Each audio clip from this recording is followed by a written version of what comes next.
This guy was originally a popular teacher, undefeated in school. But for some reason, Ninfam woke up in an unfamiliar classroom. He looked down and saw two troublemakers loudly criticizing him at the back of the class. It's during class time and he's dozing off, definitely not a teacher. Teacher, please, we're in the bottom D class here. If even the school can't handle us, why bother with higher classes? Ninfam was extremely confused about this surveillance academy. Is this some kind of time travel? Looking down at his badge, he saw only Surveillance Academy and Ninfam. Ninfam didn't know what to say. He was now a teacher, and these troublemakers were his students. Before he could adapt, some kids barged into the classroom, ignoring him completely. Zhang Tianqing, I'm out of cigarettes. Go buy me some. Money, you can pay later. I'll give it to you when I get home. Ha ha ha. These troublemakers clearly from another class were bullying Ninfam's students.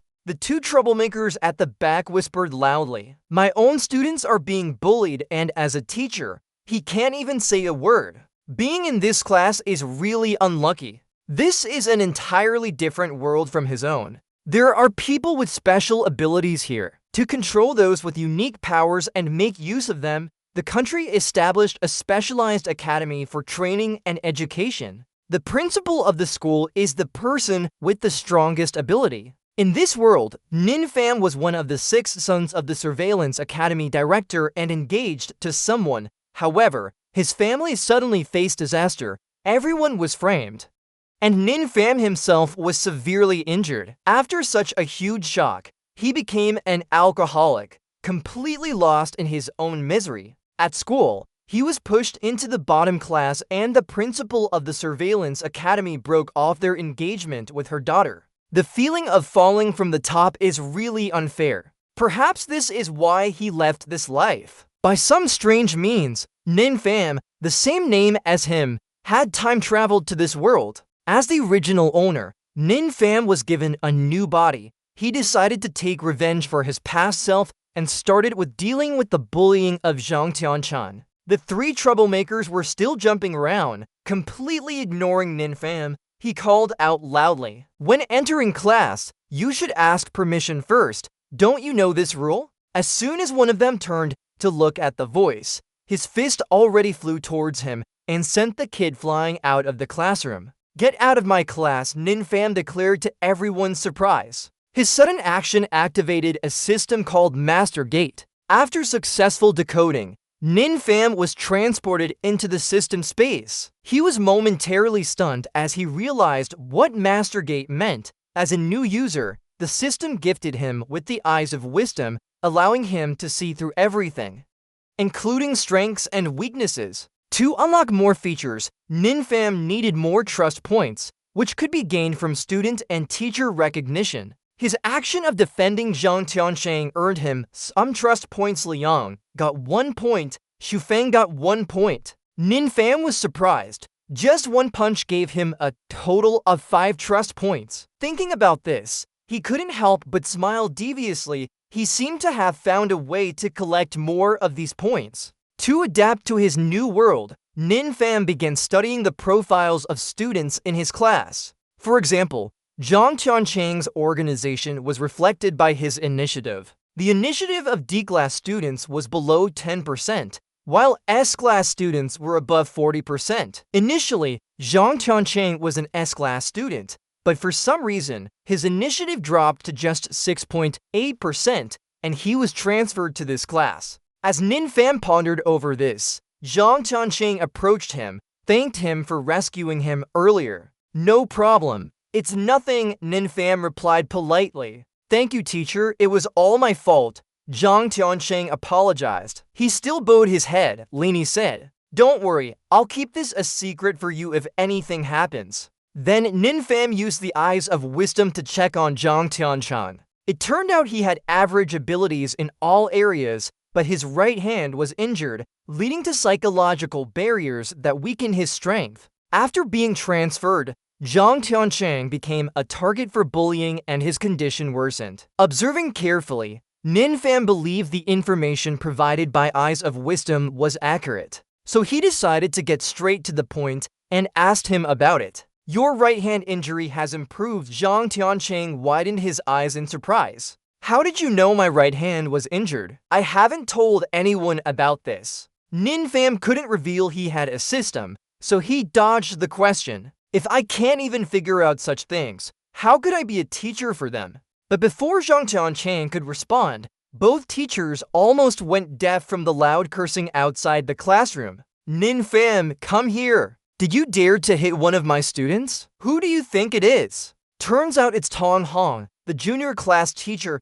who was also bullying that student earlier and got beaten up by Ning Pan. Looking at that kid's miserable face, it's really disgusting. He clearly went to bully someone first and now he's trying to blame others. What do you think? Can't even see me teaching. Ning Pan put his hands on his hips and replied with a displeased expression. Tong Hong clearly wants to make this bigger. As soon as he appeared, he attacked Ning Pan's background, reminding him that now he's not the Ning family heir anymore, so he has two choices. One is to admit fault to him and his students, or leave the Intelligence Academy immediately. The students below just watched silently, but most of them thought that Ning Pan, who was usually quiet, would only do this out of anger. Tong Hong will have to apologize right away now. I'm sorry, but I can't do it. Do you want me to kneel and apologize like that? There's no one who could make me do that yet. Seeing this powerful stance, the trust in Ning Pan among the students increased again. As for Tong Hong, seeing your arrogance made him extremely angry. He continued to curse. Ning Pan, you don't have the right to be arrogant here anymore.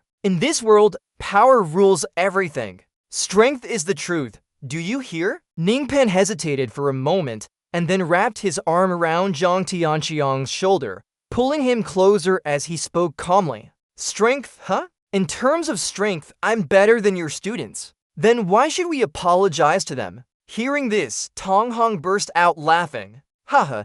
Do you think it's still the top student in Class S? Ning Pan knew that saying nice things wouldn't convince him, so he suggested letting his students fight Zhang Tianqiang instead. At first, Tong Hong didn't want to agree because he thought it was like sending Zhang Tianqiang to certain death. But when Ning Pan used a familiar taunting line, Tong Hong's rage flared up and agreed immediately. Fight if you must, I'm not afraid of you. Taking advantage of this, Ning Pan called for Xu Feng and Li Qiang to set up the training mat. Seeing him act like that, a girl in the class who had been quietly observing everything expressed her disdain openly. She thought he really made his students take the hit, shameless. Meanwhile, Zhang Tianqiang was extremely scared. Li Nixie told Ning Pan that she couldn't defeat that thug. But in response to her, Ning Pan gave her a look of full confidence. She said it's fine, I can help. Then Ning Pan suddenly turned towards Xu Feng and asked him to take off his belt for her. Although Xu Feng was also an unruly student, he couldn't help feeling uneasy with this sudden request from Ning Pan.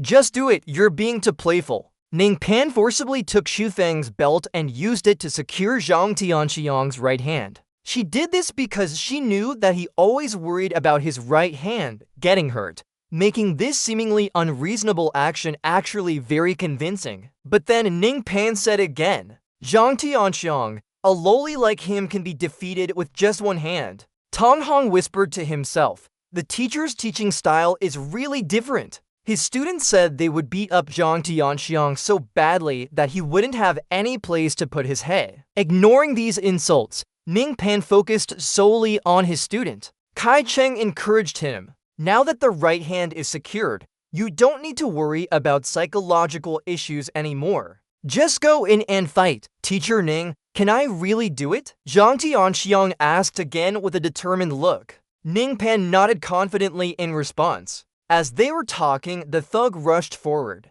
He swung his arm to give Zhang Tianqiang a powerful punch, but was caught by her left hand. After easily blocking the attack, Zhang Tianqiang's psychology underwent a significant change. Your fist isn't that strong after all. Saying this, he also forcefully showed his strength and returned a punch that sent the large body of the thug flying several meters away. Seeing this, Ning Pan was extremely satisfied. Zhang Tianqiang should have fought back like this earlier. Why endure such trash? With just one punch, Zhang Tianqiang knocked out and foamed at the mouth at Thug. The classmates couldn't help but admire what just happened. Zhang Tianqiang was tied up with one hand yet still managed to exert such force with his other hand. Across from them, Tong Hong's face turned dark. He could hardly accept what had just transpired. Seeing him like that, Ning Fan couldn't resist reminding him, "Don't stand there questioning it anymore. Take this cripple away. If not, I'll invite other classes to join in the fun too." Tong Hong didn't dare wait for Ning Fan's second reminder and had to ask to classmates from his class and that cripple to leave. He also walked towards the classroom door, but couldn't forget to warn them before leaving. "Ning Fan, just wait there." Only after Tong Hong left did Li Qiang and Xu Feng clap their hands loudly, breaking the silence in Class D. That scene was truly shocking. They had won against Class D. Zhang Tianqiang and Ning Fan helped Class D students vent a bit of anger. In this manner, Ning Fan's popularity among the students continued to rise, and he felt very happy from their recognition. Zhang Tianqiang seemed the happiest. His eyes were already moist as he repeatedly thanked Teacher Ning for guiding him. Ning Fan waved them off, saying it was nothing significant not worth thanking for. "Once I treat your hand, you can thank me then." By then, Zhang Tianqiang's strength would surely increase significantly from now on. "Teacher Ning, actually, I also have a psychological issue. Please cure me too." Yes, should we massage your arm bones for you?" At this moment, Li Qiang and Xu Feng began to flatter him. But before Ning Fan could respond, the seemingly cold lady spoke first. "You two shut up."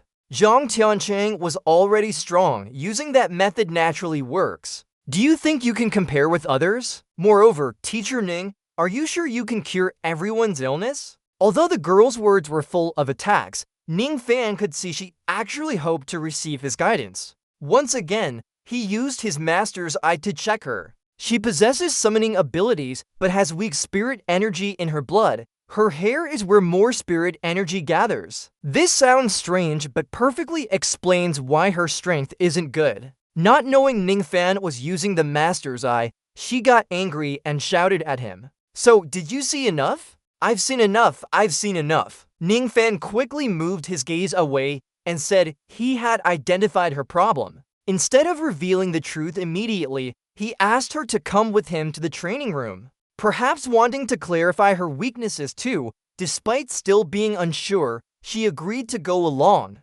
Ning Fan then called all other students over, but when they just arrived in front of the training room, two others jumped out to disrupt them. These two clearly came later but acted very arrogantly. Their tone was so domineering it made one feel uneasy. "You guys stand aside. We need this training room now." "Who do you think you are?" "It's Li Feng, also the teacher from Class C." Ning Fan was extremely annoyed. These people were really good at causing trouble. He immediately retorted back, "Do you know what it means to queue up and wait your turn? Didn't your mother teach you anything, even if you came first? So what?" Li Feng replied with disdain, failing to perform summoning magic. "How can you use the training room?" His words directly targeted the proud girl, severely damaging her self-respect. Meanwhile, Li Feng's students had reached basic summoning skill levels, with Zhang Yang being one of the experts among them. This made him feel that his students naturally deserved to use the training room more.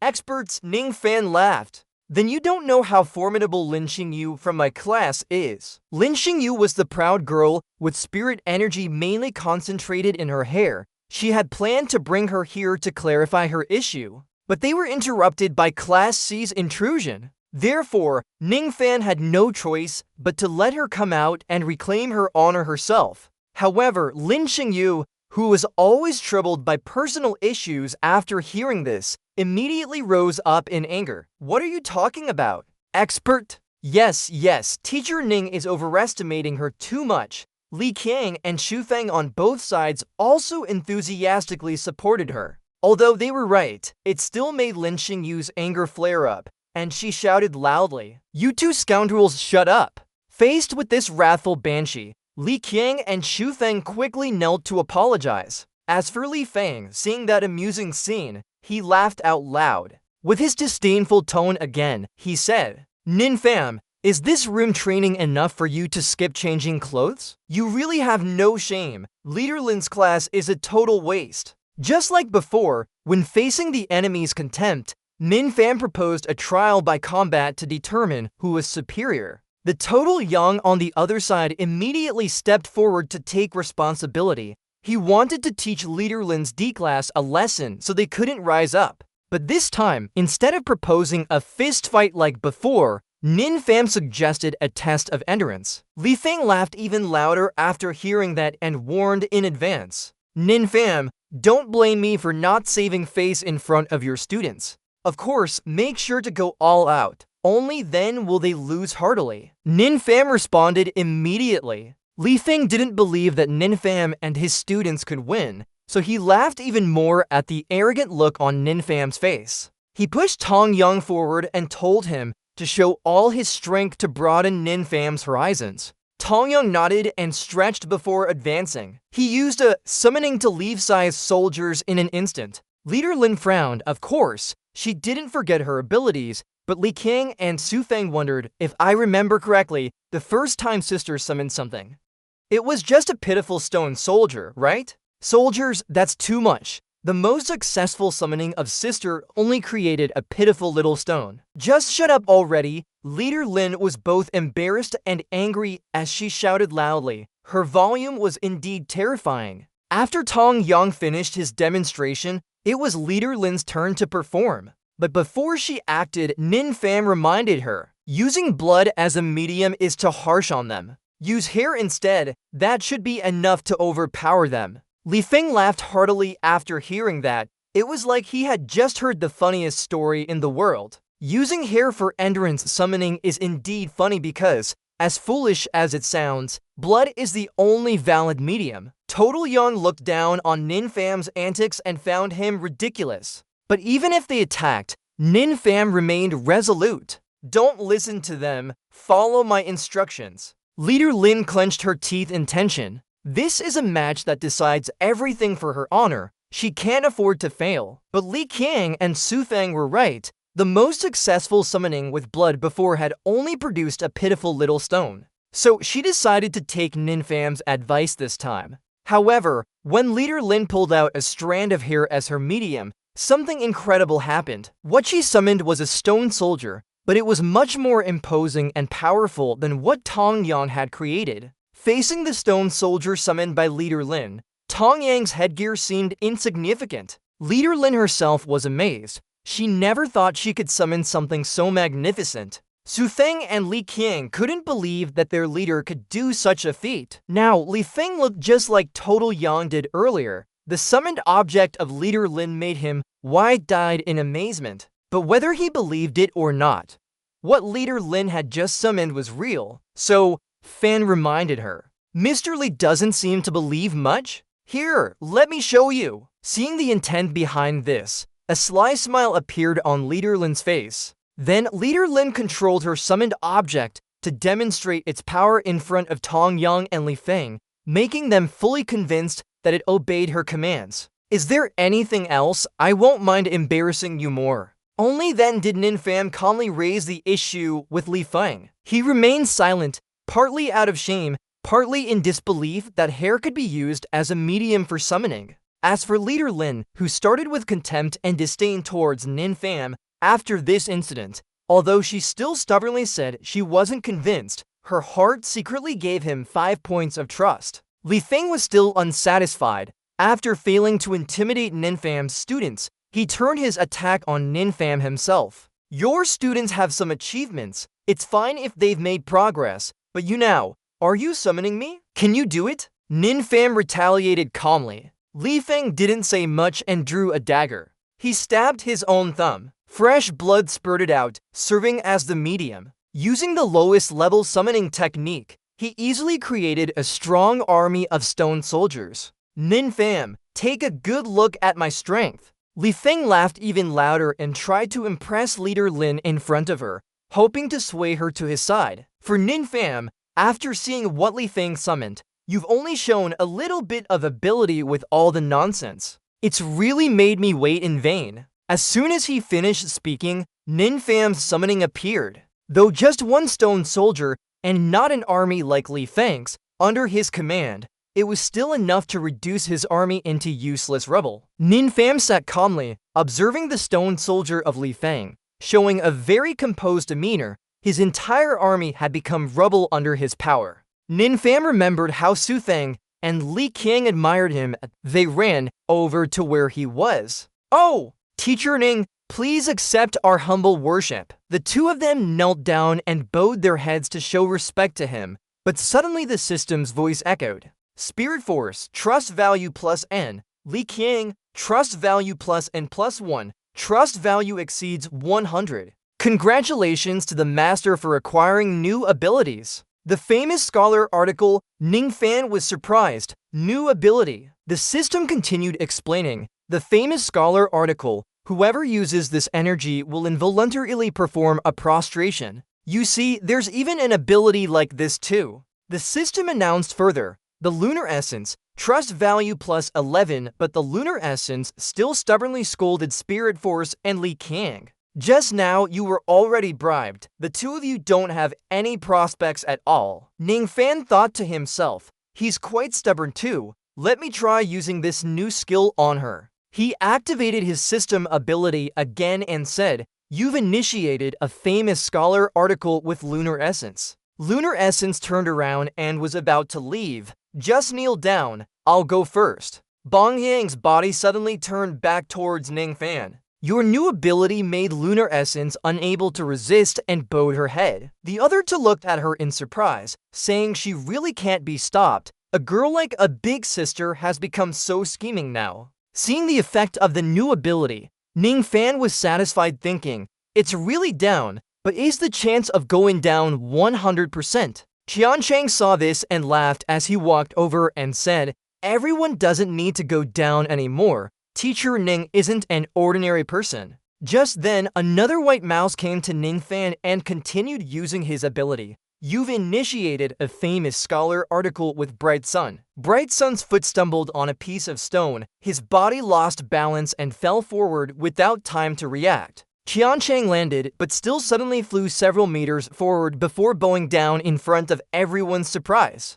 Li Qiang and Spirit Force were shocked by Qian Chang's 100 to style nail. "This, such a grand kneeling posture. The light is dazzling, making me unable to open my eyes." Seeing the girls automatically go down before him out of control, Snowy Y was sweating in worry. Even lying on the ground, she didn't want to go down. She's much more capable than the big sister. Ning Fan continued channeling his Spirit Force. "You've initiated a famous scholar article with Snowy Y." Snowy Y's body moved involuntarily like the two before her. After some wriggling, she entered the down state. Li Qiang and Spirit Force were surprised by this open display of skill. Ning Fan stood up and said, "Everyone, don't be so fussy. It's not necessary at all. Just follow me. I won't hurt you guys." Teng Hong returned to room C, furious because his students had been humiliated by Ning Fan. Teng Hong's face was red with anger as he slammed the table,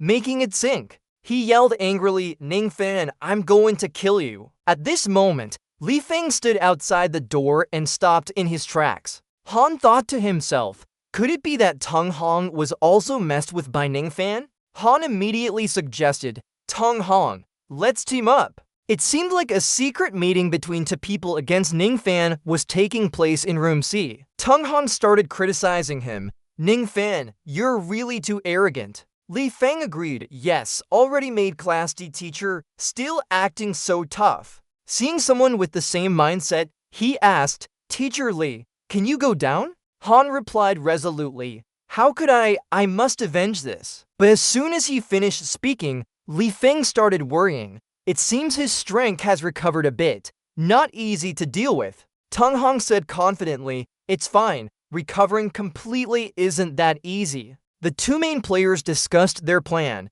"Your idea is we do this tonight." Teng Hong and Li Feng were so engrossed they didn't notice Snowy Y standing outside listening. "Good. Just keep doing like this." Snowy Y heard the two little devils' plan and her face turned worried. "Xiao Fan, time flies. It's late at night with no one on the streets." Ning Fan felt the system's power was too strong. In just a day, the student's abilities had changed qualitatively. If his own strength could increase quickly like this, that would be great. Tung Hong and Li Feng suddenly stepped out to block him. Ning Fan, you finally made it. We've been waiting for you long enough. But he asked bluntly, why did the two of you wait for me? To invite me to dinner? Tung Hong roared angrily. So late at night, who would invite you to dinner? Tung Hong twisted his hand, making a cracking sound. His face became even more terrifying. But he still said softly, I can understand the intentions of both of you. But hitting me like this in broad daylight, are you okay with that? Tung Hong loudly shouted, pointing at him. What's going on here? The whole school doesn't want you to stay anymore. You'd better leave by yourself.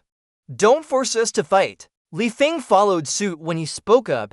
Don't blame us for being ruthless. Blame yourself for not knowing when to quit. Ning Fan didn't pay them any mind, basically understanding what was going on. The final issue, you provoked me.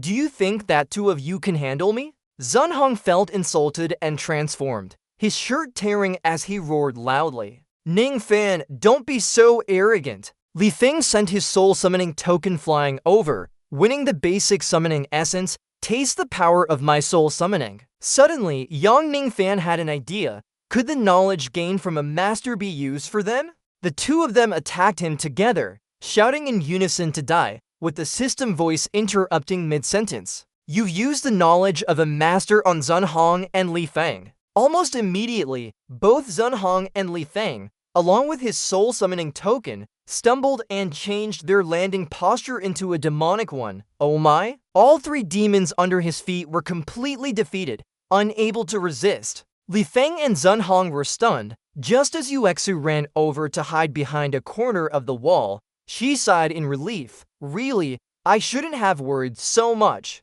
The image of both of them kneeling before Ning Fan's feet appeared before her eyes. Yuexu heaved a sigh of relief. It seems my worries were unnecessary. Ning Fan taunted him. Still want to fight? Zun Hong was furious with his veins bulging out. Ning Fan, I have to kill you. While they were exchanging blows, Li Feng had already set the timer to break the seal. His blood turned into a red light enveloping them. This satisfied Ning Fan's willpower. Right, we need that fighting spirit. Li Feng challenged him. Come on, summon your giant stone soldiers. Zun Hong chimed in. I want to see if your giant stone soldiers can match up against me and Li Lianshu. Ning Fan spoke with disdain. It's not that I'm going to use such a low-level summoning technique. He continued calmly. I'll use the ultimate ability of both of you to make you lose in submission. Ning Fan suddenly shot out a golden beam around him, causing both of them to shield their eyes. His light created a strong air pressure that made Zun Hong sway. He raised his head with sweat falling, staring in shock and said, Shit, what? Ning Fan continued to gather strength as he summoned his soul token. Next is my soul summoning. Li Feng explained the reason simply. Just that I'm summoning without any cost. Suddenly, a sorrowful hand emerged from the ground, instantly revealing a reaper with full power. Li Feng's eyes filled with fear as he trembled and wondered, what is this feeling of dread? What is this? At that moment, Ning Fan snapped his fingers to start. The monster of Li Feng rushed forward to attack the reaper. Ning Fan's soul token cut through the monster with a clean strike, splitting it in two. Zun Hong witnessed this, his mouth agape and beginning to fear. Seizing the moment when Zun Hong wasn't paying attention, Ning Fan took advantage of the opportunity. Hey, where are you looking at? Your opponent is right here. Before he could finish, he delivered a direct punch to Zun Hong's body. Ning Fan's punch left no air as it struck with a painful cough. He kept his arrogant smile and said, It's me. The scene shifted to the early morning of the next day at school. In room D, students were bustling about telling stories. Zun Hong and Li Feng appeared with bandages on their bodies. Li Qiang recounted what happened last night, while Su Feng laughed triumphantly. Have you heard? Zun Hong and Li Feng were hospitalized after being attacked. Heard that they were ambushed. The face of the criminal is never clear. Ning Fan entered the classroom with his hands in his pockets and covering his mouth as he yawned. Good morning, everyone. The two who were still talking loudly saw him and greeted enthusiastically. Tiancheng smiled gently, greeting Teacher Ning. Jingyu didn't pay attention, closing her eyes and said, "Hello?" Tu sat in a corner of the classroom, looking different. She was sweating, blushing, and fidgeting with her hands as if there was something to say. Ning Fan continued to smile as he opened the attendance list. "Good. Let's take roll call before class starts." Each name called echoed after each one. Sua Fong? Yes. Li Qing? Yes. Ling Tingyu? Yes. Zhuang Tiancheng? Yes. Deng Zui? You start taking attendance and suddenly realize one student is missing. Sua Fong didn't come today, right? Tiancheng looks worried as he recounts. He hasn't been to class for a month now. Any idea why? Putting that aside, Ning Fan asks. So let's start the lesson early today. Who has made progress today? You! Zui also awkwardly raises her hand. You! Ning Fan is very excited by this unexpected boldness. Good. Yung Zui, you want to try it first? But Zui only says, "You! I feel a bit unwell. I need to go to the infirmary." Hearing this, Ning Fan loses interest. Oh, go ahead. He raises his hand and ponders for a moment. Su Feng and Li Qing approach Nanny. "Teacher Ning, let's continue. I want to get stronger. I want to be better." Ning Fan walks out of the classroom weakly, telling everyone to study on their own while he takes a walk. They were having fun when suddenly it feels like the strings have been cut. Thinking today would be about training with him, they sigh. 2. The scene shifts to the school infirmary sign. Turns out Ning Fan left class to go down to the infirmary to find Zhu Yi. Is it here? As he steps in, he sees Zhu Yi already undressed and says,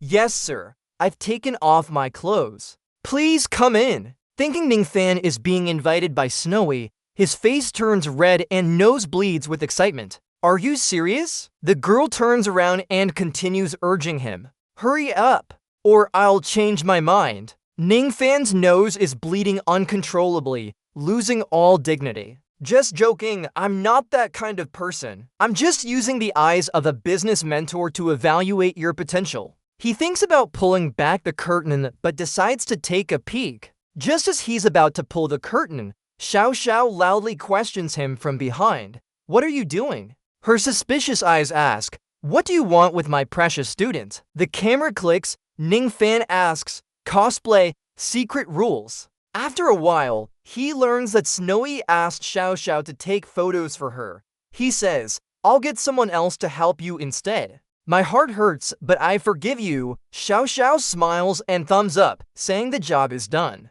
"Alright, let's stop here today. Change it up next time." Ning Fan adds, "Call me next time. I'll prepare more outfits for you." She looks upset. "Go away." Xiao Xiao pulls back the curtain. Du says, "Teacher Ning, I'm fine now. Let's go." Xiao Xiao turns to Gong and scolds, "If you can't teach her, just send her to me. Her awakening level is low. She's better suited for healing magic." Ning Fan argues back, "You said you couldn't teach her, so I'll give her a little guidance in front of you." He said, putting his hand over his eyes and activating the system. He used the eye of a master to look at Snowy. The system informed that Snowy had special physique, consuming magic at 1/10 the rate of an ordinary person, reading spells faster, suitable for offensive magic use. Looking at the notes, Snowy's unique identity was something the Holy Alliance needed to investigate internally. Ning Fan touched his chin,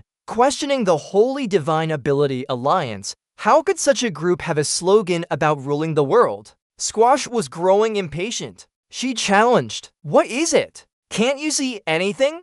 Calmly answer her. "How can that be? Snowy is a magic prodigy." Snowy sat up, her face flushed, questioning herself. "Am I a genius?" Squash criticized. "Genius? Even the simplest magic spell she doesn't know." "You're not right. She's the dumbest student I've ever met." Ning Fan replied straight-faced. "It's because she's a genius in offensive magic." She angrily retorted, "You really are getting it wrong. The consumption of offensive magic is 10 times higher than healing magic. Her reserves of magic are lower than an ordinary person's. She'll never be able to use offensive magic her whole life." Disregarding Squash's criticism, he approached Snowy and gently asked, Have you ever used offensive magic before? The girl nodded, yes. Ningfan patted her head and confidently said, congratulations, from now on you're a mage of the offensive school. Squash interrupted between them in a low voice,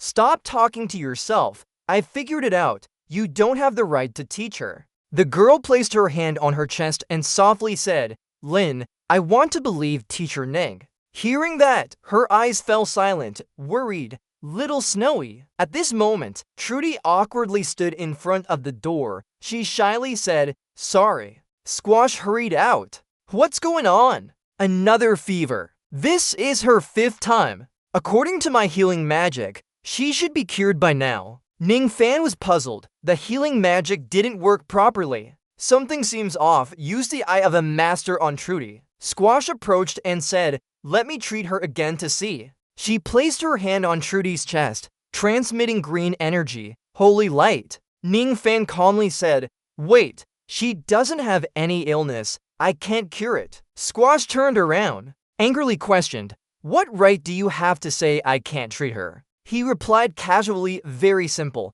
because she's not sick at all. Trudy was confused. She asked nervously, isn't she sick? Squash got angry and shouted loudly, isn't she sick? As a B-level doctor like me, how could I not see it? Ningfan's expression didn't change. There are things you can't see. Continuing, he turned to Trudy with a smile. Have you been having trouble lately? That's why your awakening level hasn't increased yet. The girl shyly replied, yes. Ningfan snapped his fingers and said more confidently, that's right, her body is so hot. Crying in her blue-white dress, he confidently said it was because the fire attribute magic in her body was awakening. Ningfan reminded that in reality, her treatment was actually hindering its awakening. All three were surprised and exclaimed together, what? Trudy raised her head and asked, so what should I do? He spoke softly like a gentle morning light. Don't worry, let me handle it.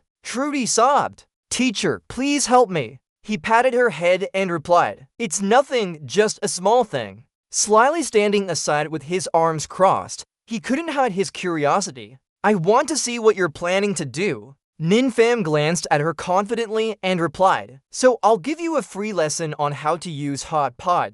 Let's try some seasonings and side dishes. Then a well-prepared hot pot was laid out on the table. Everyone enjoyed their meal so much, it was delicious, really delicious. Suddenly, something seemed off. She lit the fire. Why are we having hot pot? He smiled and answered, don't be polite. Eat up. Snowy explained that Nin said he wanted to use this method to activate the fire attribute magic in him. Sassy asked, do I understand all of this correctly? Pointing at Juo Ding, she wondered aloud, can just one hot pot meal awaken her like this? Juo Ding was still happily eating when Sassy noticed something unusual. She sniffed the air behind her. Her body was filled with magic energy. Sassy was surprised and couldn't believe what she saw.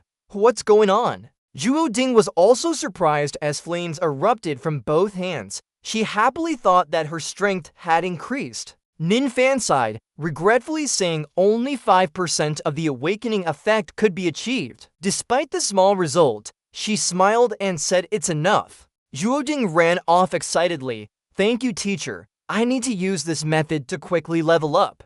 Sassy wondered how that was possible, leveling up so easily. He glanced at her with a smile. She had been convinced. Sassy still wasn't giving in and stubbornly said he was just using some evil techniques for luck. Ninfan didn't care much. Placing his hand on Snowy's shoulder, he said it doesn't matter, you don't believe me.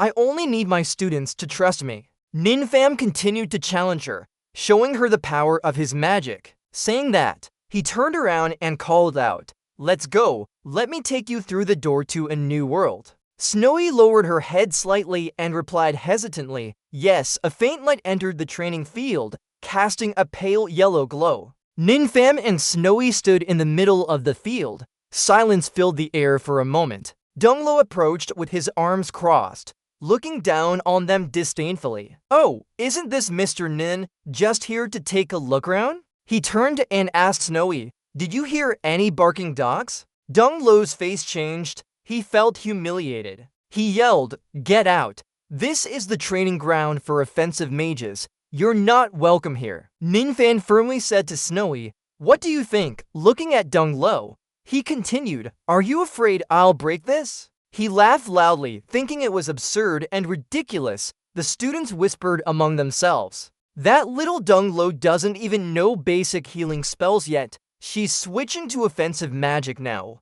It's hilarious. You're sick, so your students are also sick." Ninfam couldn't listen anymore. He said sternly that no one should belittle his students. The students laughed and cried mockingly, "Oh, you must be scared." Snowy felt a bit worried as she asked, "Did I really do it?" He turned to her with a confident look and whispered, "Trust me." Ninfam called the girl over and lowered his voice, whispering in her ear. After discussing their plan, he asked seriously, "Have you memorized it?" Snowy nodded, "Yes, I'll trust myself." Dung Lo laughed on the side. "Don't worry, she won't use intermediate spells. It's not even as likely as me getting hit by Seth." But then, Dung Lo's eyes widened in surprise as he stared at the girl in front of him. Snowy closed her eyes and focused, energy slowly entering her body. The girl opened her eyes with a determined look, and Snowy shouted. Energy gathered in her palm. Boom!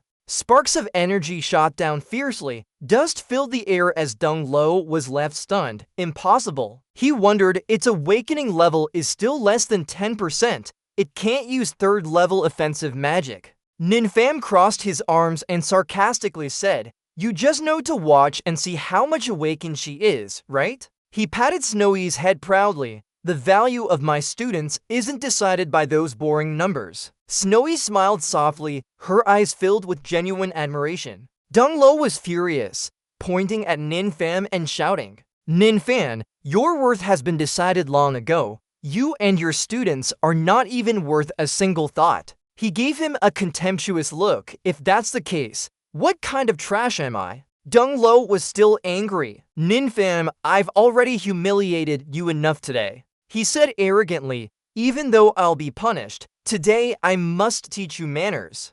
Ninfam didn't back down, his voice challenging. "If you're that confident, show me." His eyes were full of challenge. Next to him, Zuyi gently pulled at his sleeve as if wanting to say something. The shy girl called out timidly, "Teacher Nin, let's go home. Don't cause trouble anymore." Ninfam stroked her head again with a familiar touch. He glanced at the students, feeling it was natural to seek revenge after being humiliated. Ninfam smiled confidently and assuredly said, "Don't worry, everything will be fine." Looking at his hand, he thought that the ancient master's system helped them level up. He had recovered some of his strength too. Ming Fan was a bit worried, muttering to himself, "It should be enough to deal with him." He flicked his fingers, inviting and challenging the student. Ming Fan continued to provoke, "Don't say I'm bullying you. Go ahead and attack me first." He was angry, gathering violet energy between his hands. "I'll make you regret saying that." As he spoke, the student launched a blue lightning sword, shouting, "5th level law magic, thunder battle." He smirked, eyes sharp and observing every move carefully. Ming Fan flicked his hand up, energy sharp, and a ball of energy surrounded him, blocking all his attacks. The student's mouth dropped in surprise at the formidable opponent. Ninfan thought, "It seems I overestimated my opponent and underestimated the system. My strength isn't just that." A bolt of blue lightning shot down, encircling his body. "It's my turn now." Ninfan raised his finger to the sky like a lightning rod. Dark clouds gathered. Thunder rumbled. Without hesitation, he showcased his ultimate skill, law magic. The student gritted his teeth in shock and surprise. "How is this possible?" Zuyi stood by observing, calling out wordly, "Teacher!" Ninfam pointed at him with a lightning bolt following, shooting lightning. The student stood still, gaping up at the sky.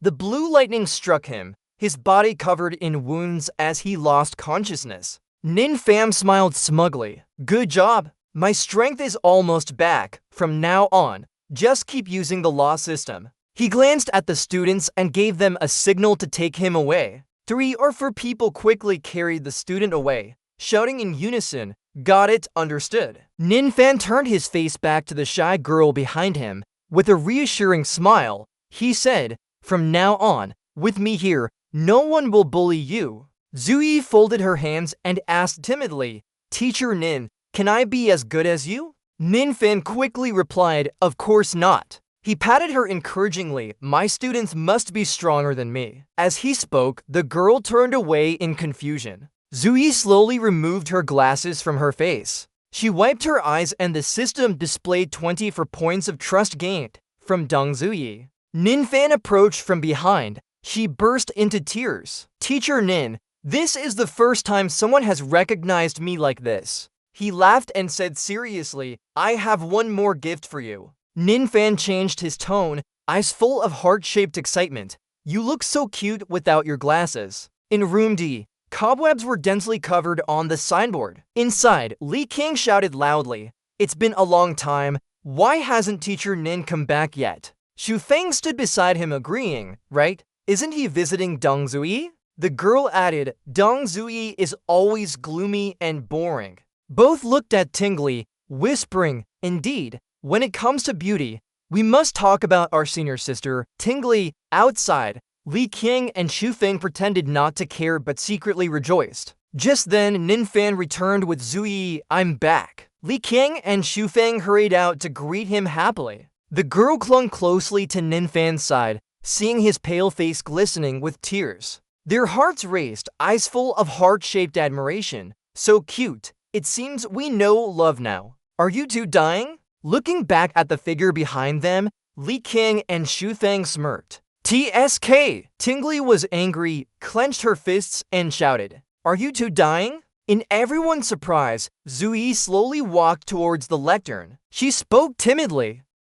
Hi there. Tiancheng is shyly responding. Hi there. Ningfan stands aside watching the couple affectionately and smirks maliciously. Now, in the principal's office, a familiar voice rings out. Principal Ma, you must take charge of this for me. Donglu looks disheveled with injuries all over his face. He painfully clutches his face and says, Look what Ningfan did to me.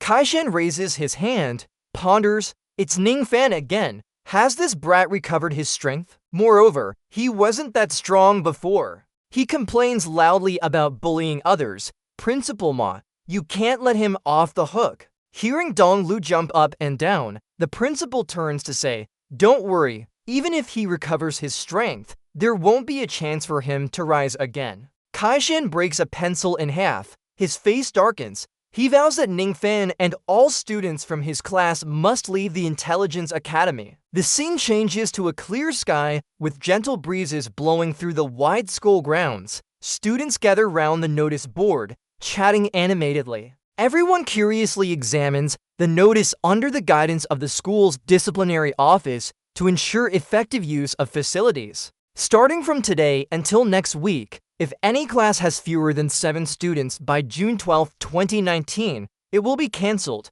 Disciplinary office. Qiancheng speaks angrily. This Intelligence Academy, only our class hasn't met the requirements. Tingli agrees clearly they want to cancel our class. Just then, a decisive hand removes the notice. Ningfan rips the notice in half. He remains calm. So what? If their plan fails, isn't that good enough? Ningfan turns to ask the whole class, including those who are absent due to the wind element. Our class has a total of 6 people, right? That means we're still 1 short. Snowyu speaks up. They probably thought no one would come to our class to learn, so they set this attendance requirement. Tearing the paper into tiny pieces, he turns his back and walks away. I'll think about it more when I get home. Let's go to the training field for practice. Everyone should study on their own. Li Qiang and Xu Feng are disappointed. Again, self-study. Can't we wait until after school? He turns his head and says, It's time to rest, little buddy. Snowyu blushes and approaches Qiancheng, saying, I want to go to the training field for practice. Ningfan said I could come with you, so it wouldn't be polite to refuse now. Sure, let's go. For Tingli, she should also invite the other 2. I also want to practice. Follow me. But now, Li King and Xu Feng are captivated by Snowyu. They wave their hands in refusal. We don't want to go with Dongtiu. You two can't decide this. Tingli says firmly. Then she summons Li Qiang and Xu Fang to follow her. For Ningfan, standing before a towering apartment building. Following the address, he stands in front of a house, wondering if this is where Ningfan lives. He presses the doorbell and waits by the door. The door slowly opens, revealing someone inside. Qian is covered in magical symbols. Her worried face asks, "Who are you?" Ningfan replies, "I'm a teacher of the wind element.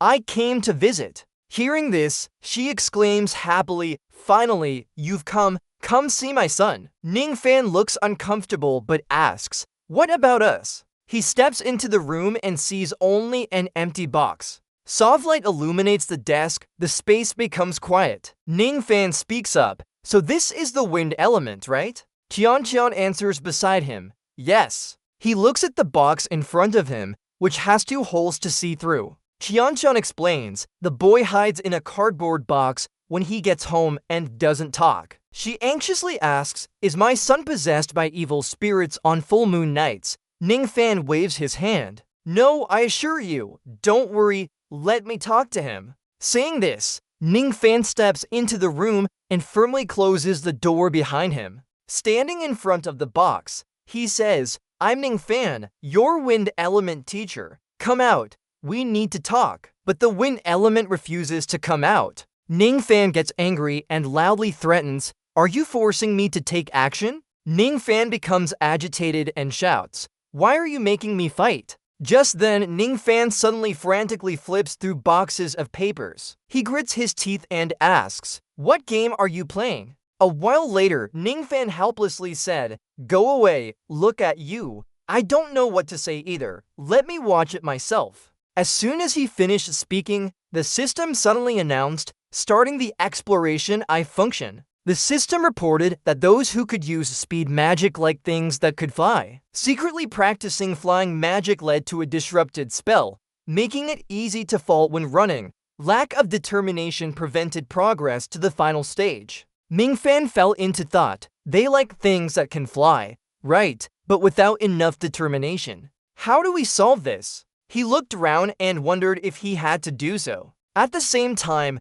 Ningfan noticed Xu Feng moving and slightly recoiled. He quickly removed the mask from his face. "Where are you going?" Xu Feng was in a bind. "Teacher Ning, don't worry about me. A student who can't even run without falling will just have to give up later. Please abandon me." Hearing those words, Ningfan's eyebrows raised. Then he slowly approached Xu Feng. Lowering his voice, he said, "No matter what, I won't go," firmly answering, "I won't." He added, "Even if you hit me or scold me and throw me out the window, I won't leave school." As soon as Xu Feng finished speaking, Ningfan suddenly reached out to grab his belt. He smiled and asked, "How did you know I would throw you out the window? Are you stuck now?" Xu Feng widened his eyes. Wait a minute, seeing Ning. It's not that he can't go to school. However, Ningfan didn't want to drag things out and said, "It's late." He couldn't catch him by the hand and immediately blended into the wind. Xu Feng began hovering in mid-air, causing him to shout in fear. The exploration, I looked down and saw that he was close to the ground. After a moment, Ningfan suddenly spoke up. "All right, open your eyes now." He slowly opened his eyes. "What?" He explained, "Actually, my flying magic has reached the final stage. The only thing I'm missing. That's the last resort." Xu Feng realized. "So that's why you brought me into the wind, right?" Ningfan quickly admitted, "Yes." He said naturally, "From now on, if I run, I'll just fall down." A few seconds later, Ningfan added, "But I can fly." His tablet showed a boxing match. Unconcerned, he sat on Xu Feng's back and continued watching. He looked around and said, "What a beautiful life." A few seconds later, Ningfan added, "But I can fly now." His tablet showed a boxing match. He looked around and said, "Life is so beautiful." At that moment, Ningfan's eyes passed over Lianao School. "We're almost at the school." He put away his tablet and told Lang Fei and Li Zheng to try breaking their class record this time too. Teacher Lang said, "Run well and break the record." Lu En replied, "Don't worry about me, I'm fine." Lang Fei saw his enthusiasm and smiled. He prepared and shouted in half a second, "Go!" Luan wondered who could beat him this time. Just as he was satisfied, Ning Fan and Xu Fang suddenly passed by him. They disappeared from his sight, leaving him stunned before he looked ahead. When he regained his senses, he found himself at the entrance of the prestigious City Surveillance Academy. The car door opened slowly, followed by Tianka. He looked around and asked, "Is this the Surveillance Academy?" Inside, Li Kang said, "Hurry back. Don't let Teacher Lang's tears fall. Hurry back." Tinyu shouted, "Don't be like that. If he doesn't come back, just go train on your own. What's so big a deal?" Tianka slowly entered and met them.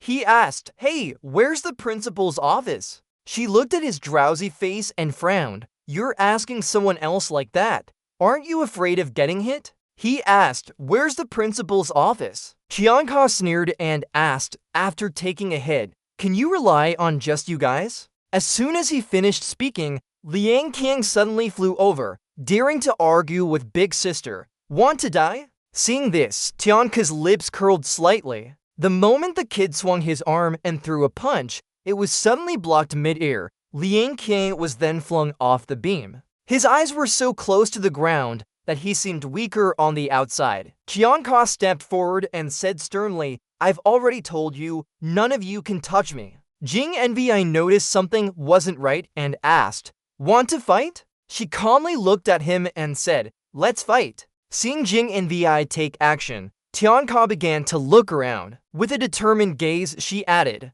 "Don't worry, I promise not to kill you." He sneered, "Do you think those rocks could break my defenses?" Jing Envy swung her arm. "You'll know soon enough." The Stone Guardians moved according to her command and advanced towards Tianka, but failed, right after he made them shatter completely. Jing Envy witnessed this scene in shock. "What?" Tianka calmly stood there, watching as they slowly cracked apart. Then she delivered the final blow to the Stone Guardians with precision. He yawned. "Why? Is that all you can do? Looks like your teacher isn't much either." Tian Chang heard these words and became angry. "What did you say?" Tianka said coldly. "So what? Shouldn't you be happy when talking about your teachers? Then show me everything you've got. Your teacher sent you here, right?" Snowy hesitated not and extended her hand to summon power. The little girl directed the thunder bombs towards him. However, Snowy only saw a faint smile on his face.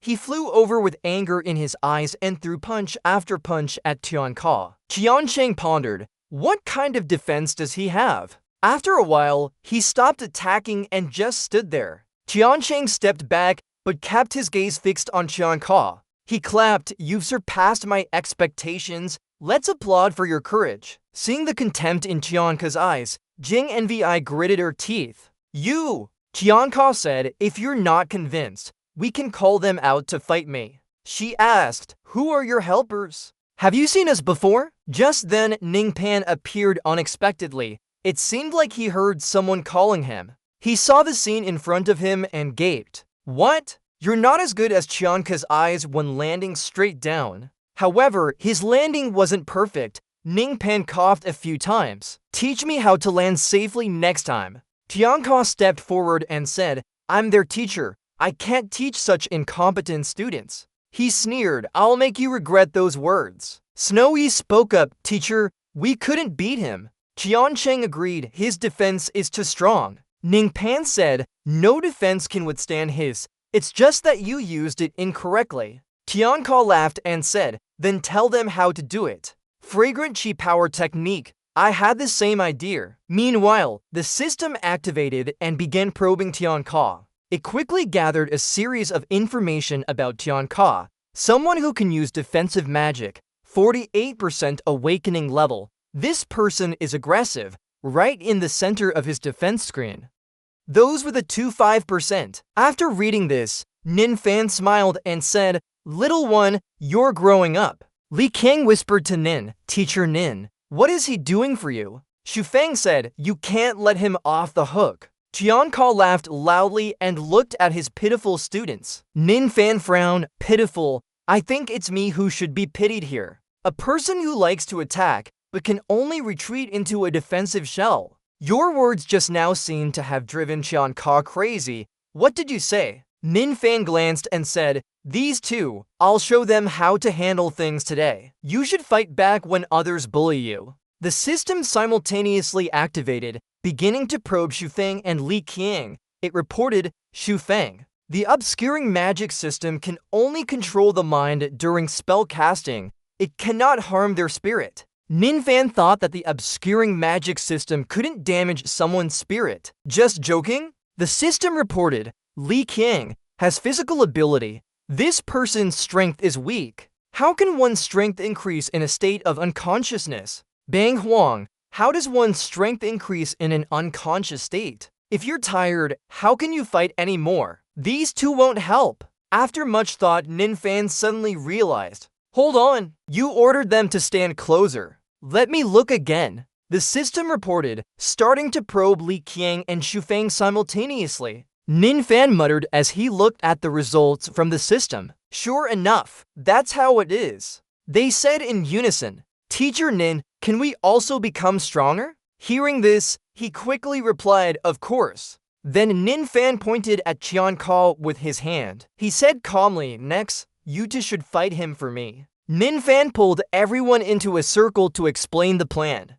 "Got it?" After hearing Ninfan's explanation, they all echoed, "Got it." Standing straight with a smile on his face, he pointed at Li Qiang and Xufeng. "You to fight this battle." Hearing this, both of them looked shocked. Li Qiang replied worriedly, "Teacher Nin, you still don't understand our strength. We can only support him. Even if we know his weakness, we can't defeat him." Ninfan approached and patted their shoulders. "Of course, you two can't defeat him, but just cooperate with each other." Then he spoke seriously to explain the strategy. "Xufeng will use his obscuring magic to control Li Qiang's mind." Tingle frowned and said, "Are you going to use your own obscuring magic on yourself? What are you planning?" After hearing Ninfan's plan, Bang Huang spread his arms wide, looking no longer reluctant. "If Teacher Nin says so, then let's go. Don't pity me anymore." On the other side, Xufeng started casting magic. "Okay, I'll start now." As he spoke, he raised his hands in front of him and shot out streams of smoke. The smoke hit Li Qiang across from him, causing his eyes to widen and his body to fall back as if lifeless. Controlled by Xufeng, Li Qiang's movements became uncontrolled, like a soulless person. With lifeless eyes, he moved his hands left and right, swaying without direction. Ninfan suddenly ordered him, "Fight, Xufeng." Seeing this, Qianka stood behind a magical shield, laughing mockingly as Xufeng's controlled Li Qiang attacked. With clenched fists, Li Qiang became frenzied and continuously punched the magical shield. Controlled without tiring, his punches fell like rain. Seeing Li Qiang punch wildly, Qianka pretended to be calm. "I told you, none of you can break through my defenses." But he was extremely worried inside. What's happening? Why is this person suddenly so strong? Outside,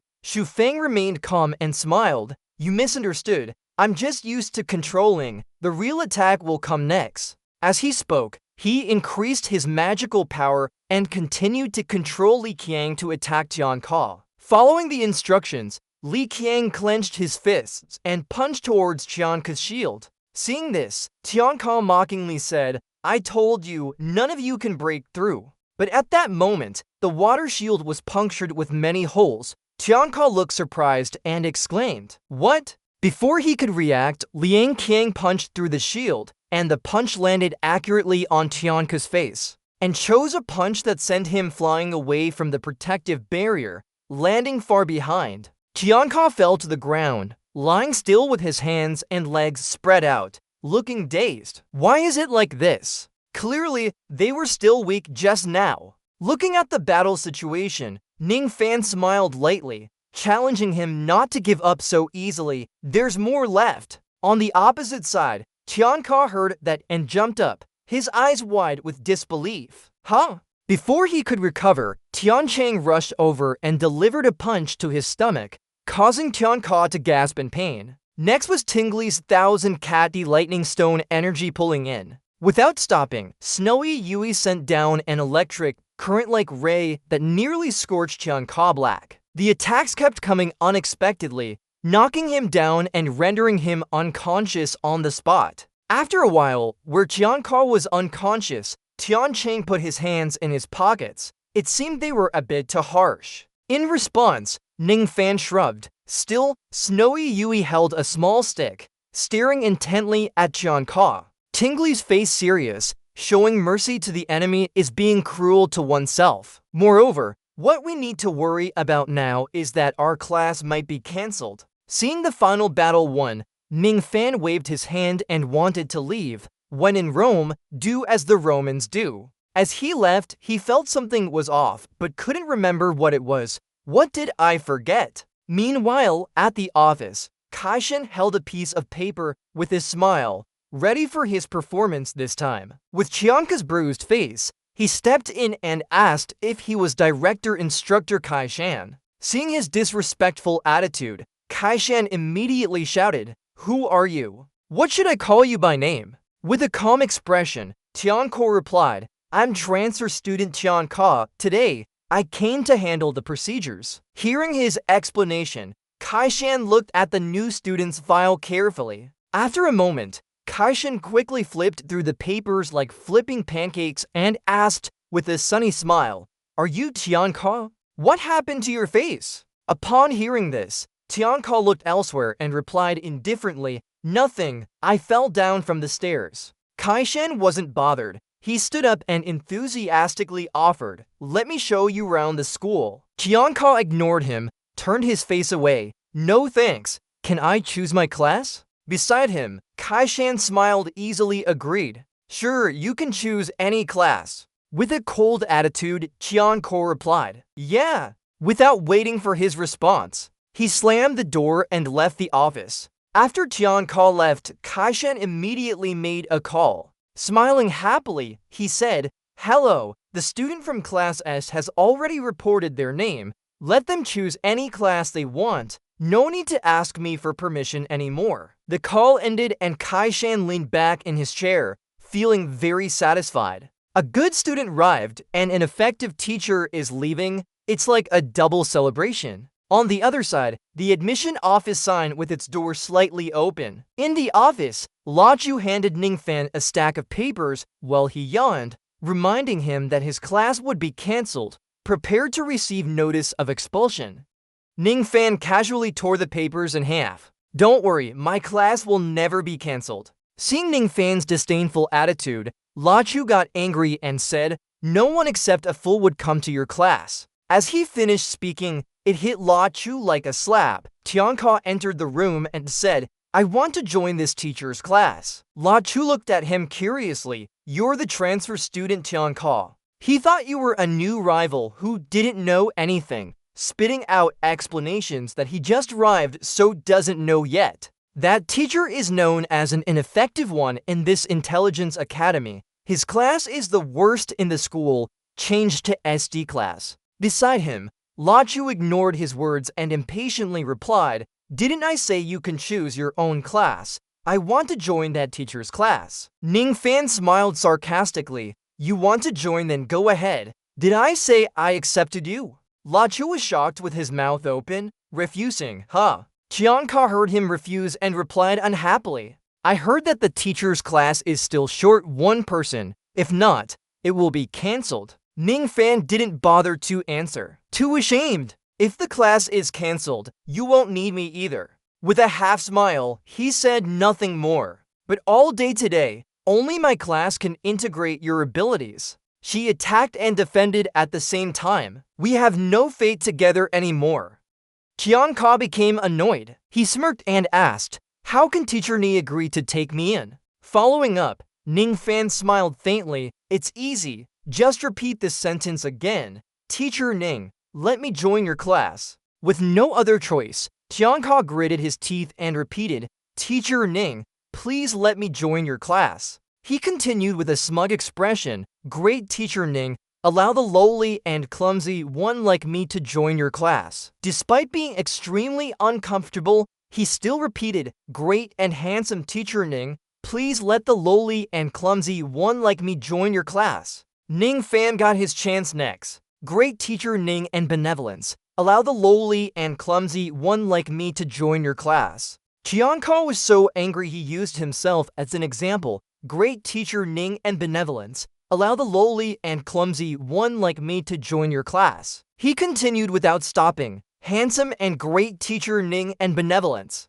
On one side observing, Lachu couldn't believe it anymore. Old, his mouth dropped open. Time passed. A fresh morning with clean air. Another day began. At this moment, Ning Fan was enjoying his breakfast leisurely. He noticed Tian Chang, Jing Yu, and Li Qiang looking pale and scared, some light, some dark. Seeing the students like that, Ning Fan wondered, why are you so listless just after coming in? Jing Yu looked scared and pointed to his right. You know where to go. Following the direction of her finger, Kaishan smiled and leaned on the desk, reminding him, Ning Fan, it seems your class size didn't meet. He heard this but ignored it, returning to eating. After finishing breakfast, Ning Fan entered the classroom and walked up to the teacher's table at the front of the room. He stopped, placed his hands on the desk, and spoke calmly. Alright, let's start class. In the classroom, Kaishan was ignored. Anger pointed at Ning Fan and shouted loudly,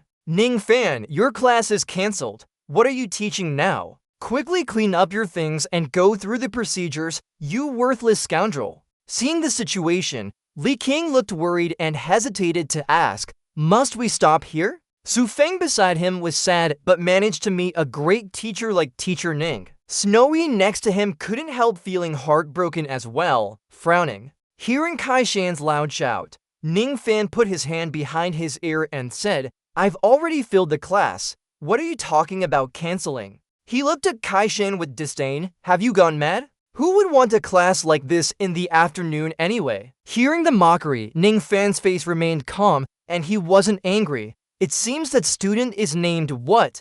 Tian Ka. After hearing Kaishan, he laughed loudly. Do you want to make me laugh until I die? Behind him, Tian Ka was entering the classroom. He smiled widely, still not believing. A student from class S like Tian Ka would come to your class? As soon as he said that, Kaishan suddenly peeked out and was surprised. Tian Ka. Jing Yu beside him looked straight at Tian Ka and confirmed, it's you. Ning Fan, with a stern attitude outside. He heard this, but wasn't angry, stood up obediently from his seat, stepped out of the door, stood straight, reported, looking at what was in front of him. Kaishan couldn't believe his eyes. Ming Fan nodded and left, approaching Tian Ka, opened his mouth and spoke non-stop. This is the worst class in the Intelligence Academy. Wait here, I'll switch you to Class S. He didn't care and politely declined. No thanks, I want to stay in this class. At this moment, Laju entered from outside with a card in his hand.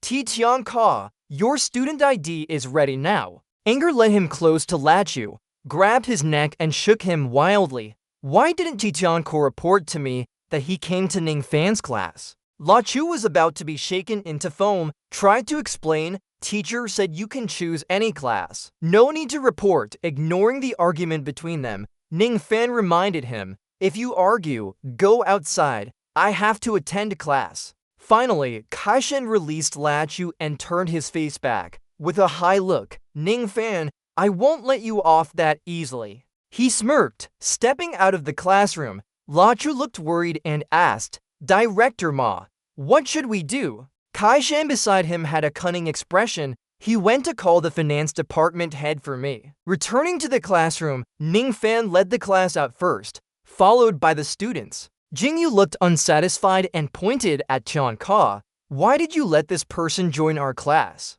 Can't we change someone else? He glanced at her sideways. You should thank me. It's because of me that your class wasn't cancelled. Li Qiang on the side made a bad face, stuck out his tongue in mockery. Just a loser. What pretense are you making? Tian Cheng beside him quickly advised, from now on, everyone is classmates and should help each other. Snowy looked bewildered but sincere. Yes. After a while, Ning Fan smiled and stopped. He turned his face to look at everyone in the class. Do you remember this place? Tian Ka shook her head as she replied, I've forgotten. At this moment, Ning Fan spread his arms wide, standing straight with a proud expression. You were beaten by other classmates here in one fight. Wherever you fall, I'll make you crawl back up from that spot. Seeing Ning Fan's foolish actions, both Tian Chang and Jing Vanye's sweat dropped, standing there dumbfounded, watching him still indulging himself. Tian Ka, with a blank expression, spoke directly. I wonder if teacher Ning Fan heard this. He might tease me by saying that the great teacher Ning Fan should teach me how to do it. Tian Ka had no choice but to follow along and said, the great teacher Ning Fan should teach me. Ning Fan seemed to have taken out a pair of glasses from nowhere. He put them on with a professional demeanor. Seeing his respect for him, I will tell you how to deal with your weaknesses. After saying this, he smiled and seriously taught the class. The center of your defense is very weak. If the opponent attacks there, it's easy to break through your defenses. Then Ning Fan raised his two fingers, smiling as he proposed a solution. Now you can activate both layers of protection at once. He put his hand in his pocket and continued. One layer is for protecting yourself. The other is to protect the weak points of your defense layer. Tian Chang's face was filled with admiration. No wonder he's teacher Ning.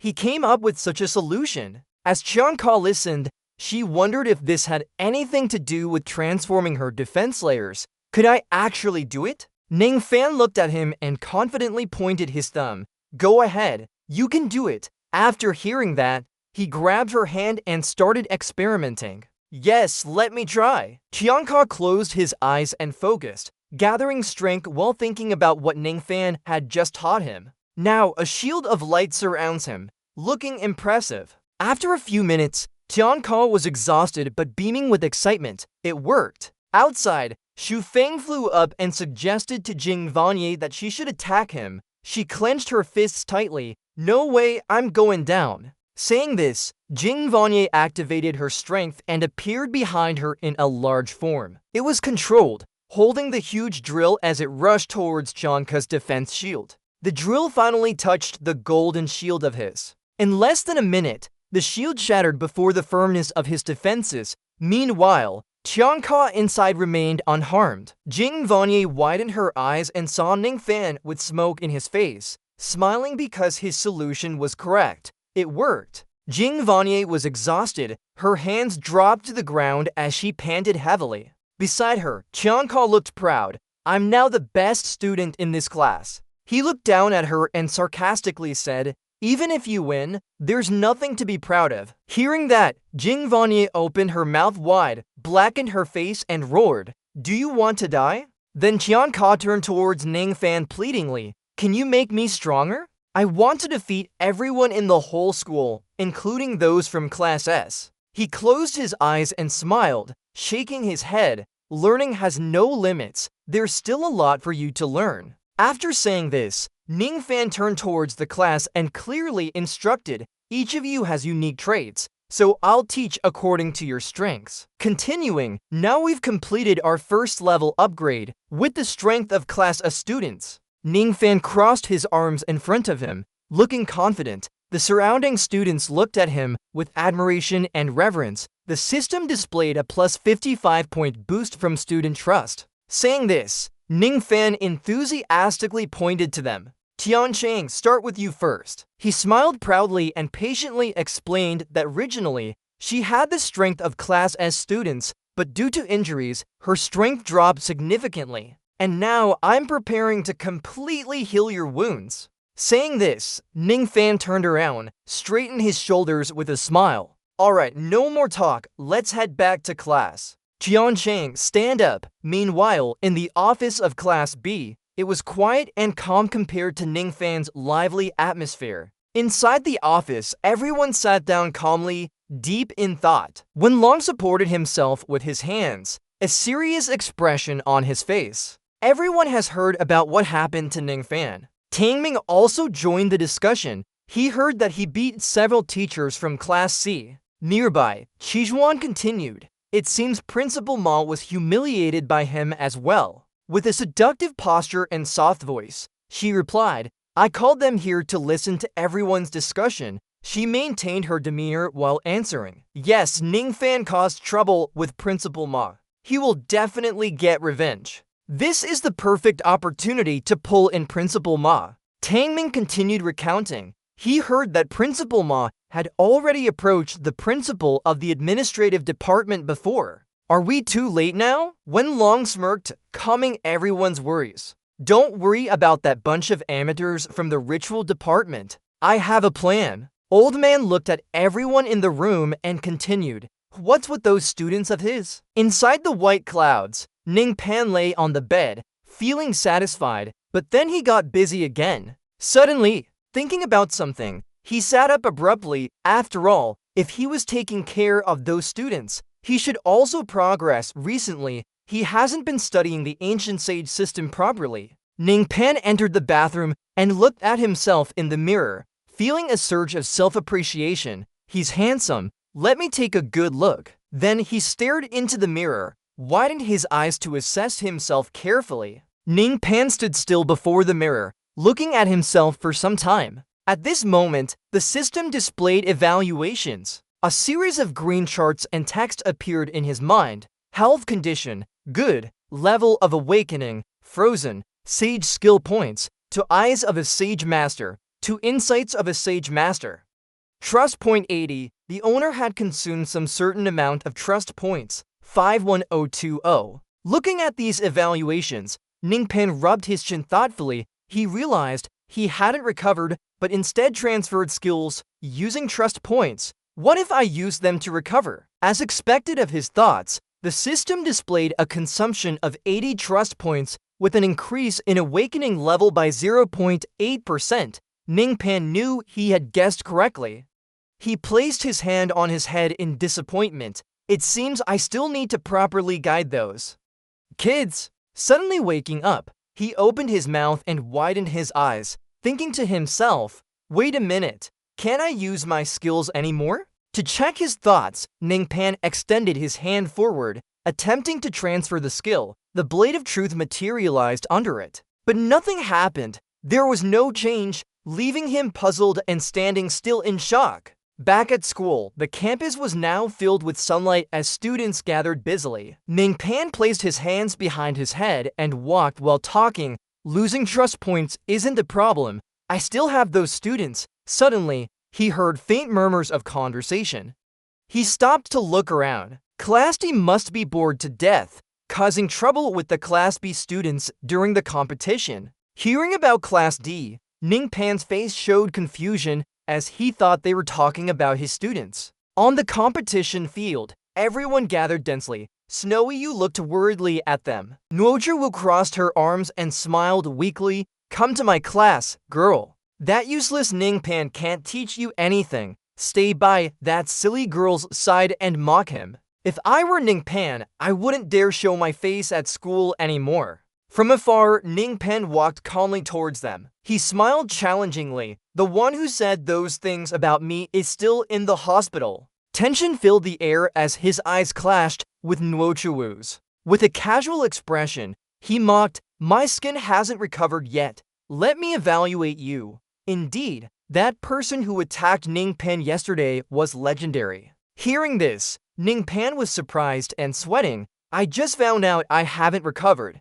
How did she figure it out? Beside him, Snowy Yu tightly gripped her hand, shouting loudly with determination. We've become better thanks to our teacher's guidance. I won't allow anyone to insult him. Liu Mein stood there and challenged, saying you're so good. Can you fight me? He approached, patting the little girl's head as he laughed arrogantly. Let's fight then. Ning Pan looked at Koram towards Liu Mein, widening his eyes to analyze her. Deep inside, he evaluated. This student has some backbone. After a few seconds, Ning Pan covered his mouth and whispered something into the little girl's ear. Soon after, Koram and Liu Mein stood facing each other on the competition field. Everyone around them anxiously watched as they prepared for battle. Liu Mein started first. She extended her palms towards each other unawakened. Before she could attack, Snowy Yu suddenly shot out a bright light beam aimed at Liu Mein. The girl was hit and flew off the field, debris flying everywhere. Outside, everyone gasped as they saw Liu Mein being thrown back. Like crystal, her mouth opened wide in shock. How could this happen? She fell onto a crack, her eyes spinning like a tornado. It's too fast. The speed is unbelievable. On the other side, Snowy Yu stood stunned and then activated her power. I underestimated your student, but seeing that made me sweat, gritting my teeth. Nishui rushed over, not knowing how much strength she had now. But secretly, she thought, this woman has really come. Snowy Yu admired the ancient sage magic taught by her teacher. It was very effective. System information immediately appeared. Trust points increased. His eyes sharp. Good job. Just enough for us to go one-sidedly. Ming Pan raised his hand and shouted loudly, 6th realm fire surface spell. Suddenly panicked, impossible, he quickly cast the spell, Heavenly Flame Liang Yuan. Nishui's face was blackened from head to toe, emitting a burnt smell. Ming Pan put his hands in his pockets and said, nothing is impossible. If it can't be done, it's just because you haven't seen it yet. Furious, he stepped forward with his hair standing on end, showing his dissatisfaction. Nishui prepared to attack. You're still very confident. Let me see if you can maintain that confidence. Immediately, a huge red ball shot towards the little girl from her hand. He stepped in front of Snowy Yu to shield her. Crazy woman, your trust points aren't enough anymore. Then a collision occurred and dust flew everywhere. Through the foggy smoke, two figures gradually appeared. Ning Pan sighed in relief. Good thing my trust points increased. Nishui's pupils constricted as if she couldn't believe her eyes. What? He loudly said, daring to attack your students. You're asking for it. Nin Fam summoned. Kaoshi entered Spirit Lightning. So, extremely surprised. Why is he so strong? A fierce battle broke out. Cries of pain echoed. The little girl looked at him with a fond gaze. Sensei, thank you. Nin Fam patted his head. Anyone who dares to bully my students will not be born yet. Suddenly, a distant voice called out. Snowy Y. Tiancheng hurried over. Snowy Y. Are you okay? The little girl lowered her head and answered softly. No, I'm fine. Liu Mian helped many water elements, worryingly spoke up. Sensei, alright, let the girl lead him. Look at Tiancheng. Extend your hand. I'll help restore it for you. His face lit up with joy as he saw the light. Sensei, really? Hearing this, Nin Fam calmly replied, I can do what I say. The three stood facing each other. The space became unusually quiet. 3 bright circles appeared on his wrist. Tiancheng was surprised. Sensei, these are. He folded his arms and answered, of course. You have to force him to use his right hand. You can't do anything without showing some effort. Nin Fam leaned close to Snowy Yi's ear and taught her a freezing attack technique. She was to attack him, forcing him to use his right hand. The little girl stepped aside, ready for battle as she spoke. Let's go. From the white smoke village, many ice shards flew straight ahead. They quickly approached where Tiancheng stood. Before they could touch him, they exploded in midair. Many small particles fell around Tiancheng. He was taken aback. Nin Fam looked puzzled at Snowy Yi and asked, What are you doing? The little girl shyly explained, I don't want to hurt him. Hearing this, he blushed too, seeing the two of them like mice in a trap. Tiancheng was extremely helpless. Nin Fam became serious again and said, This is county training helping Tiancheng recover his right hand. What you did isn't really helping him. You need to be more aggressive to truly help him. He stepped forward and continued, Snowy Yi, thank you, I'm fine, keep going. The little girl stood opposite Tiancheng, ready for the fight. With a determined look, he shouted loudly, showing his resolve. Come on. Snowy Yi's face was serious as she prepared to launch an attack. Many sharp ice shards were speeding towards Tiancheng's back. He clenched his hand ready to counter, but was still trembling due to tension. Due to the slow reaction, many sharp ice shards pierced him. Not yet, he fell to the ground. Snowy Yi worriedly called out, Tiancheng. He fainted and lay on the ground with a pale face. Snowy Yi hurried over, hugged his body, and was terrified. Why didn't you use your right hand? Nin Fam rubbed his head tiredly. It seems we need to try another method. In the office, voices echoed through the hallway. What did she say? When Long slammed the table, Nin Fam hasn't recovered yet and can still use skills. increase intelligence, and precious jade resonated in agreement. How is that possible? Japanese water was painting her nails when she replied, "If you don't believe me, go try it out." The old man looked at the other two with a grim face as they tightly closed their eyes. When Long held the document in his hand, it was an announcement for Class D inspection. His eyes became cunning. "It seems we only need this method to see what happens." When Long handed the paper to him, "This document is assigned to you." This old man has a wicked plan. As long as one student fails and gets expelled, Class D will be disbanded due to insufficient students. At the school's far end, where the space seemed tense, Haishao has it. "What are you competing for?" "The bathroom maid is an S-rank healer. Can she stitch and treat injuries?" Hearing this, Ning Fan looked puzzled and asked back, "SB?" She blushed as she explained, "Sir B isn't here to examine the boy's condition, right? What are you waiting for?" You frowned slightly, always claiming to be an S-rank whenever you speak. She awkwardly used magic, and the system displayed a notification that she was an S-rank magical healer. Proficient in both healing and mental erosion spells, can her body handle using the types of magic simultaneously without reducing accuracy or increasing spell consumption? It's a hidden ability of the Divine Alliance, Ning Fan thought to herself. Qiancheng frowned at the green light in his hand. It was holy light healing. Suddenly, she awkwardly stopped casting and glared at both of them angrily. Before Tiancheng could understand what happened, Ning Fan quickly clamped his hand shut, making her angry. "The boy's hands are fine. Are you bored? Bringing a worthless brat to bother me." You smirked and said, "I need you to act with me in a fake scene." She frowned seriously. "Sir, I am an S-rank magical healer. How can we deceive children?" Ning Fan quickly questioned her, insisting she was B rank, not S rank. "What do you mean by that?" You hesitated before saying, "An S rank high-level healer from the Divine Alliance with dual abilities." She waved her hand to cast a spell, covering Tiancheng's eyes. The atmosphere suddenly became tense. Zhao Xiao threatened in a low voice, "What else do you know?" Ning Fan calmly replied, "I have everything I need to know." She summoned a purple flame that turned her face pale. "How did you know?" You waved your hand and dispelled the spell effortlessly. "It's a secret. Don't touch my students." Zhao Xiao angrily summoned a bright red light. "Now that I've learned your secret, I can't keep you here today." Ning Fan easily dodged her attack. You gently blocked with your hand. The flames turned into white smoke columns. "Why fight when we're talking?" Zhao Xiao gritted her teeth and said, "Let's see if you can still talk later." As she spoke, she lunged at him, pummeling him continuously. Ning Fan quickly focused to find her weakness. You caught both of her hands tightly in time. She looked smugly at Ning Fan but admitted, "You're not my match." You tightened your grip on her trembling hands, but Zhao Xiao's expression changed. "We are all friends here. This small matter, I must help you." Inside, she cursed, "Damn it, just wait and see." Ning Fan whispered in Tiancheng's ear, "Release the seal first before kicking him out." Tiancheng heard her and quickly reacted. You stood beside him calmly after a thorough analysis.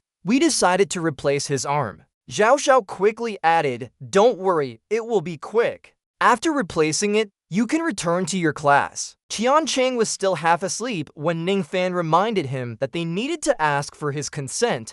Zhao Xiao chimed in, but he was unconscious and unable to move. You nodded, "So I'll take this as an agreement." Tiancheng almost shed tears at her words. Ning Fan gripped the new arm. "This arm is useless now.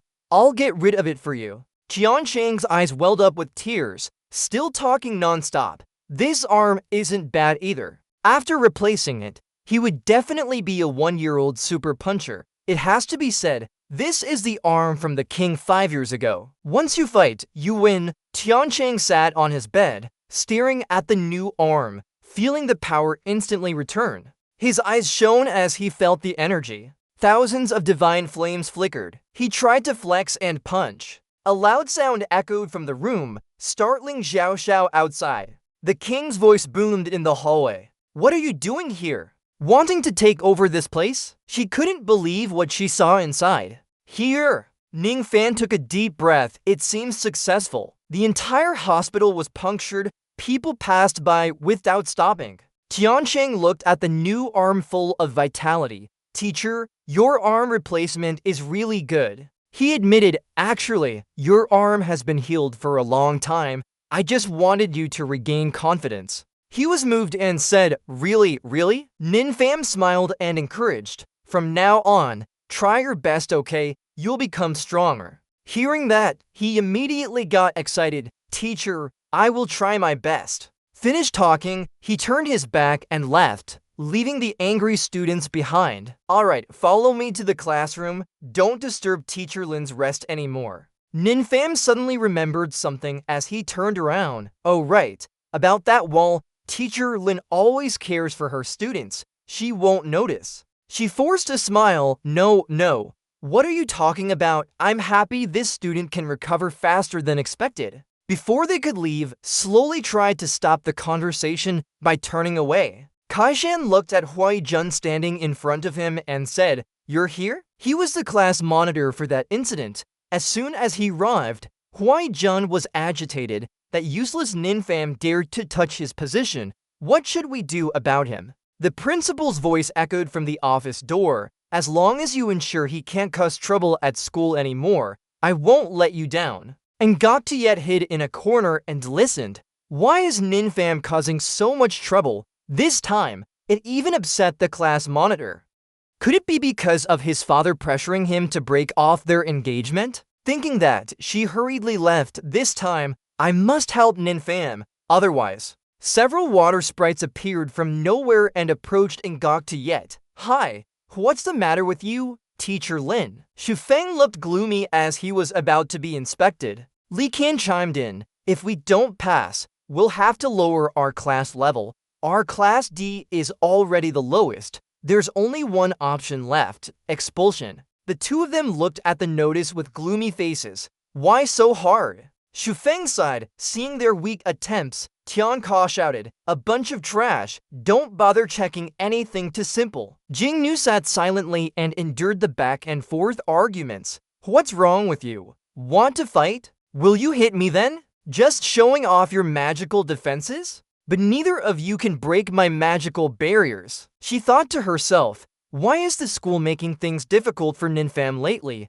When will this slowpoke ever return? As she mentioned it, Ninfam roughly opened the classroom door, startling Jing Nu. He entered and said excitedly, everyone's here, I'm glad. Ninfam quickly stepped up to the podium and said, let's start today. Suddenly, his eyes fell on something strange on the desk. Ninfam's voice showed a hint of surprise. Teacher B. Jing Nu smiled and explained, it's not that Teacher C hit a teacher. Now, Teacher B is teaching us. Then she snapped, Teacher, do you think this is right? Meanwhile, outside the office, Shufeng and Goktiet were advancing towards her with cunning expressions. She stammered, nothing, I was just passing by. Shuiyu stroked his chin and asked slyly, when will principal send you to the Laken Academy? Goktiet forced a smile. My father is very concerned about this year's competition. It might take some time.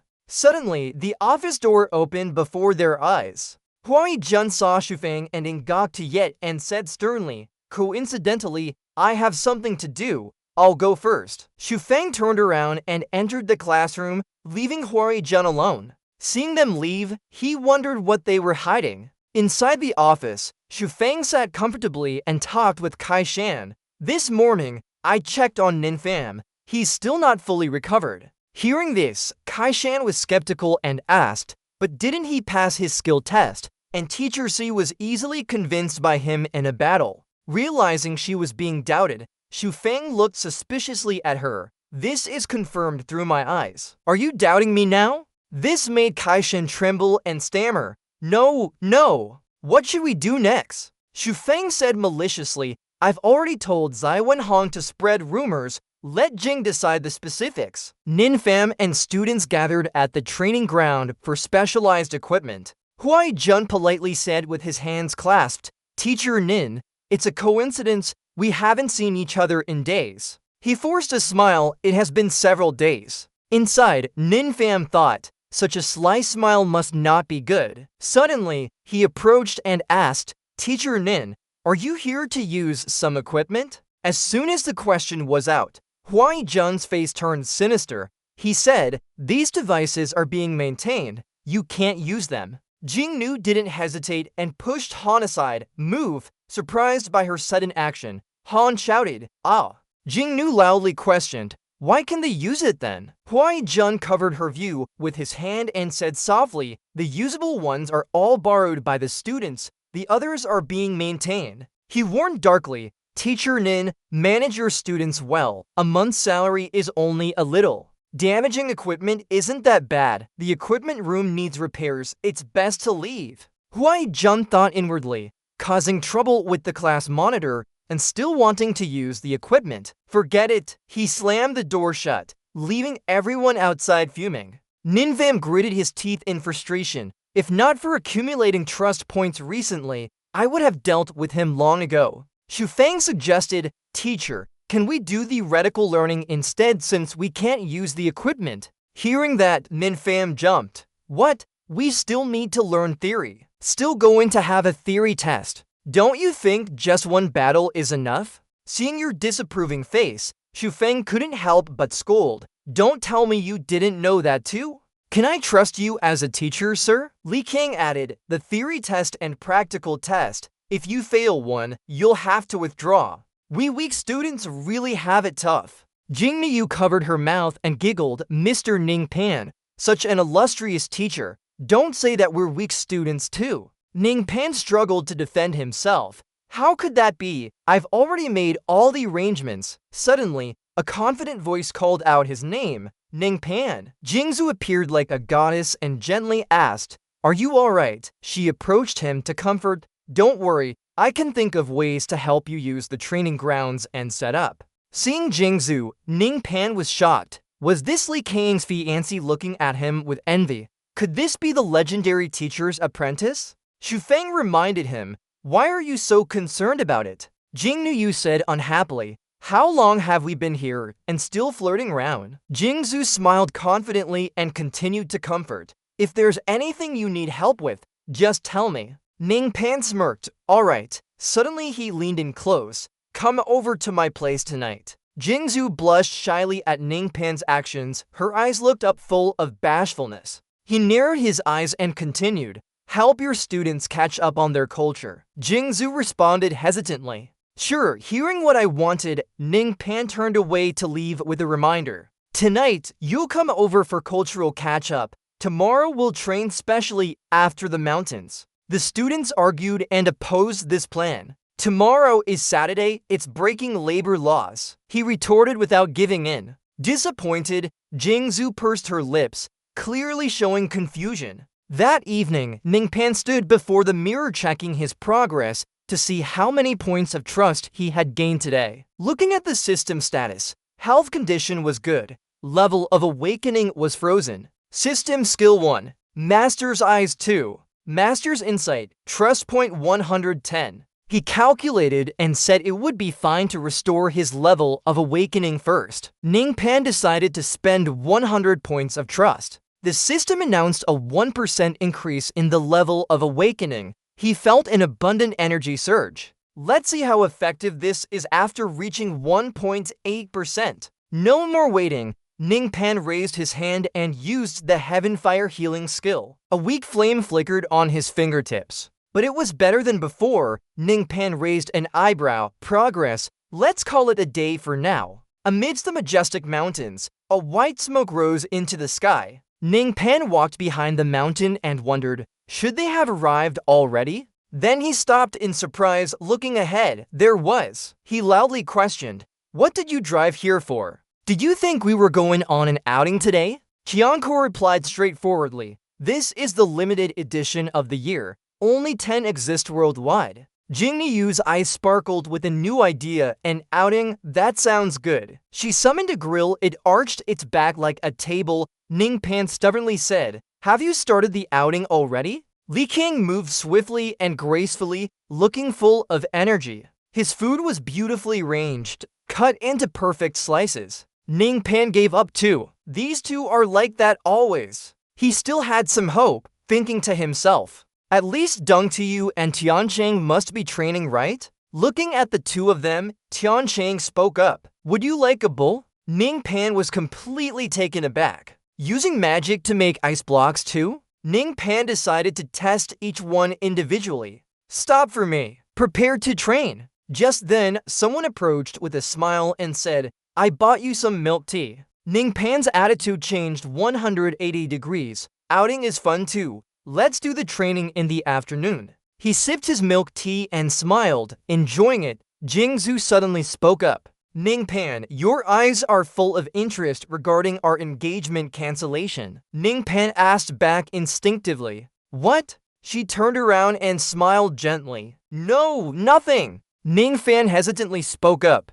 You should hold back a bit before you go. Don't cause any trouble anymore. His voice lowered as he looked away. He responded softly. Nin Fan held himself back in thought. Hold back? I've already been holding back a lot. You regain your composure and explained clearly. The special training session is divided into individual practice and evening theory classes. During individual practice, I will teach each of you personally. It's almost time for the afternoon, Tianka loudly said. This is the most popular device on the market this year. He stepped on a box, continued demonstrating. Just open it and powerful magical attacks will be unleashed. Put on this strange ring, Tianka continued. Magic can also automatically follow the person wearing this ring. He laughed loudly. With just this machine for practice, your defensive magic skills will be unmatched by anyone. Nin Fan hit hard and woke up.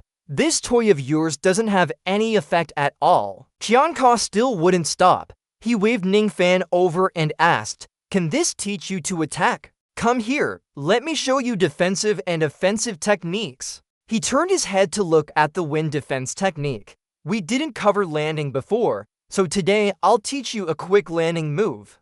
Ning Fan flew up in the air, then said, normally, mastering the second skill is quite difficult. You can learn aerial magic on your own, which shows that you have enough patience. Wind Defense asked curiously, using defensive magic while flying, what's the point? Don't let those two kids underestimate us. He dived down from the sky like a meteor. A loud explosion echoed as the ground shook and dust filled the air. The smoke dissipated. Ning Fan gradually appeared, having completed his quick landing maneuver. A shield ball surrounded him. Although the second skill can only exert 70% of the power of the first skill. But when you activate defense while landing quickly, it can prevent you from getting hurt. Wind Defense raised his head in admiration. Amazing! Ning Fan approached and encouraged. Once you learn defensive magic well, I'll let Tianka control the attack device on you. Facing each other, Wind Defense confidently said, I'm ready, let's do it. Tianka replied, what we call defense is actually about extending and utilizing internal strength. Just activate when defending. After discussing, he flew up into the sky while Tianka reminded him from below to adjust for a faster attack mode. Be careful to avoid. He pressed the start button on the device. Black magic rays surrounded by red energy shot out and headed towards Wind Defense. He was startled, hesitated for a moment, widened his eyes in front. The swirling magic rays formed a cage around him. He quickly dodged, avoiding the pursuing magical attacks. The overwhelming number and speed of the attacks hit Wind Defense. He gritted his teeth, fearfully looking at the shield ball about to explode. Then boom, an unexpected explosion sent Wind Defense flying away. Ning Fan snapped his fingers, releasing a green energy source that quickly wrapped around the falling Wind Defense. It expanded into a wind net, easily catching his small body. Seeing the two kids making progress so fast, he sneered and approached Li Qiang and Su Feng. Next up are you guys. The two kids were scared, their faces pale as they trembled. Ning Fan explained that Su Feng's mental erosion skill is used to control others, but it still needs more practice to better control people. Li Qiang passed a chicken thigh to him in greeting. Take one, eat until full before you can train. Ning Fan angrily snatched the food and shouted, focus on listening. He continued his explanation. Next, I'll teach you techniques related to mental power cultivation. Just keep practicing like this. Seeing that, Li Qiang quickly finished the remaining chicken. But before he could put it in his mouth, Su Feng snatched it away. He looked at him with a serious tone and said, "Can you listen carefully?" Seeing the piece of food almost gone, Li Qiang blankly turned around. "Hey!" He gripped his hand tightly, so angry he was shaking and burst into tears. "Hey!" After saying that, Liang Qiang rushed over and punched Xu Feng in the chest with all his might. Xu Feng still felt a sharp pain from the previous punch, but looked even worse. He had hit himself in the face. Ning Fan stood by, looking bored. "Alright, stop fighting," he said confidently. "I know which aspect you should train on now." Interrupting, Ning Fan approached and whispered something into Xu Feng's ear. He patted him on the shoulder with a smile, encouraging him, "Go practice." Suddenly, Xu Feng had successfully practiced despite Ning Fan's surprise, learning quickly. Looking at his hand wrapped in purple energy, he thought deeply, lost in thought, waiting for Xu Feng to pause. "It's over. I forgot the next step of training that Mr. Ning mentioned." He panicked and fell back. "Man, this is tough." Realizing something was wrong, Ning Fan spoke up. "What happened?" He ran over quickly to support Xu Feng. Worriedly asked, "What happened?" Calmly replied, "Teacher, I'm fine. It's just that I forgot the next step after completing half of it." Ning Fan laughed inwardly, thinking about how he got stuck in his practice. "How did you manage?" He said satisfied, "I'll explain again to you. Take a break and continue practicing later." Then Ning Fan turned to look at Liang Qiang. "Xu Feng is done now. It's your turn next." Xiao Feng hesitated, lazily responding, "Teacher Ning, maybe." Then Liang Qiang pointed at the still unconscious Xu Feng and said, "Maybe we should wait until Xu Feng is okay before you start practicing." Ning Fan stretched his arms wide, laughing out loud. "It's fine. Follow the training method I taught you. You'll feel the mystery of the spirit, the exaltation of the soul, and even unlock your hidden abilities. It will be as easy as carrying a hand." Hearing that, Xiaofeng bowed his head to the ground. "Please, teacher, please teach me." Seeing his student's sincerity, Ning Fan couldn't refuse. He smiled wickedly, making the atmosphere eerie. "So bring out all your food here," Liang Qiang cried. Even though he only had one chicken wing left, he gritted his teeth and handed it over to Ning Fan to gain knowledge. "This is the last one," he said decisively. "Don't eat yet. Run 10 laps first, then come back here." Ning Fan pointed in a direction, telling Xiaofeng to start running. He needs to persist and train his body for the test. Before the test, don't eat these things anymore. Liang Qiang ran off immediately. "Teacher, my chicken wing."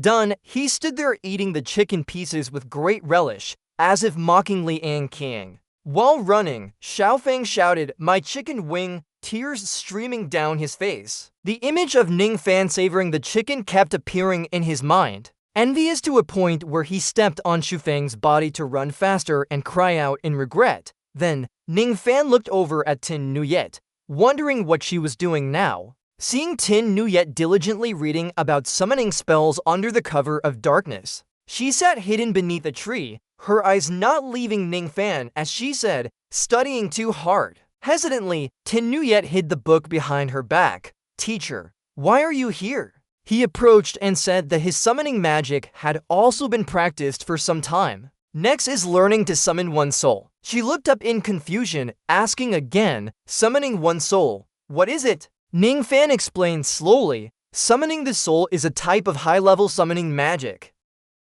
Unlike other high-level summoning techniques, the summoned spirit will grow with the summoner." She raised her hand and gripped it tightly, her sharp gaze showing she understood, but in reality, the fine crystal didn't catch a word of what was said. He pointed at one finger, surrounded by dark red energy, continuing that each person would summon a different spirit. Immediately after, a death god soul appeared behind Ning Fan, standing to observe, his eyes sparkling with admiration. Ning Fan pointed at his own soul and gently asked, "Do you want to learn?" The question was unnecessary. Who wouldn't want to learn when they're not at the peak? Her eyes glinted as she retorted, "You're just saying that." He silently scolded himself, wishing he could speak more politely, but Ningfan remained kind and guided him. Next, I'll teach you how to specifically summon your soul spirit. Fine Crystal took a defensive stance, stepping with a strand of hair, then transferring golden energy into it.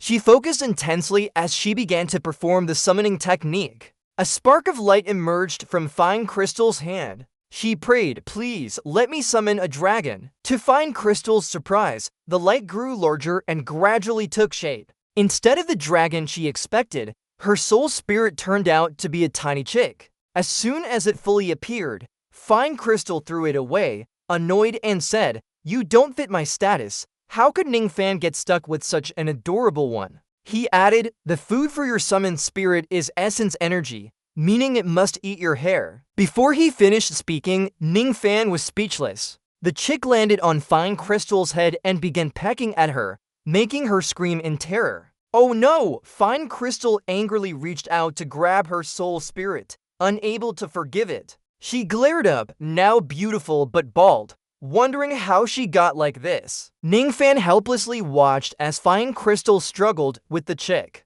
She angrily chased after her, trying to reclaim the soul spirit that had been summoned. At this moment, a hand landed on his shoulder. The teacher called out softly, "Teacher!" Envious said, "That useless wind user has learned how to defend himself now. So, Ningfan, tomorrow behind the mountain, I'll supplement your culture." Suddenly, someone passed by Ningfan, making him jump. Fine Crystal, annoyed at losing her chicken leg, asked if he had taken it. At this point, Ningfan turned to look and was surprised, asking curiously, "Why are you wearing a hat but no clothes?" Seeing him approach, Fine Crystal raised her hand. "Don't come here." Ningfan asked, "Why?" Before she could answer, a chick suddenly flew to peck at her head. "Don't touch my hair again." Now, Fine Crystal took out a strand of her own energy-infused hair and used it to summon the spirit. She gave the hair to the chick, which just ate it but was shocked by its eagerness to eat. Frustrated, she looked at him and scolded, "If I had known this, I wouldn't have learned your soul summoning. My hair will be eaten clean soon." Ningfan waved goodbye to Fine Crystal as he turned away. "It's fine, just pass the test and I'll deal with it for you." He sat down again, thinking of ways to help his student. Maybe there's a plant that helps grow hair, but what's its name? At this moment, Ningfan noticed a girl. Snowy Jade quickly sensed someone was staring at her. A thought suddenly popped into his head. She's also an S-grade teacher. Maybe she knows about the plant that helps grow hair? Surprised, Snowy Jade approached Ningfan and asked, "Are you thinking of something?" Without hesitation, he directly asked her, "Do you know a plant that can help with hair growth?" Snowy Jade recalled as she said, "Yes, there is." The scene before them was a dark cave deep in the forest, seemingly watching them intently. In front of the cave was the plant Ningfan was searching for. After recalling where to find this plant,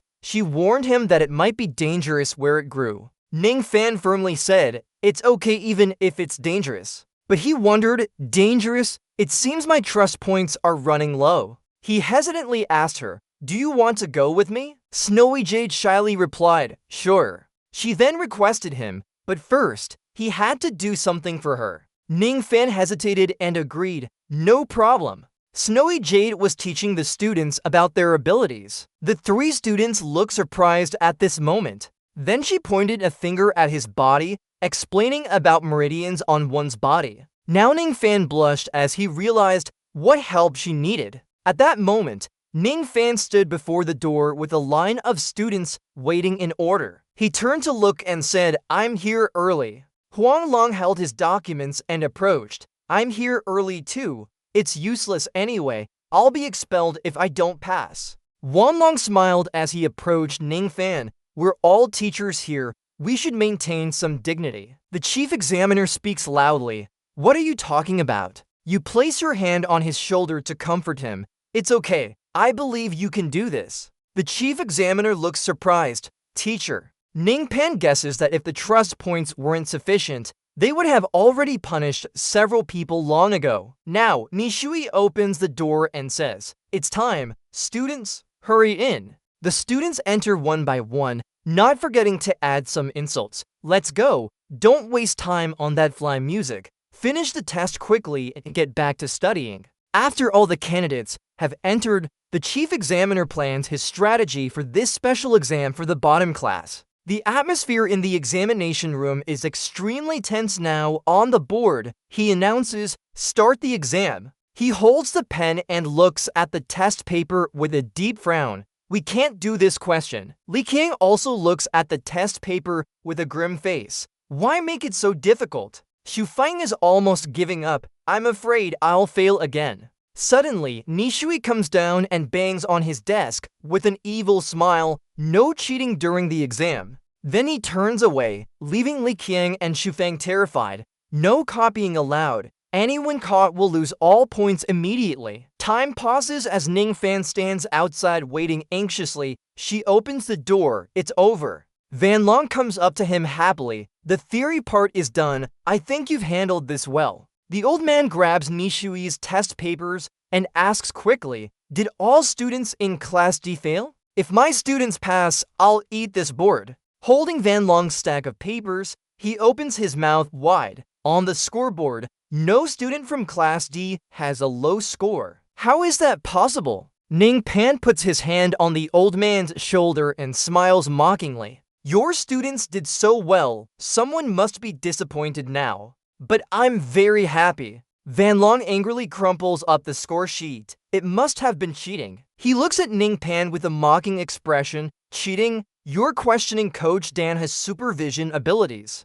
Van Long grits his teeth and angrily glares at Ning Pan. "You," he says, then storms off. "Wait for the practical test to see how we'll handle you." Now, he turns to look at his students. "Did any of you cheat?" They all answer in unison, "Of course not." Ning Pan smiles contentedly now. "That's good," secretly thinking that Nixu's supplementary training for them has been effective. At the entrance of the speed test path, Ning Pan introduces Xu Feng and Ziyi to the exam. The first part is Xu Feng's speed. He nods in approval as he walks over. "Yes, looking at the winding paths with obstacles." Xu Feng sighs. "This test path is nothing like Class D's." Qiancheng actively encourages him, but if it were Xu Feng, there wouldn't be a problem. Ziyi also sends her good wishes.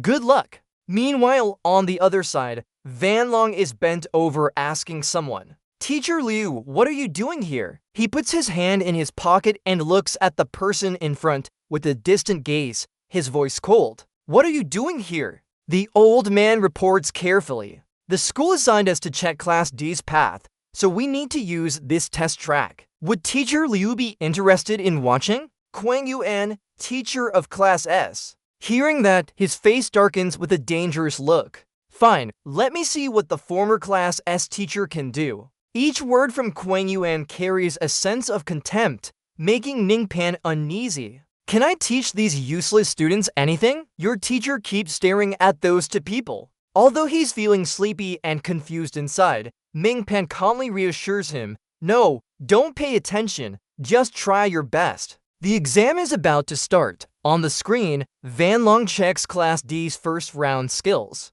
The examiner checks speed, student checks Xu Feng, skill check for speed. The test takes a load-bearing form. During the test, as long as you don't leave the racetrack, anything goes. Shorter finishing time than the teacher means passing. He looks towards the common racetrack rules. There are spherical devices on the racetrack. Just touching them will cause an explosion. Explosion spray paint. Each hit with paint adds 10 seconds to your finishing time. Finally, Van Long doesn't wait any longer and starts a countdown. A 3-second countdown begins. 3. In the stands, besides Ning Fan's group, there are two very enthusiastic cheerleaders. "Come on, come on, come on." Meanwhile, the Fawn player took a moment to glance at Tangming as the sound of reversing tires echoed.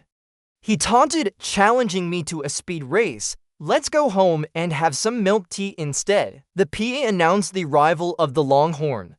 At that same time, Fong frowned slightly. "Hey!" Then the traffic light turned green, and an announcement was made. Meanwhile, Tangming paid no attention. "Start!" He kept running towards the finish line with his head down. Before he could recover, Tangming had already disappeared from his sight. Teacher! He left Fong behind as he shot forward like a bolt of lightning. Tangming looked satisfied and spat out some taunts at him. It was only now that Fong caught up, surprising everyone. Hey, look how close his face is to mine. He was shocked. The speed of this nimble guy. How fast can he be? Watching the colorful balls approaching, Tangming thought to himself, let's see how I deal with you. Then he jumped forcefully and stepped on them to get ahead. Here's a gift for you. The 3 colorful balls in front of Fong shattered, confusing him. What? Well, Tangming took advantage of the situation to escape, leaving his opponent behind.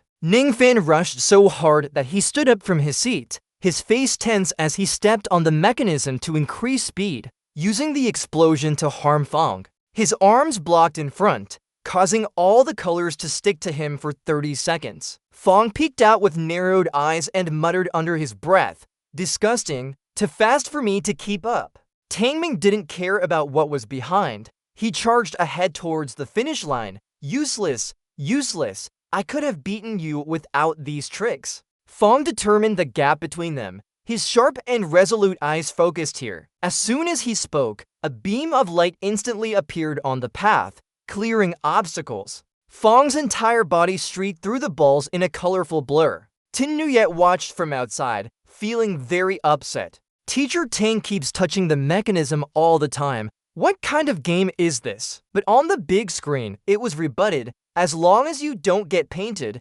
touching the mechanism won't affect anything. On the track, seeing Fong closing in closely, Tangming still laughed mockingly. Fast speed. So what? Unless you're faster than me by 30 seconds, you'll definitely be left behind. He wasn't provoked. Instead, he taunted, even though I'm the worst student in class D. It seems like without these tricks, teacher still wouldn't have beaten me. Fong immediately got angry and formed a ball of power with his hands. This kind of weakling should have left school long ago. His breath rushed close to Fong's face, surprising him too fast. Suddenly, a large explosion occurred on the track right above them. Tangming, the mastermind, smiled triumphantly. It's over now. Before he could be elated for a few seconds, amidst the thick smoke, a voice echoed, "So what?" As his vision cleared, he saw Fong standing inside an unharmed protective ball. Teacher, I wanted to teach you about defense. It turns out it really is useful.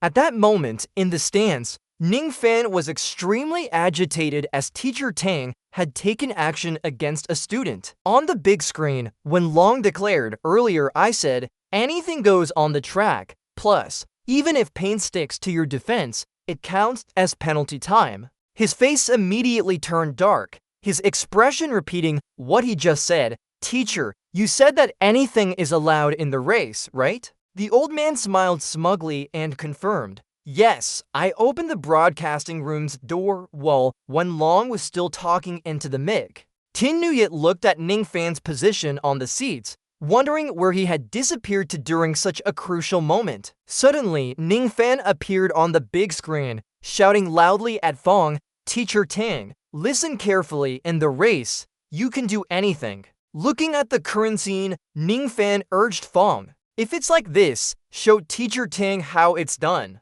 He tried to shout louder to boost Fong's morale. Quit dissent now! Fong immediately grinned. Yes!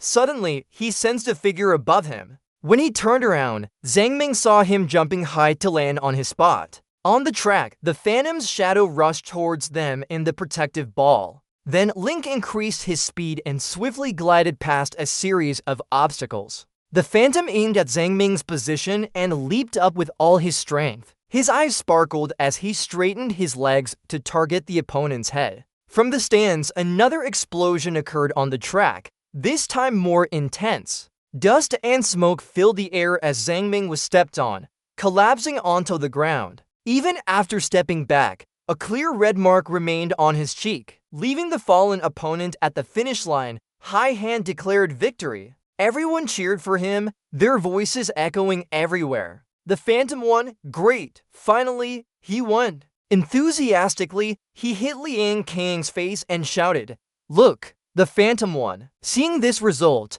Ning Fan smiled satisfiedly. It seemed that the Phantom's test was over. However, when Long was agitated and criticized loudly, saying this shouldn't count, his students were trampling on organs and even attacking teachers. This violated rules. He burst into laughter and immediately threatened the old man. It seemed he said anything goes as long as it's within the track. Faced with his opponent's momentum, when Long was intimidated, his earlier boldness vanished. Did I say something? The old teacher stubbornly refused to back down, and Ning Fan flicked a flame from his fingertips. Do you need me to remind you? Just as he was tense, someone interrupted their conversation. All right. Guan Yuan walked forward calmly and made the decision. Whatever his students did complied with this decision. Approaching Ning Fan, Guan Yuan's attitude was condescending. He never expected to still be able to teach such an outstanding student. It was worth being a former S-class teacher. With a haughty look, Guan Yuan scrutinized him, every word filled with disdain. But he fell far short of his past self. Since this victory confirmed it, when Long had to reluctantly comply, Teacher Liu said she passed the test, so I won't make things difficult for you anymore. Let's start the next round. Ning Fan was not afraid and directly said, I'll go. Then the old man returned to his position on the large screen to announce the final results. This test score is valid. The next student quickly prepared for the next test. At this moment, a shaky hand raised high. Teacher! Liang Qiang was so scared that he took a long time to speak, but still boldly registered his name. Let me go first. I can't hold on anymore. From the monitor, Ning Fan observed all of Liang Qiang's expressions. He gently smiled and encouraged him. Then you go. In his heart, he silently prayed that after days of training, they would achieve the desired results. At the skill arena, when Long announced the start of this test, the examiner was teacher Liang Fai from Class C, and the student was Liang Qiang from Class D. As Liang Qiang trembled, Ning Fan gave him instructions below, starting with a 10-second sit on the ground before standing up to take his stance. When Long also went down near the competition platform to give Liang Fai last-minute advice, only he and his partner remained in Class C. He looked around, reminding him to be serious during this test. Liang Fai assured him that he would strictly follow the rules of the competition. Then another announcement was made for the two contestants to prepare, getting into position. Ready? Seeing Liang Qiang's fear, he kindly advised, your current condition is not suitable for this test. I suggest you give up. Inside his belly, when Long grumbled about being hungry and urged teacher, hurry up and finish the test so he could go eat. Just as he finished speaking, the signal sounded, starting. Liang Fai immediately jumped onto the platform with a fist formation. Not knowing when to quit, I'll make you kneel. He forcefully delivered a horizontal punch and said, lie down. Liang Fai was surprised by the sound of Liang Qiang counting below. 1, 2. He was astonished. What are you doing? But Liang Qiang ignored him and continued to count. 3, 4, 5. Liang Fai immediately switched his stance. Hey! While he was still innocently continuing with his work. 6, 7, 8, 9. Just as Mr. Li was about to strike, Chung suddenly sat up straight. 10. Due to the sudden movement, he felt dizzy. His legs also became weak and wobbled, unable to stand steady. By inertia, he fell forward. At that moment, Liang Fai was still in mid-air. You should give up now. Before the sentence was finished, Mr. Li was ruthlessly hit by Chung. The adult was knocked off his feet and slammed hard into the wall behind him. After this accidental attack, Chung fell flat on the ground. His right hand came out to block a strike to his chest, injured from it. Wasn't he dizzy? What kind of supernatural strength is that? Seeing the situation become unstable, Van Long shouted urgently, Liang Fai, what are you doing? Keep checking. But in the end, Liang Fai just smiled slightly and didn't do anything. I'm a teacher. I know the limits of this test. He closed his eyes and decided to give up, admitting defeat. These words made him extremely angry, his face turning black, teeth grinding tightly. The crowd cheered loudly. We won! Come here quickly! Sheng, he held a steaming chicken thigh in his hand. I've prepared the chicken thigh for you. Seifong walked towards the stands with it. The crowd smelled the food. Chung immediately jumped up. The aroma! His attitude changed instantly. His eyes lit up. He turned to stare at the chicken thigh intently. Chicken thigh! My chicken thigh! Suddenly, Chung lunged forward and bit it hard. Saifong immediately ran away with the chicken thigh. Chung carefully chewed on the fried chicken, his body emitting a pink glow. After being chased by Chung, Saifong panted and said, "Why are you so fierce? It's not your turn to eat." The P announced that the spirit energy test for Class D was about to begin. Student Saifong quickly went to his testing spot. He was still out of breath. "Is it my turn now?" Van Long waved him off, reminding him that this year's outstanding teacher would definitely be him after completing the task. The teacher assured him, "Don't worry, I'll make sure that student fails." Van Long announced over the PA that for this spirit energy test, the teacher was from Class B and the students were from Class D. Begin! As soon as the announcement ended, Q Tran pointed at Saifong and said, "Let's go fast and win quickly." Van Long watched from above smugly. Spirit magic of Kwai Tran has become tangible. Now, using spirit energy for a transformation spell is not something ordinary people can handle. Ninfam, let's see if you're still as obedient and won't run away from school this time. Isekai'd was worried about the terrifying power. She feared that this teacher already had the strength of a Class A teacher. "It's over. Saifong isn't my opponent." Back to the match, Kwai Tran lowered his finger and ordered, "Go, release a dark creature from your area targeting Saifong." He was surprised by its speed and couldn't defend in time. Trouble. The creature flew straight at Saifong, dragging along an aura of hypnosis. He fell under the effects of that all-out attack, unable to move, his eyes wide open, frozen. Kwai Tran's move directly sent Saifong into a dreamlike world. Here is what happened. In his vision, he saw Mr. Kwai flying above the sky summoning meteorites. While the ground cracked beneath him, Kwai Tran lowered his finger again and shot red-hot meteors at Saifong. "Go!" The meteorite hit with a loud boom. Shufeng ran while shouting, "Mom!" Suddenly, he had an idea to turn around. Running like this isn't working. Shufeng leaped to dodge the attack. His magic hand shot towards Kyujin, secretly thinking, he needs to find a way to attack him. Master blocked his strike, saying that if you want to attack me, it's ridiculous. Seeing Shufeng worried, he must distract the master's attention somehow. Kyujin read his mind and said, "To distract my attention." Hearing someone behind him, Shufeng turned around in surprise. The three Kyujin standing on different ice pillars shouted together, "Where is your focus?" Shufeng yelled, "What?" All three of the master's bodies rushed at once. The ice blade stabbed Shufeng right through his stomach, causing him to cry out in pain. Back on the real battlefield, Kyujin laughed at Shufeng's illusion. "This is hilarious." The master finally raised his head and decided, it's over now.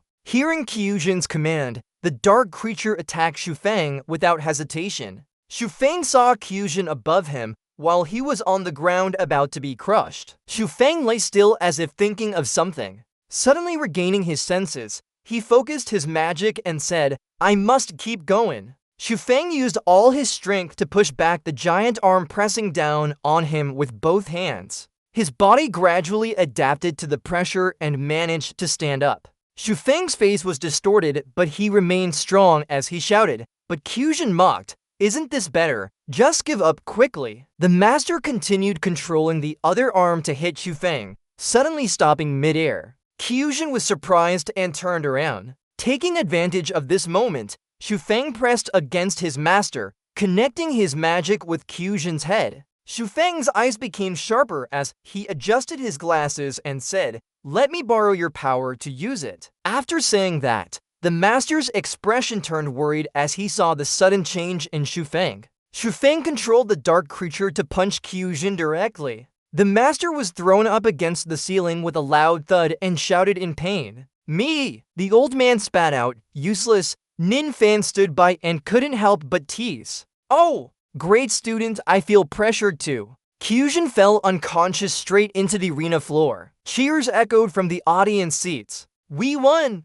Feng left while stretching his arms and said, exhausted, so tired. Was that Liang Qiang's laughter just now? Trust points plus 100. Liang Qiang laughed until his eyes watered. Your strategy is great. I won't be expelled anymore. Nin Fan's system announced. Trust points plus 80. Feng said, exhausted and wiping sweat. Tired, so tired. The kid held a chicken leg in one hand and quickly put it on Feng's shoulder, teasing, eat more to replenish energy. Feng couldn't help asking, was that laugh just now when I was competing yours? Why? Liang Qiang explained, you heard right, didn't you? When I fainted during the competition, I thought I lost. Hearing you say I won made me very happy. Tingle shouted from behind, focus a little bit, okay? Why did it take so long to react? Feng happily said, really? Next time I'll invite you for dinner.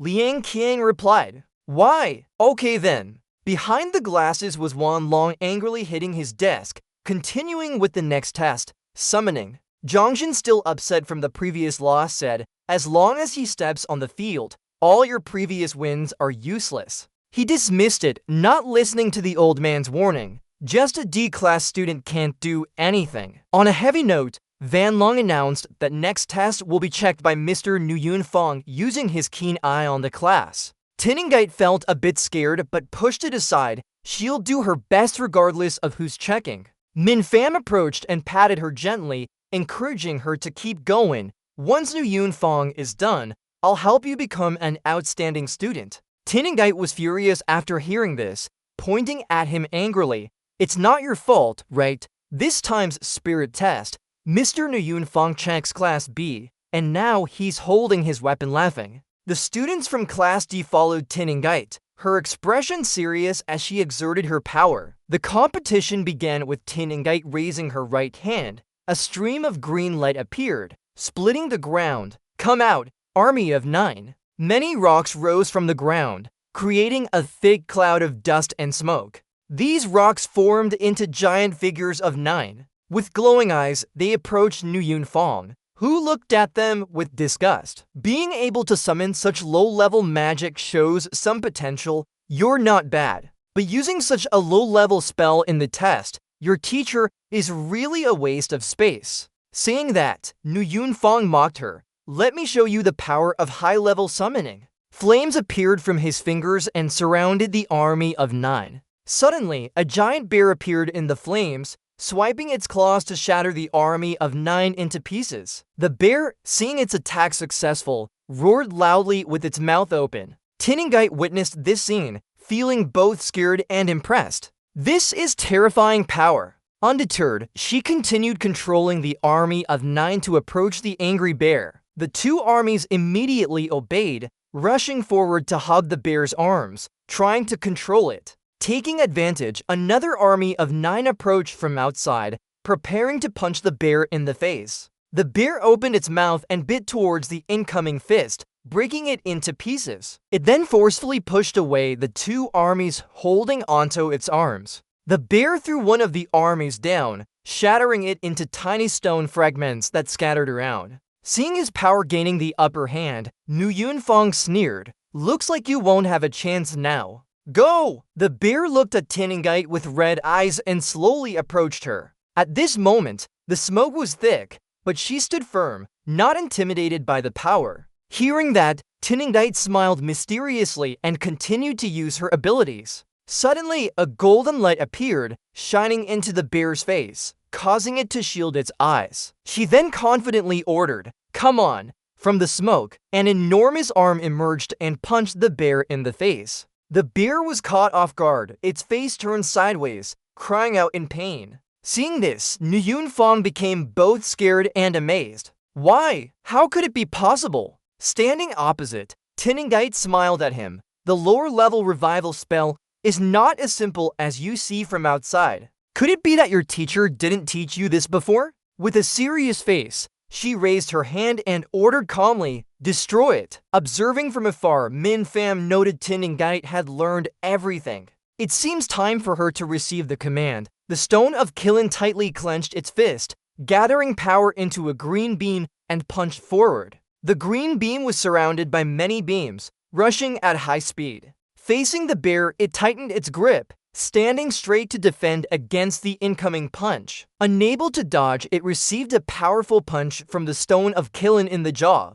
The bear lost balance and fell back. Meanwhile, the Stone of Killen was hit by the bear's claws on its head. It was pushed back by Nu Yunfang, who still evaluated the situation with a stubborn look. Indeed, there is a way, but to fight against my high-level summoning, you're far from it. Nu Yunfang shouted, "Order the Stone of Killen to break that pile of rocks." The bear rushed towards the standing Stone of Killen in anger. The army of 9 under Isekai'd was hit and shattered into pieces, remaining still. At this moment, the bear lunged at the opposite Stone of Killen with its claws. Seeing the battle between the two stones, the Stone of Killen continued to gather power in its fist. It raised its arms straight towards the face of the approaching bear. The bear's eyes glowed as it stared at the extending arm. A powerful punch landed on the bear's face. After being hit by the Stone of Killen, the bear turned into dust and fell to the ground below. Seeing this, Isekai'd was overjoyed. "Great job, we won."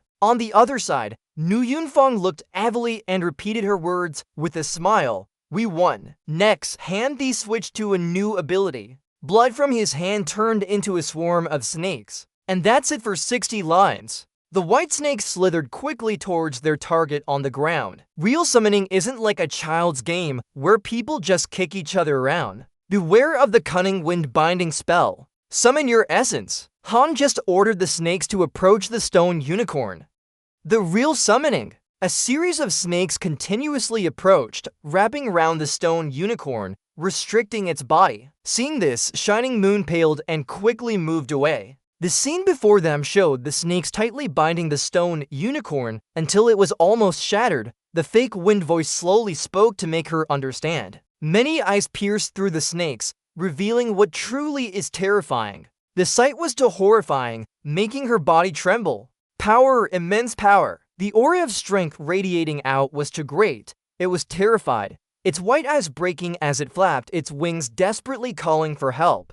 She saw it stretch and reach out towards her, tightly grabbing its hand to pull it closer. Shining Moon hugged it tightly, opening her eyes wide as she looked straight ahead and shouted, "Come here, don't cause any more trouble." Ning Fan outside was sweating. Why hasn't her beast's return to essence awakened yet? Behind the snakes, Isekai'd hid, his eyes glowing intently at Shining Moon. Then a series of snakes attacked Shining Moon, who screamed in pain as they tightly bound her hair. The fake wind hidden among the snakes looked down. She had potential but was destined to lose. She decisively cut off her long hair to escape the snake's grip. Shining Moon's expression turned serious. Not necessarily. On one side, Dudu fell from her grasp and lay still on the ground. Shining Moon's strands of hair fell onto its location. At this moment, Dudu's entire body glowed, emitting dazzling rays from its body. Its transformation surprised Sui Feng and Shining Moon. Ning Fan outside looked at it with a puzzled expression, wondering if it had finally awakened. Now Dudu grew in size, transforming into an imposing phoenix. Its wings spread wide on both sides. Sui Feng and Shining Moon exchanged glances, thinking, "Phoenix brother." Without waiting for their surprise to wear off, Isekai'd's voice boomed. "The battle is over." As per his command, the snakes opened wide towards Dudu. Seeing the snakes approaching, it quickly dodged and flew away from the attack. Next, Dudu didn't stop, stretching its wings to fly at full speed, aiming for the gap where the snakes were protecting Isekai'd. Dudu flew straight towards Isekai'd's glowing eyes without stopping. Finally, it broke through the snake barrier and pushed him out. Isekai'd was hit. His body swayed as he shouted, "The battle is over." Losing control, he rubbed his head while muttering, "It's over." As Isekai'd went berserk, Dudu appeared and bit his head hard before he could retract his words. Back in time, Shining Moon was comforting Dudu, fearing the snake's imminent attack. She glared at each snake rushing towards them from behind. Before she could react, Dudu in her arms was hit and thrown out. In the observation room, Wanlong watched the battle. Old Man roared angrily, "Foolish, foolish, a bunch of fools, even the useless students couldn't defeat them."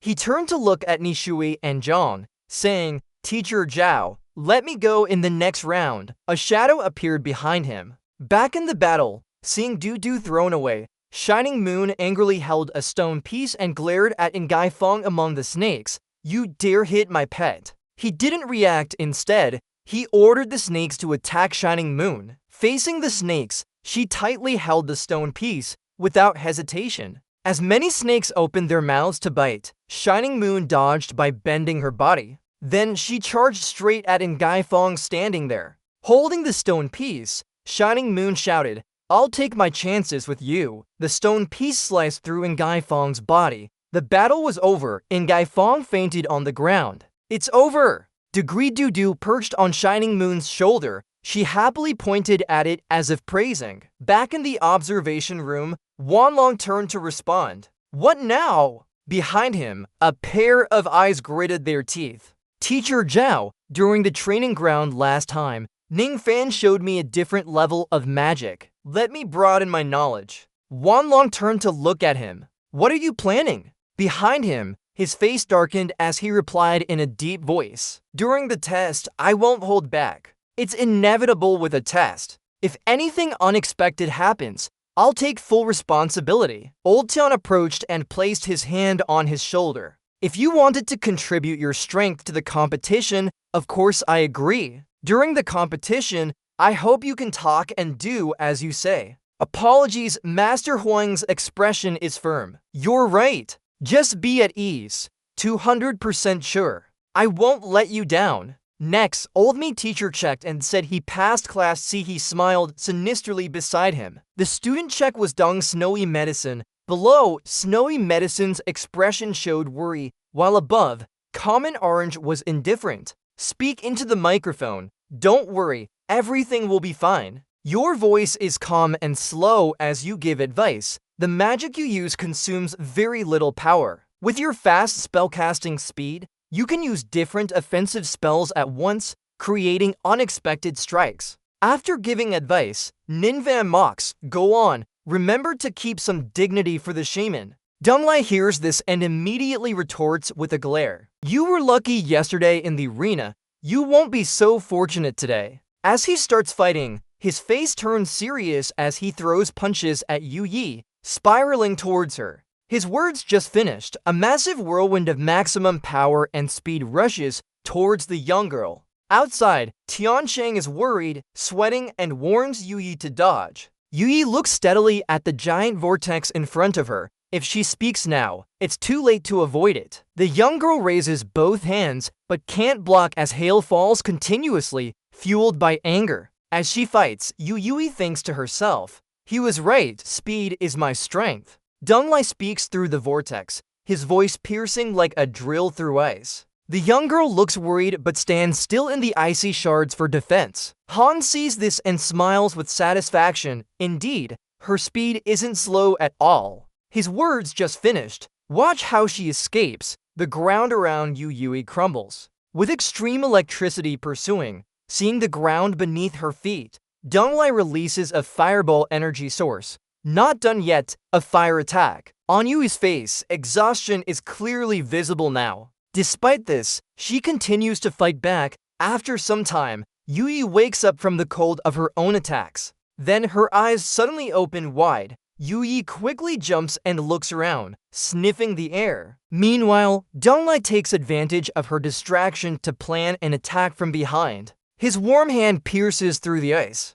When Donglai's hand brushes past Yui's left eye, she gasps. He laughs, saying Janin fam only taught you this much. Qian Chang, watching from above, suddenly shouts, "That's a foul." "I'm upset, that's a foul." Definitely, Donglai must have used sharp weapons. Seeing this, Van Long turns to say, "It's just an unexpected incident during the competition. For now, Donglai can't retract his hand in time. Don't make a big deal out of it." Just as he finishes speaking, Nin Pham appears from nowhere and grabs his sleeve. He sternly asks before the match, "Did you tell Donglai anything? Was this your instruction?" Van Long's face changes but continues to insist on evidence. Nin Pham looks at him coldly and demands that the competition be stopped immediately. At this moment, Quang Vin suddenly interrupts, "Okay? He looks at her and says, accidents can happen during a match. Kwangvin avoids eye contact.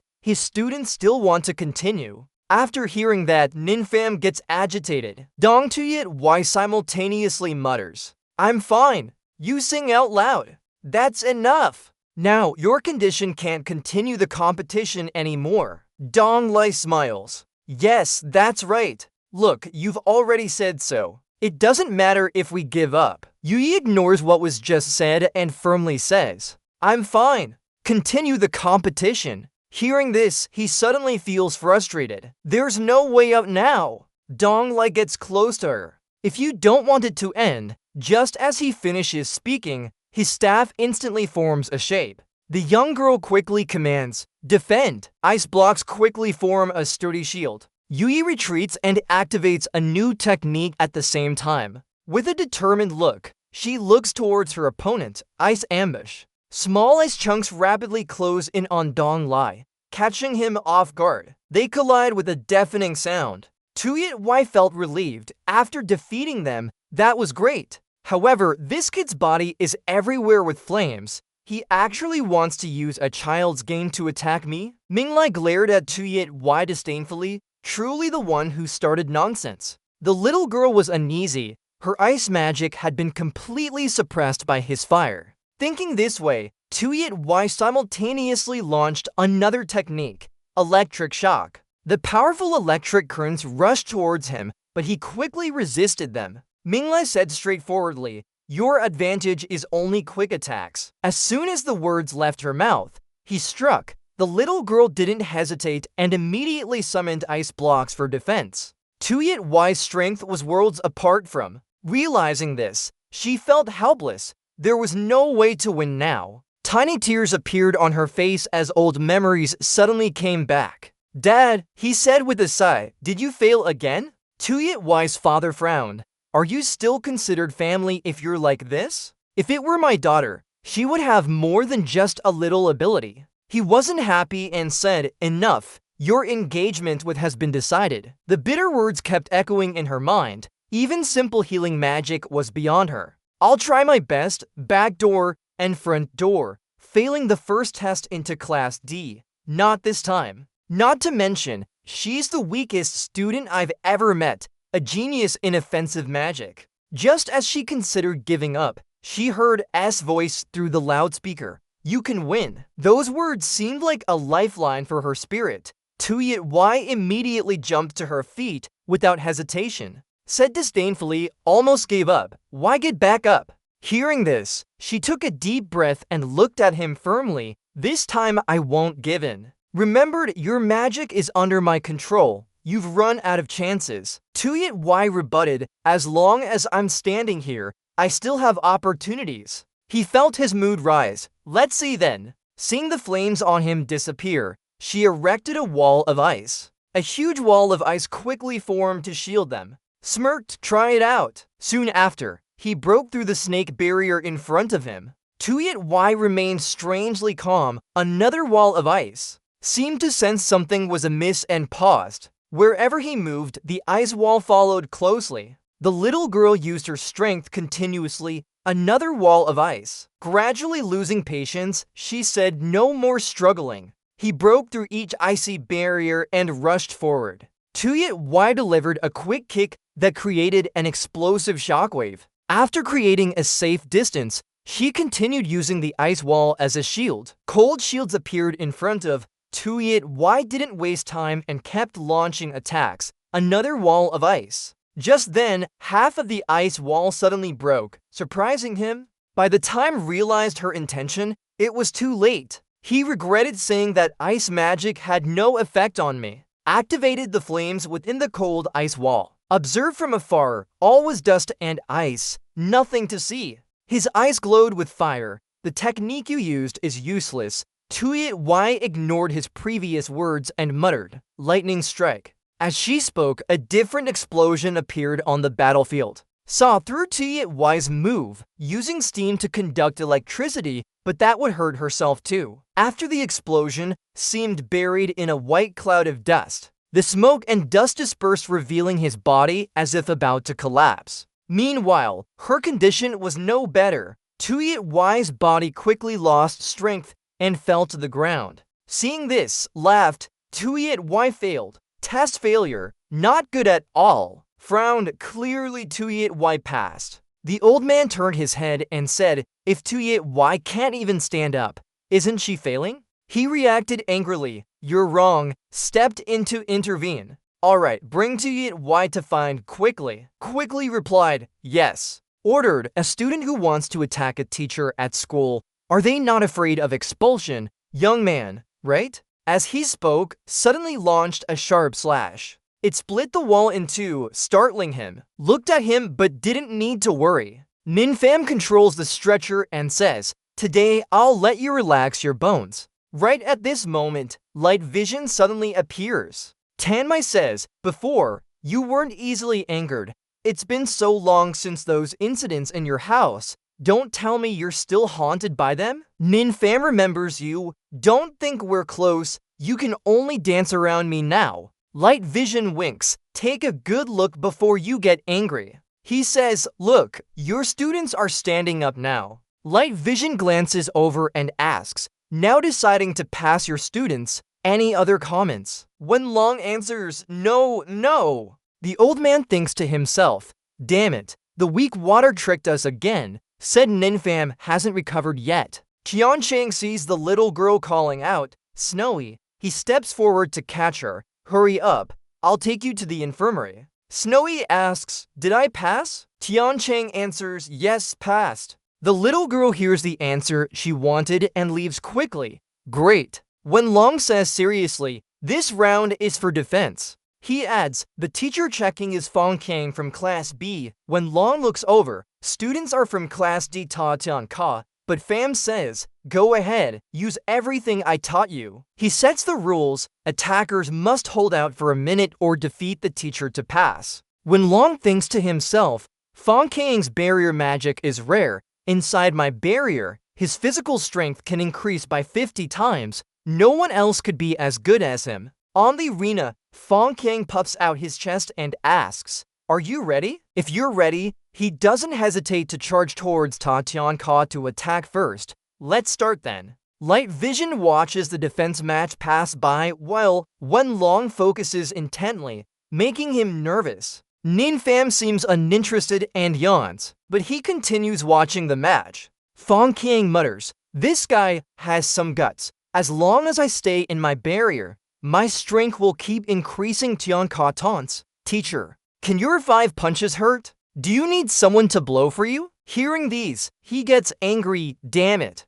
When the bell rings, he suddenly says, hold on, then sits down calmly. Alright, teacher, continue, I'll scout first. Fong Kang frowns, that little brat is quick. Wait until I break through his armor. Then you'll only cry in half an hour. My strength will increase by 50 times. See how you look then. Tian Ka sighs and thinks of what he said 2 days ago to the teacher. Should I learn offensive spells now? Ninfam says, show me your wind control class can seal large areas. Tian Ka is confused. Why seal a big area? Sealing a larger area will make it thinner and weaken the wind control ability. He shrugs and says, if you want to learn offense, follow my instructions. No more arguing, fine, I'll do as instructed. Tian Ka focuses all his strength to seal large areas. Seeing he's at the limit, he says, this is it. Ninfam taps a few times and comments, okay,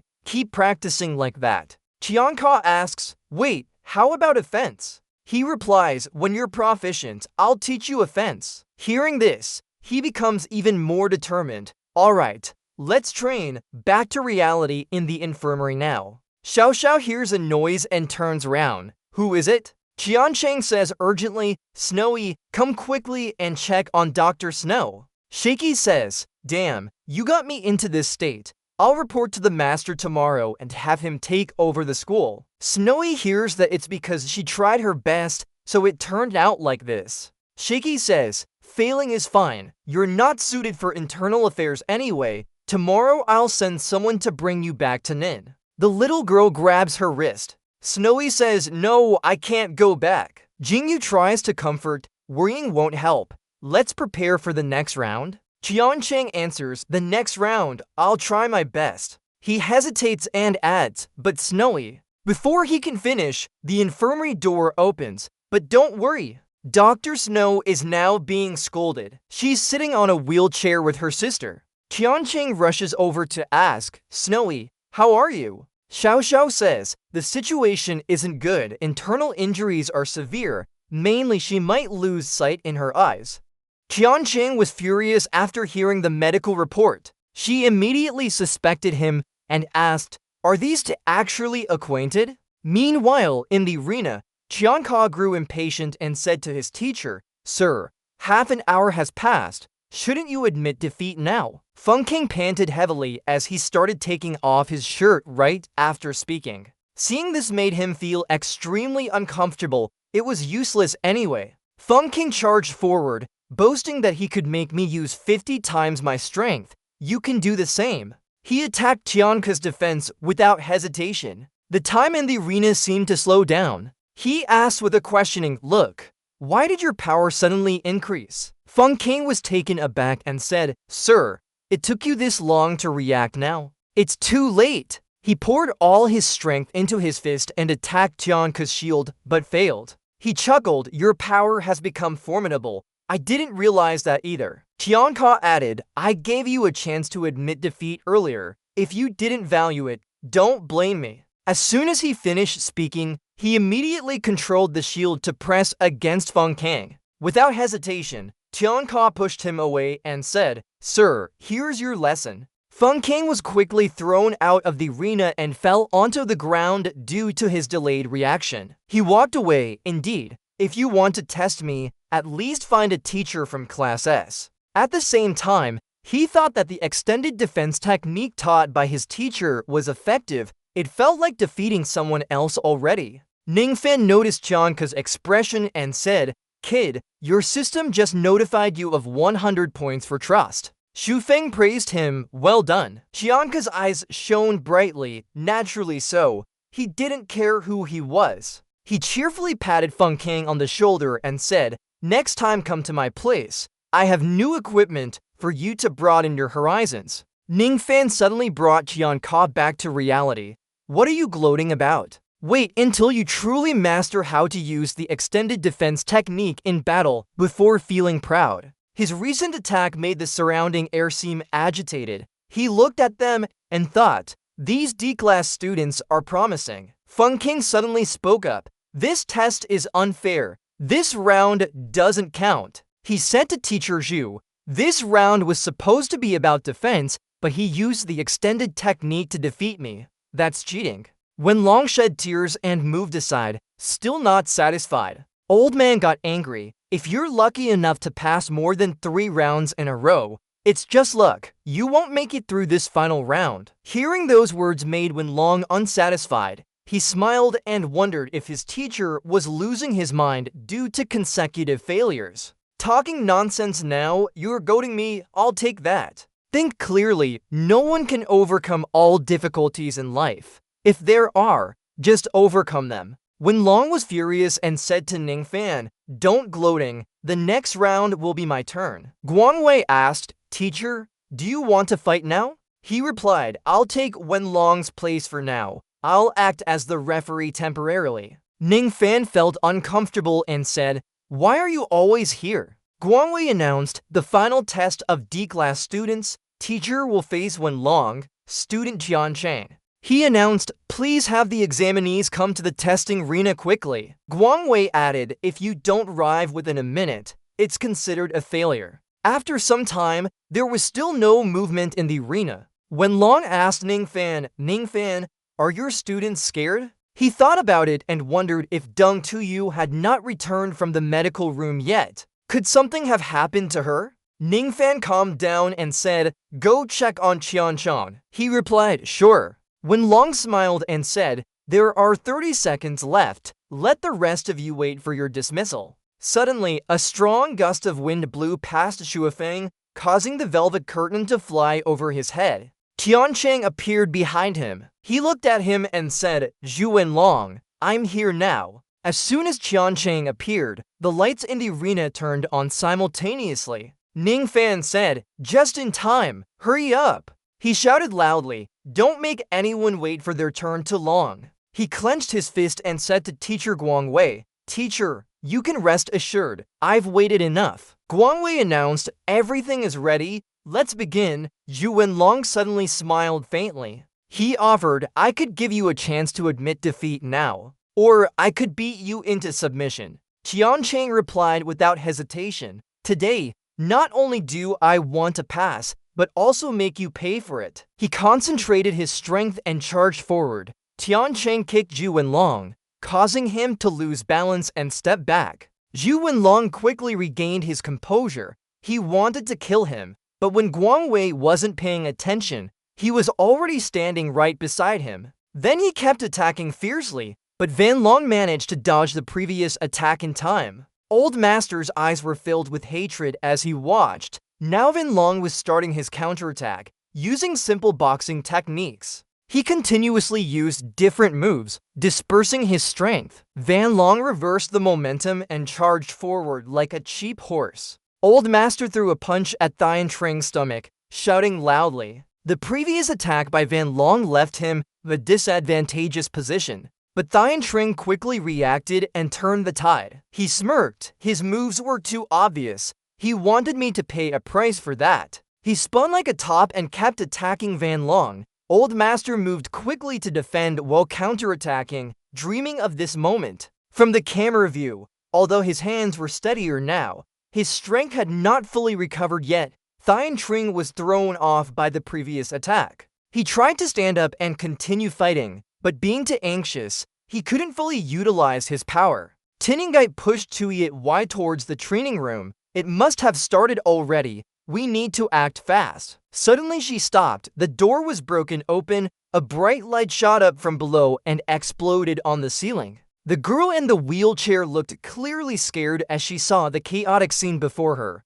"What's happening here? Qiancheng? Isn't this already losing?" On the floor, Qiancheng landed with dust swirling around him. He stopped to catch his breath and frowned. Not having recovered yet, he quickly gathered strength to charge forward again. Van Long remained calm on the edge. Useless, tempting fate only wastes effort. As soon as he spoke, Old Master quickly dodged a punch and countered with a strike of his own. Qiancheng couldn't avoid it and received a purple-black mark on his face. After a loud explosion, he was thrown back and hit the mat hard. Exhausted, Qiancheng lay motionless, his face bruised. Tears welled up in his eyes for a moment, leaving him stunned. Tuyet's heart raced as she stood there. Qiancheng seemed to gain strength and struggled to stand up. "I'll fight hard with this old man." On the upper floor, Nin Pham quietly stood beside Quang Vin, watching intently. He was worried as Qiancheng's anger clouded his judgment.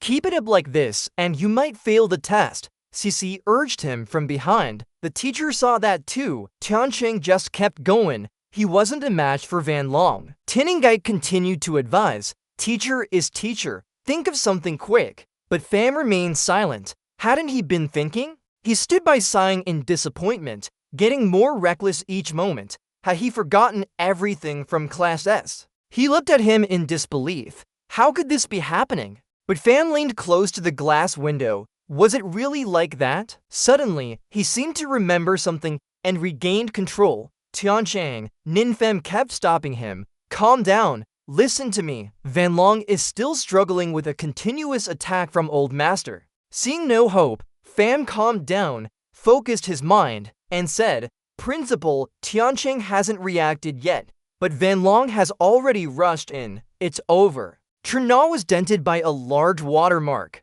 Nin Pham muttered, "He is strong." Quang Vin lay beside him, his eyes wide and breathless. Nin Pham tilted his head in admiration. Despite being at a disadvantage from the start, he quickly retaliated. "Brother Birch, I've thought about it. When fighting, magic is diverse, but for martial artists, they rely on themselves." Unconsciously, Quang Vin raised his hand. The more disadvantaged, the calmer one must be. A green light enveloped his hand. When the anomaly aligns, the power of Quang Vin and the elements combine to maximize the strength of martial arts. In class, he taught while explaining, when anomalies align, the strongest elemental force, the path of martial arts. Tiancheng practiced and followed along. When anomalies align, the strongest elemental force. Ninfam's shout pulled him back to reality. When anomalies align, the strongest elemental force. Van Long rushed forward to kick Tiancheng hard. It's over. He suddenly woke up and raised his defenses. Tiancheng subconsciously turned his head to dodge quickly, remembering what he was taught. When anomalies align, the strongest elemental force. I must have forgotten something important just now.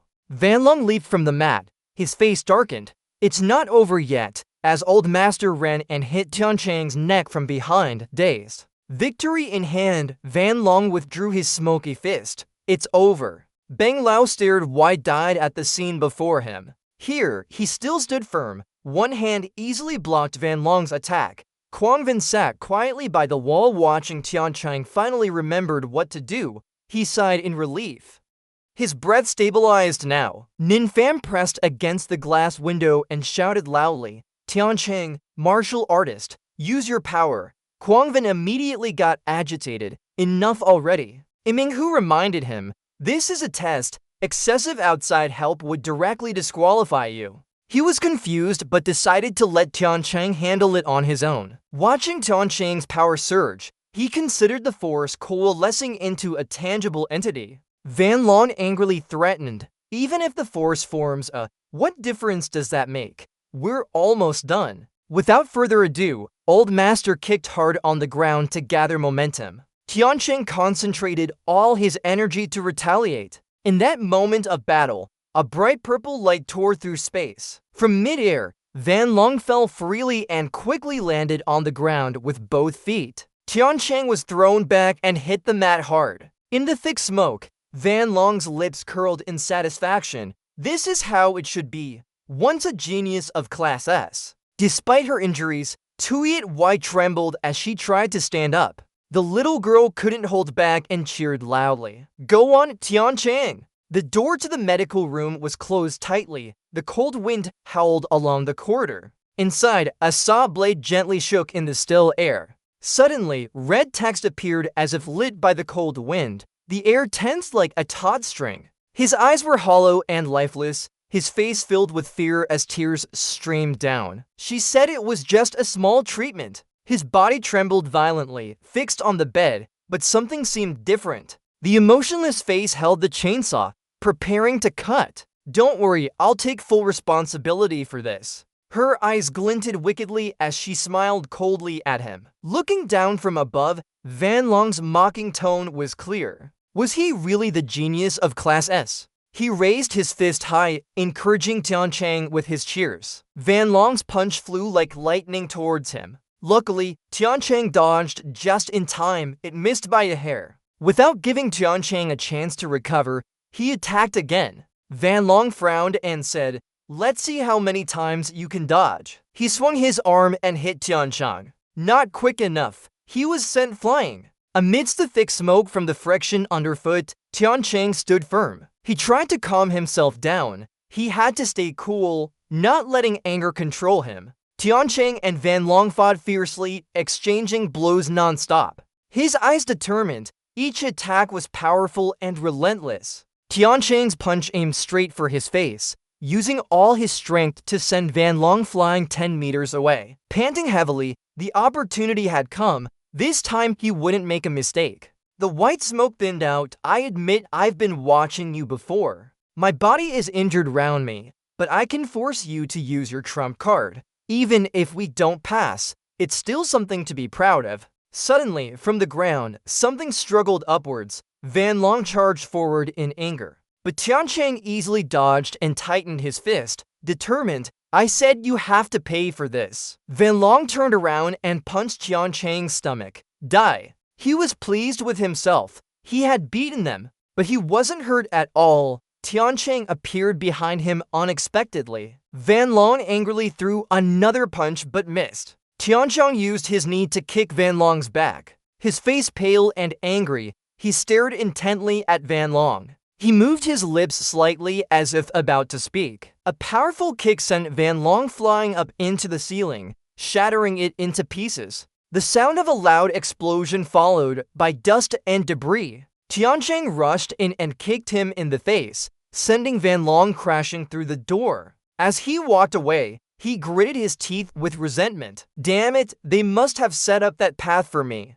Suddenly, a sound made him jump. His eyes widened. The solid wall in front of him started to crack and crumble into pieces. Then the old man appeared, charging towards him. His kick was so powerful it sent both of them flying across the room. Van Long pinned him down. They lay on the ground, both with red marks all over their heads. Quang Vin announced, "The winner is clear. I declare. The competition ends now. Students of Tiancheng High School, move." He looked at Quang Vin, who suggested that Class D had performed exceptionally well this time. He would request a promotion for the class from above. Tiancheng was stunned. Promotion? Li Qing's face lit up with excitement. If so, our class will be promoted to Class C. We won't have to worry about being expelled anymore. Tingai'd chuckled. We defeated the B-class teacher. Maybe we can even go to Class A. Are you okay, Tiancheng? Suddenly, a voice echoed. Today's performance was good, but it's not over yet. It was Ningfang. She said, after school, I'll invite everyone for some grilled food. Anyone who wants to come should raise their hand. Everyone raised their hands. Of course, they had to go. The glasses clinked together, cheers ringing out. Everyone finishes their drinks and eat roasted meat in a fake warm atmosphere. Don't touch my food. Take as much of the free stuff as you want. The wine is good, so have some more. Ninfam happily invites everyone to join him. After all, you've worked hard today. I'll treat everyone to dinner. Suddenly, someone slaps his table hard in front of him. Zhao Zhao, the angry face calls out, Ninfam, Ninfam. He stammers, beads of sweat forming on his forehead. Why is she here too? She's only talking about Yizu and Tiancheng eating. What kind of teacher are you acting like? They just got injured, yet you let them eat chicken meat again. Jingyu speaks up to calm everyone down. Relaxing a bit isn't bad either. The teacher can sit down and have some too. He pushes her into a seat, then places a plate with chopsticks in front of her. Zhao Zhao, you think this is easy to be soft-hearted about? Her bright eyes look around. Seeing Teacher Lin here makes her feel more at ease. She sighs reluctantly but agrees, just for this time. Xu Feng looks down at his slightly sad face. Turns out the meat on the grill is all gone. Why did you put it in just now? Qianka angrily shouts, didn't I say not to touch my meat? Feng Gong's hand on Liang Kang's shoulder. Where was yours when mine was there too? His face looks awkward. Why so? Strange, isn't it? You shouted loudly. Huh? It's me's little girl. Liang Qiang smiles weakly. I see the meat will get cold if no one eats it. He looks helpless. So you sneakily eat some, right? Tianka grits his teeth. I think this kid wants to die. Nin Fam and Jing Yu sigh. You should pay attention to. Nin Fam's satisfied face comments. Teacher T is very good. She has already integrated into our class. She gasps in surprise, shouting loudly. Which of your eyes asked, Nin Fam, when do you plan to start this? He frowns and answers, we can do it tomorrow. Let's go together. Nin Fam smiles, ignoring the students' meat battle. Thanks to everyone's help, we passed the writing test. She laughs happily, that's what should be done. Zhang Xiaoshu nods and agrees. Right. Her determined face says, right. Little Snow is seriously injured. She must report this in September. Cut to the next day. Class D classroom. Nin Fan with his students. Mrs. Huang's class was sealed off. They can't enter. The door is blocked. A notice is posted on it. The school cut costs and temporarily stopped using the classrooms for Class D, financial office, so says the bald head named Wei Huijin. He reads it angrily, kicks the door hard, easily opening it, but Ninfam's face shows he can't be stopped by this trick. He looks around at an empty classroom. Huh? Liang Qiang doubts. Huh? All desks and chairs are taken away. The cunning Feng Xiaoshu whispers in the little girl's ear. Hey, fatty, come over here. We'll do it like this. Then after that, You're acting mysterious. That's how it ends up. Do you understand? Liang Qiang is surprised and shouts, "Are you a genius or something?" Nin Fam frowns, looking back. What are the two of them shouting about? I'm really upset right now. Their faces show confidence. You can rest assured. This time let us handle the financial office. We're sure to see some desks and chairs. The quiet hallway echoed with footsteps, a tense atmosphere hanging thickly in the air. Footsteps sounded before him. He approached a closed door. It was Li Qiang. His cold face opened the door wide, startling the person inside. Li Qiang's pale face showed anger as he growled, "It's you, that old man." Huai Jun's face was confused. "You're in which class?" He shut his eyes tightly and quickly turned away, afraid to look. "What do you want?" After a while of no movement, Huai Jun cautiously opened his eyes. Before him was the sweaty, worried face of Huai Jun, who tried to comfort himself. "Student, if you're hurt, go to the clinic. This is the finance office." He still lay motionless on the ground, shivering and moaning in pain. Li Qiang's mind raced with thoughts as he prepared to act. Then his eyes widened in shock as he screamed, "The teacher hit someone! The teacher hit someone! Oh, it hurts so much!" He stood there, bewildered, explaining quickly, "I didn't do anything." Then Huai Jun looked towards the door where Shufeng was frantically taking pictures. "What are you doing?" "I just waited for this moment. It happened by chance as I passed and saw a teacher bullying a student." Seeing his teammate arrive, he stood up with a smug look on his face. "Hand over the equipment and documents to Class D, or that picture will be posted online." He stood there like a statue, not understanding what was happening. "Huh? No, you two are baiting Huai Jun." I advised him to hand it over quickly. "That's right, his endurance is low." "No, I meant there's a surveillance camera here. This is the finance office." They both stared blankly after hearing this. "Huh?" The scene changed to steaming cups of tea. A staff member brought in a tray with hot tea, heading to the meeting room. A voice suddenly called out, asking if there was an important matter they were being summoned for. Across from him, someone held a book and didn't speak. A girl with pink hair held up her teacup. "If it's something interesting, that's great. I'm bored lately." Guan Yuan suggested that Class D defeat the teachers from Class B. To pass the test set by Class B, he wanted them to advance in rank. The man asked anxiously, "What are your thoughts?" Yang Hua was puzzled and didn't believe it. "What? How can that be? Is the teacher cheating on the test?" "Oh," his emotionless face replied, "it's just for Class D to advance in rank. I have no opinion." The man still held the book tightly and didn't speak. Uxu added that these students had great talent and were sure to advance. Han was startled, his eyes wide with surprise. "Huh? Is it also Miss Dao?" Seeing everyone agree, Guan Yuan decided, "Let's decide on this." Then the three men and two women left the meeting room. Yang Hua was still shocked as he asked, "Tia, you have no opinion. Didn't you hate Ningpan?" Turns out the man with the book is Tier. With a cold look, Guan Yuan searched for us to discuss. It's probably about letting those students advance to Class S. Indeed lucky, that student has great potential. Han was alarmed. Why didn't he recognize the man who still stared at their conversation with his teacup in hand? Tia folded the book and ignored him. "Just Ningpan. He's not fully recovered yet. It's not a good balance to teach Class S students." Yang Hua excitedly said, "So, your intention is for us to steal students from him, and he can leave now." Then he laughed loudly. "Only you would say that." The man who brought water had overheard some information. "Zhang Jiancheng wants to return to Class S. No, we need to find a way." Huai Jun's face paled as he stiffened in fear. "Huh? Nothing." Li Qiang Hong, he speaks up. "I advise you to surrender early, it would be better." The reinforcements follow suit. "That's right, our patience has limits."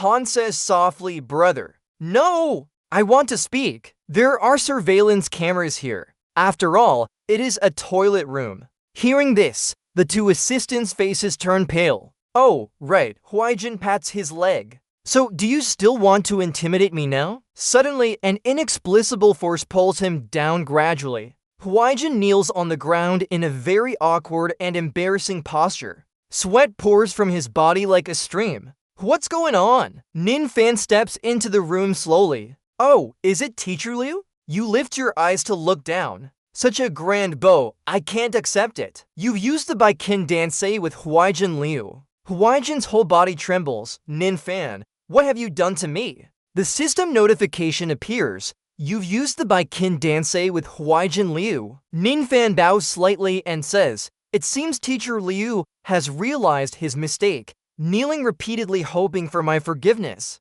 Han grits his teeth and replies, don't get too cocky. Now we're here to discuss the D-class matters. You've used the Baikin Dansei with Huaijin Liu. The system voice echoes, Huaijin Liu, please summon. Level 8, he bows even lower. Impossible. The system notification says that before getting injured in battle, he couldn't use his soul to summon. The summoned beast is blank. Nin Fan sneers and says, Teacher Liu, let's make a deal. Huaijin struggles with each word. I have nothing to do with you. Nin Fan straightens up and speaks. Several years ago, Teacher was injured, causing your soulbound beast to fall into a deep sleep.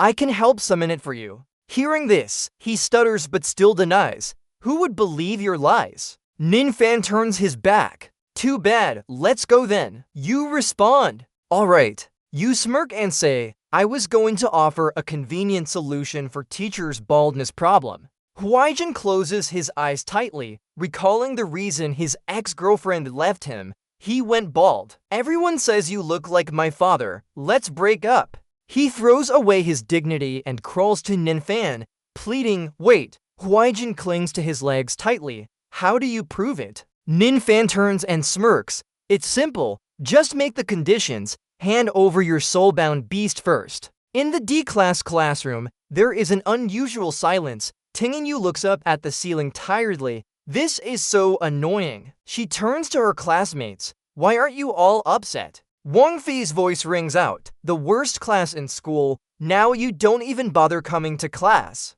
He says with a playful tone, genius. I heard your hand is better now. Seeing Nin Chang's hand like that, Wang Fei mocks. Why are you hitting someone who has a cast on? He is extremely upset. Why are we here? Qianka places his hand on Nin Chang's shoulder and says, let me handle it. His face darkens. Which class are you in? If you dare to fight, get out of my sight. Nin Fan instructs, alright, just follow what I say next. Xu Feng and Li Qiang look at each other, confused by the situation. Mingyang carries his head and exclaims, Ning's goods have arrived. You turn around. They're here already, it's me. Nin Fan places the heavy box of goods in front of Huaijin. His face becomes more sinister. Let's start preparing. He dares not open his eyes. Nin Fan, is this really necessary? Can we swap it out? You cover your mouth with a cloth. Don't you want to see the soulbound beast of yours anymore?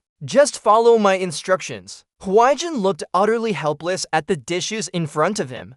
Got it. Got it. Ning Pan stood outside the door, tapping his thumb and index finger together. Keep eating while maintaining this summoning state. He anxiously asked back. Still need to eat? The boy's face was filled with rapture. Uncle won't eat. Let me take it. It smells so good. I'm tall. For you, anything you eat will smell good. His hand emitted a faint spiritual energy. Despite frowning, he was very determined. Ignoring it and taking a big risk, Huaijin picked up a black stinky tofu that still gave off a foul odor. Next, he quickly ate some noodles, but his eyes turned pale white. Eating another piece of fish, Huaijin seemed to be drained of all strength, extremely exhausted. His hands had gradually emitted a deep red light like blood from the moment before. Huaijin looked at his glowing hand in confusion, wondering why. Suddenly, an orange cat appeared from his hand,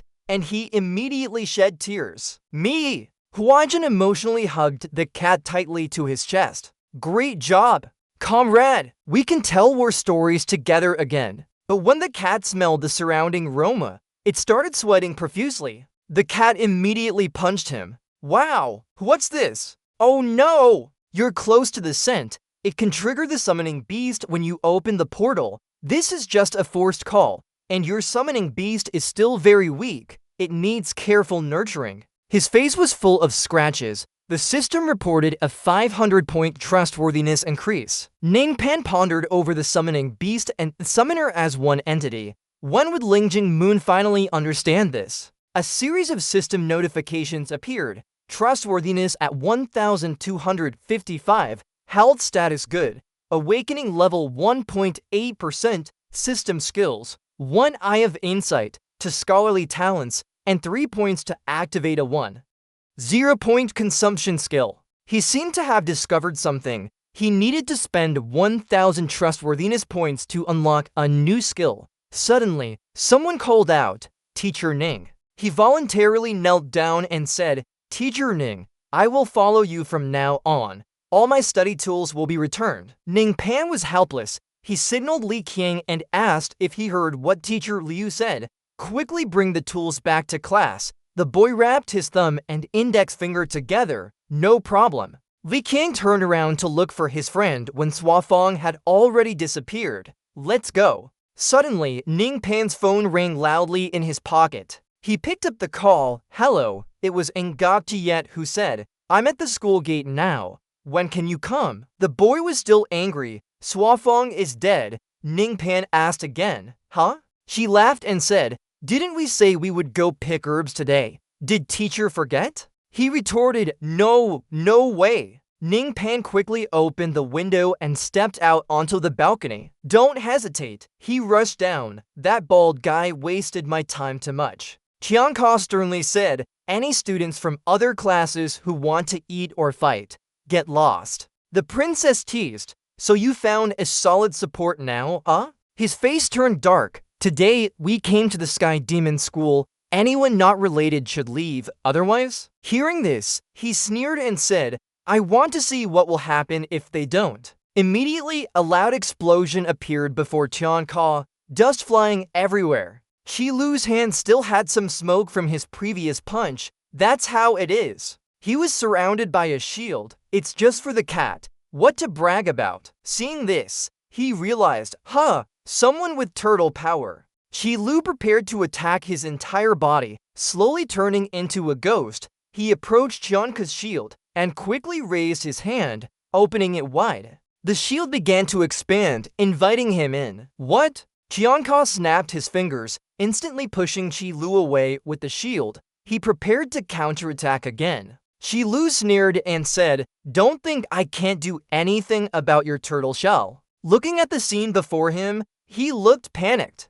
Straight ahead, making a hole in Qianka's shield without any protection. Wang Fei's arm was close to his face. Both fell from the building into the thick smoke below. He arrogantly said, "Oh, this guy is serious. Repair costs are going up again." Ling and Tianqing were shocked and exclaimed together, "Thank you, Tianka." The dust in the air revealed a faint figure. Qi Lu's attempt to attack Tianka was just that. He fell from above, surrounded by a shield. That was all he could do for Tianka, falling down from the building. He furrowed his brows in extreme anger, releasing Tianka and quickly landing a defensive stance on the ground nearby. Tianka's collar was raised high, trying to avoid returning it to him. He realized something was wrong. This wasn't good. He needed to neutralize the defense. Hongguang Tianka created a small cloud of dust and smoke. Fengshu was pressed against the wall as he tried to support his head.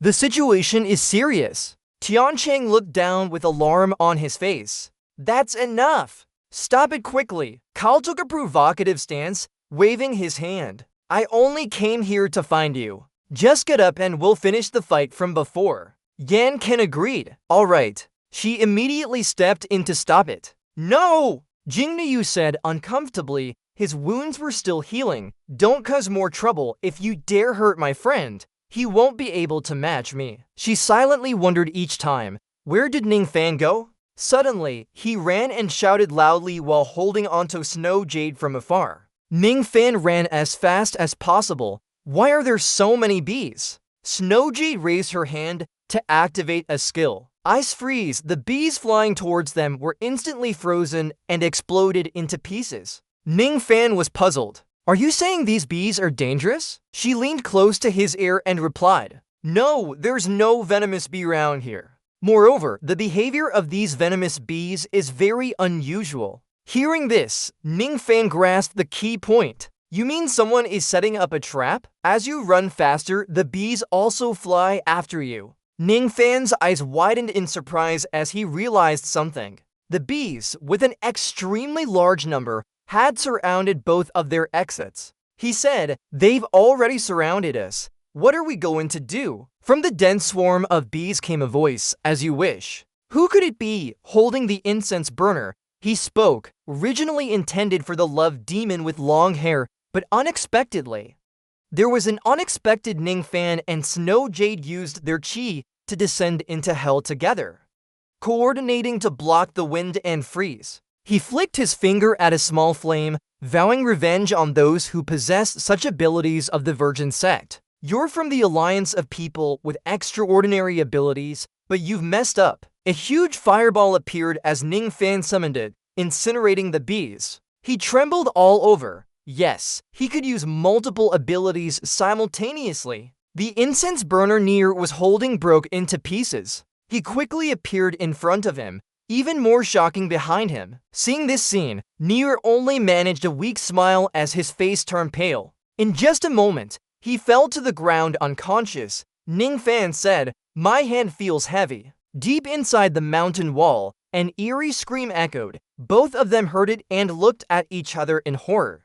Huh? A bright light flashed in his mind, immediately understanding what sound this was. She continued, "This is the voice of the long-haired demon. He just mentioned finding a long-haired demon. Perhaps there isn't just one, and their target might be Lingduo." Ningfan pulled Snow Jade's hand urgently. "Let's go over there quickly." In the empty hallway, Fang Shu walked leisurely. He laughed, "Lucky I escaped fast. That fat guy is really stupid. Waiting in the classroom, tables and chairs. Here I come." The wall next to Fang Shu was torn apart as stones and dust flew everywhere. His eyes widened in horror at something he saw.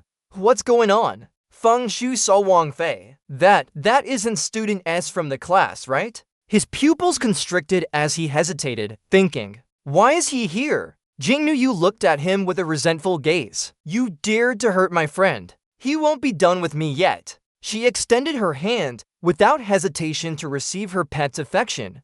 "Go away!" Juyu suddenly appeared right beside Tingli. Suddenly, Shichi emerged and attacked it simultaneously. His left hand clung to the city wall, while his right held Jiayu's head. Wang Fei smiled and said, "Look here, I haven't moved yet, so don't treat me as if I'm not there." As soon as he finished speaking, Shichi concentrated all his strength in his hand to break the stone. Tingli naturally couldn't just stand still. She ordered Dodo to act. "Go!" It quickly followed the order and flew over. Wang Fei recalled what you said. Summoning your spirit beast is fun. Dodo continued circling in midair, ready to attack that guy. At the same time, his hand glowed, and the steel blade shone brightly. Wang Fei proudly declared, but compared to the flames and roar, the flowers finally gained their freedom inside. The movement heard the echo and froze. It was scared and quickly turned back towards Tingli.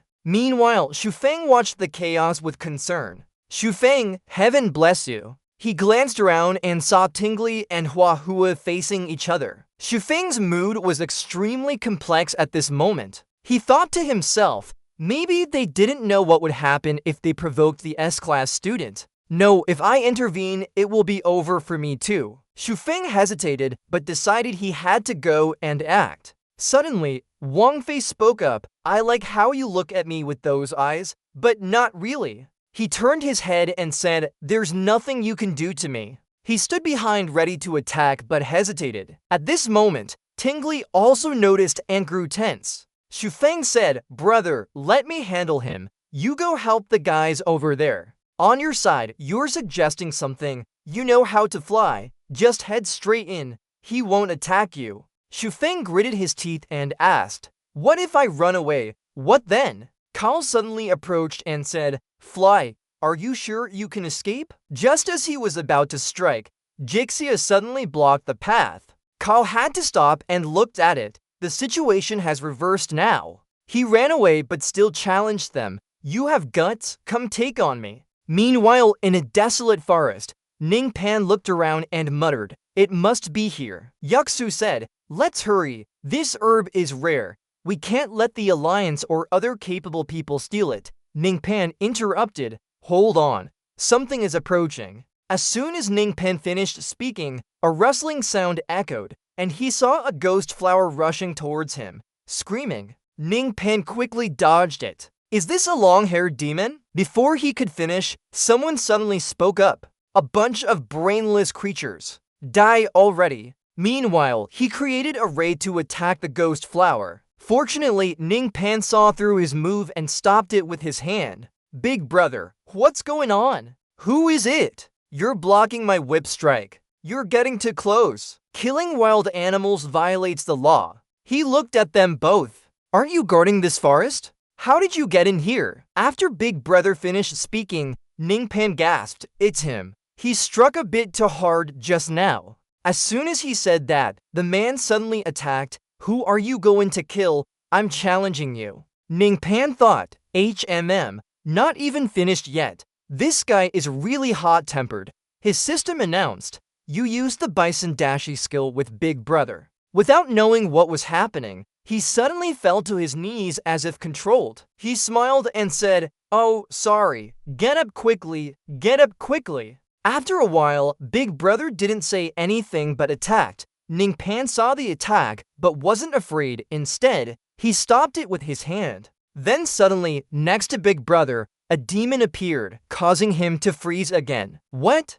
It stretched its arm towards Big Brother's neck without hesitation. He only realized things were not good and spoke up then. "Yes, tell me what's going on slowly." However, a dog fainted out of fear soon after, having acted too aggressively. Ning Fan suddenly noticed the ghost flowers running forward and wondered, what are they doing? In front of him appeared a cluster of ghost flowers all of a sudden. They started surrounding him, but Fan was used to it. He couldn't help being amazed by this scene. What's going on here? After the ghost flowers finished their task, they became more lively. Snow Jade thanked everyone and bid farewell. She said happily that these creatures seemed grateful to us. They weren't as fierce as written in books. Fan agreed with her. That's right, the book must be wrong. He asked, how many hair growth medicines are there like this? Snow Jade replied, 2 branches only. Ning Fan was surprised.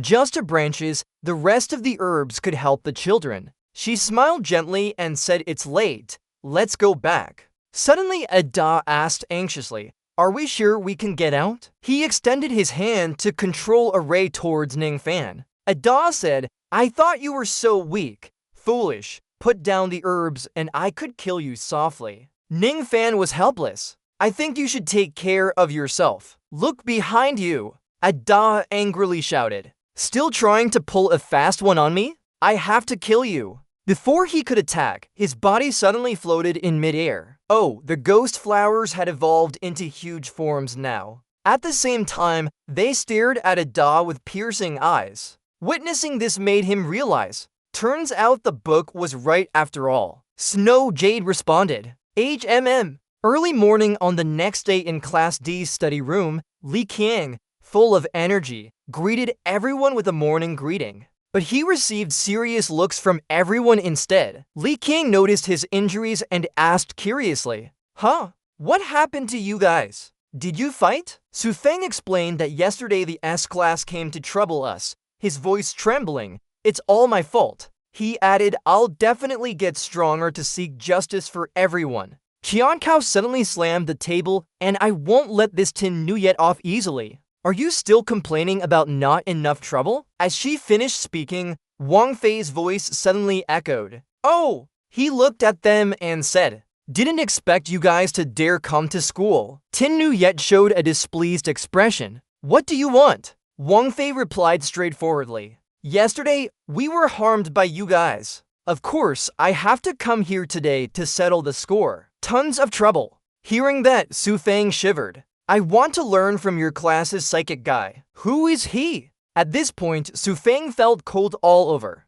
Seeing this, Tons of Trouble softly nodded. Outside the school gate was bustling with activity. Ning Fan said it was early, but already seeing that face of his was troublesome indeed. Guang Yuan responded about Class D's exam and promotion matters. There's a morning meeting today. I'll go with you. You remember, I've already brought this up with my superiors. Meanwhile, everyone was talking about it. Have you heard recently that Class D students defeated Teacher B? They continued chatting, of course, the whole school knows, right? It's really unusual like in a manga. Then they added that apparently Class D fought with Class S yesterday and got beaten badly. Oh, I just saw some Class S students angrily heading towards Class D. Ninfam immediately lost his composure upon hearing this. Hey, you two, hold it. If there's anything to say, wait until the meeting is over. The principal has returned. This meeting will have him present too. Are you surprised by what I said? Principal?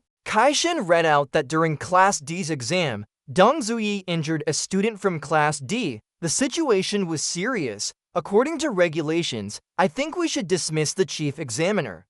Zhao Wenlong. Goryu spoke up. Zhao Wenlong, do you have anything to say? Old man hesitated. No, it's a case of revenge. He lost to Dong Zuyi before and now he wants to take his revenge. He nodded in agreement when Wenlong said that. Teacher, what are you saying? The principal said, this is evidence of wrongful action. This has nothing to do with me. Additionally, Wenlong produced a photo as proof. Kwang Vin asked, do you think denying it like that will absolve you of responsibility? Moreover, didn't you cover up for the wrongdoer at the time too? Goryu said, the case involving the wrongdoer is serious. Dismissal from teaching and investigation into his actions causing a student to be injured. Zhao Wenlong deceived Qi Qiang for personal gain. Starting today, he will no longer be the class advisor, but will manage logistics instead. Old man disagreed with this decision. Principal, I object, Goryu shouted. Shut up.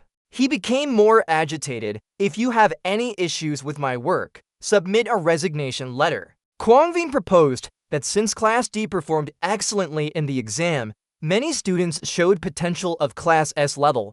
I suggest upgrading their class. Meanwhile, in Class D's classroom, Sun Feng lost balance and fell back. Tung Ta laughed mockingly. Aren't you just a chicken? Wang Fei shouted. Zhang Tianxiang bowed his head to me. Then I'll forgive you all. Hold my students, I said. Jing Nvet interrupted. What if not? No matter how you argue, I won't hand over my friends to you. He laughed out loud. Good talk. But just as he was enjoying it, a sound echoed. Even Jing Nvet was equally surprised. Facing them, one day without me here, things have changed so much. I rolled my eyes and wanted to see who dared to bully my students. In the meeting room, Goryu requested, let Ninfam come in. But when he finished speaking, the entire meeting room fell silent. A figure passed through the door. Then gradually it revealed to be Ninfam, but not really him. Goryu noticed this too.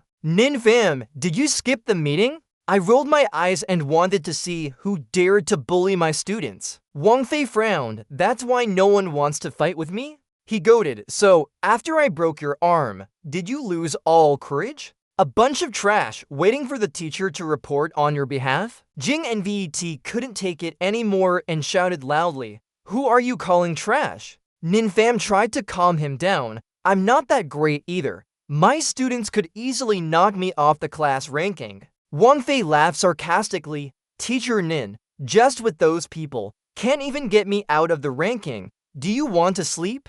He challenged. If you don't believe it, pick someone at random and try. Of course, he wouldn't back down. If you said so, I won't hold back anymore. Wang Fei pointed at Tian Ka. Then go! He smiled and replied. You dare choose the strongest student in class? I wonder if you're bored with life. Ninfam made Tianko realize choosing me is because I'm weak now. He pressed closer. Come here, let me tell you this. Ninfam angrily said, before, I taught you basic shape-shifting. The most important part comes next. Listen carefully. After a while, he still hadn't finished speaking. So, do you understand? Ninfam sneered. Try it. No, don't use too much force. Tianko raised his eyes and said, no problem. Prepare to be beaten into submission today. He suddenly lunged forward as he spoke, making the surrounding atmosphere feel cold and tense. Seeing this, he thought he should maybe stop hitting her so much in the future. A while later, they gathered at the outdoor training ground. Ninfan was now acting as referee and started walking around. Tianka strolled over calmly. "Don't worry, I'll be gentle." Wang Fei's hand also emitted a mysterious energy source simultaneously. Han Hu laughed after hearing what his teacher said. He thought he sounded pretty impressive now. Wang Fei had the three-headed wolf back and thought he was better than everyone else, so he would have to pay the price. They kept advancing to attack Tianka, colliding with each other, creating a huge explosion. Ninfan slightly curled his lip. This kid learns fast, doesn't he? Sharp spines flashed and appeared intermittently. They pierced through the three-headed dog's defensive layer, but in the end, Tianka still managed to secure victory for himself. "You're provoking me. This is a high-level soul recovery technique of yours. It's quite amusing." At the same time, the system notification appeared. 66 points added to trust. Wang Fei chuckled. It seems that what his teacher taught him was somewhat effective after all. He summoned Hua. "Since it's like this, I'll play with you a bit longer." Tianka began finding interest and said, "Okay, let's see who plays whom." He used the power control ability to attack it. Hua moved quickly and easily dodged the previous strike. Seeing that wasn't easy, Tianka immediately added more spines. "Go!" Not only was it not afraid, but also directly confronted a series of attacks. A huge explosion appeared before them.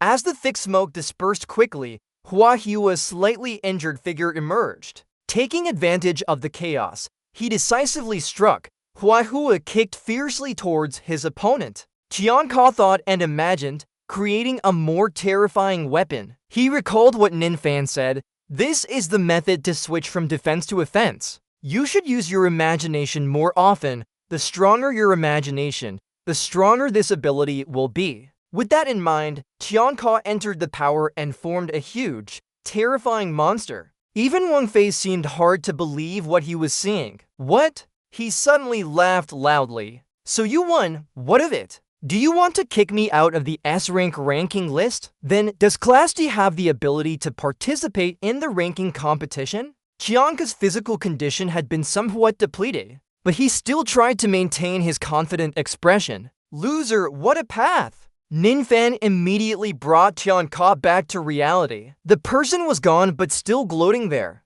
"Of course, you still want to take the hit." He said, "Look, aren't you guys capable of defeating Class S? Why am I being bullied like this just one day after leaving?" A momentary pause. "No, really, Class S is very strong." Ninfan's blood boiled fiercely. "Looks like I was too lenient with you guys before. This time, I got some good stuff when I went out. Next, I'll seriously train you all." He took out a vial of medicine and started with the one in front, Buying You. She asked curiously, "What is this?" Ninfan explained that it was a reward for your previous victory. Small bottle-shaped, the medicine grew inside her. Without hesitation, she drank it all at once. Teacher kept his word, right? So, did you finish in one go like that? In an instant, Buying's hair grew rapidly and looked extremely shiny and smooth.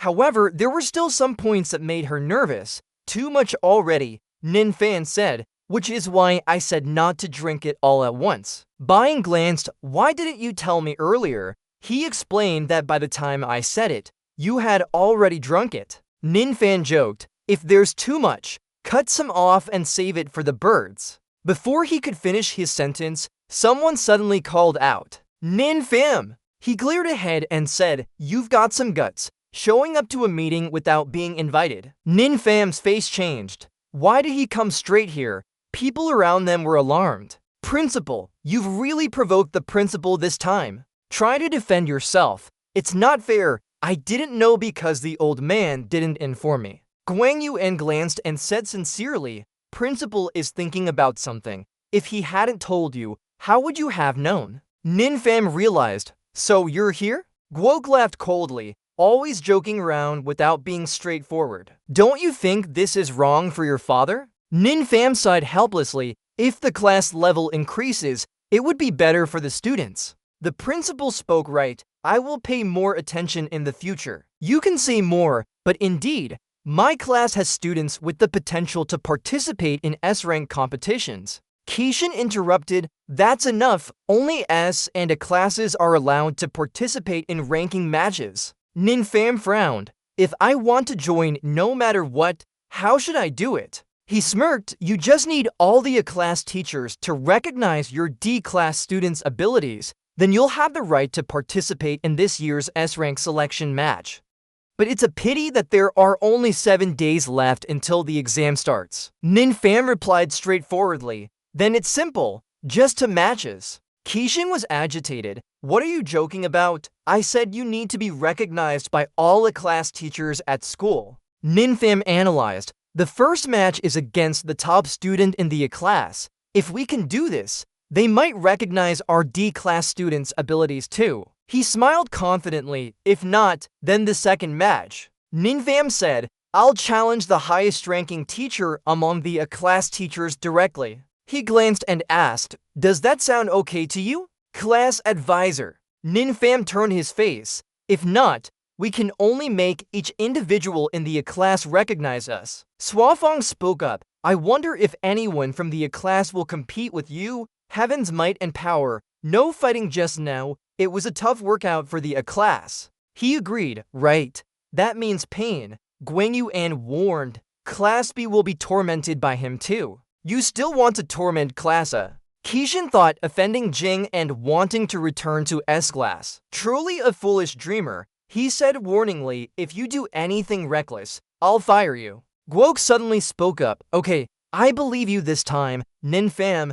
Principal, the ranking match is related to the next school competition. He looked uncomfortable and asked, have I done enough? Guok made a decision. I'll allow Class D to participate in the S-rank selection match 7 days later as an exception. He slowly walked over and patted Ninfam's shoulder. Guok whispered, now you can pass. You can return to your original position. I can help you. After saying that, he stepped away from Ninfam. Guok paused. There are still some things. Let them go for now. Hearing this, Ninfam understood what the principal meant by letting it go. He fell into deep thought. Ninfam, do you think about yourself? In one night, your whole family died. Is it really that easy to forget? Tinking-gelt comforted herself. It's not like cutting hair. I can cut my own hair too. She muttered to herself. This place seems a bit long. The other side is slightly uneven. Let me adjust this part. After some time, Tinking-gelt finally finished cutting her hair. The next morning at school, Li Qiang couldn't help laughing. Big sister, didn't you take hair growth pills? Why are they still so short? Xu Feng guessed maybe she cut it herself and messed up. He laughed loudly. Look over there. Looks like I was right. Then Li Qiang couldn't laugh anymore. Big sister, you're wrong. Xu Feng agreed. Don't hit anymore, but Fam said helplessly. Alright, today we'll arrange training sessions related to the competition for the students. He muttered, I just want to be a happy dried fish. The little one added, as long as there's food, I can do anything. Tinking-gelt looked down her nose at them, to penniless scoundrels. Xu Feng leaned in, I want to test my own abilities. Tianka smiled faintly. Ninfam coughed a few times and said, listen to me continue. He felt something was off and turned his head around. When the principal didn't say anything,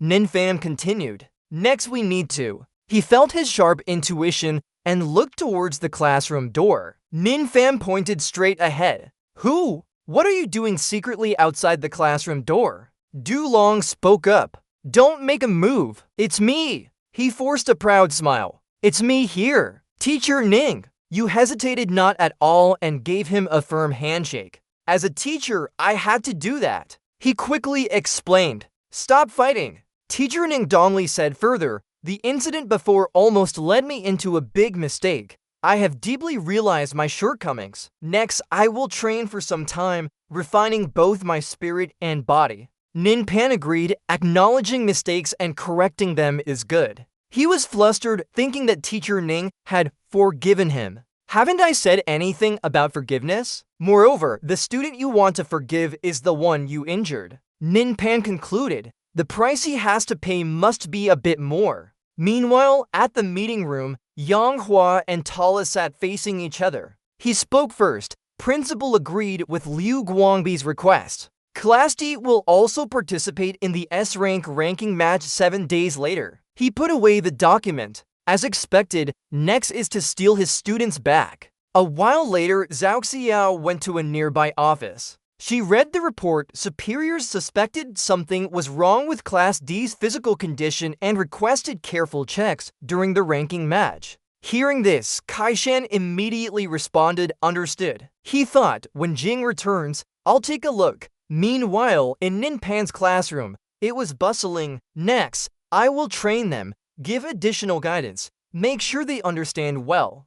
Each force is starting to act. This match won't be ordinary. On a sunny morning at the training equipment area, Huaijin held a comb and carefully combed Han's hair. Han looked in the mirror and reminded his staff, install meticulously. These are new training equipment we just bought. Ninpan and his students approached. It seems they were preparing. Huaijin nodded closely. Right, the new training equipment is almost ready to be installed here. After using them, participating in the S-rank ranking match won't be a problem. He quickly stopped him. Don't come too close. Ninpan angrily said, today you all practice on your own. Tomorrow I'll give you guidance. Finished speaking, he turned around and waved. Everyone must work hard. I'm going now. Tin Nuyet looked bored. This guy definitely saw something and forgot the meaning of it. Beside him, Tiancheng asked, Snow Power. She blushed and replied, yes, Ms. Lin said she'll be fine in a few days,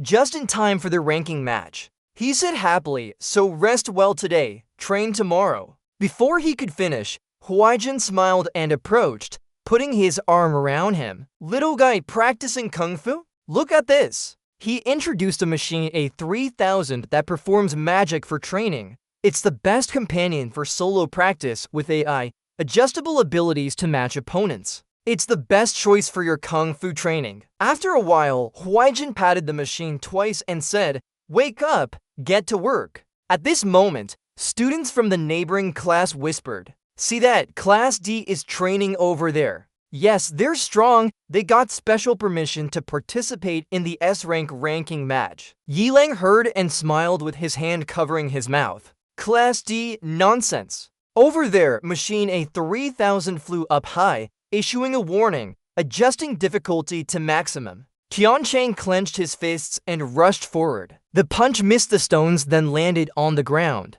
Tiancheng panted heavily. Suddenly, a voice echoed, record. The voice belonged to Yi Lian, who said, long time no see. He looked suspiciously but didn't recognize her. You are. Before he could finish, Yi Lian approached him from behind and gave him a strong kick, leaving him stunned. Tiancheng couldn't react in time. The blows flew several meters away. He landed safely, raised his hands in defense. Don't suddenly attack like that, Yi Lian. Her innocent face said, didn't we greet each other? I came to focus on you because your punches damaged the machine. Tiancheng, if it bothers you, I don't need it and can't beat you anyway. Just a punching bag is enough. Yi Lian widened her eyes sincerely. No problem. Even without my abilities, I won't be in pain. Want to try? He felt disrespected, agreeing because of what he said. Ninpan sat calmly drinking coffee with Yuexu at the same time. Meanwhile, Tin Nuyet stood from a distance and smiled,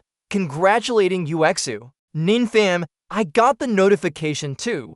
Class D successfully advanced to the S-rank tournament. You said that, blushing and responding, they've been working hard, so this competition shouldn't be a problem. She stood by the horse, embarrassedly saying, so you should also try your best. And Gok Tuyet blushed as she stood up. I'll wait for you in Class S. Far away, Xu Feng kept asking curiously, what did you see? Liang Qiang beside him agreed. Come on, tell us. Jingyu's voice is too loud. Be quiet if you want to watch by a telescope yourself. She smiled wickedly, seeming to have seen something interesting. Thinking this, Jingyu secretly rejoiced. It seems I can trick him a little. Meanwhile, Ninfam watched and got to yet leave, wondering why she ran off. Time passed. The next day, Morning sunlight illuminated the training room. Inside, constant battle sounds echoed. The machines fought on. Even the county needs to spare no effort. Jingyu raised her hand and cast a spell.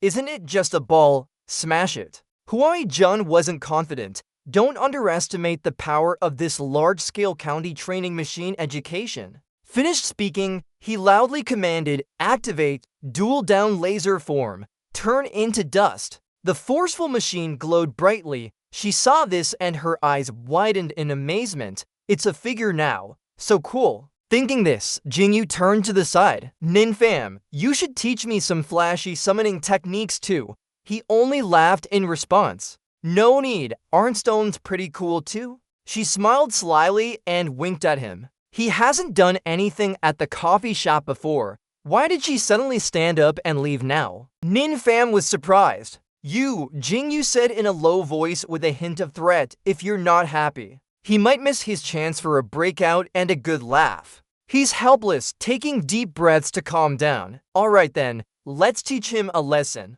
Suddenly, Ningfan flipped his attitude like a pancake. Shouted out loud, student summoning items shouldn't be so cool. It's my fault for being too lenient. You come over and place your hand on her shoulder. Let me teach you how to do the summoning properly. Tingle Knight suggested bashfully with a blush, something like flying together. Ningfan stood there blankly, explaining emotionlessly, in this comic, it doesn't exist so no summoning is possible. She looks disappointed, not like someone suddenly appearing out of nowhere. He enthusiastically suggested, what about a giant blanket? Tingle Knight coldly rejected, I don't need one, he's too fat. Why run away from him? Suddenly, a huge figure broke through the wall and entered. His muscles bulged as he spoke. Sorry, please step aside. The giant was a carp, continuing to say, King Bonsu is looking for that fatty for something. Jianka stepped in and asked, huh? He posed confidently, standing in front of Li Qiang. Now he's under my protection. Any issues must go through me first. Who are you? State your name and surname. The kid behind Tianka whispered. He bullied me. The carp became furious, his eyes glowing green. So who's challenging King Bonsu? Look closely then. Then he turned around to show off a tattoo. Here it is, the fin of Bonsu. The group of Ningfan discussed animatedly. That stranger really has a tattoo. The carp pointed and said, look at this word. The one being written, Tianka frowned in confusion, carp. Li Qiang thought, dried fish. It angrily explained, how do you guys learn to read? Try spelling it out after me. I guess it's mung bean. Behind Fang Sheng curiously approached to try and correct it secretly. Suddenly he turned around. King Bonsu also has eyes in the back. What are you trying to fix? He jumped onto the carp, opening its mouth wide, showing a fake fish head. I want to see what you look like inside. Seeing inside, Fang Sheng's eyes widened with shock. Ha! His face turned pale and he fell to his knees in fright. Hey! Behind him someone said, that's not some fake fish head mask. Turns out it's a ginseng root. The kid proudly said, Mung Bean is the strongest summoned creature. Earlier, Li Qiang secretly held a bag of snacks in his hand, taking them out and eating happily while thinking, the big sister is too strict. I can only eat secretly. Then Li Qiang was startled and dropped his snacks in fear. At the resort, the carp leaned against the wall laughing, scared by Bonsu. Don't be afraid of Fatty, Bonsu just waits for someone here. He made Li Qiang look behind him. What's that? Why is there a man with a fish head mask? Could it be a crazy fish eater? Li Qiang sadly looked at the ground. He spilled dried fish on the floor. The kid's face darkened in anger, glaring at the carp. Li Qiang held out some dried fish. Head of the fake fish, please eat this yummy snack. Do you want to eat it? He happily accepted, offering a tribute to King Bonsu. The carp ate it and said, good, makes me very happy. The ginseng root echoed in agreement, delicious. The kid wondered, why did another person appear? The kid was eating happily. What is this tasty snack? Asked. Li Qiang replied straightforwardly, salted fish. At that moment, both carp and ginseng root froze as they dropped the dried fish. Back in reality, the kid angrily pointed at him. He dared to give dried fish to the carp. Can't let this go. beat him up. Across from him, Tianka glanced at Li Qiang. Why are you still picking on salted fish now? The kid sheepishly scratched his head. I didn't know, it was a misunderstanding. Hearing that, the carp's light dimmed and he said, alright, if it's just a misunderstanding, then I'll forgive him. He blindingly waved his hand. Why is this fish so bright? Below, Kungmin looked gloomy. Don't make it fit the mold. The kid turned away and cried, Meng Bin, we're being bullied like this. Can't just let it go, beat him up. Seeing that, the carp patted Kungmin's head, thinking, sudden fight isn't good. Fighting will get us hurt. The kid looked at him with folded hands, crying pitifully, but I won't swallow my pride. This anger made his body stiffen and he changed his mind. The carp narrowed its eyes and said, sorry. It stood up slowly. Of course, we still need to shake off the dust. The teacher Onim holds a ruler and says, open your books. Class, today we'll be talking about the new summoning technique called Mang. Miss Tramgay starts teaching, first by explaining its features. Both ends of the Mang have eyes. The front eye is on the right, and the back eye is on the left.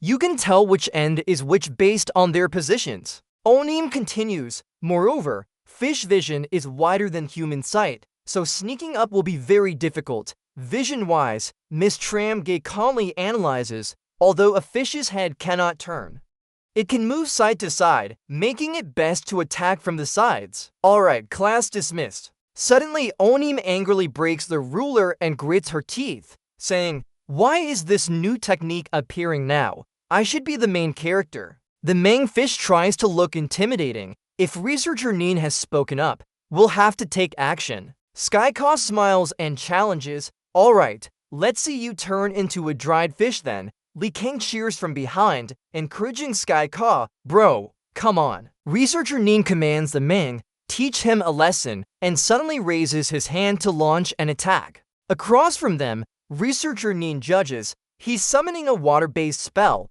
A huge water projectile is heading towards Skycaw's shield. The water projectile hits Skycaw with a loud splash. Skycaw dismisses it with his shield. Just some tricks, let me handle this. He raises his hand, summoning giant spears. Try out my new enhanced attack technique. Outside, Nin Fam evaluates the situation. The shields have turned into spears? Attacks will be more powerful now. But isn't that revealing too much of our defenses? Skycaw is overconfident. Skycaw points and shouts, researcher Nin, turn into a dried fish. The Mang fish jumps high, praising itself. Great move. He dodges the incoming spears with agility. The Mang fish creates a water vortex to attack, causing Skycaw to shout in surprise. What? He turns and swings his weapon, saying, too late. Skycaw retreats, preparing for the upcoming attack. Now, a huge fish appears inside the vortex. Skycaw can't avoid it. He's hit straight in the face. Skycaw is knocked back several meters by the Mang fish's attacks. The sea wind rushes out from behind him. He asks Skycaw if he's alright, offering help. It continues attacking, launching deep-sea artillery. Researcher Fong frowns and says, if you say it was a good time to attack, let me try my new move. He quickly dodges the incoming sea artillery. Researcher Fong gathers his strength behind the Mang fish's head. He blocks with a water shield, saying, eyes are not for decoration, sneaking attacks won't work, water barrier. Researcher Fong kicks a fireball and laughs, originally planning to sneak attack. The fireball pierces the water shield and lands on where the Mang fish was standing. Nin Fam thinks, this kid has learned offensive magic? Researcher Fong smiles as sparks of fire gently land on the ground. Behind him, the Mang fish is smoking, standing still in shock. Researcher Fong turns and proudly says, how was my powerful attack? He counters directly, admitting defeat with a panicked look. You got me. You won. Researcher Nin looks back, surprised that one hit defeated the Mang fish, right? Instantly, he turns into a tiny tilapia and falls to the ground. Nin Fam stands still with an amused smile. Finally, Kung Nin tightly holds the Mang fish, angrily shouting, you guys are too much. You surprised me. Kung Nin continues his rant, not stopping. Not only did you give him dried salted fish, but also wanted to cook him? Nin Fam can't hold it in anymore and grits his teeth. reminding, "Be quiet and use the master's technique on Kung Nin." Immediately, Kung Nin's foot involuntarily lifts. He quickly kneels and forcefully hits the ground. Ninfam whispers sarcastically, "Just be quiet for a moment. No need to apologize like that."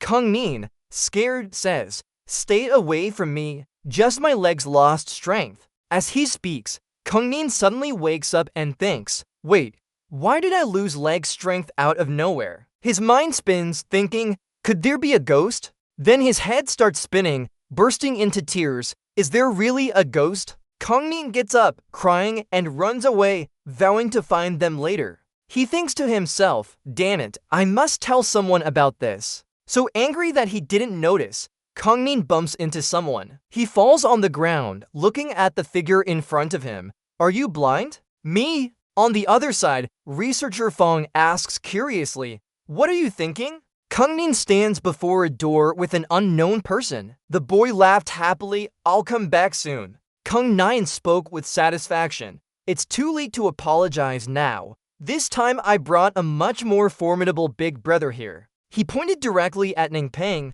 saying they were bullying him. "Go beat them up, brother Tianchang." He scratched his head and looked heavily. "Huh?" Both Xiaobing and Ningpeng stepped forward, shouting in unison, "Huh?" Tingaloo raised her eyebrows, worried that the small fish might grow into a big one. She saw Tianchang scratch his head and approach with respect. "Teacher Ning, I'm here to train." Ningpeng asked Han concernedly about the wound on his face. What happened? He hesitated before answering. "It was careless during training yesterday." Kung Hian turned to stone, only staring blankly at the two of them. On another side, Li Qiang held a stick in his hand. The boy closed his eyes and enjoyed himself, about to put the stick in his mouth when Snowy suddenly stepped forward from behind. She laughed mockingly, "Always trying to trick me. I just wanted to scare you a bit." "It's not break time now," said T standing beside her. "We came here for a short rest too." Li Qiang was unhappy and looked at the two of them.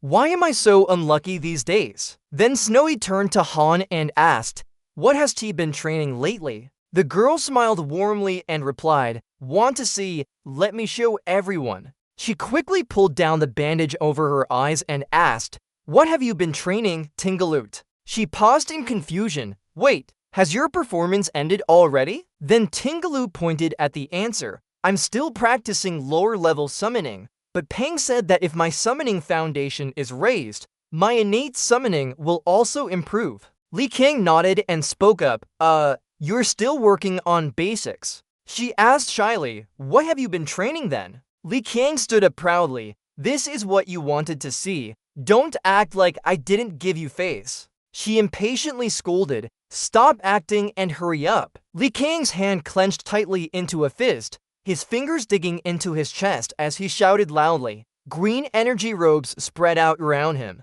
Li Qiang narrowed his eyes with confidence. "The hardness of my skin has improved." "How is that? Isn't it great?" Tingaloo was so angry she crushed a water can. She exclaimed, "Are you making me laugh?" Ti calmly drank her water, used to the scene just now. The girl asked softly, "Do we see Tianchang here?" Tingaloo replied, "He was taken away by Ningpeng." "Right, there's something special going on. He's in the martial arts room right now." Ningpeng led Tianchang inside with a confident tone. "So Tianchang will watch quietly." "Agreed. It's fine. I'm getting more troublesome every day." He smiled mischievously and said, "Don't praise me like that." Guan Yuan continued, "You're here just in time. There's something to discuss with you. Do you remember the S-rank competition rules?" He calmly replied, "Of course I do. Compete, fight fiercely, accumulate points." Guan Yuan patiently explained, "But this year's rules are different. The school will send some teachers to participate in the competition and eliminate students. If a student defeats a teacher, their accumulated points will double." Ningpeng raised his hand to his chin, pretending to be a teacher. "So I hope you'll go easy on my students." He replied softly, "No, I won't participate. If I do, the competition would end very quickly." Suddenly Guan Yuan's expression changed. His eyes narrowed with malice. "Those who must participate are me." He frowned in surprise, not expecting him to say that. "Huh?" The scene switched to the day of the competition, In front of all contestants, a plane was already prepared. A crowd gathered and the organizers announced for the contestants to line up neatly. The opening ceremony is about to begin. The contestants rushed forward without waiting. One girl bumped into someone and warned, "Don't push, don't push." Then she was stepped on by someone behind her and fell forward in fear. A calm hand reached out. Teiji gently used magic to catch her, softly reminding, "Oh, be careful." The old man opened one eye and asked, "Are you hurt?" The girl stood up and awkwardly thanked him. "No, I'm so sorry." Someone behind them suddenly spoke up. "This is..." Looking at the old man's departing back, everyone was surprised. "Isn't this Huang Teiji? He's one of the 6 elders." They talked excitedly. "Hey, haven't you been watching TV? The Ning family has 5 left now. Is that so? Otherwise, why was teacher Ning demoted to class D?" Nin Fam stands there, hearing people whisper about him. He furrows his brow in discomfort. The organizers announce and invite Mr. Huang Taisheng, the chairman of the school's board of directors, to give a speech. He steps forward solemnly explaining the rules. Each student has 2 points as capital, others will take their opponent's points,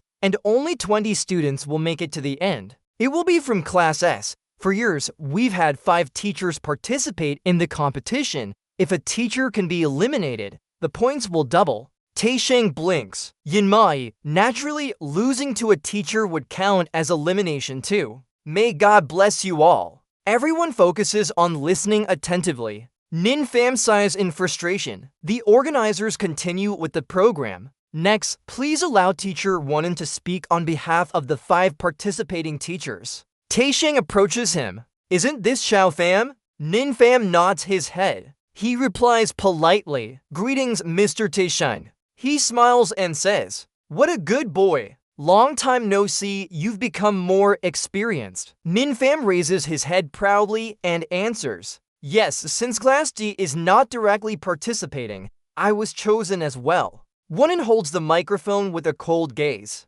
"That's it, I'm done speaking. The teachers from other classes should prepare to start the competition now." Teacher Taisheng doesn't stay long and walks away, leaving encouraging words behind. "After this inspection, you'll return to Class S, right? Keep trying, God will bless you." Nin Fam smiles confidently and replies, "Yes, I will try my best." At that moment, Yang Hua holds him tightly. Han sneers in contempt, thinking about returning to Class S is a dream. Nin Fam gets angry, clenching his fists. "It was you who started first, so I'll use the master's technique against you." Yang Hua. Immediately, their legs entangle and they turn around. Then Yang Hua kneels down, bowing before Nin Fam. He laughs out loud and walks away despite Yang Hua's glare. What happened? A helicopter flies in the sky, observing everything. This competition is about to begin. Wanlong holds the microphone outside the door. This competition will be narrated by me, Zhao Wenlong, providing real-time updates throughout the process. He continues, now students are entering groups and boarding transport machines. They're about to enter the arena ahead. Wanlong mentions an isolated island in the ocean as the opponent's island. On Thing directly narrates on the large screen, this competition is about to start. I'm just like everyone else, eagerly waiting for what will happen this year. He sticks his head out of the helicopter and excitedly says, "Have you seen it?" Finally, the helicopter arrives at the opponent's island. Wanlong looks up and comments, "Our first aircraft has arrived. Contestants are about to enter the arena." The heavy door of the aircraft slowly opens. Yang Hua steps out, standing high above observing the island. Han announces, "Listen carefully. No time limit. 20 minutes left until the competition ends. Rescue personnel are ready on the island.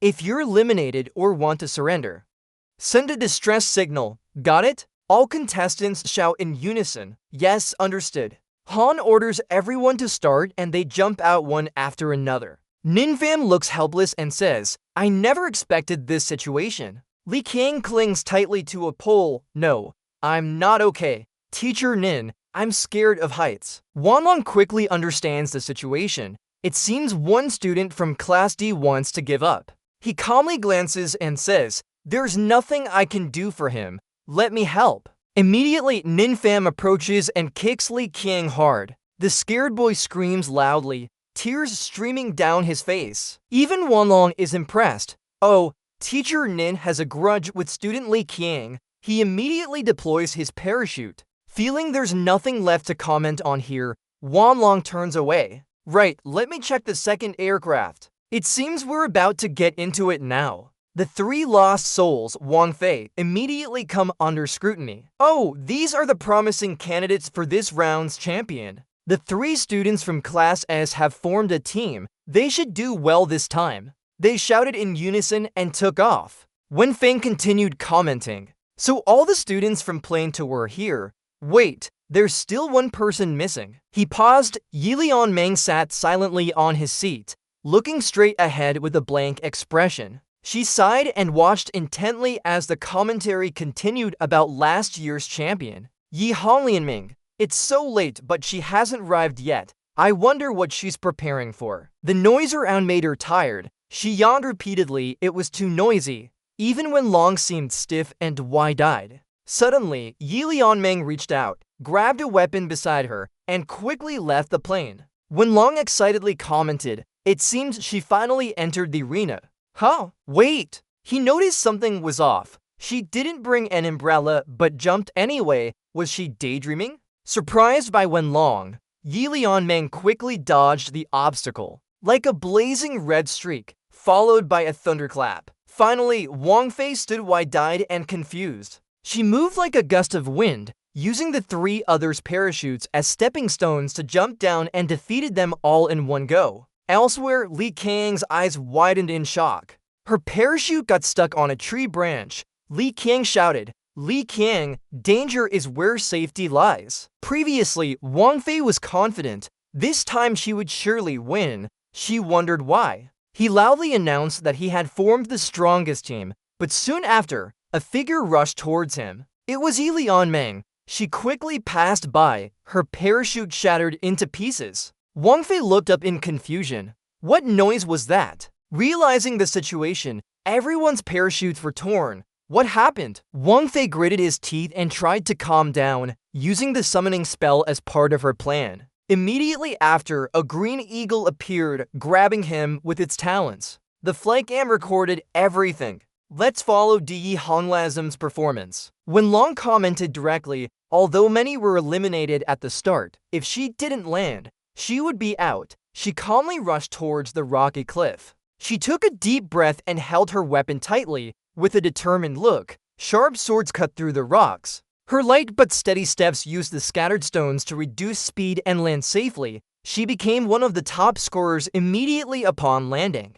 Upon landing, she was already among the highest scores here. When Long continued commenting, what would she do next? It left everyone eagerly watching. Yi Lianmeng lay on the ground exhaustedly complaining. She forgot her parachute again, so tired. The screen showed Lim Jim sleeping, leaving everyone helpless to watch. When Long panted and quickly changed the camera angle, the flycam flew towards a cliff where three people were chasing a teacher. When they saw who was being chased, when Long exclaimed it was teacher Ninfam of Class D, he had the lowest rank, so he was targeted. Tambai shouted out their plan. I think we should block him. Two of you go around and ambush. Both Nili and Yi Xiao agreed. Okay, got it. After his teammates dispersed, he gathered all his strength in his palm and exploded immediately. The cliff in front of Ninfam exploded, breaking apart. Large rocks fell, blocking the only escape route. Yi Xiao raised his spear high and ran to the left. Don't even think about it. Nili was already blocking from the right. He's surrounded now. Give him points here. He felt helpless in this situation. Why must it be like this? I just wanted to save a little trust score. Then Ninfam pointed at them with his finger, and a small flame appeared above it. The ones surrounded were the three of you. They immediately got surrounded by the fire, screaming in fear. It's hot. What happened? Didn't we say he hadn't recovered his abilities yet? Looks like our intel was wrong. Tambai gave up, seemingly accepting. Maybe this is where we end. He still didn't stop, snapped his fingers, and the fire spread. The flames intensified and engulfed 3 contestants. Nin Pham stood still, taking everything in. His pupils constricted, eyes wide with surprise. A wall of water surrounded them. Call for all 3. Nin Pham was surprised. Water shield, bow, and quiver on a carp's back. Mi Ming. Ming, these guys are really embarrassing. He's seriously lecturing them. Little researcher, don't talk ill of your classmates like that. The boy smiles and greets. Teacher Ning, it's been a while since we last met. Nin Pham is sweating, thinking to himself, 3 days without beating him. This brat must be up to something again. Kung Yen speaks seriously. Today I'm having bad luck. Nin Pham and the others. If you don't want to get punished, cooperate with me to deal with Nin Pham. Tam Bai clenches his teeth, turns around and asks back, Mr. Yan, do you want to intervene? Yi Hao and Ni Li are already in a bad position, so what are we waiting for? That's right, there's still a chance to double the points. The Mungbean fish speaks up, little researcher, with so many of us, bullying one person isn't very nice. Kung Nian leans in and scolds Mang, have you forgotten how they humiliated us? We must take revenge. Nin Pham confidently says, no need to be polite, just come on up, I'm in a hurry. Hearing that, the boy doesn't hesitate and orders, let's go deal with Teacher Nin. With someone backing them, the 3 quickly rush towards Nin Pham, heading straight into class as to deal with their teacher. He gently raises his hand forward, preparing to launch a skill. Immediately, the legs of the 3 contestants stop, as if hit by an invisible stone. Before they could even touch a strand of Nin Pham's hair, all 3 were already on their knees. The system shows, using by Kin Dansei technique. Yi Hao bows his head, looking confused, not understanding what's happening. Tam Bai is terrified, his eyes blank, unsure of what happened to him or anything. Ni Li's mouth drops open, sweat pouring down. What kind of power is this? He smirks and extends his hand, bowing politely, we are honored to meet you. Kung Nian watches from the side, eyes wide with anger, shouting at them, come on up. Why are you kneeling in front of our teacher? Don't you feel ashamed? Just as they regain their senses, Tam Bai stands up and speaks. We were careless just now we have to be serious. Nin Pham doesn't hold back anymore, pointing towards the sky. If you don't give up now, it's too late. He continuously uses old moves, using by Kin Dansei again. Following his move, Tam Bai, Ni Li, and Yi Hao all turn pale with fear. The flycam captures the scene. A loud noise echoes in the mountain crevice. When Long is tense as the smoke gradually dissipates, the scene before them leaves the audience stunned. The 3 contestants kneel so hard that the ground beneath their knees sinks. They are terrified, stammering, my baby's bones are broken. When Long announces, Tam Bai, Yi Hao, and Ni Li from class have been eliminated. After everything is settled, Nin Pham frowns and mutters to himself, that brat must be hiding somewhere. On another side, Round Shu Feng and Tian Ka are a group of people lying on the ground, their condition unclear. He looks at those below, wondering about the others but doesn't know what's happening. At the same time, something strange happens behind them. When Jing sits on a tree branch, holding a feather pen in her hand, she smiles wickedly. This is inspired by some new idea. Then she puts down the pen, writing elegantly and skillfully on the paper. In just a few seconds, a spell is attached to the tree trunk. Following that, another branch has a spell fluttering in the wind. Even behind the stone, it's exactly the same. Suddenly, Shu Feng stops as if he realized something. Tian Ka notices this and calls out, Shu Feng, what are you doing there? He starts sweating, turning to answer, we've entered someone else's barrier. A huge red heart flies up into the sky. Below, colorful candies grow everywhere. Even the flowers on the grass have hearts. The scenery around Tian Ka changes. Shu Feng bends down to pick a flower. He looks around suspiciously. Where is this place on the island? Shu Feng answers in fear, probably due to the barrier's power. Looking around, everything is heart-shaped. Tian Ka exclaims, this barrier is so cute and high up. After a while, his eyes narrow as he looks straight at the sky. Tian Ka points at the large heart in the sky. Did it grow? When Jing smirks, that's for you guys. As soon as she says this, the heart from the sky falls down to where Tianka and his group are standing. He smiles calmly, then points a finger upwards.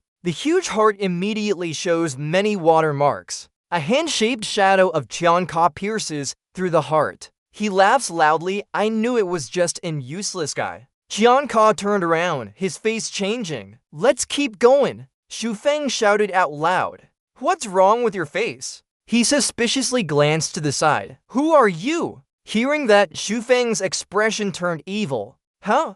The students muttered vaguely, bones clattering. Ning Fan felt his thoughts. Indeed, he was targeted. Why are so many students looking for trouble with me? Maybe it's also Zhang Tianxiang causing trouble. I need to find her quickly, a student behind said, bones clattering. Inside the helicopter, the narrator spoke excitedly. Ning Fan's mysterious magic had left the students in tatters. Can anyone break this spell? Suddenly, a roar echoed. What was that sound? He saw Wang Fei running out from behind the mountain, his face pale. He shouted, hurry and get away, move aside. Ning Fan stepped out to block Wang Fei's path, causing him to trip over his foot and fall flat on the ground. Wang Fei angrily got up. What are you doing? Ding! Before he could finish speaking, a bear from behind the mountain pounced on them both. Wen Long commented excitedly, it seems Wang Fei has provoked a wild beast. This is a fire bear, a high-level monster. The old man continued, wondering if Ning Fan could break its bones. The helicopter hovered, infuriating the bear which tried to attack it. It swung its claws and broke the recording helicopter. Wen Long was surprised. Huh? Ning Fan impatiently raised his eyebrows, diving into high-pressure water. A powerful stream of water pierced through the bear's massive body. It was hit. It fell unconscious to the ground. Watching this, Huang Shu thought, Ning Fan is even more terrifying than that wild beast. Get out. I remember you had a conflict with Zhang Tianxiang.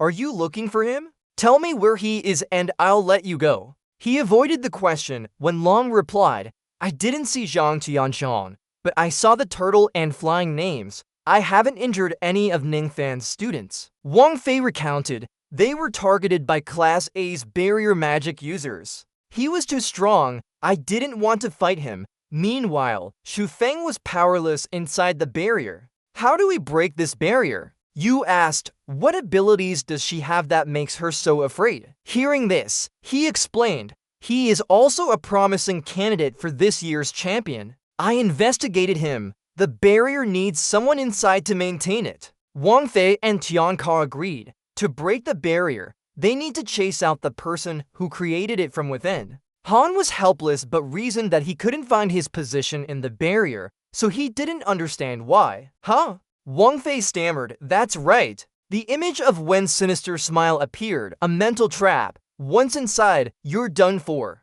Long ago, in a land like this, there was a large forest with a castle built within it. Inside the castle, the queen had a magic mirror. She often asked the mirror, mirror, mirror on the wall, who is the fairest of them all? Every day, the mirror would say, of course you are, my queen, until one day it said, her hair as black as ebony. A girl appeared in the mirror. She had slender arms and legs, red lips like blood. Her skin was as white as snow. She gently combed her hair. The fairest woman is Snow White, actually a Xu Feng imposter. The queen became furious, breaking the mirror in anger. Time passed and the queen turned into an old woman. Then came the time when Snow White lived in the forest. When she opened the door, she gave her a poisoned apple. And that was the poisoned apple. A tragedy occurred. Snow White only took one bite and died. To bring Snow White back to life, the dwarves rushed to find the prince as soon as they heard. Only the prince's kiss can save the princess.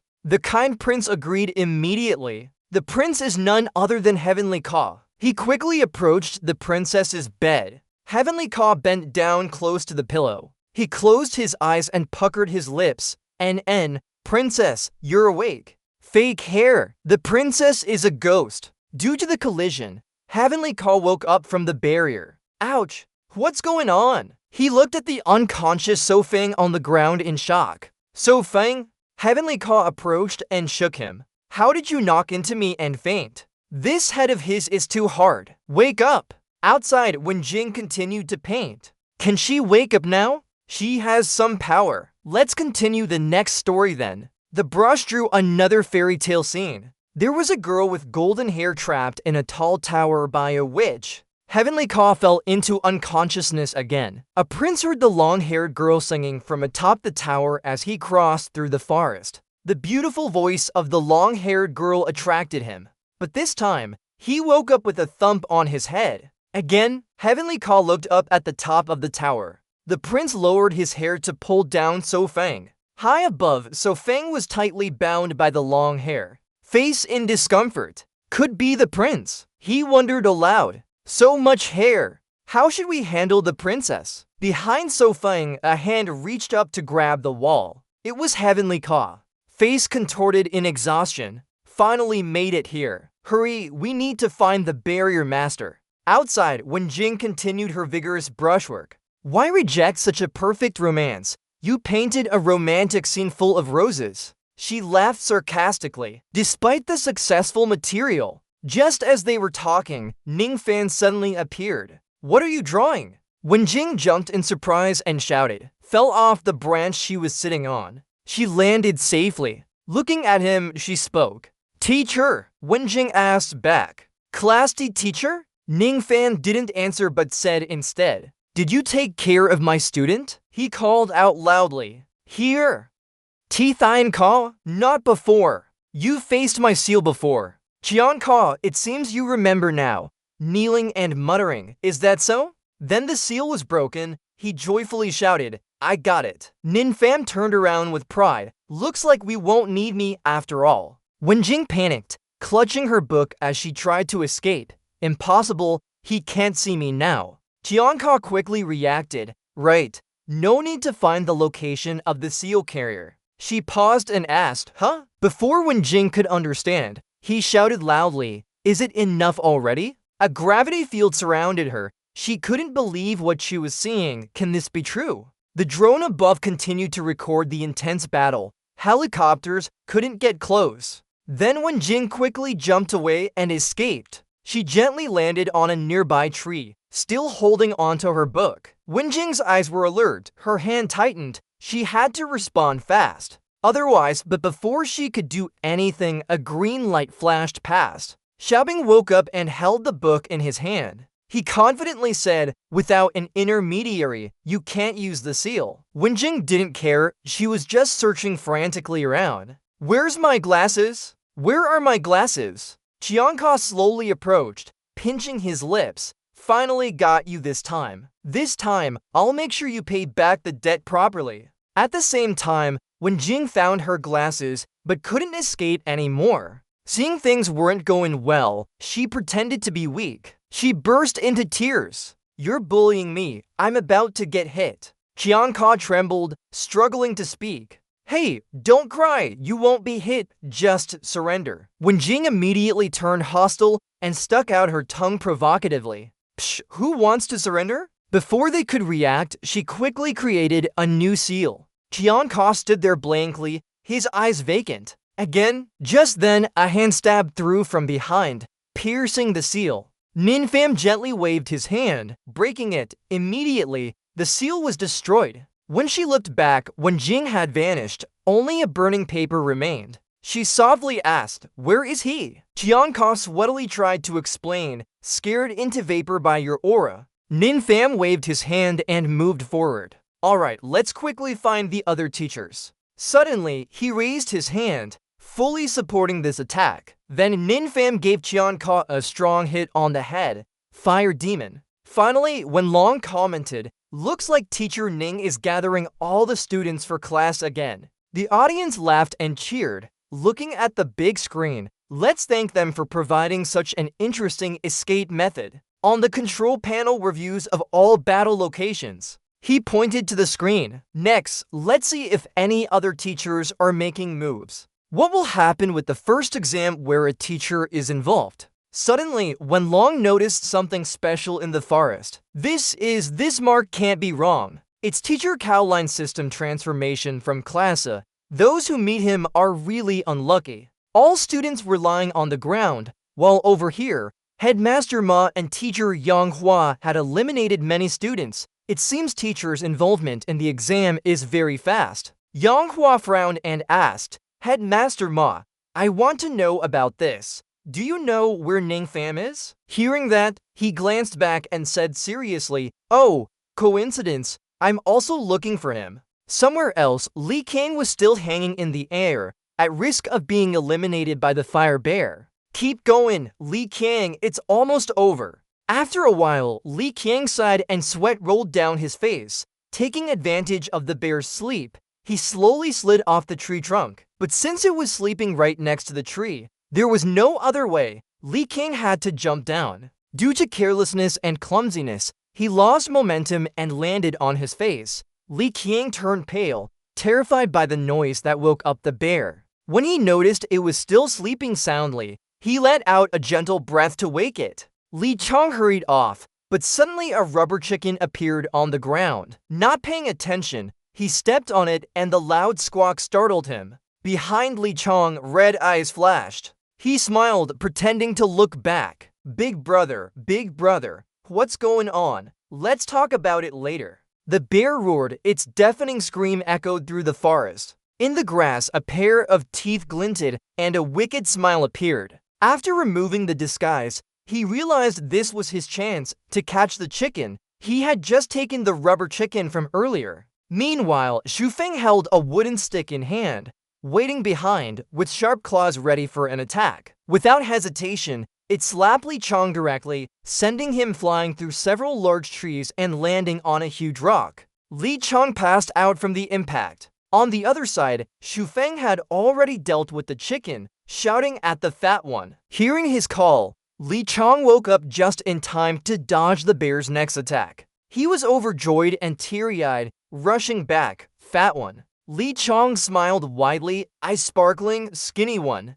Overexcited, he couldn't stop himself from running into Shufeng. Both fell onto the grass, rolling around in a heap. But the bear didn't give up and lunged with its claws. Suddenly, Li Chong clenched his fists tightly, surrounded by blue energy. Finally, he bravely retaliated, sending the brown bear's hand flying back. Shufeng had used mind control to intervene in time. He scolded himself. Clearly, we were supposed to jump together, but I had to find you and now you want to die. Fat one, Li Chong could only laugh it off, saying he wasn't strong enough but still managed to fight. Elsewhere, a snake widened its mouth as if ready to swallow everything. But it was caught in the palm of someone's hand. The snake didn't give up and quickly whipped its tail like a whip. It wrapped its tail around the hand tightly. Above them, a familiar figure calmly observed. Tin Nuyet smiled confidently, showing you something new. Check out this giant stone statue I've trained. As she shouted, the stone statue's form changed and reshaped. A sharp claw cut the snake in half. Suddenly, Tin Hyatt widened her eyes in surprise at the snake turning to dust. She muttered, What's it turning into? Is this a summoned item? Without warning, the queen stood behind them, mocking him. Haven't seen you for long and you're still just a low-level summoner? A giant bull suddenly appeared in front of Tin Nuyet. The queen snorted, seeing a summoned creature standing on top of its own head. That's too obvious. She ignored his words, furrowing her brows. Where did you run off to? First, destroy the summoned beast before anything else. The bull with red eyes approached, holding a curved sword tightly, ready to draw it. Without hesitation, it swung its sharp sword towards Tin Nuyet standing on the stone statue. The blade sliced through her, but she quickly ordered someone to block it. Meanwhile, the other hand was also preparing an attack. A sharp claw lunged straight at the bull's head. Both engaged in a fierce struggle. Tin Nuyet smirked, just a high-level summoned creature, that's all, testing out my new secret weapons. Saying this, she pulled the test tubes from her pocket and threw them, without hesitation, at the bull.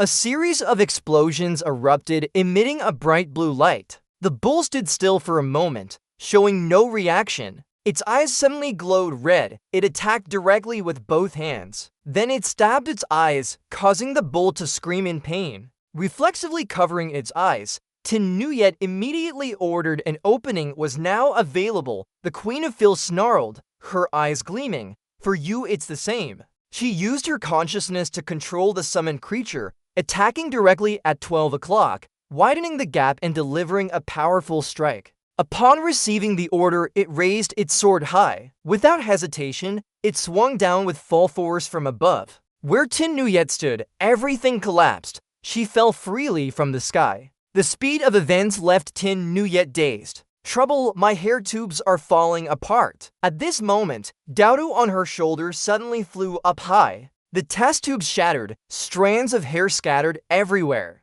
Dodo held a strand of hair in its mouth, looking happy. Seeing the scene, she opened her mouth wide. This broken chicken, I want to eat it again. As if seeing something, her eyes narrowed. After swallowing the hair strand, Dodo's whole body glowed brightly. A large beam of light shone in one direction, blinding the opponent. The queen witnessed everything, her lips pursed in disbelief. He raised his hand to shield his eyes, unable to believe what he saw. Has it evolved? As soon as the full moon disappeared, a dragon robe cushioned her fall. The full moon's body lay neatly on it, taking up only a small space. The queen frowned and shouted loudly, "Don't give it any chance. Cut it down for me." The ox took the order and raised its sword again. Without hesitation, it slashed through the glowing chain binding. But when it barely touched, the sword shattered instantly. Its body had grown much larger, eyes filled with sharpness. The full moon's face darkened as she disappointedly thought about how different things were now. But since the stone statue was gone, she could only follow suit. Fine, full moon stood there on the plain, resolutely giving orders to deal with it. The opponent wasn't daring to be careless. One eye glowed red while holding a broken sword tightly. Suddenly, the ox fell down and vanished without a trace. The queen looked round in confusion. Where is it? Such a large body. Could its ability be stealth? While the ox kept looking forward, the ox had circled behind at some point unnoticed. It seized the opportunity to kick hard into the opponent's back. The queen was suspicious and turned towards where the sound came from. Huh? What noise is that? In front of him, the ox's large body was collapsing. The ox quickly crushed its opponent underfoot. A voice announced, "Queen eliminated." It leaned on its hands and laughed with eyes wide. Full moon immediately reminded it not to be too proud, as they hadn't found the summoner yet. Don't let that person escape. At this moment, the three nymphs also flew by. Tianka was skeptical. Wasn't that the ice summoning of Frost Moon? Should Fengshu offer help? Lin Feng replied with a firm voice, "No need. She can handle it herself. I'm more worried about Tian Chang. Maybe Teacher S wants to cause trouble for her." Elsewhere, Yang Hua's group was searching for someone. "We're looking for Lin Feng. Do you see her?" Kanine finished dealing with one person and put his hand in his pocket, calmly replying, "That's a coincidence." The little boy said with interest, "Count me in too." In the ruined building, it seemed like a fierce battle had just taken place. Yi Lian walked slowly, sunlight filtering through the window. Her eyes were somewhat dim, lost in thought. Also in that building, Tian Chang hid behind the wall and gestured with his hand. Zhu Yi stood right there, muttering a spell, Ice Crystal. An ice block immediately appeared behind Yi Lian. She seemed to sense it and quickly drew her weapon. Without turning around, she broke the ice with just a few slashes. Tian Chang seized the opportunity to jump forward for an ambush. His eyes were white with rage as he clenched his fist tightly, ready to unleash a powerful punch. Yi Lian, however, lightly jumped aside to dodge the attack. Before Tian Chang could react, she turned and drew her weapon with one hand. Luckily, Ninfang arrived in time to block the counterattack. Despite his trembling arm, he pretended to be calm. "Stop," he said to Yi Lian. Then Ninfang hugged his arm and yelled loudly, "It hurts." How can Teacher Ninfang do such a thing without changing his expression? Seeing him, Yi Lian blushed and softly said, "Teacher Ninfang." Fengshu and Tianka landed, standing firmly on the building. The two walked inside. Fengshu spoke up. "It seems Teacher Nin entered here." Tianka was agitated. "Where is the enemy?" Suddenly, he stood tall and looked back in bewilderment, only to see Yi Lian still staring at him intently. Both were puzzled. "What's going on? Where are they? Where is the battle?" Ninfang spoke first. "That thing. Tell me what happened." Stop looking at me like that, okay? Yi Lian's expression remained unchanged. She continued to stare intently at him. Zhu Yi worriedly asked her teammate Han, "Are you okay?" Tiancheng gently approached Tianka and placed his hand on the man's shoulder, questioning, "Didn't you used to be in Class S? Who is that girl?" Tiancheng yawned for a moment before replying, "I wasn't in Class S for long, but Dai Hanglin seems like an old student of Teacher Ning." Dylan suddenly shouted loudly, "Teacher Ning, after you left, no one taught me anymore." But he didn't finish his sentence before another voice cut him off. "Hey, sorry to bother you." Kaishin and Yang Hue slowly approached, speaking in a mocking tone. "Why don't you have a teacher guiding you? You must know how to do it yourself." Strange teacher and strange student make a good pair. Ning Fan turned his head to look. "Seems like we're catching up. With me here, none of you will touch Tiancheng's hair." Yang Hue blinked rapidly, looking puzzled at him. As he spoke, he was retracting an octopus tentacle, not sure what the teacher meant. Then a long tentacle extended straight towards Ning Fan. "We're here to find you." Before Tianka could react, Tianke quickly stood up and shielded him with his shield. "Don't even think about it." The tentacle clung to the protective circle, exuding strange energy. Feeling his power gradually weakening, Tianka was puzzled. How can this tentacle be corroding my strength? Immediately, he received a powerful punch from Kaishin. He didn't stop there, tightening his hand to absorb the energy and prepare for another strike. Ning Fan quickly stepped forward to block, shouting, "Shield, protect Tianka first." Ning Fan frowned, looking displeased. "Daring to hurt my student. Hurry up and beg their pardon from me." "You use the system you've used by Jian Dashi with Kaishin's code. He immediately kicked down, right?" Ning Fan pointed at the sky again, continuing his command. "Yang Hue, I'll kick down too." At that moment, Yang Hue said something incomprehensible indeed. Meanwhile, a series of red notifications appeared, shocking him into gaping. "System error." The red notifications continued to display "System error, system intrusion, skill school by Jian Dashi, master's eyes, under repair, estimated time 1 day." Ning Fan seemed to sense someone looking at him from behind. "Let me see, without the system's help."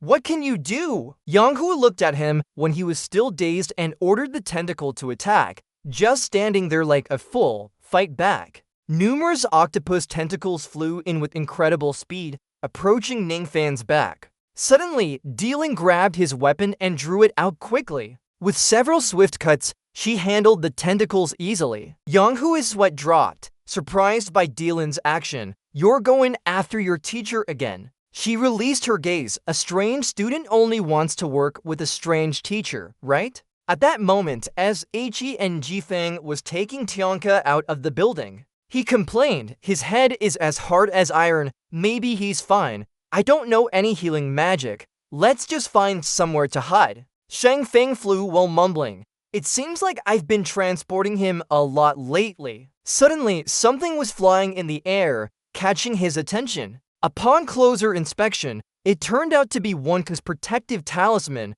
As Eichi and Jifeng squinted, he seemed to have noticed too. This is back to Dylan. A strange student fits with a strange teacher, right? Yang Hue ignored the tone and reminded, "If you want to help Ning Fan, I won't hold back anymore." She raised her weapon confidently, challenging, "Just as you wish." Dylan placed her weapon on her shoulder, muttering, "Talisman," adjusting the safety lock with her fingers. Then she shouted loudly, "Open," and to bangs echoed. Yang Hue stood still, completely unprepared. When a bullet narrowly missed him, but when two bullets collided, they quickly turned into a sword. While Yang Hue was still in shock, Dylan swiftly moved behind him. Two sharp swords cut through the air with incredible speed. Yang Hue was terrified and quickly ducked, desperately charging forward. He glared at her angrily, sighing, "How fast?" Then Yang Hue summoned larger octopus tentacles from the ground. This time, the tentacles changed their target, charging straight towards Dylan. These smaller tentacles were nothing to Yang Hue.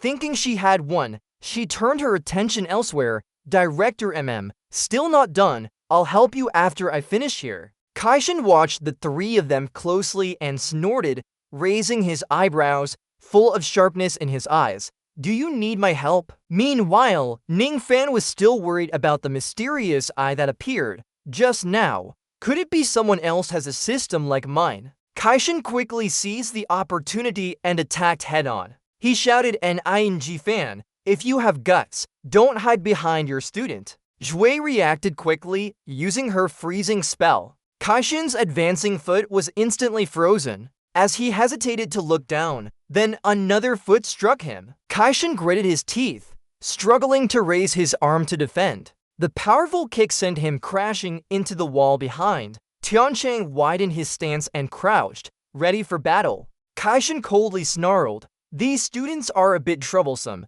Yang Hui stood beside calmly replying, luckily I was prepared. Dylan stood in front of the three Ning fans and suddenly widened her eyes in surprise. She didn't care, happily shouting, Chuangshan, it's your turn. Outside, a white-eyed beast with sharp teeth stood impatiently on top of the building. It raised its bandaged arm high. As soon as his arm fell, a powerful energy surged out. Immediately, the energy was so intense it tore through the building, causing a loud noise and shaking the ground violently. The dry spell was too quick, yet White and Dylan couldn't react in time, falling straight down. Ning Pan looked shocked. Guys, I just shouted into that big hole below us. Are you okay? Then Ning Pan jumped down to help them quickly. Suddenly, the tentacles emerged from the white smoke. Instantly, the tentacles shot out beams of energy to attack him. A voice echoed, still worried about his students. The voice belonged to Kaishan. Yang Hua laughed beside him. You should take care of yourself first. His hand emitted flames as a response. Taking care of myself. I can't control my own actions right now, but if the system's ability is broken, I'll rely on faith points here. Kaishan's face darkened. The barriers are gone. Don't hold back. Help them to the limit. Yang Hua pointed at the voice, following its direction. When Long looked at the building, Teacher Zhou Xian was a martial artist. He heard that his abilities had reached the standard of Class S teachers. He never expected such destructive power. The old man pointed to the screen. This is unexpected. Teachers are fighting now. Quite exciting. When Long's face turned sinister, teachers check students. But does fighting among teachers violate any principles? Suddenly, he heard a voice. From a theoretical standpoint, there's no problem. The voice was from Taiji. He continued, teachers are participating in the competition for the first time. Indeed, this wasn't mentioned in the rules. When Long was surprised, old man Wang, Taiji held a staff. Moreover, the competition would be more exciting now. Hearing that, Wen Long nodded obediently. Yes, he changed his gaze and looked down. Don't disappoint my expectations. Ning Pan, may your soul protect you. Kaishan's fist charged at Ning Pan. Ning Pan deployed defense and shield, and the old man's punch collided with his defenses, shaking the space where they met. A tentacle rushed in but was cut by Ning Pan's defenses. Beside him, Kaishan paused as he saw something. He smiled, folding his hands into a meat bun shape. As he spoke, his defense expanded to meet the old man's hand. Kaishan shouted defiantly, just taking care of business here. This won't hurt me at all. Ning Pan chuckled and threw a fire punch. You're tough. Let's try something else then. He swung his fist at the vulnerable spot on Kaishan, causing him to shiver in pain, turning pale. Outside, Taiji heard a loud shout, and Ning Pan looked at the west with disdain, slightly regretting the fight. Kaishan angrily trembled. Kill you, Ning, kill. Yang Hua advised, Principal Ma, take a break first. He licked his lips and attacked with his hand. Next, let me handle it. Suddenly, many tentacles sprouted under Ning Pan's feet, making him panic. Ning Pan quickly defended himself. Shield, those tentacles just came back to life. Yang Hua gloated, stay in that shield and let your mana be eaten away. A black smoke suddenly rushed towards him from somewhere. The black smoke immediately cut the tentacles into pieces. A figure stood on a higher floor, observing Ning Pan. When Nin appeared at the edge of his vision, you've been too careless. Ning Pan, an unexpected helper appeared. The situation became chaotic. In the forest, Li Qiang worriedly spoke up. We traveled so far and didn't encounter any monsters. I'm starving to death. Shufeng was in front. He's just a fruit kid. Be silent. He looks at the path in front of him and wonders if they've gone off course. Li King says plainly, we're lost, that's it, but we'll be picked up after the competition ends. Shufeng expresses disappointment. There's no one around here. I wanted to test my strength. He munches on an apple while replying, passing the competition smoothly isn't better anyway. When we get back, I'll have a good meal. He goes ahead and explains, if there are still 10 contestants, the competition won't end. Maybe it's 3 to 4 days or 10 lunar days. You can only eat tree bark here. Li King jumps in front excitedly. Let's hurry to finish the competition. Shufeng rushes after him. Wait a moment. Li King suddenly stops and crashes into the little guy. The little guy points at the skinny one. Look, there's an apple ahead. Shufeng calls out, don't stop so suddenly. Li King picks it up in shock. This isn't the leftover apple I ate earlier? We're lost. His face turns green. I've been saying this from the start. The amazing adventure of the fat and skinny friends. Start. After an unknown time, a loud noise echoes through the forest. The path says, Uncle, let me go. I'm not going back now. Follow me. Shufeng in the bushes wonders, Uncle, Li King said something about family conflict. The little guy jumps out of the bushes and shouts, so we've returned to human society, right? Help! He grabs Li King and pulls him back. Calm down. What if it's a beast tyrant? The little guy asks, does a beast tyrant speak human language? Shufeng pushes his glasses with his hand. Have you forgotten the salted fish man? Everything must be careful. They hide again in the bushes. Li King jumps out and says, you're always causing trouble. The forest continues to echo. Don't come over here. In front of them, a bear with one eye speaks, sorry, uncle. The big bear falls down crying. I told you not to hit my face. One-eyed bear warns in a low voice, Uncle, be good and go home. Avoid physical pain. The big bear is firm. This time, I am not going back no matter what they say. The little guy exclaims, is it the bear version of Ruru returning home? Shufeng stays silent. One-eyed bear gets angry, Uncle, don't blame me for my actions. It swings its claws and breaks a branch. The big bear covers his face in fear, then hits him again on the face. Li King jumps out of the bushes and punches One-eyed Bear. Let's settle this family dispute. We're all brothers. One-eyed Bear is hit and flies far into a rocky area. It slowly falls to the ground and loses consciousness. The two subordinates carry it away. They shout, Uncle, 10 of us beat you.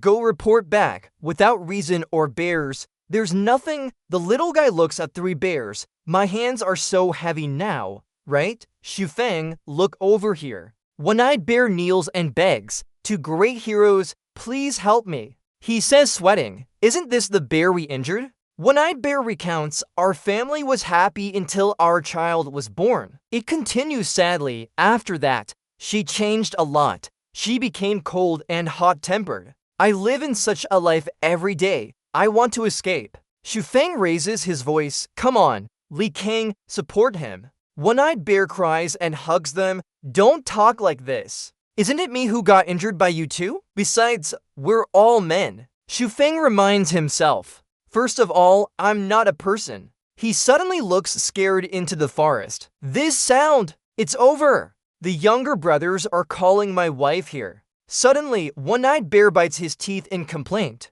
You two injured me. Now I can't do anything. You must take responsibility to help resolve our family conflict. Shufeng laughs arrogantly, indeed, with just me and the fat guy. Those bears are nothing. But then he turns his face, but I refuse. So, why? Huh? Shufeng points at him and laughs. Don't try to bind me with morality. I don't do things that are useless. One-eyed Bear sincerely says, if you meet my demands, I won't refuse help. But in reality, this is the lowest limit of someone like me. After a while, many bears come out from the forest and stare at them. One-eyed Bear shouts behind, come on for freedom. Shufeng controls Li King and laughs. Remember what you promised. The bear in front suddenly put up his hand to stop them. Wait a minute. He paused. puzzled. It's his wife's bear. I don't know why they want to meddle in our family dispute. He immediately answered justly, men help each other, of course. We should support a brother's anger. His wife's bear got angry upon hearing that. What's the big deal? Sure enough, he started talking nonsense again. He complained about it after marriage. He only knew eating and being lazy. Everything was done by me. Who are you? Having a kid just makes things worse.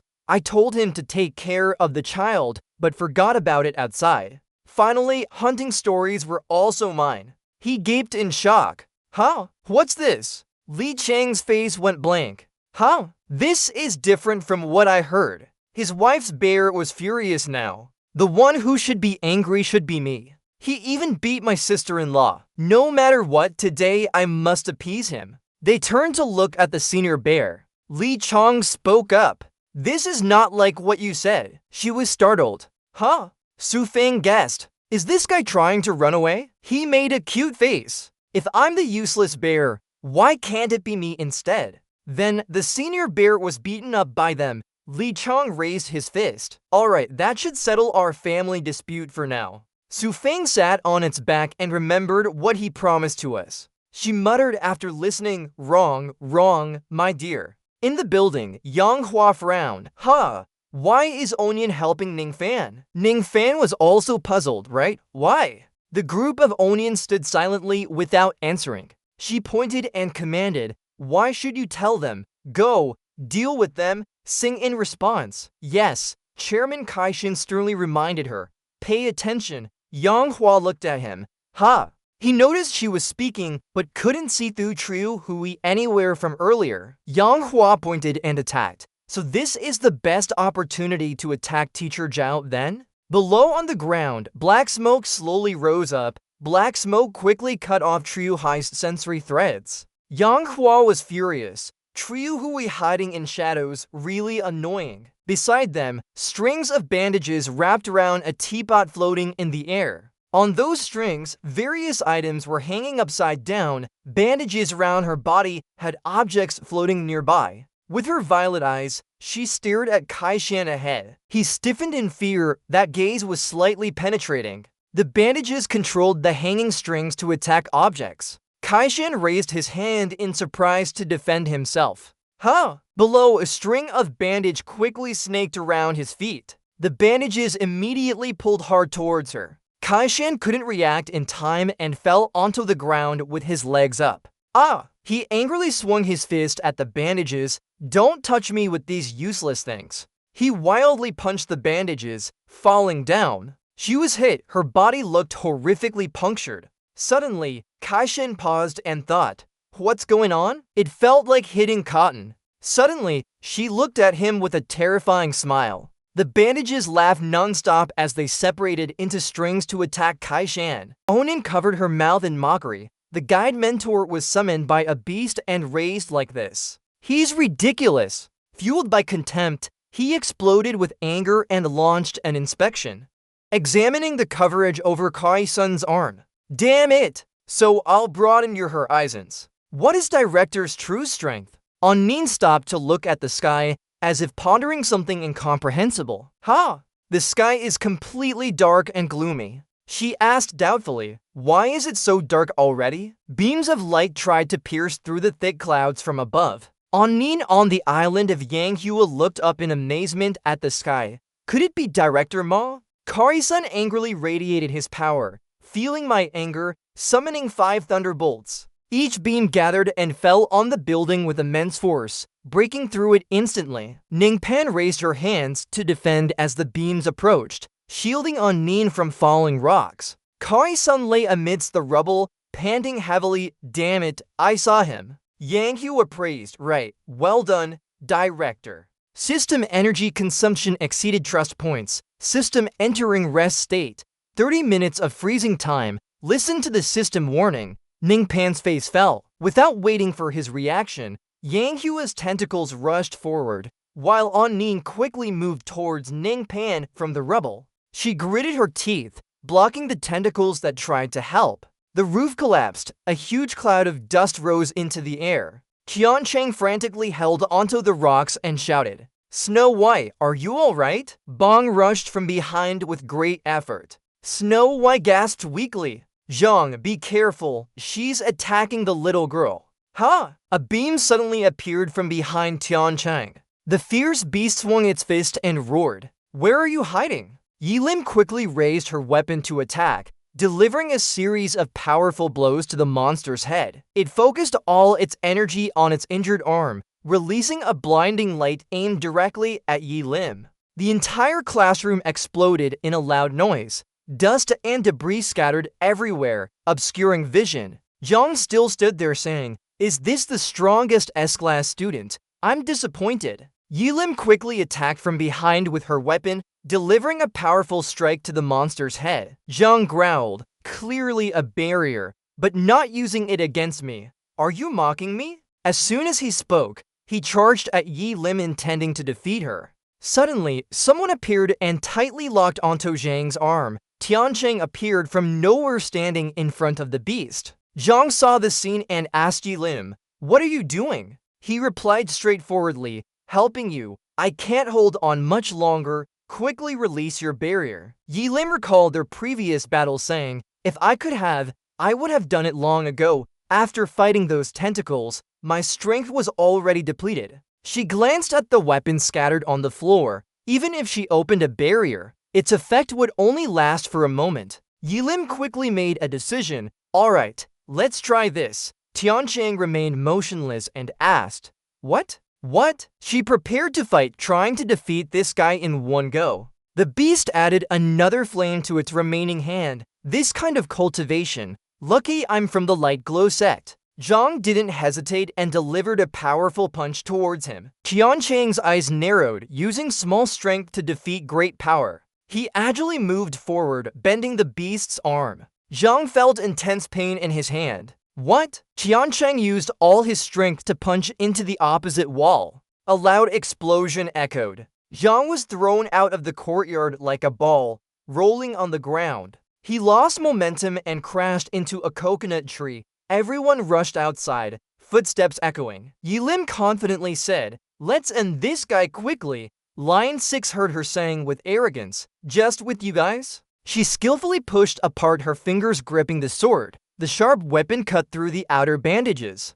The blade rubbed against, creating thousands of sparks around the beast's hand. Zhang narrowed her eyes, observing the situation, struggling to hold on. Yilim quickly dodged behind and attacked from the side. She grumpily held a piece of cloth in her hand. "Huh? Why are you wearing my clothes? You said this would be a quick solution, right?" She stood there speechless. "This one is also too hard." Seizing the moment, she cast a spell to freeze the others. "It's not done yet." Freezing! Before Zhou Xian could react, her lower half was frozen. It flew far and hit the broken glass. The light in Zhou Xian's eyes gradually faded. "This one is weaker than the last." He said the situation doesn't look good. Can we really not hurt it? The girl next to her was helpless. Could we be about to lose? Dealey only remained silent. Why is it so dark already? The beast gathered all its energy into its body with a loud roar. "Now it's my turn."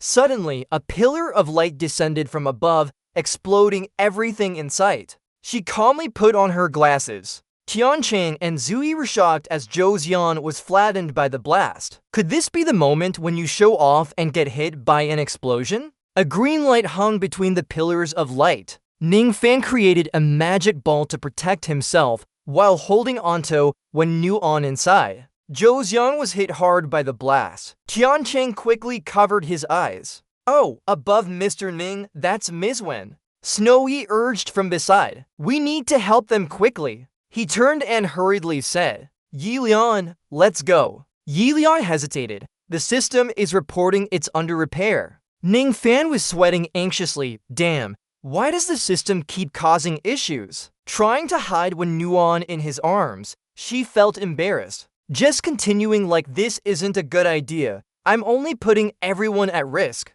He hugged her and hid behind a large rock as the outside world was collapsing. Ningfan, you should hide better. He boasted with his eyes wide open. If I find it, you're dead. Ningfan carried Wen Nuan on his back, tears streaming down. HMPH, if that's the case, let me broaden your horizons. See what lies beneath my feet. Hero can't afford to lose sight of anything. I can handle this, Ning Fan said. While moving, he accidentally dropped a small stone, heard the sound, and turned to point. Found it! A huge foot rushed towards the wall as instructed. Just when things were dangerous, Yi Lian stood up quickly to cut off the foot. Ning Fan was momentarily stunned by Wen Nuan's actions. Is that so? How can Chanchi let students defeat me? Looking at the man lying on the stretcher, everyone murmured. This wound looks like it was from an explosion. Kaishin nodded to the crowd. Well, Tianchi is only at that level too.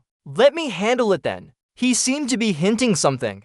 You're not fully recovered yet. He immediately summoned a spell in response. Oh, dealing with these few students shouldn't be a problem. Keep an eye on Ning Fan. Don't let him escape. The weak teacher quickly cast a spell to defend against the snow attack. She's injured, let's heal her up. Yilong watches anxiously as Tuyu acts. Tiancheng urges everyone to move fast. Alright, we'll handle this side. Jialin presses close to Dilium with excitement. Let's cooperate again. She responds coldly. Just don't get in the way. Yilong jumps from behind and stabs Tala in the shoulder, causing a loud cry of pain. Seeing the shallow cut on his shirt, Kaishin shows some contempt. Such skill is all he has. Yilong lands gracefully without saying anything, but she doesn't miss any moment. Her sharp heel lunges forward quickly. Yilong stabilizes with one foot and cuts across Kaishan's position with both swords. Kaishan's face starts showing slight panic now. Suddenly, Tiancheng rushes in and kicks his jaw away. The force is so strong that Kaishan retreats backward, leaving clear marks of sudden stop on the ground. Teacher, things are not good. Yang Hua wants to intervene. Teacher, let me handle this. But Cao Jing refuses immediately. Step back, just keep an eye on that ordinary ninny for me. Kaishan's hand clenches tightly, truly showing his personal strength now. I'm not like that useless teacher hiding behind the students. My battle is mine to resolve. Hearing those insults, he angrily corrects, Teacher Ning isn't useless. Then, Tiancheng tightens his fist and leaps high, aiming directly at him. In this case, his punch missed Kaishan's position. Taking advantage of that momentary lapse, he deceived with his simple straight punch. It was too easy to see through. Kaishan concentrated all his strength into a powerful punch right in the middle of his stomach. The entire body of the opponent absorbed this force and was sent flying high up. Seeing the situation just now, Dilian frowned disapprovingly. Why did you get so excited? His hand was still wrapped in golden ropes. A useless teacher's student would surely be eliminated. At the most critical moment, Dilian rushed to protect Kaishan. Red Dilian scoffed at the loud explosion that shook the mountains and forests. A bright light appeared among the green forest. Kaishan narrowed his eyes slightly. His disdain was obvious. He seemed eager to die. Good, both obstacles have been dealt with. As the smoke cleared, Ning Fan suddenly appeared behind them. His voice was cold and sharp as he looked at him, who said, "You were useless. I won't run away anymore." Meanwhile, Yang Hua noticed something unusual. But Kaishan was only focused on preparing to attack. Dare say that, then? As he gathered his strength and pointed up, he urgently shouted, "Win the race, hurry and win the race." He didn't understand what was happening. Yang Hua warned hurriedly, "Be careful, Master Ma." Just as he finished speaking, a large but thin clawed foot approached Kaishan. A series of wet sounds echoed in the forest. A thick cloud of smoke appeared. A large stone was shattered by a powerful impact, sending fragments flying everywhere. Kaishan's body was motionless, stuck to the rock. An announcement sounded, and Kaishan was eliminated. Then slender legs slowly landed on the ground. Tin Nuyet stood beside the large stone, looking at the events with surprise. "You hit someone again, didn't you?" After a powerful strike from the main culprit, Kaishan slid down motionless onto the rock. Degree continued to stand there as if nothing happened. Did you hit someone again?" Tin Nuyet turned to look at Yang Hua and assessed him. This time, it was a teacher from Class S causing trouble with the teacher. His attitude made his throat stiffen. Yeah, seeing that, her appreciative gaze became clearer. She seemed quite pathetic, right? Ning Fan, do you need help? He was slightly surprised by Tin Nuyet's appearance. Yeah, forget it. Take a rest. Yang Hua isn't as simple as you think. As he finished speaking, a loud wet sound echoed, shaking the ground and causing rocks to shatter everywhere. Degree leaped up high, aiming directly at where Yang Hua was rushing. Seeing this, he kept his sneaky demeanor, challenging him. Let me see how simple you are. Degree's large foot landed in front of Yang Hua, but before it could touch, an arm blocked its path. Carp struck it and said bluntly, isn't this very simple? At the same time, Kungnin appeared from somewhere, mocking him. Right, you're not that simple. You bang! After saying this, the boy stood with his arms crossed on a large stone, laughing triumphantly, but Fan still encouraged Tin Nuyet calmly. She approached Tin Nuyet and said, I believe you're not as simple as that, but this time you seem a bit scared. Don't say the word simple again. It's that damn bed sheet. Degree glared sharply, isn't Carp here? Show me your new move. He chuckled in challenge, then I must examine carefully. Not even a few seconds had passed when he curled into a fiery wheel and rushed forward, the invincible wind fire wheel, crushing the ship. Carp, naked, tried to hug a ball of fire, shouting, it's hot. Suddenly, Yang Hua called out, look at Fan. His appearance was extremely confident, as if he had control over everything.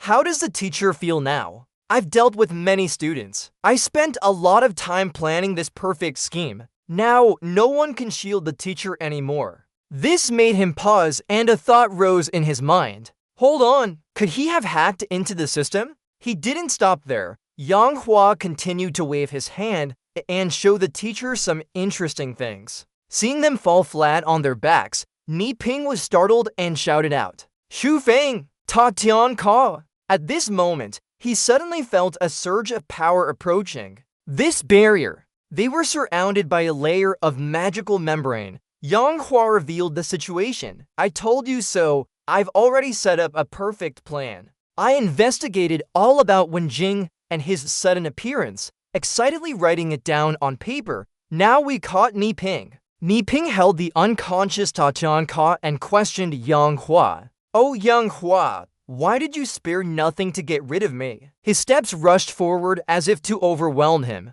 Yang Hua roughly pulled up his collar, saying, do I have to wait for this moment? You're just useless. He let out all the dissatisfaction and unwillingness he had felt before, emphasizing how pitiful he looked now. The more he said, the more uncomfortable Yang Hua became, his body tensing. Why do they care about you so much? With one hand, he lifted Ni Ping up, clearly showing his attitude. I have to show them that you're just a useless person. Then Yang Hua suddenly released his grip and let go of the collar. Facing Ni Ping cornered in this situation, he arrogantly made an offer. Ni Ping, you've lost. Just kneel down and bow to me, and I'll spare your students. On the other side, Carb suddenly punched hard, causing Du to fall back. Otherwise, Yang Hua's intentions were extremely despicable. He aimed at his schoolmates. Now, I will start with each of your students. His face became terrifying as his cold and indifferent eyes carried a hint of obsession over him.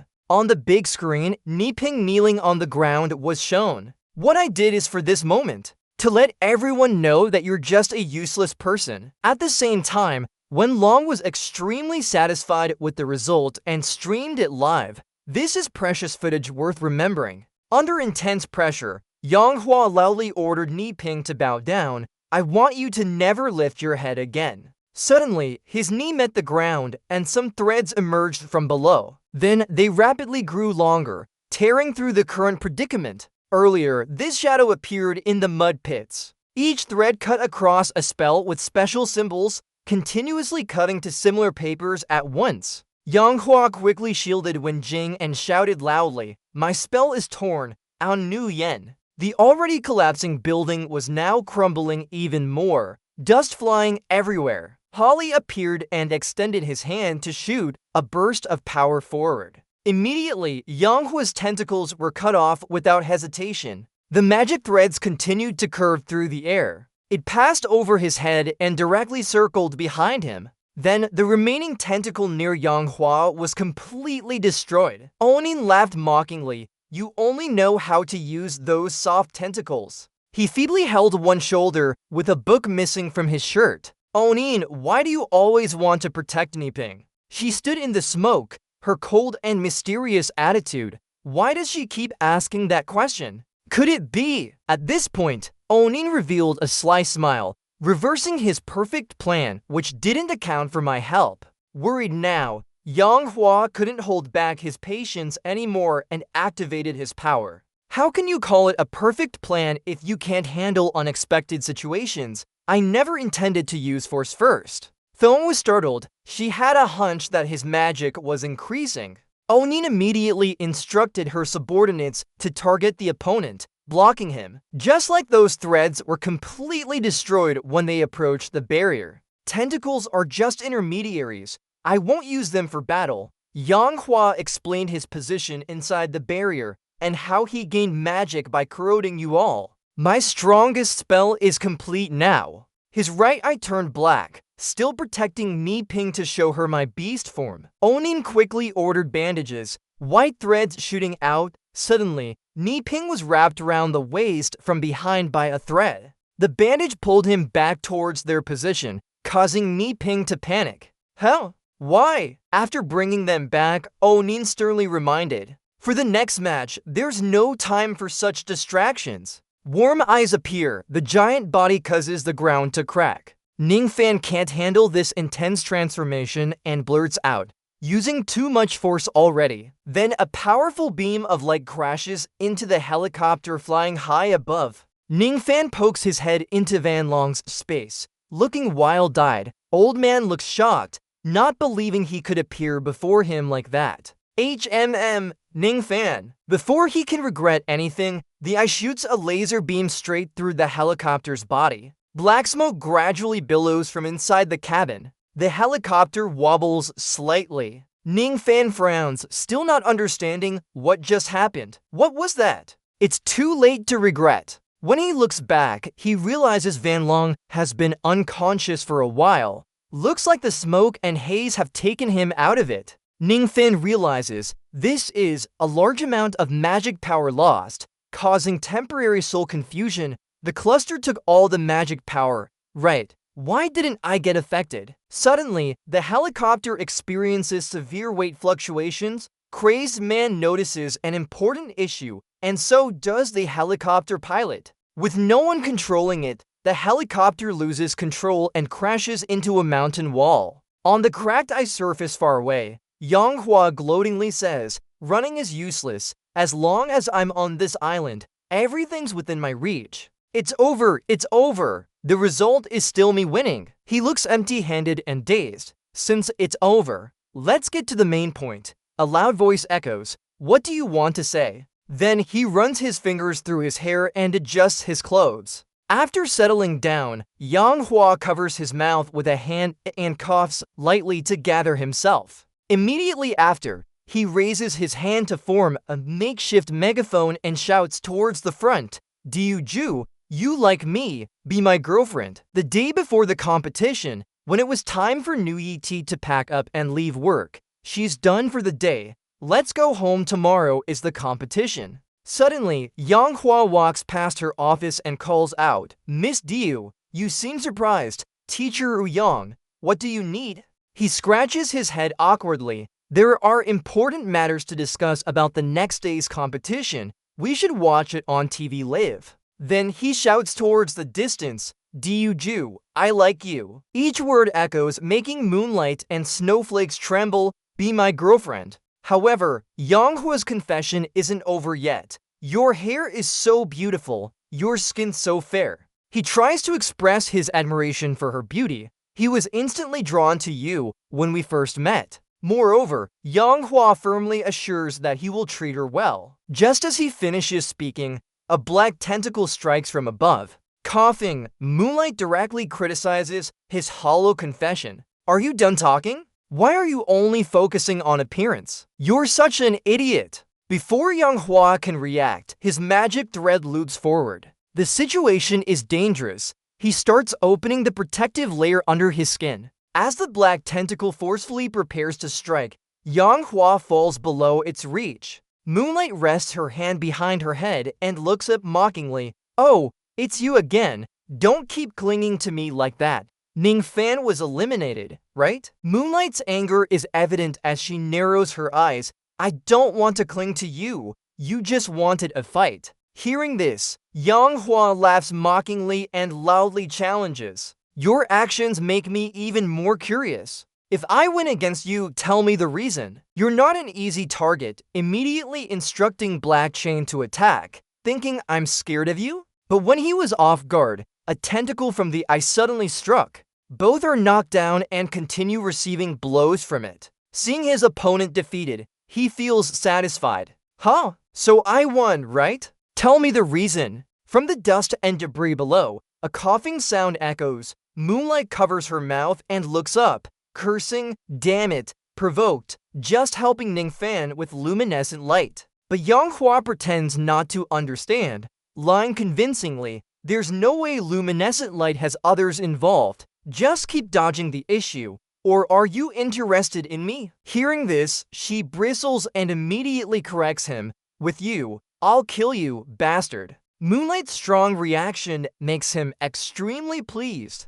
Oh, just kidding. Such a strong reaction, making me think maybe I was right. Provoked by the sensitive issue, her initial confidence wavers. Food and drink. It's far from you, the person I like is. As she slumps down muttering, the person I like is Ningfan. Just then, the injured Ningfan emerges from the rock wall. Ow, that hurts. It's a hot spring on my cheek. Huh, Moonlight, what happened to you just now? Forget about that for now. I have a plan. Instead, she looks at Ningfan as if seeing a ghost, trembling with fear. She stammers, and are you not eliminated yet? I mean, are you saying it's me? That was just now. Then those long white threads of bandages flew over and wrapped around her wrist. On the other side, Hearglion's magical ropes were similar too. Half of this mask has half of his face grafted onto it. Finally, after a quick process, Hearglion and the bandages officially merged into one with the body. Seeing this strange appearance, Minfam had a curious look on his face. Huh? Why did you suddenly change shape? As soon as she spoke, she seemed to jump in surprise. The mask definitely gave her a strong and stern warning with a powerful strike. Forget it while you're still being nasty. Huh? There was a warning sound. Everyone, don't move. Yui was worried. My healing spells can't completely cure everyone. Feng Shu responded. I'm fine. Qianka spoke with disdain. What's that mess? Jing Niat sneered. Never mind what it is. Just hit it and be done with it. You're teasing me. Even salted fish can't defeat it. And you want to win against this thing. Tusi screamed in anger. He's running away. I won't lose. Qianka lowered his voice. That's because we've recovered. He ran off when he realized it wasn't going well. Yanghua Sensei was leisurely and immediately complained. This is disgusting. In such a visible place, we need to maintain the appearance of high skill. My shield's range isn't enough to reach our teacher's true chi, so we need to think of ways to protect him. Yui spoke up, my offensive spells can hit that far, and Shufeng added, I can fly too. Qiancheng rebutted immediately, no. Yui has already used a lot of healing magic, it's better not to attack for now. He turned around, oh, are you okay? Oh, didn't care about me at all. Qiancheng looked down, even using offensive spells would be blocked by the tentacles, too many tentacles, if it weren't for multiple people attacking simultaneously. He rubbed his head and calculated, to get close would be blocked by the tentacles, attacking from afar would also be stopped by the tentacle barrier. Qianka seemed to have discovered a truth, so our teacher isn't invincible then? You're stupid just because you heard something. You turned around and started laughing.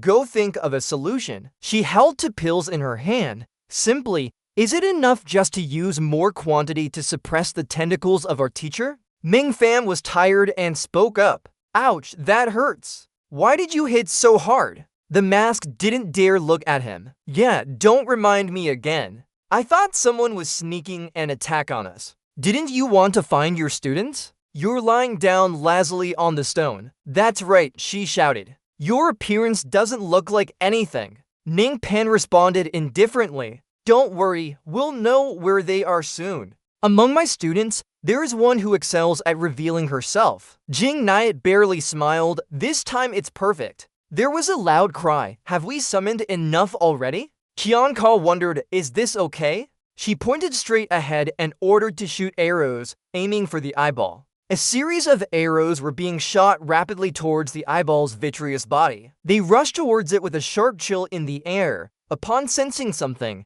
he opened his eyes wide in surprise. Isekai'd was smug. If she could block this many, let's see how well she can do. Countless arrows pierced directly into the eyeball's body. She was satisfied, so unexpected that there wasn't enough time to defend. Its body had already been hit. Smoke thickened around it. Seeing this, Yanghua realized this is a summoned object created from magic. He sneered, futile, the magic will only be corroded until it's gone.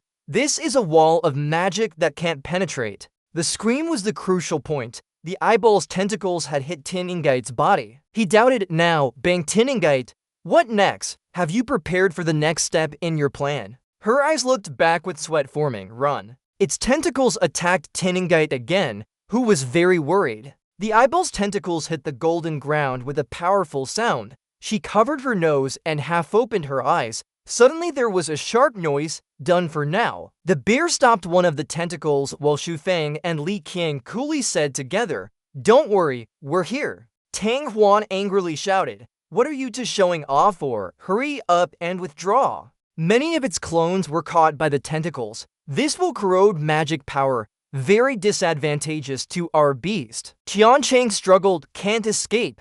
What now? Suddenly, many blue arrows appeared from behind, cutting off the tentacles decisively. The tentacles in front of the eyeball were cut mercilessly. Smoke billowed as arrows shot straight ahead. Many arrows severed nearby tentacles. A bright light shot directly from her. Tentacles on the path of the bright light were chopped into pieces. Yang Hua was annoyed, really troublesome. 3 sources of blue energy shot out from its eyes. She quickly dodged them. Isekai'd wondered who that was. Xu Feng also wondered, is this person helping us attract attention? Ning Pan stepped out from the grass. Finally found you guys. She and Xu Feng were surprised. Ning Pan, her eyes glinted as she quickly rushed forward. He was surprised. She had dodged all the tentacles' attacks. Suddenly, she stopped in midair among the advancing tentacles. She sniffed at the white smoke from her hand and said they were coming soon.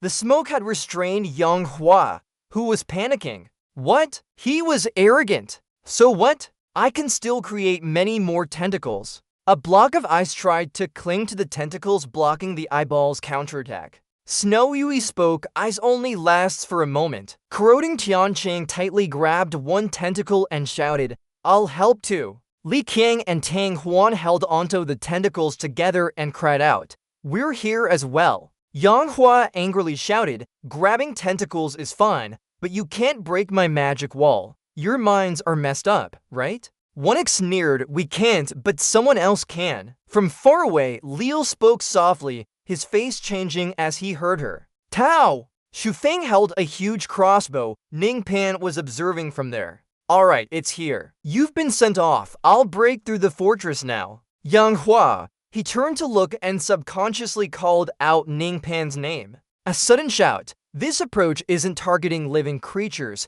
From the eyeball's eye, a massive blue energy shot out. Ning Pan crossed over him. Too bad I can't corrode with my lack of magic power. You successfully infiltrated and are preparing to punch Yang Hua. Ning Pan's 5 punches were almost at his face. It's annoying. Inside, a seismic shock occurred. Something rushed out, the figure gradually appearing from the thick smoke. Ning Pan stepped on Yang Hua's face. Breaking through was simple, into his undefined platform. Kang Yin exclaimed in surprise, look over there. He has a child sitting on his shoulder. 5 people trying to deal with 2 of us. Everyone agreed, shut up.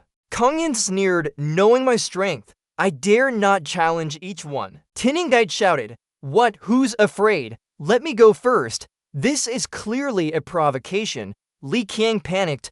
Big sister, it's an insult. Mang boasted, no problem. Xiao Ningying, this trivial matter doesn't deserve to be mentioned by a king. The child hesitated and called out, Mang. He regretted his words. As a king, one must be magnanimous before winning. Conquering will open your eyes. When Long struggled to speak up, I am the live host calling in Van Long. I apologize to all our viewers for keeping you waiting. The old man sat on the helicopter observing from above. Now we will return to the match. Van Long looked down and said, let's see the current situation of the game together. Far away, a tsunami was surging towards them. The huge tsunami made the helicopter seem incredibly small. In front of their eyes, the tsunami collided with the helicopter, causing it to break its propeller. Seeing this scene, she only raised her hands to cover her face. Truly so. Kang Ning laughed loudly. Sure enough, Carp is the strongest in the universe. The boy looked at them with a contemptuous glance and said, down, commoners. There's a full moon up there. It's really admirable.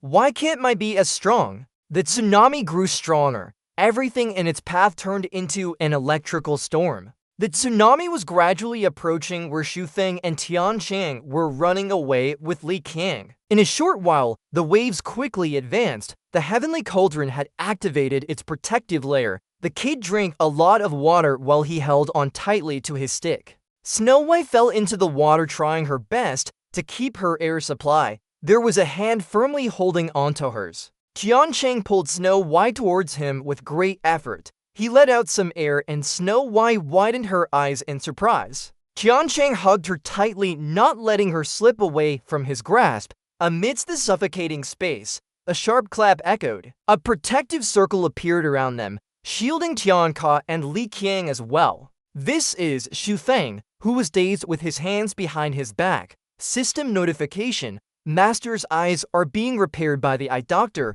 Estimated time 23 hours, 20 minutes, and 11 seconds. The repair work has been completed using trust points. His sharp black eyes were now visible. Luck is on my side. Seeing the powerful dragon-like streamers, Ninfang sighed. With this school's headmaster transformed like that, it must be the final battle next. In front of him appeared a giant carp. Moreover, there just happens to be something similar to the final boss here. Kang Ning smirked. It is indeed a fried shrimp. Carp, give those guys a seafood meal. Siyu and Jinin looked down with an evil glint in his eyes. Come on, streamers, scratch your necks. I didn't say I would help. You've been tormenting me too much. Ninfang said indifferently, let my students handle them. Li Qiang shivered. Teacher Nin, are you serious? Tian Ka was sweating as well. We're flying. Can't get close to him. Xu Feng shouted, no, I'm afraid of falling down. It's too high up.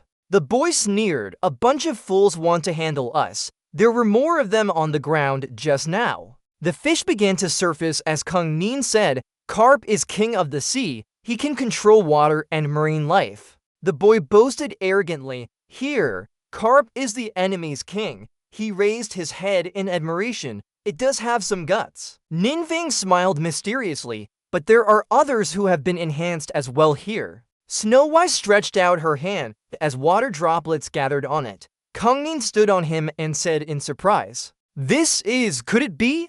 Carp tightened his grip and threw a punch at the girl. Don't even think about using magic. Tian Chang's expression brightened as he saw the scene before him. He stood in front of Snow White and retaliated with a punch, causing the boy to lose balance. Tian Chang strongly defended, saying, you have to go through me first if you want to hurt Snow White. The girl closed one eye while the other emitted green light as she shouted loudly, absolutely not. Siyu and Jinin rubbed his head in pain. Ouch, it's going to fall off if I squeeze any harder. The boy was confused. Carp said, king of the sea, you called the sea, but ended up hitting your own foot with a stone. His whole body froze from being frozen. Kang Ning shouted loudly, Carp, you're crying. Little water boy, Carp, get up. Don't die on me. He looked down and said, your summoned creature has been defeated. Can you surrender? Kongnin angrily roared, "You scoundrels, you bullied carp. I won't give you my points unless you step over my dead body." Tiancheng prepared to punch. "Fine then," he said with a tap of his stick. The Taikai stick split the water into two streams immediately as it was raised. "Stop now." Both of them turned around in surprise. The old man clearly announced, "The competition is over." The comical scene was that Carp had transformed into a statue of the goddess of freedom. In this subway station, people were entering and exiting busily. A foot gradually stepped out from inside the carriage. Zhao Zhao's figure stood out among the crowd. Someone called out from afar, "Lan Zhao Zhao." Kai Shan said, "You're late. Jing is at school now. We should be careful, otherwise, if discovered." Zhao Zhao replied, "Oh, isn't it busy with post-competition treatment? This competition was really intense this time." He rebutted, "Enough talk. Here's the Class D student report card you need. How are the results?"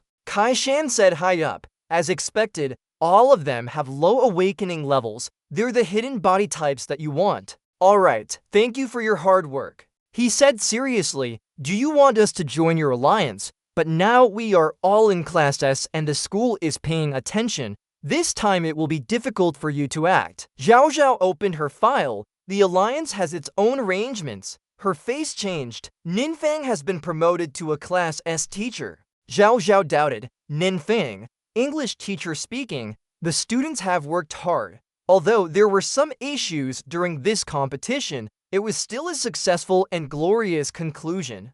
Next is the award ceremony. The old teacher spoke. "Unlike last year when there were 20 students, this year only 10 lucky ones are here to receive their awards." Students in the audience started whispering, "Shouldn't it be 20 students? They say a tsunami hit the island at the end of the competition and the contest was stopped by Qin's intervention. It seems like just a few more seconds would have been fatal." At the end, the live stream went down so we couldn't see it anymore. The old teacher shouted to maintain order. "Be quiet, be silent." He sneered, "It was me who caused the tsunami. I'll take first place." The old teacher announced the results. Su Feng in first with 1,300 points and Li Qiang second with 1,290. A boy cried, "Why is this name even in first place?" Goryu stepped forward to correct him. "Be quiet," he said. "Classmate male." Old master was stern. "The magic beasts on the island will give these two students extra points.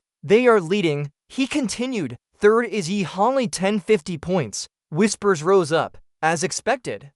"Still absent again," the old teacher said with a menacing tone. "Fourth place is Nanyang 1020 points." The boy was sad and his result was lower than last time. Goryu continued. "Fifth place Bang Jingyu 820 points." The old teacher spoke evenly. Sixth place Zhang Tiancheng 800 points. Deng Zuyi enjoyed sixth with 600 points. Goryu announced further. Seventh is Tiantian Ko 770 points. Eighth is Shufeng 850 points. He hesitated. Will I become a classmate of him? Tian Kao frowned and sighed. What a pity. The old teacher said, ninth place Wenjing for 100 points. Goryu pointed towards the audience. These 10 outstanding students will participate in the competition hosted by Laken Academy 3 months later. It's an extremely challenging responsibility. Therefore, our school decided to. The old teacher raised his hand and waved a large banner for these 10 students. Here are their travel tickets so they can rest well. Goryu solemnly said, next we invite Qin to speak. Li Qiang Duotubai stepped up. Teacher Ning, I got second place. Ning's eyes widened in surprise and his expression was one of shock as if he saw something unexpected. The boy excitedly shouted, isn't Teacher Ning going crazy? Aren't you happy at all? You should cheer for me. Ning Fan scratched his head confused. Why? His eyes glowed with the wisdom of a master, and the system's voice warned about an obstacle preventing progress. I thought it was him. He frowned in his mind. Ning Fan called out to Huang Taekyu in his heart. In the bustling night street, the space was filled with fire. Snowy waved goodbye. It's late. Let's end this celebration. Tomorrow is when Class S students start. You should work hard. Li Qiang beamed and replied, like a dream, tomorrow I'll be in Class S. It will be my first day as the second best student in school. Xu Feng continued, that's right, say goodbye to your past self. Jingyu angrily grabbed the boy by his collar, only to positions were won. Why are you acting like this? Li King argued, luck is part of one's strength too. Why just me? Zui smiled and said, let's go first. See you tomorrow. Tiancheng lingered, goodbye. She raised her hand, goodbye. Take care on your way. Jingyu waved back. Snowy heard someone call out to Ningfan from behind, Ningfan. She leaned in close and asked worriedly, are you okay? You seem less spirited after the competition. He hesitated and replied, no, just ate too much earlier. She gently put a mint candy into his mouth. Here, peppermint. She smiled brightly. You need to get back your energy. Your students rely on you. She explained further, although they didn't say it out loud. She could tell he wasn't feeling well and needed quick adjustment for their peace of mind.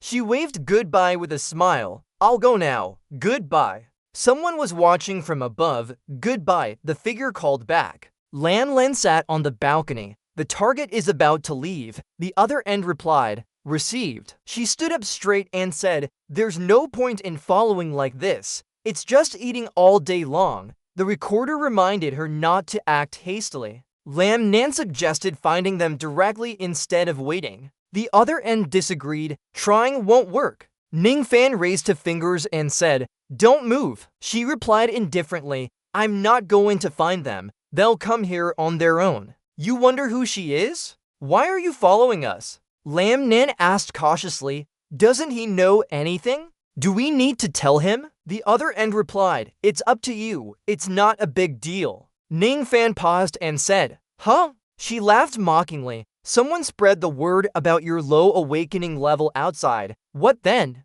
Nan turned around, thinking, with such a low awakening level, but winning in Class S ranking competition, isn't there any organization that wants to know what's behind it? Ningfan shouted loudly, you are. She quickly jumped down and said goodbye, pulling her hand back as she thought, this person looks like Yi Hongliang. Ningfan sighed, how fast he ran.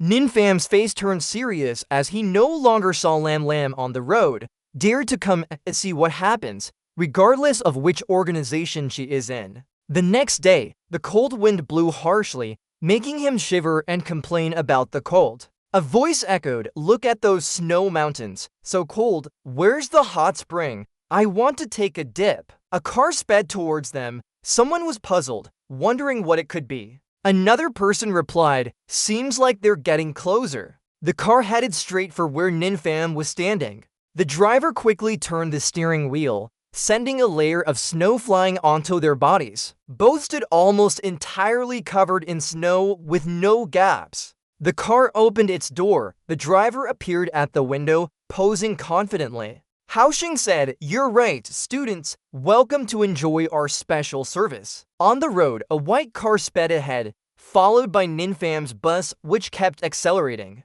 Suddenly, Wanjun stepped on the gas and swerved past the small car. The driver in the other car was wide-eyed at Haoxing's driving skills. Wanjun continued to drive excitedly without slowing down. Everyone in the car was startled and cursed after the sudden turn. Xu Feng was confused, wondering if he should die or not for driving so fast. Liang Qing was also annoyed, saying, I didn't hear you. I drove at the slowest speed already. Idiot! Liang Qing argued back. Who are you calling an idiot? Meanwhile, Xu Feng turned to Han Tianke and asked, are you okay? You've been looking out the window since we got on the bus. Despite his face covered in sweat, he still managed to say, do you think I can drive? Xu Feng found Tianke's stubbornness annoying. I didn't mention driving at all. Tin Nu yet seemed unaffected and said, isn't it just a little bit of driving? Can't you stay calm? She then turned to Kung Min for advice.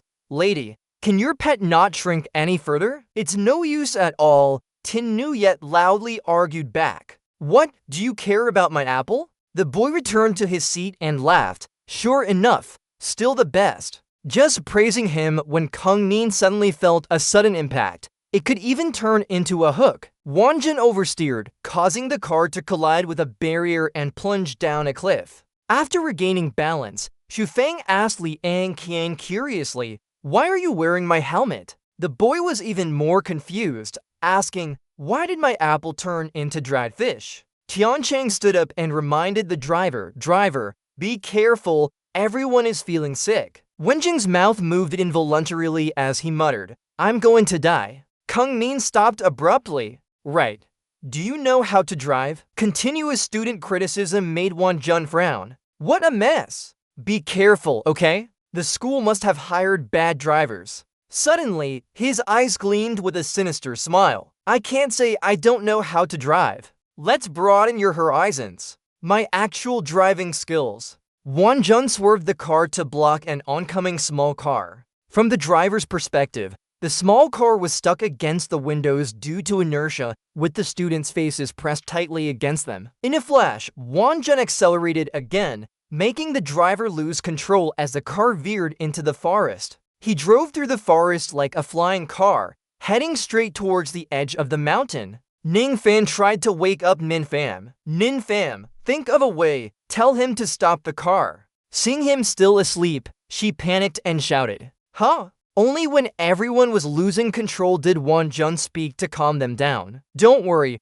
I've assured the principal everything will be fine. We'll definitely get everyone to a safe place." As he spoke, he suddenly drove off the cliff edge, causing everyone in the car to lose balance and fly around due to Wan Jun's steering. Cut to Yi Lian still sleeping under the snow, her eyes peeking up with confusion. Yili sat up like a coconut bug, surrounded by white snow. In front of her stood a house, with someone's shadow opening it mysteriously. Shen approached and said in a dark red-eye beam, "Why only the students got sick from car sickness while you slept through the whole trip? Shouldn't you be worried about the driver?" Yu said groggily, "I bet you're all tired. Let's go inside and rest." Tiancheng beside him was anxious, feeling like he forgot something. And Gok Tuyet said dazedly, "It's been tough. Driver, why can't we see any inn?" She suddenly asked again. When Jun pointed calmly, "If it's an inn, it's up there. If you go upstairs, old man will kill me." Follow where his hand is pointing to a long staircase with no top in sight. The room was spacious, but the stairs seemed endless, making everyone cry out to heaven. The scene changed to show snowshoes class now covered by many big and small footprints. Nin Fam's group knocked on the door, but no one answered. They were disappointed. Jingshu sat down like a soulless person. "You're not okay. What kind of trip is this? I'm so tired." Wenjing lay motionless on the ground, shouting in exhaustion. "Why did we have to endure all this?" Feng was also exhausted, lying face down without speaking. "You're not okay." Nin Fam had no choice but to open the door gently. "All right, rest now. Let us go in and check first." Li Qiang peered inside. "It's a bit dark, right?" he asked worriedly. "Is there something?" "What is it?" Tianka teased. Nin Fam saw the two students talking and suddenly put his hands on their heads. "If you're not scared, go in first." Li Qiang finally showed his fear and answered hastily, "Huh? That's not good." He didn't give them a chance to refuse and pushed them inside. "There's nothing to be afraid of. Hurry up." Before they could take a step, Li Qiang was caught by the mouse trap on his foot. Nin Fam watched in worry as he fell down. Just regaining consciousness, Li Qiang screamed in fear. "The devil grabbed my leg." Tianka, seeing his frightened face, asked hesitantly, "What are you saying?" Nin Fam continued, "Isn't it just a mouse trap?" But he was actually sweating with worry. Yes, how could there be devils? Suddenly, Shen appeared and placed his hand on Tianka's shoulder. Everyone finally arrived. He jumped in fear and shouted loudly. Nin Fam, annoyed by the students' fear, reminded them, "Don't shout anymore. I'm looking for the light switch." The lights came on and Healy was already sitting inside drinking tea. "You were too noisy just now." "Huh?" Li Qiang asked in surprise. "Red Yi, why are you here?" Tianka still wasn't recovered and muttered, just now.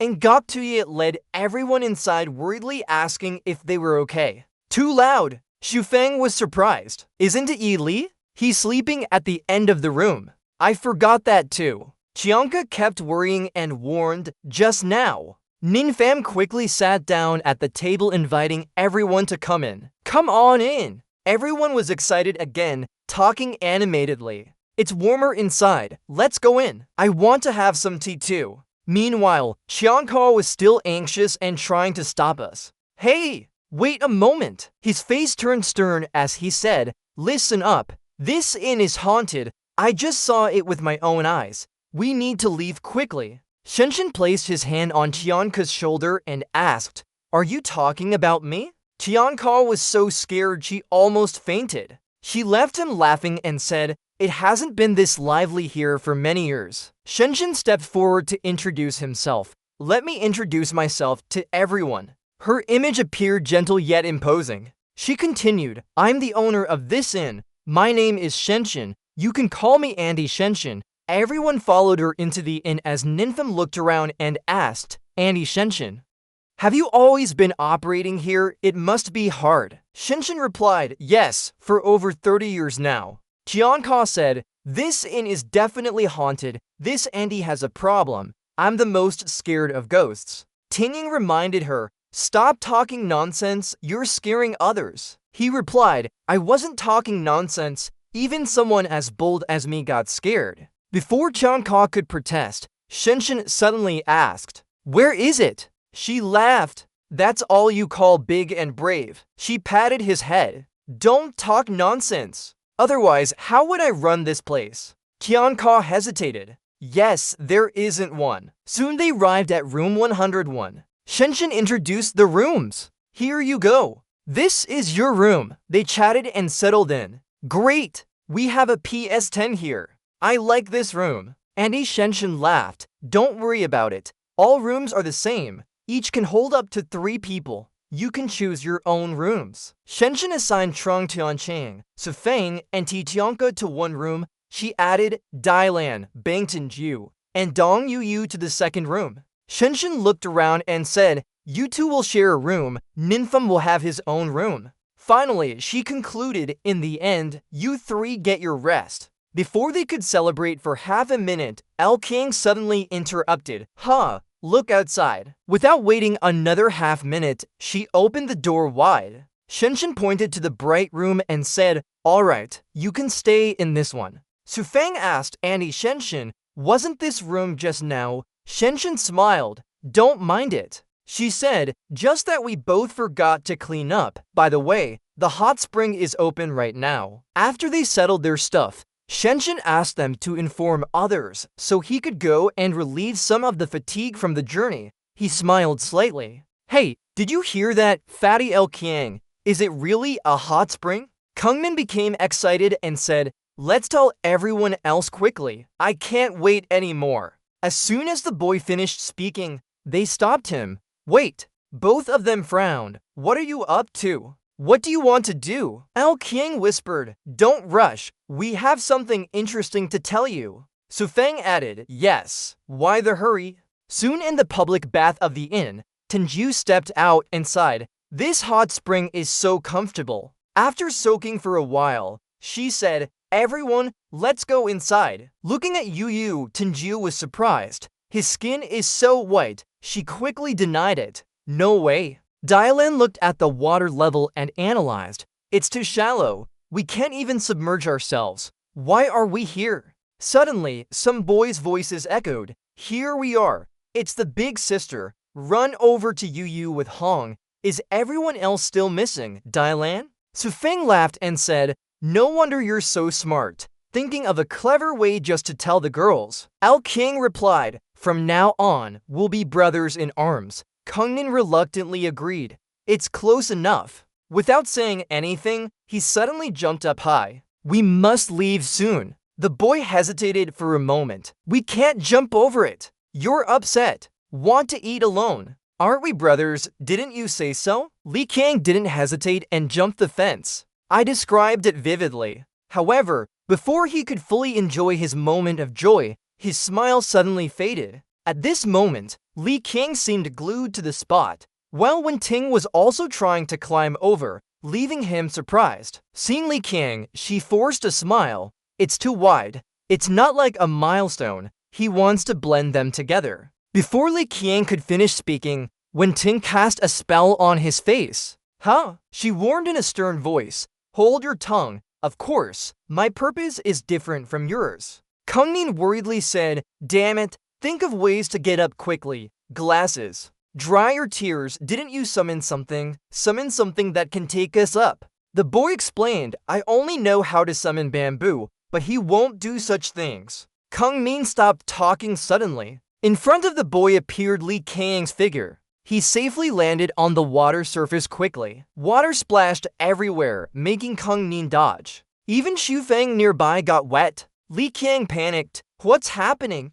Tranin, don't be scared, it's an illusion. Xu Feng said, is this the barrier of Wenting? I heard Tianka say he likes to do this with boys. Hearing him, her arm suddenly moved. Li Qiang punched Xu Feng in the face decisively. Huh? Turns out it's like that. He didn't have time to react and was thrown off the beam quickly. Wenting said, this is the situation of Zhu Ka. You guys are just harmful factors in the competition. In the boys' changing room, Tianka complained, there's nothing fun here. We went for a hot spring bath, but didn't call us. As he spoke, he couldn't bear to look at what was happening before his eyes. What are you doing? Tianka frowned in confusion. His gaze swept over Li Qiang's expressionless face. This is. Seeing Tianka when Ting woke up, he's here. He seemed to have understood something, misunderstanding us. Thank the brother who didn't call. Over there, Tiancheng was enjoying himself,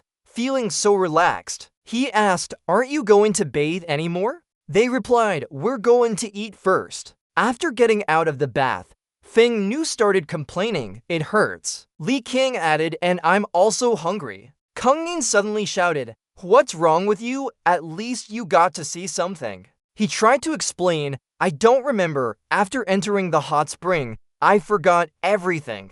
The boy angrily said, then not remembering means you didn't betray us? Tranin said, forget it. Let's eat. Go to the dining hall now. As soon as they opened the door to the dining hall, Xu Feng suddenly stopped. In the kitchen, the sound of chopping vegetables was very clear. The cooking on the stove was quite eye-catching. Yi Dao moved his hands and feet to carefully select the best part of the fish. He began the food preparation process. Soon, Yi Dao produced a dish that looked incredibly delicious. He laughed as he said, after some time, Yi Dao made another soup, then quickly prepared sushi. Yi Dao posed and said, please enjoy. They marveled. Oh, it's so good. Jing Nian witnessed this scene helplessly. Her attention was completely captured. She got into character too fast. Yutilu turned to smile. Isn't he cute? Yi Dao said, to new dishes, please taste them. They tasted each other. On the other side, stop talking, bring it over here quickly. Meanwhile, Ning Pan was struggling with his thoughts. He thought for a while, but couldn't figure out, why haven't I met this chef before? Just then, Shenshin appeared, just arrived there. She sighed and said, it's all done, doing it alone is too much. Tham Sun politely asks, Mr. Ning, would you like some tea? He takes the cup of tea and thanks. Pham Ning honestly says, but I still prefer eating the food Mrs. Ning cooks. She looks at them with a glance, having just split classes yet they've become so close already. He smiles, we were in the same class before, knowing the importance of treating each other fairly because of our experience in Class D. Tham Sun nods, recalling past times, but quickly says she's still young and shouldn't think only about the past. He adds, if you want to continue doing it, just keep going. Tham Sun interrupts, I never talked so much before. She speaks of her retirement in the mountains, feeling things are heavy now. She's been out of touch with modern times for a long time, but is still a teacher of teachers from our era. The mealtime has passed and he sits alone watching the night sky. They must be asleep by now. Pham Ning thinks that pushing us to advance in various situations, we finally made it to Class S. He looks up, hoping we can relax here. Suddenly, Nin Pham's eyes light up, but he can't relax now. He mutters, with this time not needing to fight, I can upgrade my awakening system by 1.8%. Current skills, 1 master I skill, to master insight skills. Trust points at 1987. Spending trust points activates the third skill. Spending them also recovers awakening. Ninfam is excited. A rare opportunity. Let's see what the third skill is. The system immediately asks, do you want to spend 1,000 trust points to activate the third skill? He confidently agrees. At this moment, a voice echoes. Huh? There's a noise. Outside the door. Ninfam rushes out to ask what happened. What is it? He sees Snow White pointing at a nearby path. Here. Ninfam quickly approaches her. Snow White hears footsteps and turns around. Mr. Ning, you don't seem to be able to act fast enough. He quickly grabs the first aid kit to calm her down. Tangnu complains in pain. Really? Can't you heal me, Teacher Snow? Ninfam says, it's late now. Are you not embarrassed? I told him to go back and sleep already. He advises, so you were walking down the hallway with a glass of tomato juice, then slipped and fell like that. It happens sometimes. She hears Shi Lian deny this. No, Tangnu's memory is starting to return. Something grabbed her foot at that moment. She confirms she was tripped by whatever that thing did. Just as Tangnu finishes speaking, the atmosphere around them suddenly becomes eerie.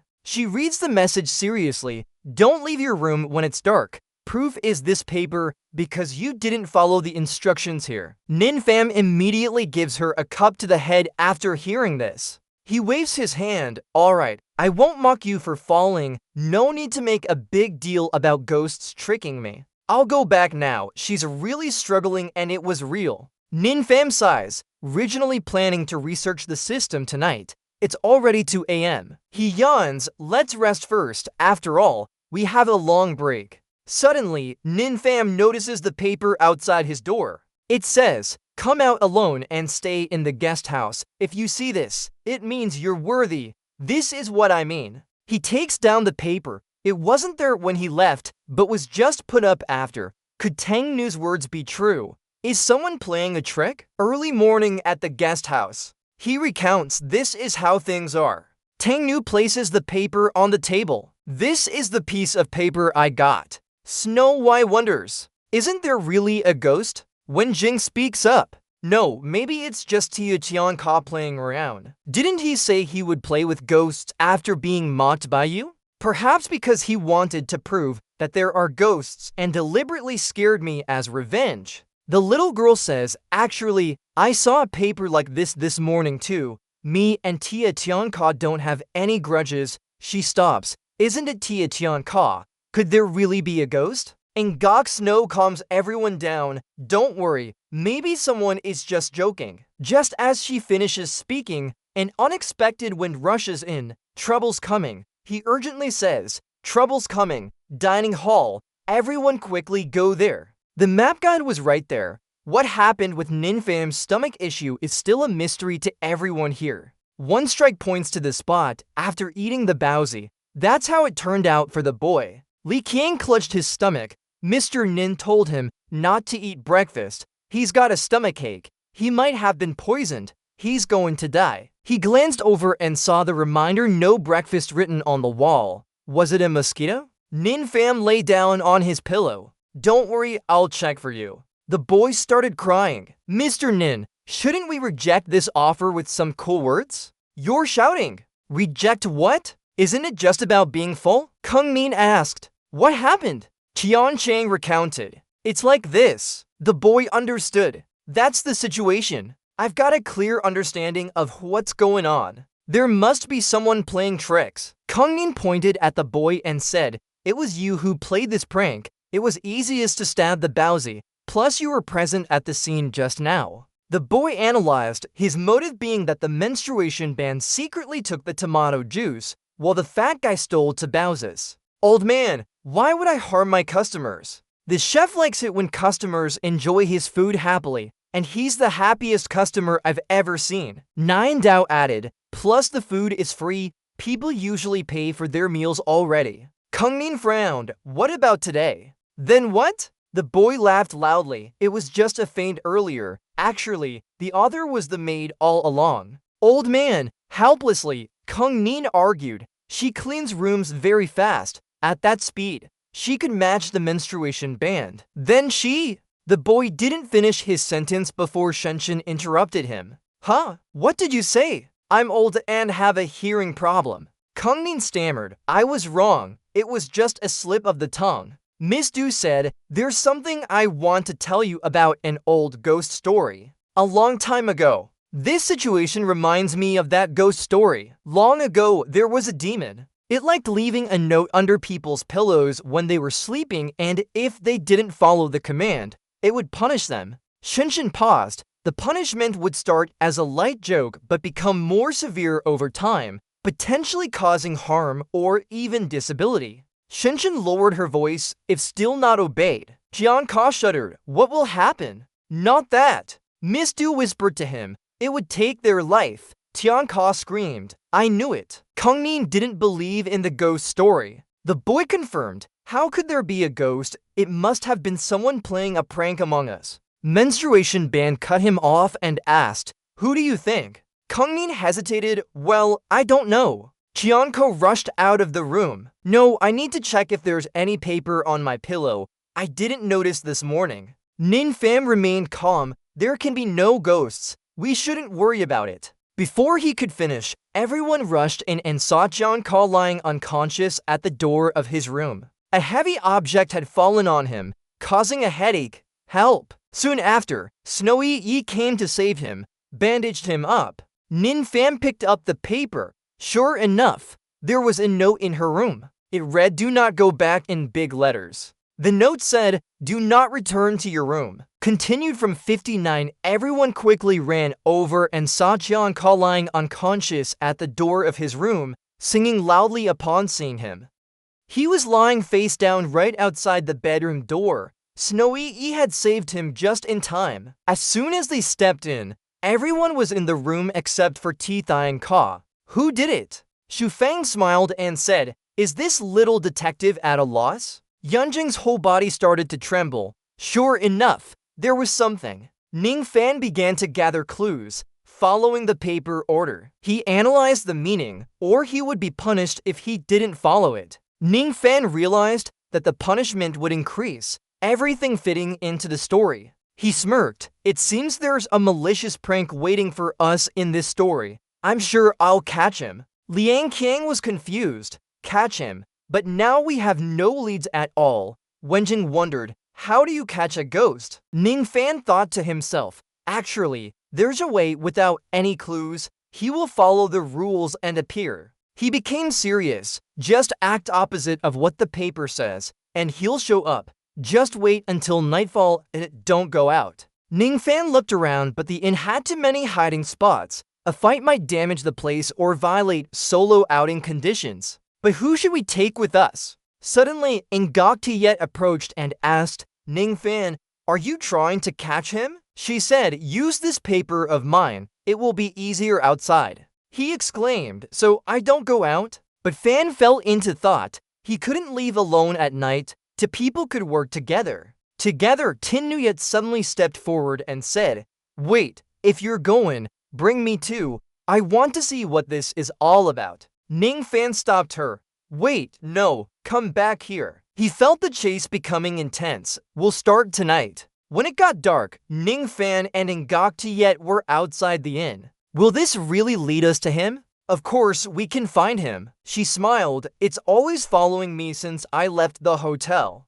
He was confused. Huh? Ning Fan reminded her. Come on, whispering over here. As they moved, a mysterious figure suddenly appeared in the cold snow. The enigmatic figure kept searching for something. Taking this opportunity, Ning Fan charged down and ambushed him. Ning Fan attacked without mercy. Got you. Suddenly, cold snowballs flew towards him. Huh? Ning Fan didn't understand what was happening. Everyone, they laughed loudly. We hit the mark, right? The trap worked perfectly. Did we hit it? He hesitated. Here! He forgot he was standing on Tianka's back. Ning Fan started snowballing. So the paper and the whole story were all made up by you guys, right? After a moment, Ning Fan asked, so the paper and this entire story, including the fake drama, were all planned by you? Tin Nuyet replied, exactly. He wondered, was it just to prank me? She sighed. Not like what you think. I only wanted to boost your spirits after the exam. The fat guy said that his spirit was low after the exam. Tin Nuyet recounted. As a result, Miss Shenshin overheard it. She said, caring for a teacher with so many good students like this, I'm touched too. So, I have a plan. Shenshin cleared her throat. What's your plan? Mr. Ning, any spirit yet? Ning Fan thought to himself with a chuckle, just pranking me. He quickly said, right, everyone's blessings have given me more energy. Tin Nuyet was happy. He said he has more spirit now, so it worked. Remember to invite us for popcorn when you say we're done. She agreed. Hold on, the cake is coming, but how can you eat it outside in the middle of the night? She glanced. Huh? Isn't it because you went out at midnight too? You're helpless, huh? Are you blaming me? Liang Qiang tripped and said he forgot to bring the cake. Ning Fan thought for a moment. That's not right. The paper says Snow Jade hangs it, but your name is Fat. How could you forget to eat it? Don't worry, we'll help you get it back. His eyes suddenly became complex. Hold on. Ning Fan analyzed again, carefully thinking through the details. The paper string was above the door, not by the pillow. The writing is vertical, not horizontal. The handwriting doesn't match. All other papers say do nothing, but I'm not supposed to. Could it be that the paper wasn't written by them? He called out. Ling Tingshiyu stepped forward and said, Teacher Ning, are you calling me? He replied, yes, come over for a moment. We need to talk. She agreed. Okay. Ning Fan took out a piece of paper and showed it to Tingshiyu. Before he could finish speaking, a sword suddenly sliced through the paper. The foreign hotel. The sword also brushed past Ning Fan's face. He stared at her. She's not Ling Tingshiyu. Who is she? Is this the note you left? She smirked slightly. Discovered already. My transformation should have been perfect, right? My transformation was almost perfect. How could you spot it? The system announced. Wang Dim, a student from the Willing School, has the ability to transform into any creature after obtaining biological fluid. Very good at transformations. You, Thang Vakin, she didn't call me Teacher Ning Fan. Wang Dim realized, so that's how it is. I'll be more careful next time. He attacked without hesitation. Then he kicked towards her as a warning. But just when Ning Fan touched the ground, it transformed into a fierce fox and challenged him to come forward if he dared. He thought, the transformation speed is indeed fast, but this trap is too obvious. Ning Fan activated his system. Perfect timing. Let's try it out. Wang Dim observed from above. Surprisingly, she followed me. This forest is my territory. I'll use the scorpion fossil venom to deal with you. As long as he gets hit by the venom, his strength will turn to stone, and there's nothing left to stop him. Then it's assassination time. He followed her footsteps for a while before stopping, hinting that he was following too. Why are you still hiding? Ning Fan warned, if you don't come out, I'll go back. As soon as Ning Fan spoke, a bullet appeared from another direction. He dodged it and observed. The bullet's attack power was so strong that even the tree trunk suffered significant damage. Wang Dim thought, he probably didn't notice my position, right? How should I hide now? Let me launch a simultaneous attack. See how you can hide then. Ning Fan muttered, don't run around. He laughed coldly. I've seen through your game. The system activated the third ability. Initiate the pressure question. Once started, it will gradually consume trust value and allow predicting the opponent's actions for 1 second. Wang Dim fired several bullets at Ning Fan, who quickly dodged using his prediction ability. He grabbed a nearby bullet with his hand and threw it back towards Wang Dim. Wang Dim couldn't defend in time and got hit. Ning Fan raised his head. Stop jumping around. Come down, I'm getting hot too. There's height advantage. This time, we just had a slight edge. Don't be smug, you frowned. We have more. Ning Fan thought, could there be more than one person? Suddenly, an authoritative voice echoed. Teacher Ning, Tingshiyu also spoke up. Hey, Ning Fan, why did you run over here? He searched for him all day long. You turned around and said, quick, check if anyone's missing? She was confused. No one was missing, just the guard. Li Qiang said, actually, Zhang Tiancheng and Deng Zuyi went to buy some snacks. Everyone else is here. Meanwhile, that little girl was talking to Tiancheng. Maybe we should head towards the meeting point now? Let's go. He smiled, so let's go. The chubby kid might be getting cranky from hunger. Zuyi didn't think much and replied, okay. A moment later, she looked at a box in front of her with Tiancheng. On a nearby cliff, there was a branch and a bird's nest. The bird started stretching its wings to fly. I wonder where Tiancheng suddenly appeared next to it. By the time he realized what was happening, it was too late. Tiancheng looked around. Didn't we just stay here? This is... He couldn't believe his eyes at the scene before him. Tiancheng's eyes met those of the cliff. He clung tightly to it, struggling against the pain. Tiancheng's arms had already felt the first impacts, and his body continued to be marked with severe injuries. Tiancheng was on a large branch now. He realized he was in danger again and was shocked. Without hesitation, Tiancheng clung to the nearby cliff. He was like a blazing fire passing through the cold winter. Finally safe, Tiancheng returned to where they were shooting from earlier. Simultaneously, he heard Zui's voice calling out,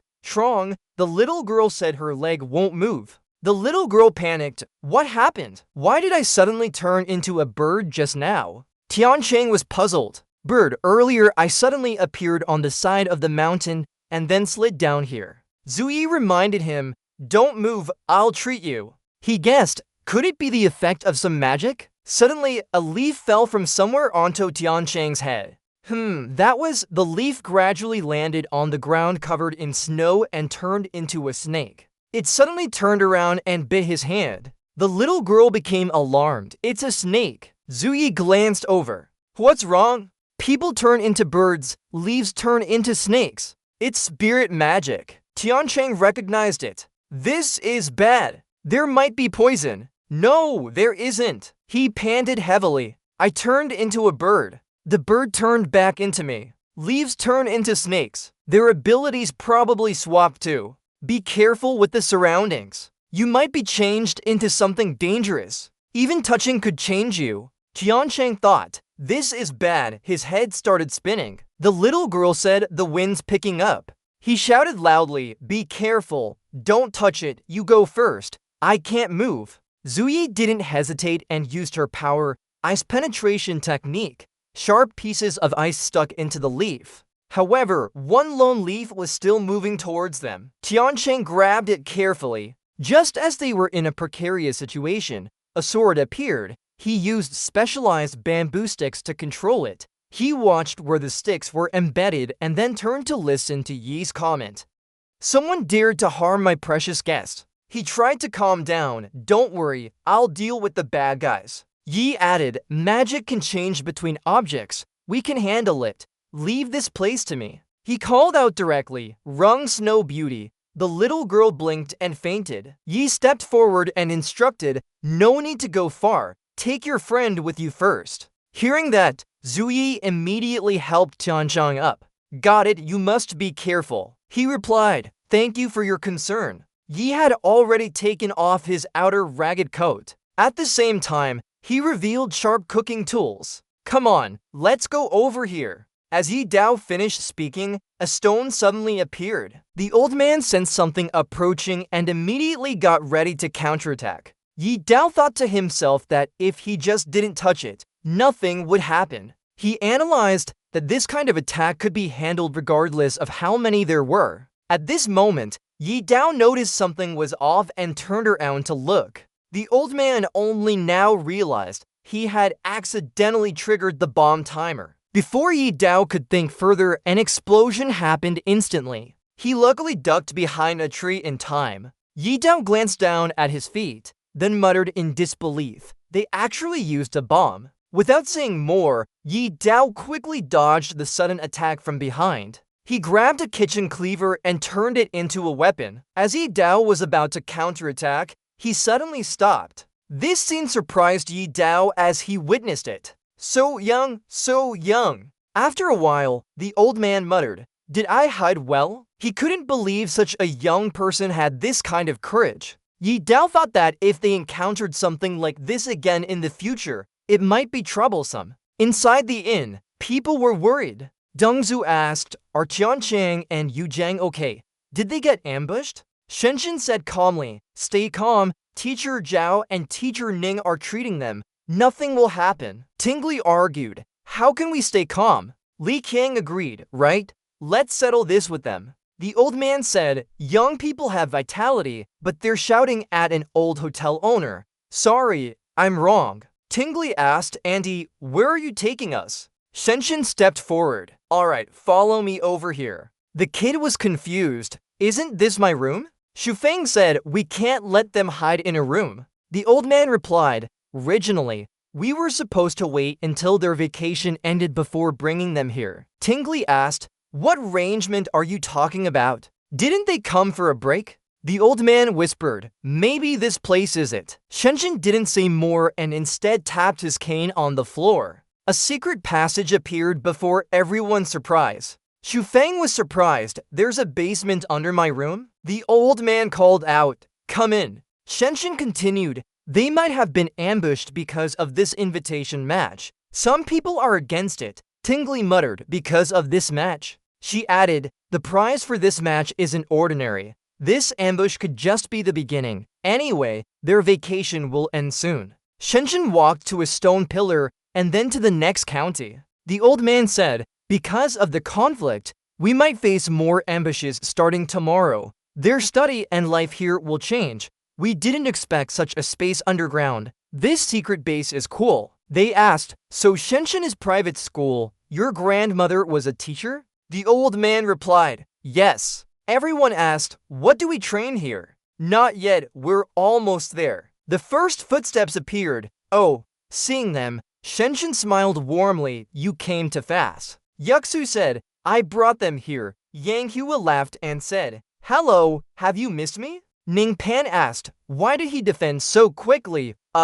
Don't write it down. We still need to work together later." Tala called out, "You should help me say a few words too." The old man said, "All students gather in the assembly room for a meeting about the competition." Tala. Soon, everyone gathered in the assembly room. Tala looked at them and asked, "Are we all here? Then I'll start by introducing myself." He introduced himself. "I'm Tala, a level S language instructor." Hearing they were ambushed, it really worries me. But, Tingli frowned, "You're worried too. Stop pretending and get to the point." Tala had no choice but to agree. "Alright, let's start then. You all know about awakening levels." He said, "Since the emergence of metahumans, they awaken, and their awakening level determines the strength of their abilities." Talia added that those with higher awakening levels can grasp more advanced magic spells. The key is that no matter how much one trains after birth, they cannot increase their awakening level.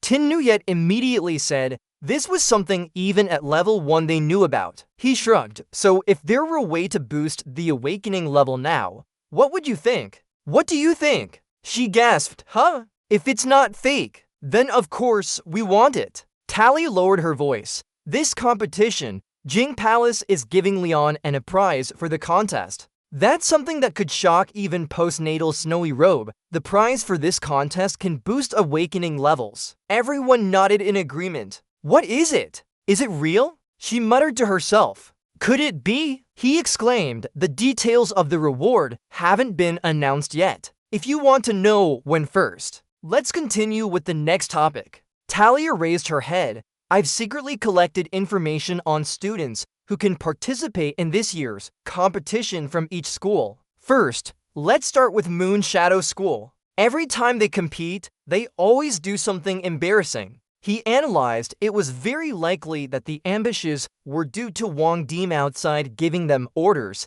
She asked worriedly, Are you okay? It seems like you got hurt." Yinan replied, "Did you think I would get injured?" Her voice softened. Of course not." Yinan added, "Of course, I'm fine." But Yinan remembered her. "How do you feel about your opponent? How do you think our chances are this time?" Wang Dim recalled, "They're very strong. She feels we might fail this time." He laughed upon hearing that. "You always say we will lose every time." Wang Dim looked seriously at Yinan. "This time is real." He whispered, "Listen up." Yinan continued, "Previously, we've faced many strong opponents who don't follow the standard. But we all won. Anyone stronger will have weaknesses too. As long as you find their weakness, even if they're stronger, it's just a piece of paper that rips easily. He began using his transformation technique, and their weakness. Wang Din was surprised. Oh, you have already obtained the body transformation ability of your teachers? Nam smiles. What's up? Than replies. Very, very similar, just like in the video footage. But what if someone figures it out? He thinks for a moment. Even if they figure us out, don't you still have me? As long as we cooperate, there's nothing we can't defeat. Time passes amidst the chaos of people in this bustling city. It seems Hakulen has turned everything upside down. The police start communicating with each other and begin evacuating nearby residents. They say they can take care of it. Hand it over to us. Lizuoluo receives the message and understands. Still looking far away. Is that a beast howling again? She says, let's go. We can't let it cause more trouble. So they decide to act together. Quick win fast. Of course, Lizuoluo uses her swift approach to get close to Hakulen and starts the action. The battle passes by and leaves many traces in the city. The trainee police officers record 0 casualties. Not bad at all. This is the 6th incident this month. Are there too many beastly rampages recently? He remembers and asks if they're about to compete. Best of luck in your championship. Lizuoluo wipes her eyes, then reduce my tasks a bit. I don't have time to prepare for the competition now. She still smiles. Eradicating beasts can also be considered training, right? Back to reality in the assembly room. Xiao Heshi and Xiao Yunwen are the elite of Makuen Police Academy. Makuen has a long-term cooperative relationship with the police force. These two are currently on internship at the police unit. Their achievements are impressive. Tala adds that they haven't fully grasped their special magical abilities yet. Perhaps it's more about the cooperation between the academy and the police to ensure security without any shortcuts. Tianjia says, looking at the wounds on Hakulan, probably a magic attack. Wenjing observes, these wounds are larger than others by several times. They won't disappear after hitting someone's body. He smiles and can't be sure but suggests they could try self-analysis. Next session. Tala holds up some photos. The academy is organizing this competition. Laken Academy has been winning championships for several years now. They are considered our old rivals. We need to pay attention to these two students. He points at Lam Lam specifically. Lam Lam can control gravity with a barrier. Tin Nuyet shines through. Isn't this Hong Dilim? Not only does she have green hair, she turns and asks, are you familiar with her? Just you, twins? Do you know? Tin Nuyet sees the emotionless face of Dilim and says, say something then. Tala continues, our biggest enemy this time might be this person, Din Xiao, with a high consciousness level at 92%, capable of using all types of magic. The scariest part is, he recounts that for the past 2 years, she has never lost a single battle and can be called a monster. As soon as the beast was cast, Ding Xiao suddenly stepped onto the rooftop. She just pushed open the door to enter the training room and then slowly walked inside. Lam Lam asks, why is he coming to school so early? Is the sun rising from the north today? Ding Xiao yawns and answers, don't talk like that. I also wanted to come early, just a bit late. She smiles, it's rare. Do you want to train with me? Of course, she replies no. Lam Lam frowns. Then why are you here? Ding Xiao answers, there was a power outage at home. Lindsay suddenly enters and greets, good morning. I got the data on Moonlight Academy. Do you want to see it? She says, good morning, teacher. I want to see it. She's lazy. I don't want to look at it. He exclaims in surprise, you came to school so early. Lindsay goes into the kitchen. All right, can we drink something while reading? Lam Lam says, I want apple juice. He asks, didn't you just take 2 steps? Ding Xiao says, it's sweet and tangy. She smiles, calling him teacher. A moment later, Lindsay brings the glass of juice over. Here, apple juice. Lam Lam answers, come here, your soda, sit up and drink it. Lindsay notices Ding Xiao has fallen asleep. Qiansheng steps in and asks, going around here, teacher, what are you doing here? Guangshen hesitates and says, let's spar with me. He adds, no need to use all your strength or say much. Tiancheng hears this and his body slightly stiffens. Then he immediately went into an attacking stance. So you've offended me now. However, before Tiancheng could act, he was caught off guard by Guang Yuan's actions. Guang Yuan was quickly thrown to a nearby temple pillar. Tiancheng panted and asked, Teacher Liu, do we need to use such force? He replied, of course, this is today's training for you. Suddenly, Guang Yuan's memories flooded back. These are the details about our students. Tala said, what should we teach them? What do everyone think? Yang Hua looked over. How is Onyx doing? The other party replied, I'm in pain. Uncle Ngia said, as you know, the level of awakening affects their magic power. Without a high level of awakening, learning advanced spells would be much harder. She hesitated. Even if they learn it during battles, they might not use it due to lack of magic power. Uncle Ngia looked at the data and said, their level of awakening. She sighed, there are still half a month until the competition starts. They're just starting now, so they'll need more time, even possibly not learn it all. Engzu spoke up, Ningpan can teach them to S class. We won't have any issues either. Let's think of a plan for them. Yang Hua agreed immediately. Right, no wonder she's called the cigarette lady. Looking at Teacher Liu with a sly look, has he already thought of a solution? Guang Yuan replied, no, awakening and physical training aren't closely related. Normal physical training doesn't require much magic power,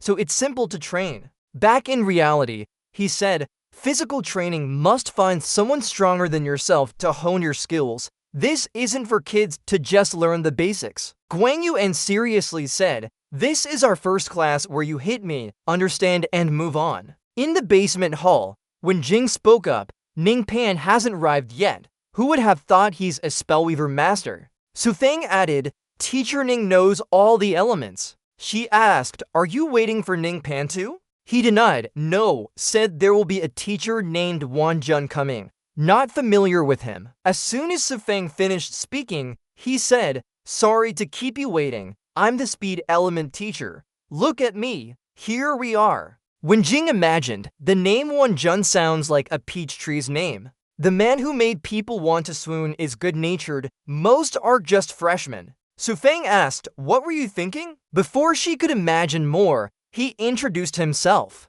Long time no see, I'm Wan Jun. He joked, do you remember being drunk yet? When Jing's dream was shattered, she saw him. He gestured, aren't you my student? Such a young age already knows flying magic. Not bad. While patting Su Feng on the shoulder, let me tell you about our first class. He fumbled, too fast. Wan Jun excitedly said, let's circle the globe and start. Su Feng was confused. This way, when Jing stood there watching them wonder where Ningpan went. On this side, Su Feng wandered alone. This place is huge. It feels like a maze. He searched. His classroom must be nearby. Which one? Then he stopped in front of an open door, thinking maybe the teacher came here. Let's try this room. His eyes widened in surprise. Pupils constricted with shock. Inside were Tila and Tianka sitting under a waterfall. Su Feng couldn't help but say, waterfall. Uncle Ngia replied, is there something wrong? Su Feng jumped back, quickly closed the door and ran away. Sorry to bother you. He was still shocked. Why would there be a waterfall here? Forget it. Let's check the next room. In the next room, a man in a coat said sternly, first step turns into a beast. Natural feeling. Mimic the beast. Lian Xiang muttered, this is a vast forest, but who is this teacher? As he moved to the next room, Jinyu and Kungru were performing strange actions. Su Feng stood puzzled watching. What are they doing now? A heretical ritual? He continued moving, slightly opened a door to look inside. It was his classroom. Surprisingly, Yang Hua was secretly observing the classes of Engzu and Zui behind the door. Su Feng left without hesitation. Looks like my teacher isn't here. Han rushed out. Clearly here. Don't pretend you didn't see me. Yang Hua greeted warmly. Introduce myself first. I'm Yang Hua, a spirit science teacher. He then broke into a sweat, his face contorted in an awkward smile as he asked. Finally, Yang Hua couldn't hold it back and said, can you stop that expression? He was flustered, raised his hand to his face. I know you have a grudge against me. After all, we had many unpleasant memories, so you look at me like this is understandable. As he spoke, Yanghua's expression suddenly turned serious, his voice harder. But now, he continued, you're my student now. Ningpan is also a colleague of mine. I won't bully you anymore. Plus, I'll compete fairly with Ningfan. Please forgive me. Suddenly, his expression changed. Alright, I understand. That's scary. Let's talk about the learning content first. Yanghua seized the opportunity and proposed. So there's no need to tell the headmaster about such matters. You hate that sound so much. I said, how can you admit defeat? Turns out it's because we might reveal a secret. Yanghua blushed and covered her mouth, coughing lightly twice. So before starting the first lesson, let me check the basic theory of mental magic techniques first. Su Feng had some doubts about the basic theory. Mental magic techniques manipulate others' mana to influence their senses, then use illusion spells to implant sensations into them. He nodded in satisfaction. Yes, the core of mental magic is controlling and manipulating others' mana. Therefore, the less mana one has, the harder it is for someone with a lower awakening level to control. So the first lesson content is to find the person with the lowest awakening level for training. Su Feng really did that. An idea flashed in his mind. Could it be? Looking at the performance chart, Wang Heng realized that the student with the lowest awakening level in their class was the fat one. No wonder teacher Ning kept making him control and train that guy. Yanghua hesitated. No, it's not the fake ability user with the lowest awakening level. She tried to cover up by overlaying another image. It's actually you, Ning Fan. His words made Su Feng stagger in shock. Huh? Yanghua pulled up her sleeve, her eyes deep. I get it now, right? So our first lesson is to control Ning Fan. He sighed and didn't believe him. Yu Hua immediately defended. Why such a face? I'm serious. No fire means no smoke. Scene change in the kitchen. Yi Dao was tilting his head outside the door, looking confused. The old man raised his voice. Teacher Ning hasn't come for lunch yet. Ning Fan stopped and replied in a calm tone. No, I came to find you. He continued speaking. I heard you saved Snowy Yuyi with the sky sword. You're a chef. Your skills are good. Yi Dao turned his head away and denied it. No, what did Teacher Ning say? What else can I do besides being a chef? Ning Fan smiled. Do you have any other identity? Forget it, I just came to thank you. He politely said, thank you for protecting Snowy Yuyi and the Sky Sword. Finished, Ning Fan turned around and waved goodbye. I only wanted to say this. You have nothing else that's not related to me. I'll go back to class now. Suddenly, Yi Dao called out. Don't let him leave. Wait. The old man lowered his head and silently admitted it. Treat me as Fan Yi Dao, the leader of the Ability Users Alliance. My first mission this time is to protect Miss Snowy Yi. But Fan turned his head and looked to Nizi. So you're Fan Yi Dao? No, I really don't have any animal abilities. Yi Dao was serious. My second mission is to invite you to join our Ability Users Alliance to show my sincerity. He immediately shot out several sharp needles, showing his strength to him. Ning Fan quickly dodged and landed on a nearby table. Is he crazy? Attacking in a hotel? What if the hotel gets damaged? He activated the detection system but paused in surprise when he learned that Yi Dao was an ability user. The old man drew out a knife from his side. Don't let your guard down just because I'm an ability user. Yi Dao moved quickly, slicing through several sharp knives. If you're not serious, you might die. But Ning Fan used his precognition to dodge all of them. A red warning appeared as his trust points were decreasing. He dodged and muttered under his breath. This skill consumes trust points. The heavy blade swung straight down. There was no choice but for Nin Fam to raise his hand to block it, channeling his spirit energy. He held to frozen knives in his hands. His trust points had hit rock bottom. The first strike paused. He sized up the situation before drawing out the next cooking tool. Not over yet, keep going. Nin Fam hurriedly raised his hand to signal stop. Hold on, come closer. Lapub spoke. No, hold on.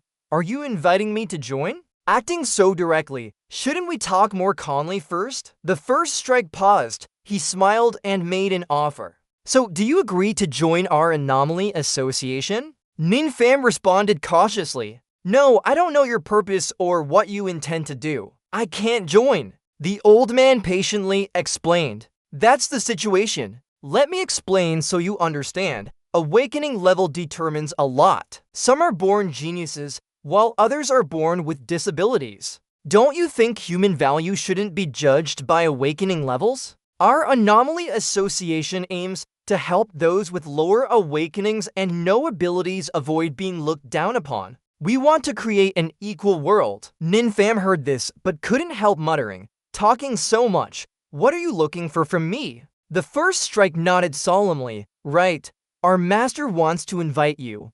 Please assist. After some discussion, he finally released Ninfam, who walked down the stairs. Ninfam stopped abruptly when he heard a voice. When Jing spoke, "We're here." Ninfam looked at her, puzzled. What are you doing? When Jing puffed up in frustration, did you forget it's time for class? Teacher Ninfam. He rubbed his head and smiled awkwardly. How could that be? Ninfam quickly defended himself. Sorry, there was something personal earlier. Now let's start the lesson. He pointed towards the mountain. Today's lesson is to run down the snowy hill. When Jing angrily shouted, "We're not physical training students. You're crazy." Yilian pulled on his sleeve. Let's go. She turned angry at him. Do you really want to go? Ninfam replied coldly. Hurry up. Anyone who lags behind will run an extra lap. When Jing felt unfair, clearly it's for the test results. Separate public and private matters. He smirked. What's the plan? Turns out this is a male impersonating Ninfam. He was confident. I didn't expect it to be so easy to infiltrate. Moreover, it seems Ninfam isn't here now. A perfect opportunity, the male continued muttering. The two girls seemed to be waiting for Ninfam. So if Ninfam isn't here, I can roam freely. But as he wandered through the building, he couldn't help but marvel at its size. The male started climbing the stairs, thinking, forget it, I have time anyway, I'll find my way eventually. He thought about finding the kitchen to poison something without noticing someone behind him. Simon quickly approached and questioned, why are you not training students here? The male panted, calming himself down. Now I'm Ninfam. Lungtung replied, I've already distributed homework. There's nothing to do now. Simon smiled kindly. Is there really nothing to do? Perfect timing, the students have worked hard. I'll give them some snacks. Can you help me? He secretly smiled as he shed a tear. Isn't this a rare opportunity? He turned to answer. Alright, then I see Shenshin left quickly indeed. So I'll go prepare first. Distribute the tasks to the teacher. Yinam turned away and thought, Grandma's actions are strange. Who can keep up with her? Go check somewhere else first. After taking a few steps, he glanced back at the water pot beside him. Yinam laughed sinisterly. His eyes were filled with malice. The water pot wasn't bad either. Everyone has to drink water. Just need a few people who won't participate in the competition due to their poison. His thoughts barely finished when he was already captivated by the purple energy source. Strange! Shufeng appeared from behind using mind control techniques. Above him, Yang Hua quickly descended too. What's going on? Did you successfully suppress it? He replied. It was successful. The feeling wasn't hard to handle. Pause for a moment, Shufeng spoke again. Let's stop now. Yang Hua quickly stopped him. Just staying like this isn't enough. You mustn't move anymore. That's how it counts as training. He was a bit worried. What if the teacher gets angry? Yang Hua comforted him. How could that happen? If you don't suppress your movements, won't you lose consciousness? When he wakes up, he won't remember anything. No one will know if you're worried about others seeing. He smiled sinisterly. Let's go to the training room. Nobody will see now. After some hesitation, Shufeng successfully guided Yinam to the training room. Yang Hua nodded in approval. Not bad. We can leave now. You really can suppress it. He wondered, what kind of training is this? The door closed. Only Yang Hua and Shufeng's voices remained. Very simple. Which action did I say? You just need to suppress his actions, not those Volume X videos, right? No taking photos or videos. He placed his hand on Shufang's shoulder. First action, dodge, he asked again. What? Which dodge? The words barely left his mouth when a large log flew towards Yinam. Shufang turned in horror as he saw Yinam fly far away. He was hit and fell straight down onto the stone bridge. His face hit the ground with a thud. Right after that, a steel ball rolled towards them at an alarming speed, crushing everything in its path. Shufang fell to his knees, just standing there dumbfounded as he watched the scene unfold. His eyes wide with shock, face pale and sweaty. Teacher, what are you doing? Yes, teacher. Ning. Yanghua acted indifferent, but clearly showed satisfaction in his eyes. Didn't I tell you to dodge? Look, you've hurt Teacher Ning now. Shufang was furious, gritting his teeth as he shouted, Teacher! He hurried over to check on him. Teacher Ning, don't worry, I'm saving you here. Seeing him pause, Yanghua asked curiously, What's wrong? Can't he get up? Shufang hesitated, pointing at the face. This person isn't Teacher Ning. Suddenly, his body glowed and vanished. Shufang turned into a stone block out of fear. What's going on here? Yanghua was speechless too. I don't know. On the other side, in a snowy forest, Wang Din held her brother tightly and sobbed loudly. Brother, are you okay? A single brother's bond is weak. For this competition, I can't participate with you anymore. You have to try your best. Come on. Hearing that, Wang Din cried even harder. Brother, please push yourself to the limit. Call a doctor quickly. The scene changed to Kung Nin's training room where she observed her changing hand. Look, the boy shouted excitedly as his hand turned into a fish. Kung Nin smirked, looking at the fish. This must be the father-son fusion mode. It feels like the strength of this mackerel is flowing into my body. The boy was thrilled, waving his hand happily. It's so soft and delightful. Ao Nuyen approached and said, Not bad. She clapped her hands encouragingly. The fusion spell requires perfect harmony with one's essence, and you only needed a day to learn it. Pleased with herself, she laughed, having trained together for so long. Of course, we must be perfectly in sync now. Onyx warned, tomorrow is the county-level battle. Get used to this state today. She sighed in relief, thinking that her training speed was even faster than expected. Next, the name is slower than expected too. Onyx looked helplessly at Jingyu and said, I told you, you can't even pass the basic fusion test. Still want to continue? Jingyu stood up, clenching her fists with determination. Here or there, who's afraid? I'll show you. Onyx didn't say much, picked up a remote control and said, Let's start. The rules are the same. A series of tennis balls were shot down from above. Directly towards Jingyu, Onyx explained, summoning beasts with their eyes covered. They can only rely on actions to follow commands. Essence is the beast summoned by oneself. Unique and rare, the tennis ball machines started operating. Dozens of balls flew fast at Jingyu. She kept talking as if her hands were extensions of her body. No one knows how to use language to tell their hands what to do. Jingyu widened her eyes, understanding the issue. She pointed left and ordered Dodo. On the other side, it immediately followed, but due to poor direction sense, it went right instead. As expected, both fell on the floor, covered in injuries. Jingyu stood up, blaming, Is this guy trying to make things difficult for me? I said gather and come over here. You're making me go east then west. Onyx stood by observing. She wondered aloud, This guy isn't you, right? Haven't named your essence yet, have you? Jingyu turned around in surprise. Huh?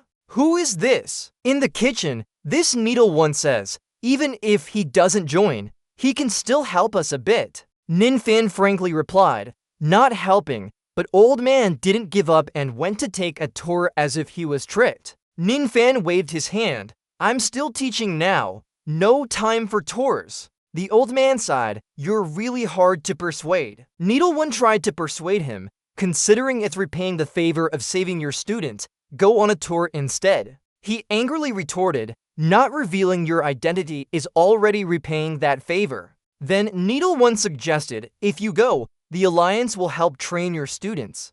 How about it? He straightforwardly refused. No thanks. Needle 1 continued to flatter, I guarantee you won't regret going. Any marketer would say that. At this moment, Shenshin suddenly appeared at the door. Ninfan, you got here early. Grandma was a bit surprised. She hurriedly pulled Ninfan away, not expecting such initiative from him. So let's go. Are you still confused about what happened? Shenshin happily said, didn't we say we'd bring food to the students? You asked back, right? Did I say that? Shenshin directly dragged him away, pretending to be dumb. Hurry up. Ninfan had no choice but to comply. Yes. Needle 1 side, lowering his head and mumbling, completely unconvincing now. Do we need to talk about it with him? The old man thought for a moment. No, it's still too early to tell him now. Suddenly, a voice rang out, Uncle Pan. Snow White slowly approached. Needle 1 stammered, Miss, what did you want from me? The little girl hesitated and finally said, I have something to ask you. Snow White's eyes turned cold as she seriously asked, do you know where your father is? I want to meet my father. In response to Snow White's question, Needle 1 remained silent for a few seconds before speaking. Can't I ask why? The little girl's face darkened and whispered, this time's competition prize can increase the level of awakening. The Alliance definitely wants it very much. No, not just want if it really exists. The Alliance's dream will come true then. Needle 1 raised his eyebrows and asked again, what do you want to say? The little girl honestly replied, I want to win the competition,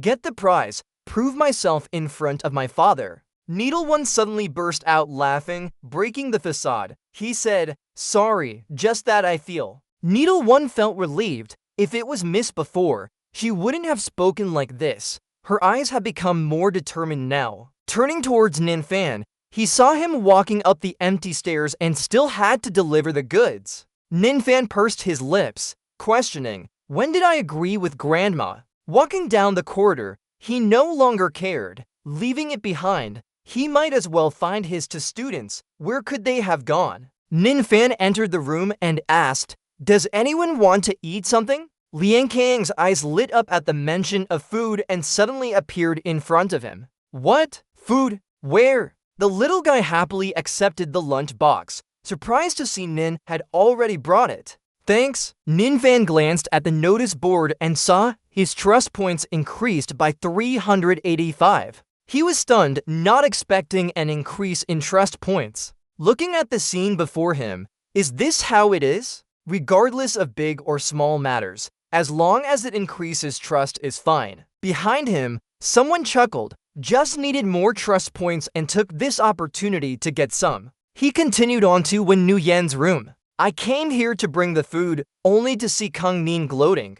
Ms. Ling hasn't passed the yet, right? Tinyu replied, oh my god, it's so annoying. I'm thinking of a name. He laughed even more excitedly. Just started naming. Who knows when we'll be able to form a team? Seeing the chaotic scene now, Ninfan wondered, is there something going on here? An Nuyen quietly explained, mentioning Tin Nuyet's anger at her own name, not considering the fish arm as a disgrace, and how their combined strength was formidable. Ah, it's just an extra fish arm. I'll break your arm for you here. Ninfam stood aside and spoke, sternly to Tin Nuyet. Actually, there's something I've always wanted to tell you. In fact, I feel that among the students I taught, you are the most diligent and progressed the most. She blushed, suddenly saying something. Ninfam raised his thumb in approval. Keep going. I believe in you. Meanwhile, the trust score increased by 220. Go through the room of the celestial Ka,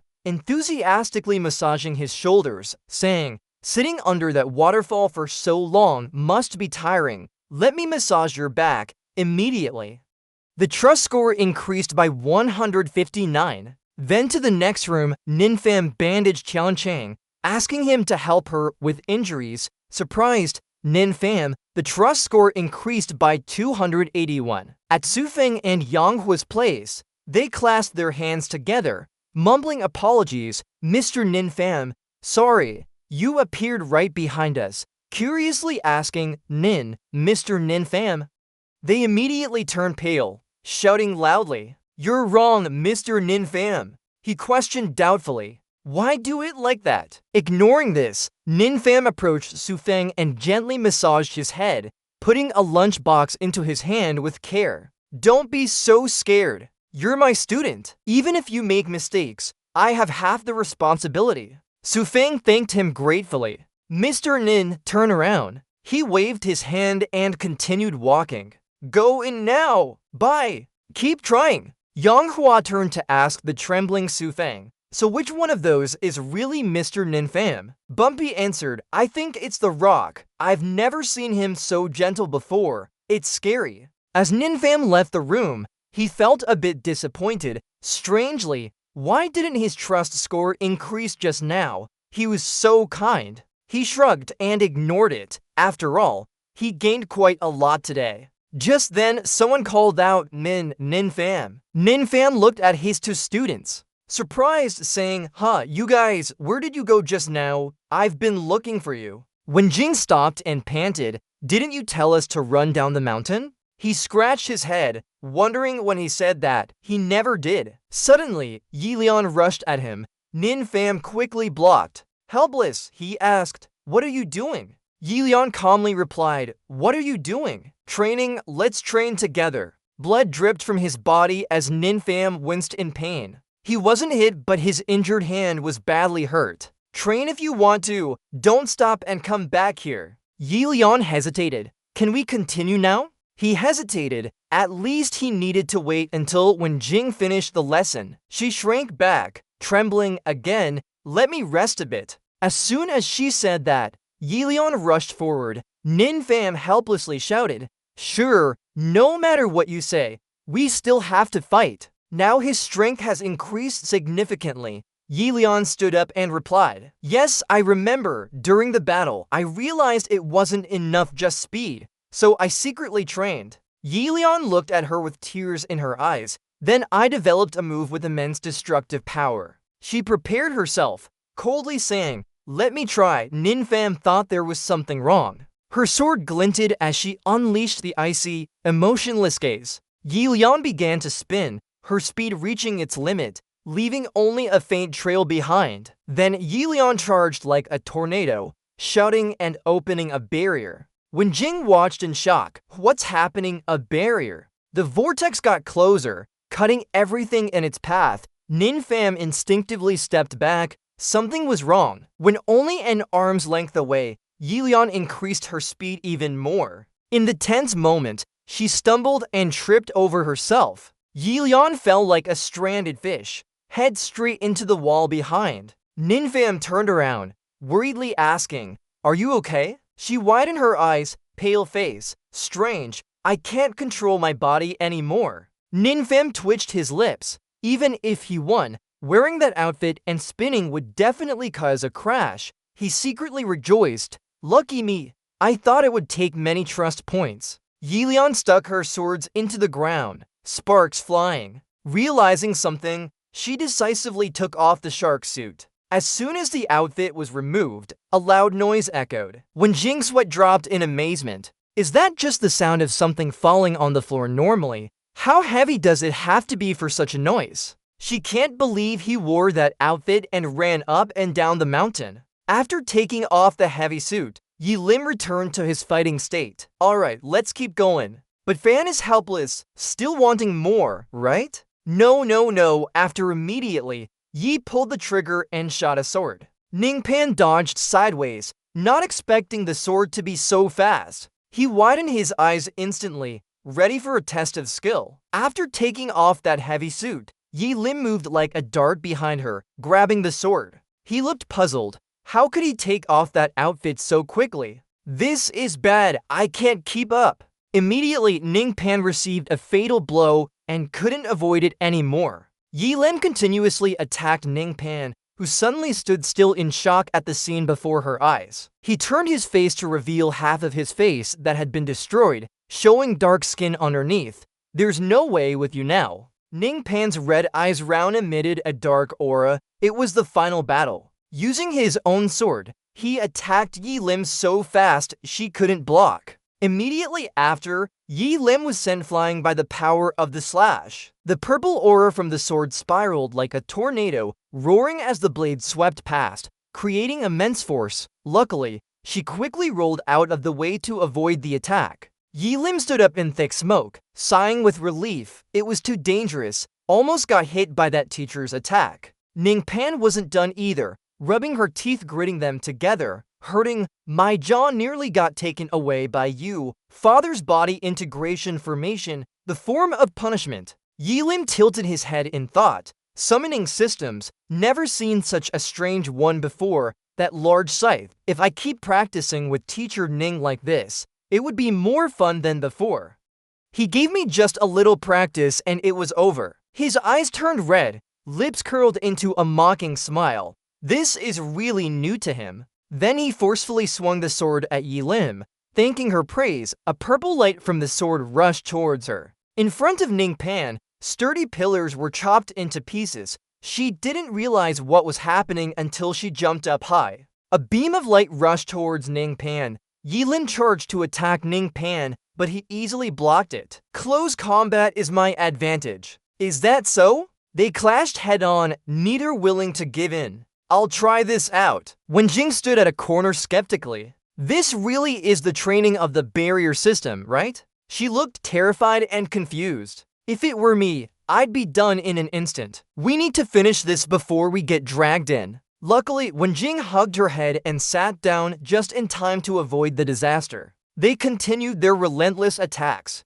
one move after another, neither willing to give up. Yi Lim and Ning Pan laughed with bright eyes. No, it's not about who wins or loses. You're in a disadvantageous position now. Teacher Ning is in an unfavorable situation too. In close combat, the scythe can't strike effectively without extending the distance. Ning Pan gritted his teeth and tightly held the sword as he rushed towards her. Failure is just a matter of time. Yi Lim swung his sword wildly, but his figure disappeared. Then Ning Pan appeared directly above her head. In less than 3 seconds, his figure vanished before Yi Lim's eyes. He jumped down forcefully and struck the ground with his sword. She lay motionless under the sword, exhausted. Did I win? Wait, are you still alive? Yi Lim raised his head in surprise. How did he use the pillars to extend the distance? He was skeptical, of course. Combat requires attention to surroundings. Her face expressionless,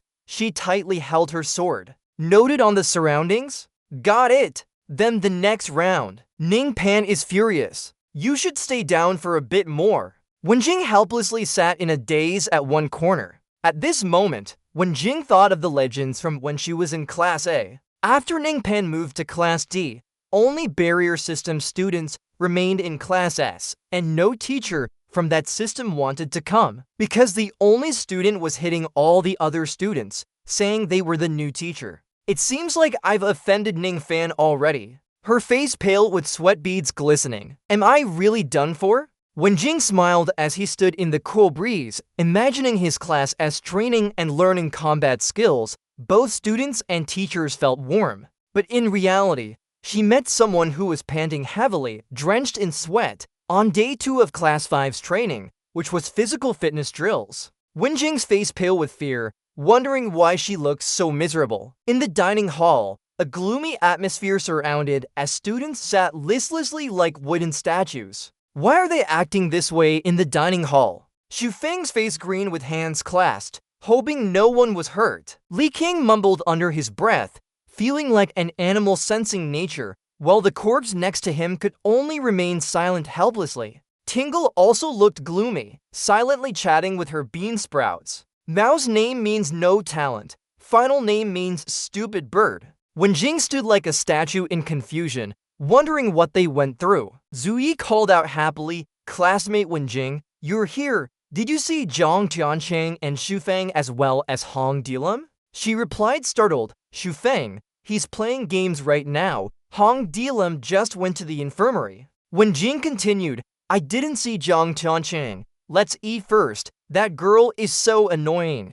It's been a long time since school ended. Could he still be studying?" The scene switched to Guan Yuan and Tiancheng fighting, not hitting them at all, completely avoiding their attacks. Guan Yuan focused his strength on a punch towards Guan Yuan, feeling the force. but he calmly dodged all of Tianchang's attacks. It was like catching a flying feather. His strength gradually depleted as he panted heavily, face marred with injuries. Tianchang's next punch was easily blocked by just 2 fingers. Guan Yuan twisted Tianchang's hand and fell backward, crashing to the ground with a loud thud. Guan Yuan effortlessly knocked Tianchang down with just his 2 fingers. The sound echoed in the silent space. His eyes dazed, mouth bleeding slightly. Did I just faint? He stared blankly at the ceiling. How many times have I looked up today? Guan Yuan softly asked, Are you awake now? He hesitated. Teacher Liu, it's been a day. Why do I feel like I haven't improved at all?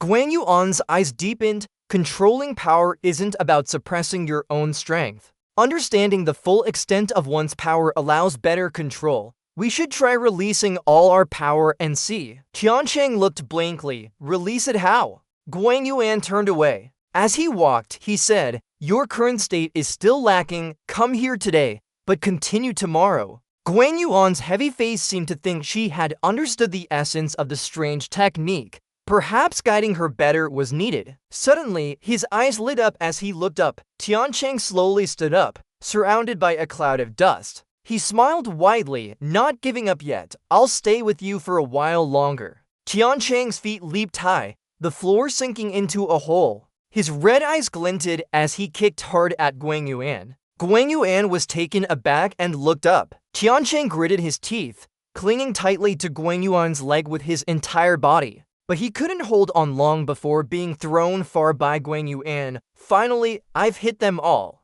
Tianchang stood still, knowing he couldn't avoid it at this distance. Guan Yuan maintained a calm expression, lips barely curling into a vague smile. His foot lightly touched the ground. Even with full effort, his face and hands could not reach it. Without giving the opponent time to recover, Guan Yuan launched another kick. Tianchang gritted his teeth, using both hands to block. But Guan Yuan's strength was immense, causing him to fall backward. Tianchang lay on the ground, blood trickling from his mouth. No wonder Teacher Liu is so strong. Guan Yuan's foot lightly touched the ground. Even with full effort, he couldn't reach it. Guan Yuan smiled approvingly. Not bad. That attack hit just right. He turned and said, Come here today, but continue tomorrow for the next lesson. Go rest now. Tianchang struggled to sit up, weakly calling out, Wait, Guan Yuan, I told you you've passed this class. He stood shakily, firmly saying, No.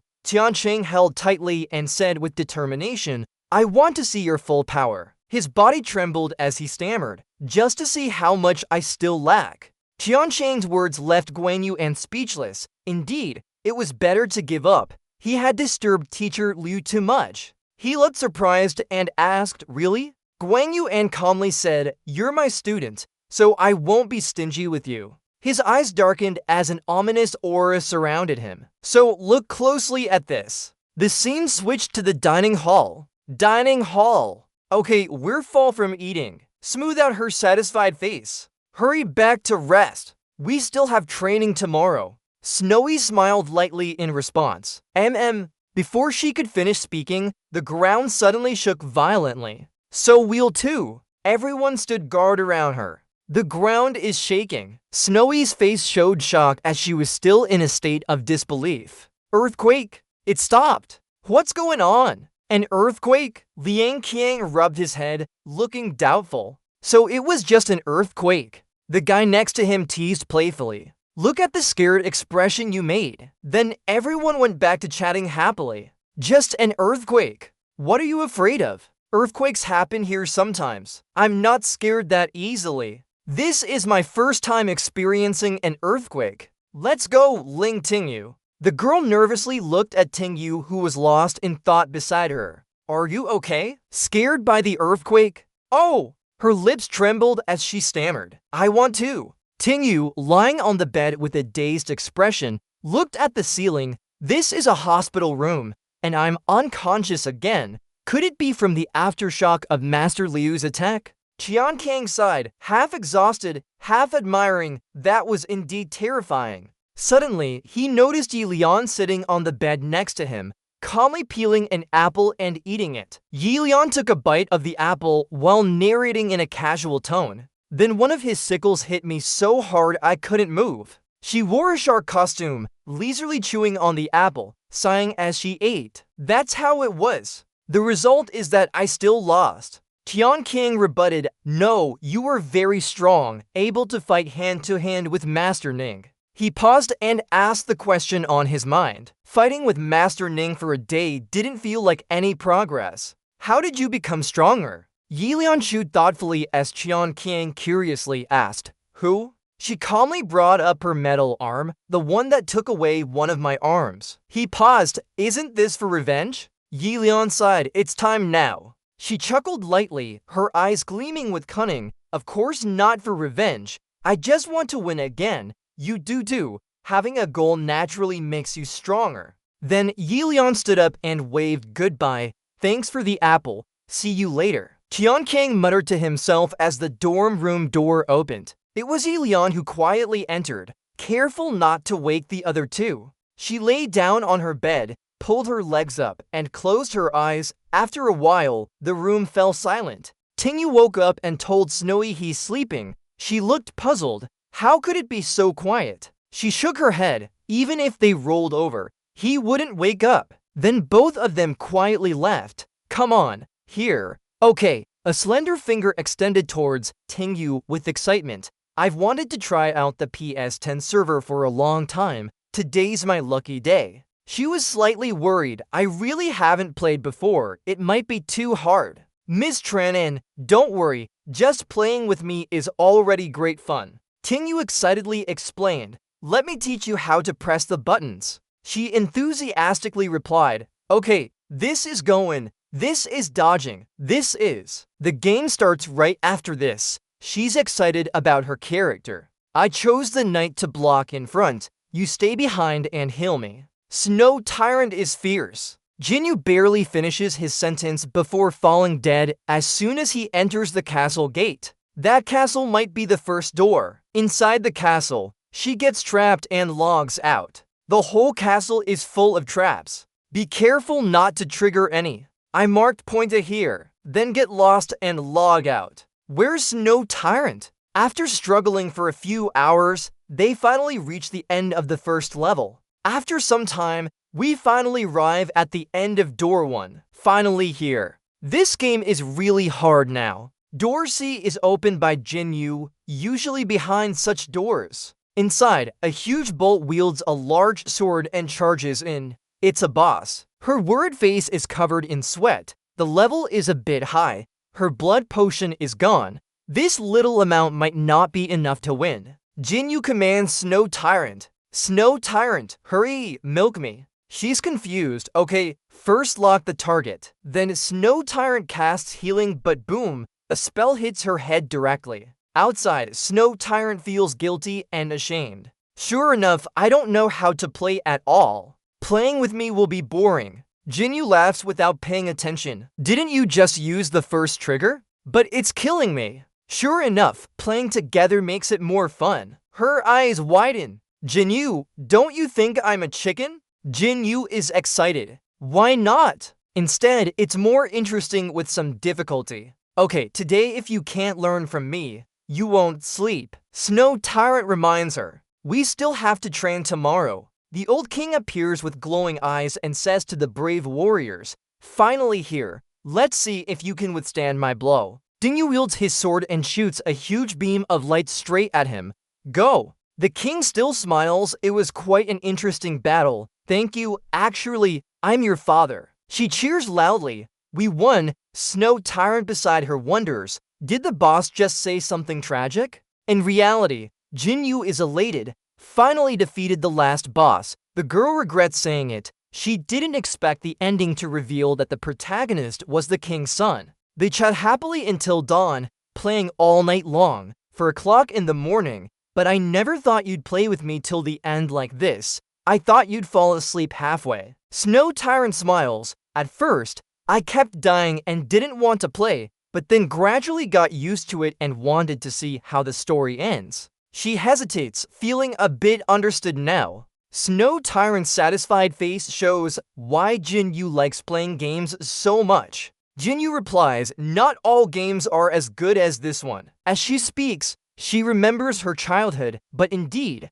good games can change people's lives. I want to become the strongest awakened person to protect my father and sister. It was because of the game that I did. The girl exclaims, there's still a choice for the ending. Oh, I've played it before, you choose this time. A notification pops up. Do you want to accept the title of the greatest savior? Accept the title and inherit the throne. Reject the title and retreat into seclusion. Jinyu yawns and shrugs. I'm sure I'll accept the title. Snow Tyrant's voice echoes, no, I choose to give up. Her eyes widen in shock. Hey you, why? After playing for so long, yet not wanting the title, she sends a message. Why? Right, why though? Snow White looked puzzled and said, if you must know, just say it directly instead of beating around the bush. It's just too unrealistic. Silver Moon was taken aback, her mouth moving silently without forming words. She quickly waved her hand. Enough, don't keep talking. The young girl was confused. Hey, is that so? Silver Moon stood up and shouted loudly. Yes, I am an unrealistic person. My life is all about striving for the strongest title. Silver Moon clenched her teeth, thinking this competition wasn't just a casual one to prove herself. Some participants have 92% awakening rate. No one has defeated her. She's unbeatable. Silver Moon's face was covered in sweat. If you must say it, it's like not having the qualifications and scoring full marks, just based on this short training period. Snow White trembled as she stammered an apology. Sorry, I didn't mean to provoke you. She replied, no, what you said is right. Silver Moon closed her eyes in thought. If forced to think about it, the opponent was someone who had already learned everything we knew. Compared to the game, she was the final boss of this competition. Suddenly, a light bulb went off in her head. If talking about the game, maybe there's a way to win. Suddenly, footsteps echoed in the quiet hallway. The two in the room looked at each other nervously and quickly unplugged the wires before being discovered. They then hurriedly ran back to their sleeping area. Both paused. Silver Moon signaled Snow UI to be silent as she thought. After a while of no footsteps, they whispered, they must have left. Thinking it over, what I said just now was a bit foolish. Regardless of whose footsteps, thank you for cutting me off. She stepped out and looked around. Snow White with an expressionless face said, I also feel that training can't win, but this competition, we must get the victory. Her green eyes sparkled. I will help too, tell me, how did you do it? Can you really believe her? Silver Moon was taken aback and said, all right, if you trust me, then let's go. No matter what, we'll run away from school. Thunder Mountain smiled. Tutorship is over, and I still need your help to clean up. Ninfan replied, no problem. I'll head back to rest now. He sighed in relief. She seems to have gained my trust. If Hong Yi comes again, will it be enough? Trust points 563. Suddenly, a voice echoed, making Ninfan turn around. Maybe there's a way. He looked suspiciously at the closed door. This is Silver Moon's room. Ninfan thought to herself, it's late. Why are you still thinking about the competition? She dismissed it and told herself to keep going. Ninfan opened his room door with a sleepy face. He then lay down on the warm bed, preparing for sleep. But before he could doze off, he was abruptly called. Ninfan, something's wrong. Old Langtong apologized. Sorry, but our alliance is in danger now. B.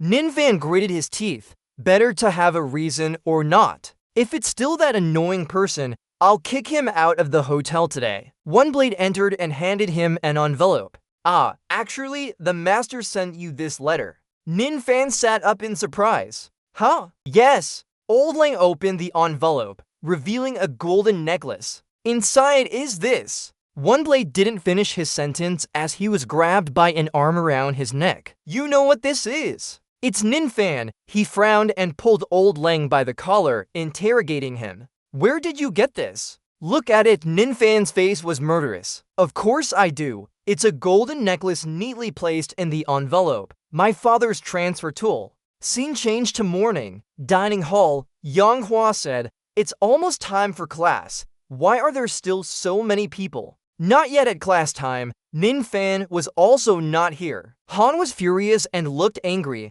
Of course, he slept longer than me. Suddenly this on Nguyen button shows a panicked face. Something's wrong. Ms. Hong asks, has anyone seen the person in the cold moon room? They haven't found them all morning. The diners in the dining hall get excited, saying they must have gone to the training room before leaving. Cold moon room, even the little miss hasn't been found yet. Could someone be trying to activate it again? Snowy's face is panicked. We need to tell Nin Fan quickly. Wait, where is he? Nin Fan looks confused and says, I came here because Nin Fan isn't in his room either. Right now, Nin Fan is shouting on the street. There are no cars in this noisy place. Suddenly, one sword appears. Something's wrong. Why did you come? Didn't we agree? Nin Fan looks puzzled and says, the Alliance didn't bring a car to pick me up. So why are you here?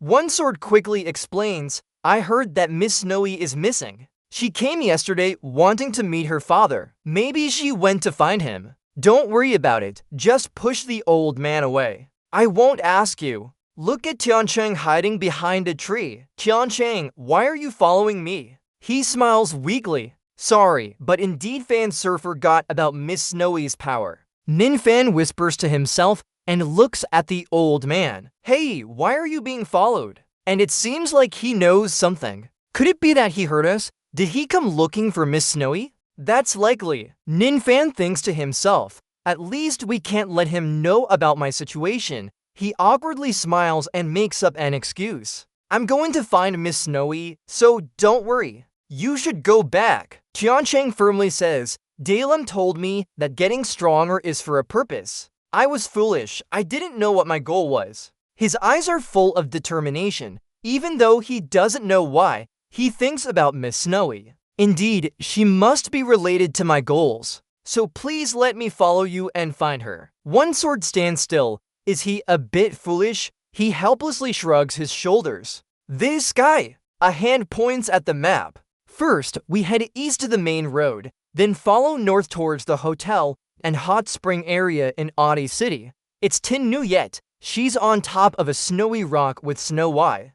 That means heading towards the sunrise now. Tin Nuyet chuckles inwardly. The forest is covered in thick white snow. She struggles to walk, finally emerging from the trees. She curses under her breath, Dan Lian Hang, making me suffer like this. I must get them back for this. But before she can enjoy that thought, her eyes widen. Instead of the main road as expected, a long stretch of white mountains blocks her path. Tin Nuyet kneels and cries out loud. Where am I? They said it was the path to Tin Nuyet, turning back with a forced smile. Sorry, I don't know why my summoning isn't working today.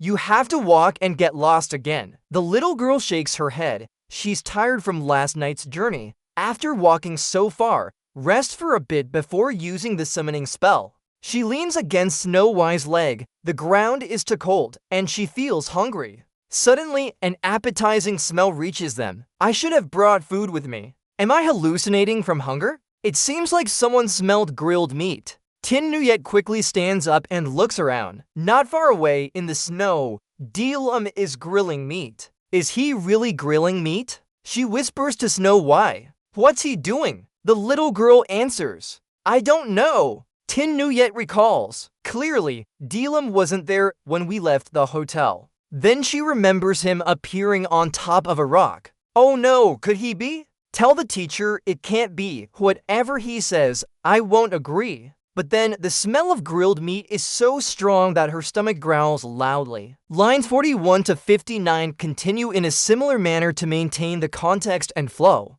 Isekai'd was angry and sat down, pounding on the cold snow, hating it. Actually, at that moment, Yilian walked over slowly with some smoky skewered meat in hand, its aroma spreading everywhere. I have something to go off alone, just a pots we can take together. Let's do a deal, I'll give you the food. You recover your strength and come back as yourself, bringing me along. She gritted her teeth. HMPH, do you think I will submit? But right after that, Yilian offered her a skewer of fragrant meat, making the snow stand still. This was too much to resist now. Then they shook hands and completed their deal. It's like we're on the same page now. Yi Lian bent down and pulled out something from his shark suit. As he pulled it out further, its size grew larger, making Isekai'd and the little girl widen their eyes in surprise. Let me help you recover your strength, dear meat soup. In an instant, before them was a large tent. Then came a foldable bed, more beds, and countless bags of food, both big and small, piled up like mountains. She finished setting everything up. The outdoor campsite setup is complete. Just tell me what you want to eat. I'll cook it for you. Isekai'd was already lying in her sleeping bag on the foldable bed mumbling about meat. The little girl looked surprised. Meat? All of this is food? Snowy Y asked curiously where he got all these things from. Yi Lian calmly replied that they were from the hotel storage. After all, everything was free. The little girl nodded in understanding. Round the tent, the food was piled up high, obstructing their view completely. There's too much of it now. Suddenly, Tinhai's face turned pale. He couldn't maintain his summoning technique anymore. So that's why you brought so many things? Yi Lian then walked over and fed her some skewered meat. It tastes great, Snowy Y helplessly said. That's not what I meant. The little girl thought to herself. Bringing this much stuff probably isn't right. This can't be right. Maybe it's just too much worry. Scene change in the hotel storage room. Shenshin stood in front of an empty door. She stood there looking into the now empty storage room. There's nothing left. Yanghua looked at Tala weirdly. Who did this? The fried face replied it was probably Liu Long and his group during yesterday's final class. Han quickly comforted. Shenshin teacher shouldn't be angry. She knows that about Li Long, his personality. Shenshin didn't respond, but stood silently, staring at the ruins in front of her. Yanghua's face turned a deep shade of purple with fear. But now, we should go back to the training school. Tala calmly said, no, we can't return to the school. He stopped being angry. What did you say? Now that students are missing, what do we train for? We can't handle this situation anymore. We need to find the missing students and think about how to win a nearly impossible battle. The fried man smiled. That's right. Now we need to bring back the students. At the same time, we must figure out how to win this almost impossible match. Tala looked at her. Speak slowly. We can't rely on ourselves alone. The fried man smiled again. Don't you like them? Miss Shenshin. Yanghua Shihai. Tala Eng. Miss Shenshin has. Shenshin finally spoke. Yes, I have already left the education field and am too old to keep up with the times. Asking again, her eyes full of doubt but encouragement. Don't you want to lead them to victory in the competition to make those who say you are out of touch with the times eat their words? She turned around, a slight smile on her lips. Shenshin's face was gentle and deep with sorrow. He really knows how to stir up trouble for people. Tala laughed softly, nodding in forgiveness for our immaturity. The voice from the city walls said it all. She explained to the students that they couldn't use the training ground right now. We need to go outside for practice. Everyone shivered. It's so cold. Her kind face contrasted with her firm voice. Don't complain anymore. Teachers and staff have to be outdoors too. From today onwards, I'll be in charge of guiding the training sessions. Chianka had a question. Before we start training, do they have any questions? Where are the Ling Ting, you guys? Also, if you train at Shenshin, Sai, why do you always look for work for old folks like us? I'm too old to handle so many things. She opened her eyes and called out, come here, old lady. Yuta looked pale and wide-eyed. Su Fang, Liang Qiang, and Kung Nian stood frozen in place. They weren't much better off. A huge figure with blue scales slowly descended from the sky. The giant figure glided over the sky, its blue shadow sweeping across like a wave. Then a massive dragon appeared before them. Here, Shenshin stepped forward and gently stroked its head. What a bother. The camera pans to show a carriage rolling down a snowy path, with the long dragon approaching Ningfan. The driver looked out the window in shock. What is that? Yi Da frowned as he watched. Isn't that a hotel over there? He gasped loudly. That's an unfamiliar beast pillar. The long dragon turned midair and its bright eyes stared directly at Ningfan's car. King in the city, Shenshin shed tears clearly with a gentle breeze. Jade Snow, searching for students to return. No problem. Jade Snow, gentle breeze answered in unison. The wind whispers. In this city, heavy rain fell, blending with the ruined and destroyed landscape. Ning Fan and Yi Da walked silently down an empty street. They stood still before the ruins. What happened to this city? Was it an earthquake? Then he saw a huge water trail. Ning Fan looked around. Everywhere was hiding places, as if in battle. Are the Human Dexterity Alliance really here? Old man frowned seriously. Yes, people here must be suffering. Nearby, Tiancheng asked everyone. Yi Da smiled and patted his chest. That's why the Alliance won't ignore them. Ning Fan looked up. How do I find the Alliance now? The old man said bluntly, they'll come to find us. You're too angry. Ning Fan looked worried. Grandma Shenshin has seen our direction already. We need to finish quickly or we might be found. Yi Da hesitated and asked, what are you going to do with him? Let him know he's in trouble. Should I leave him behind now? Ning Fan thought deeply as Tiancheng was repeatedly interrupted by passersby. He smiled. Forget it. This guy has a problem. If I leave him behind, who knows what trouble he might cause me? Yi Da didn't know what to say anymore. Ning Fan! Then Ning Fan called out loudly. Tiancheng, what did you find out? Mr. Ning. Tiancheng looked worried. I couldn't get any information. Either they didn't answer or we've never met before. The snow yak is probably easy to spot. Is she not here? He patted Tan's shoulder. Maybe we came too early. She's still on her way. Right. Ning Fan walked on. Don't worry. She's a dexterity user. Maybe the inn owner knows. Then what? Tiancheng suggested calling the police or not. He looked nervous and sweaty. Call the police. Suddenly, someone shouted from nowhere, no, don't call the police. At this moment, a man with a crooked face appeared, holding a knife to Ning Fan's neck, threatening them. You look good. Are you outsiders? Hand over all your money now or it will be useless. The three of them looked scared and angry. Who cares? The more the better for me. Your scumbag might know something. Tell me where the Human Dexterity Alliance is. The man with the scarred face hesitated, then his face turned pale in fear. He screamed and ran away. Why are you running? The three of them were confused, but didn't notice the countless hands rushing towards them from behind. Could this be the Human Dexterity Alliance's terror? They couldn't understand what was happening as they were overwhelmed by numerous arms. Is the Human Dexterity Alliance really so terrifying? The crowd on the street panicked and fled, screams echoing through the neighborhood. Ning Fan was stunned as people ran past him.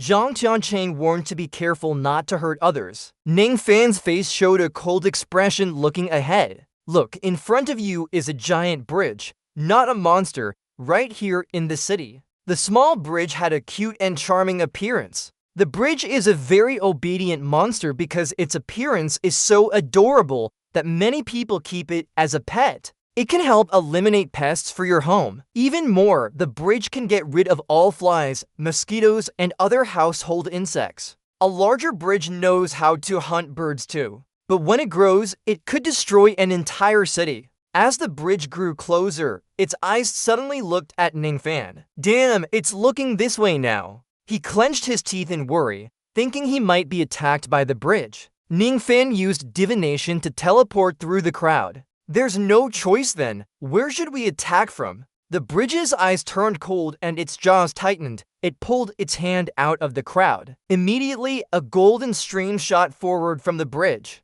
Its power would destroy everything in its path, leaving a deep crater in the street. A thick cloud covered the city. The smoke cleared to reveal a large pit before Ning Fan. Others looked at him with shock and concern. Are you okay? Did he stop the attack? Why are you standing there? Look around. Find somewhere to hide quickly. The crowd woke up and started running away. Let's go, run fast. He didn't give up, gathering energy to prepare for another attack. Ning Fan's face began to show worry. He wasn't sure how many more times he could resist. Suddenly his face froze as it shot power forward, but not directly at Ning Fan. The target had changed. The target was not him. A house nearby was destroyed. A building next to it was hit by the golden stream and exploded. debris flying everywhere. On this side, someone led people into a safe area, trying to destroy the entrance, but suddenly many chains flew from somewhere to hold back part of the building. Ning Fan sighed in relief. Stop now. High-level spatial magic sealed. The police are here. Good. Almost lost all credibility. From above, someone was observing through a telescope. Lucky we made it on time. Save them. Now turning to you, evacuating civilians. Let's go, okay? The bridge is now being attracted by the spatial seal. It's so cute that it's being drawn in. Stop talking. Turns out the observer was Viney, now starting to subdue the rampaging monster. This is a giant bridge. She frowned, really didn't want to kill the cat. A pair of legs started moving. No choice, just cause harm to civilians. It was Zhaol who jumped down onto its body, forcing Mai to die. The bridge looked surprised at Zhaol, but before it could react, she moved close to its face, her shoes activating. A kick made the bridge's body sink. Zhaol said into the walkie-talkie, "Good catch. Danger is gone." The smoke cleared, revealing Zhao Li's silhouette. She turned around with a smug look. Done. The voice on the other end was surprised. Is it done? Was this one that weak? A large hole appeared in the bridge's body. Zhao turned and jumped down. Check casualties. Contact rear support. Okay. Ning Fan leaned against the railing, surprised. These two are participants of the Makuzen Police Academy contest. That demon must have been hit like this all over its body, right? He frowned worriedly and turned to him. Teacher Ning, did you see her? Nin Fam turned his gaze back with a serious expression. Actually, it's quite simple. After this, we'll continue fighting and I'll explain to you later. The surrounding buildings were destroyed. Cao Tianchang and Yan Zulu leisurely inspected the bridge. Are we going to fight those girls next? No, this battle isn't over yet. We just made some small holes in it because the bridge is a living creature. It looked at Nin Fan with a cunning expression. Its wounds were still smoking as it waited for its prey to make a mistake. Suddenly, the bridge appeared behind her and opened its mouth to attack. Zulu was surprised as the bridge lunged at her. She dodged by spitting fire onto the stone, causing it to crack. Zulu used her hand to push away the falling stones towards her. Zhang Tianchang, look closely. These two are attacking together. A bullet appeared from the front, shooting green energy towards Zulu. The other one immediately fired a magic bullet in response. Without hesitation, she turned to counterattack with her fist. As the bridge attacked, it was hit by Zulu's counterattack and spat out magical projectiles. The bullet pierced through its body and Zulu leaped onto the electric pole, slightly unsteady. The monster's face turned pale as smoke emerged from its body, staring at Zulu. Yunwan looked at the monster to determine its position. Zulu was surprised that the bridge hadn't been defeated yet. She aimed her gun straight ahead, waiting for an opportune moment. Yunwan was excited as it was finally time for her to show off. Without hesitation, Yunwan pulled the trigger. A magic spell appeared at the muzzle when the bullet was fired. The bullet flew towards Zulu, who was hanging in midair and about to be swallowed by the bridge. The moment the bullet's force hit it, the bridge fell backward. It was destroyed. The bridge's liquid spewed everywhere, covering the buildings with its remnants. Ninfam looked surprised as the bridge was defeated and the liquid splashed onto Tianchang's face.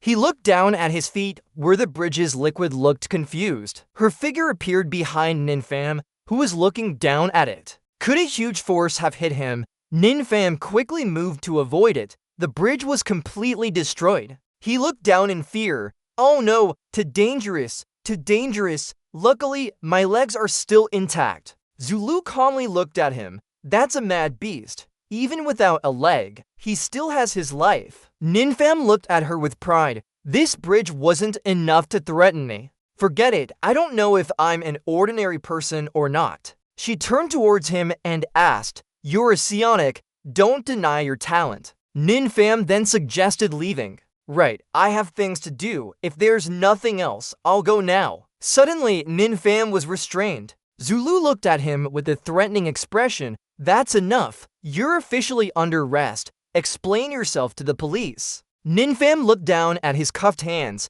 The city was in chaos due to monster attacks. 2 months ago, this city suddenly faced continuous attacks from mad beasts. The buildings were surrounded by the shapes of monsters. Moreover, there were no signs of any beasts. They appeared directly in the city. The destroyed buildings and large monsters left everyone helpless. How did these monsters appear before our eyes without anyone noticing? Qiancheng's expression was a mix of fear and confusion. Summon, Ninfam lost patience with an angry look on his face. In the end, this can only be the work of psionics. What were you two doing there? Zulu recalled when they defeated the bridge. She questioned him. Why did that monster run towards you? Ninfam looked down at his feet, thinking, it was just scared of not finding a way to escape. I'm innocent. Do you have shoes? It's too cold. Zulu's eyes glowed with an ominous aura. You! She angrily stood up, her cold gaze fixed on him.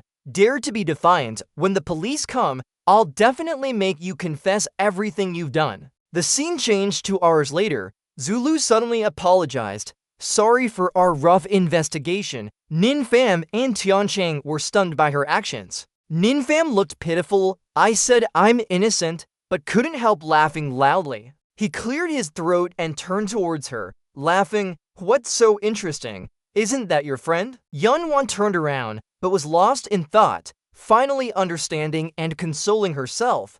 Quickly get up. They've forgiven you already. She blushed as she stood up, saying thank you.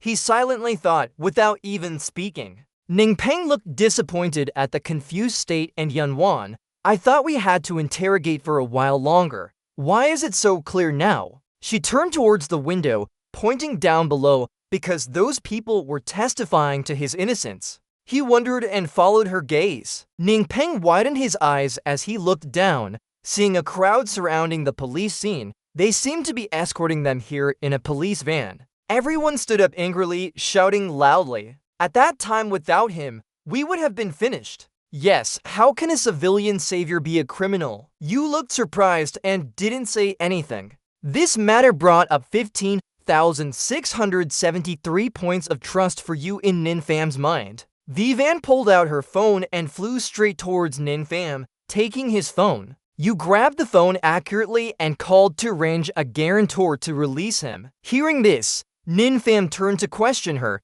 Am I supposed to be innocent? Still standing there confused, she hugged him. For normal people, but you're an energy user. What if it's a transformation? She walked straight into the closed room and said, that's how it is. In the end, do it yourself. Knock on the door to find us. Still leaving without listening to Ninfam. Can I call you though? Qiancheng approached him. Is there a shortage of police officers? Let the students handle this matter. Ninfam was too angry. Don't make noise. Who should I call now? It's fine to call Liu Guangyuan now. If it's teacher Liu, what then? You look thoughtful and distant. He doesn't have a phone, right? Ninfam thought for a long time. Frustrated. Snowflake. Or forget about it. Too embarrassing. I don't have Yu Nuyen's number either. She shouted loudly. Ninfam. Call Ninfam. He Lu entered and opened the door to look at him. The guarantor is here. He was surprised when she said this.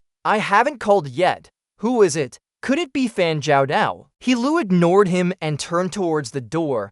Do you want to talk to Ninfam? She walked out of the room impatiently. Fine. Let's talk later when Ninfam is happy about being saved. Someone will call his name. Saved. Fan. He was surprised by this voice and wondered whose. Could it be him? Outside, people were still shouting loudly. Release the person. We can prove his innocence. The protest continued until someone stopped them. Who is that? Did you bring the child over? Warning those waiting for release. Please do not gather in front of the door. A man with glasses outside observed the situation and asked, Hey, little girl, why are you at the police station? Could it be that you got lost with your family? Come on. Suddenly, a punch landed on his face, breaking his glasses and spilling blood, and Wane tightened his grip and angrily said, Little girl, I'm an adult. Stop wasting my time. Bring me to the special ability handling department. 2 white-clad people were surprised and shakily replied, Special ability? Are you a special ability user? So come with us. To the special ability handling department. Feng Zan bowed. Hello, the minister is not here now. I'm deputy minister. What happened? You brought this little girl to find the police. Could it be that you got lost with your family? Why? Another punch was thrown out immediately, and Wanye widened his eyes. I didn't get lost, but he did. He came with a male student and a chef. Feng Zan covered his face as blood flowed from his nose. Sorry, the current situation in the city doesn't allow us to help you find her. I paused when I saw this on my phone. Feng Zan shouted loudly, Xiao Lost, Xiao Yunvan, come here. Two girls appeared quickly, calling me. Do you want to push something off on us again? And Wanye was stunned. These two are the police officers from Yun. Yunvan greeted the cute little girl, the deputy head's daughter. Feng Zan quickly denied it. No, I'm not married yet, she continued. That makes sense. A deputy head's daughter should be so adorable. Not surprisingly, and Wanye immediately threw a punch. She easily dodged and grabbed his arm. Got you. Special ability users shouldn't hit people like that. Moreover, you must respect elders. And Wanye gritted his teeth with murderous intent in his eyes. She forcefully punched Yunvan's stomach. I'm older than you. Feng Zan held his face and tried to stop them. Don't make a scene anymore. She came looking for the guy who was caught earlier. Take her away. Hearing this, Wanian stopped and turned to question. Where is Ning Fan? Is he her son? Their personalities are very similar. Before Yunwan could finish speaking, she got angry again and asked who the girl was. Xu Yang stood by, trying to stop them. Someone had just come to bail out Ning Fan. Inside the room, people were talking. Wait, the bail process wasn't finished yet. He couldn't run away. Yes, there are still some procedures left. But Wanian pushed open the door and found Ning Fan finally. Come back with me, naughty boy. Suddenly she stopped, looking at Tian Cheng lying on the floor. Wanian shouted in alarm. Tian Cheng, where is Ning Fan? Still wondering why that red-clothed man hasn't been released yet. Why can't I see him? Xu Yang ran off angrily and told me to look for him. She replied, I'm here among them. Wanian ordered with a dirty hand, checking Tian Chuang's wounds, bandaging him up. He reported no injuries, just unconsciousness. Yunwan was surprised too. Why? Wanian turned and blamed them. You all let Ning Fan escape. She asked back, what about the competition? Are you trying to trick me? No, she replied, no, I just want to know if you plan this to win the competition. Wanian was confused and suspicious. Tian Cheng gradually woke up and said Ning Fan wasn't running away or helping someone escape. He had been caught. Recalling that moment, Tian Cheng continued, a man in a black hat took him away.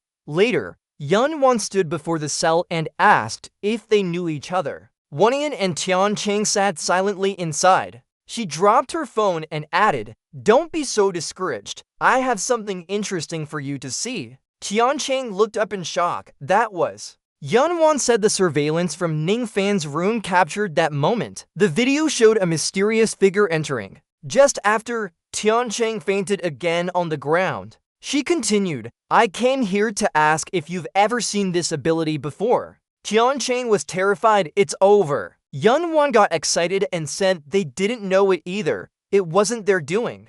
Sighing, she left saying they would meet the next day. He clung to the bars, trying to explain, this really isn't our fault. Wanian sat quietly and said, stop making noise. Looking at his hand with the number 8 ring, Tian Cheng was sad. Deng Ziyu wasn't found, and Ning Fan disappeared too. He said if this ring didn't limit magic, he could have gone out to find Ning Fan. Wanian angrily said, are you that stupid to plan an escape? Shouting loudly, Ning Fan was captured. Can we just wait and do nothing?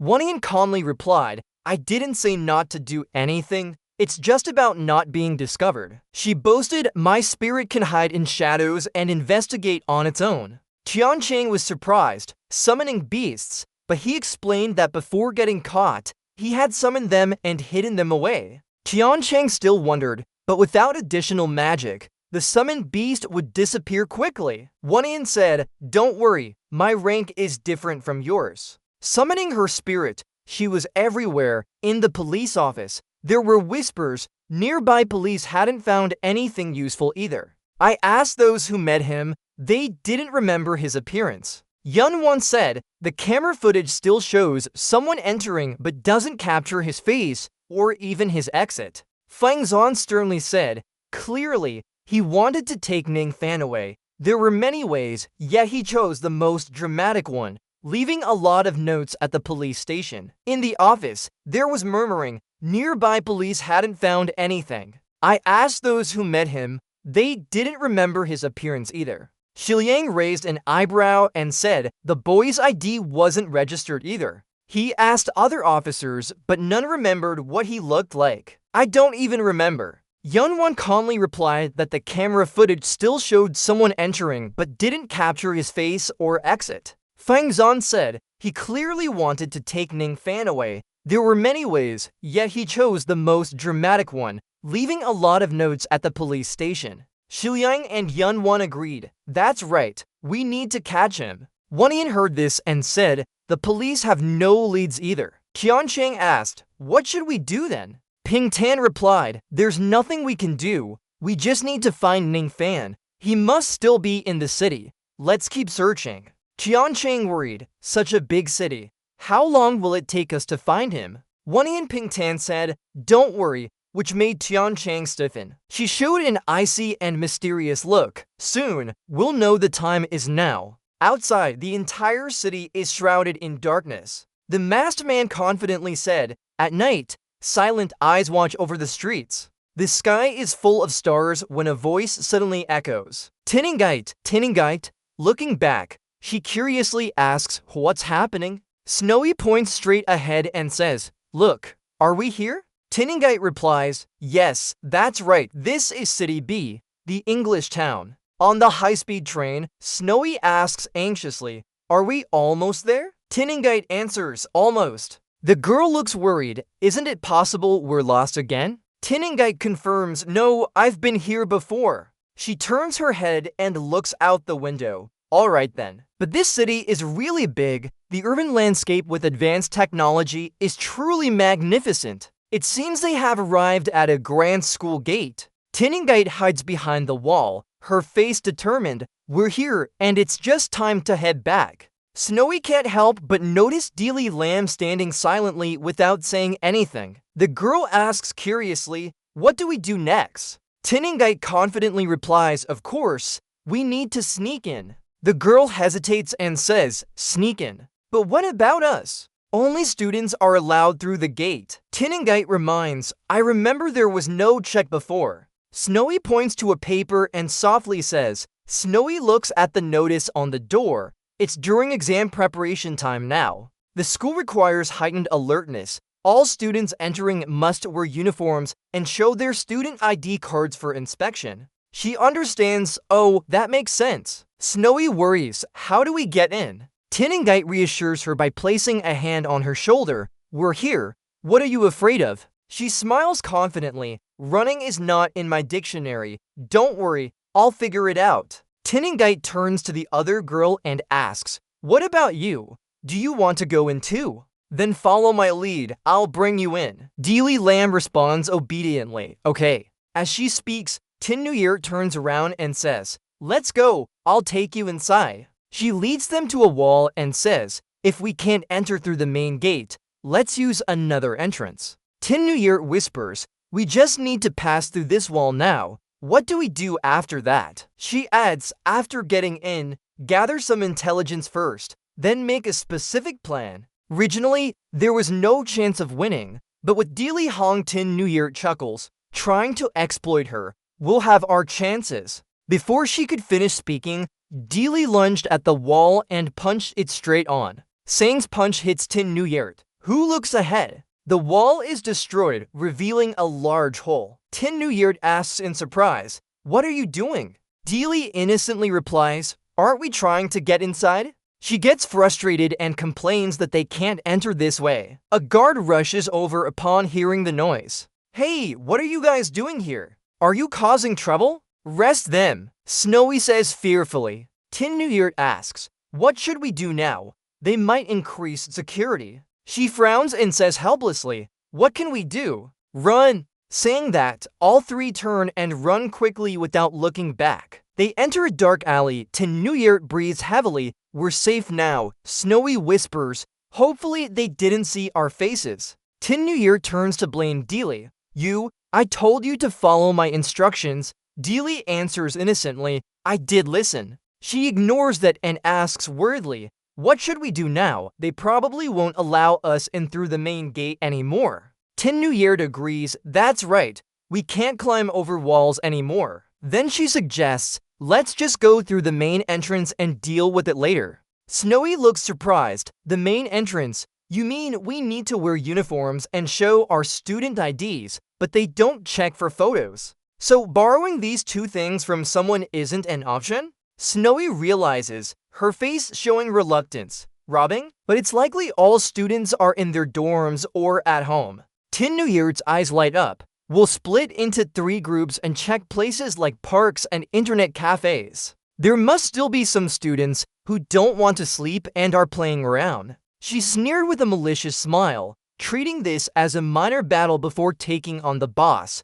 Even acting alone, she needn't worry too much. After wandering for a while, Tin Nuyet suddenly stiffened, drenched in sweat. In front of her was the vending machine where the coin slot lay idle. She glanced over and her eyes widened. Cut 2. Every day. It's school then home, repeating endlessly. The vending machine silently follows the crowd. On this 3-minute walk to school, we keep circling, trying to uncover the dark rules of the world. She looked towards the bright light, noticing the narrow world between gaps, feeling like she was already outside it. The vending machine seemed to see heaven. She walked calmly, skipping class today. Who would have thought with such good weather? The vending machine arrived at a place full of tranquility, without any purpose, just trying to find some unique self. She listened to music happily, passing through the noise, then enjoying the sunset's warmth, moving through silence. Unbeknownst to her, night was creeping in. The city streets fell into darkness.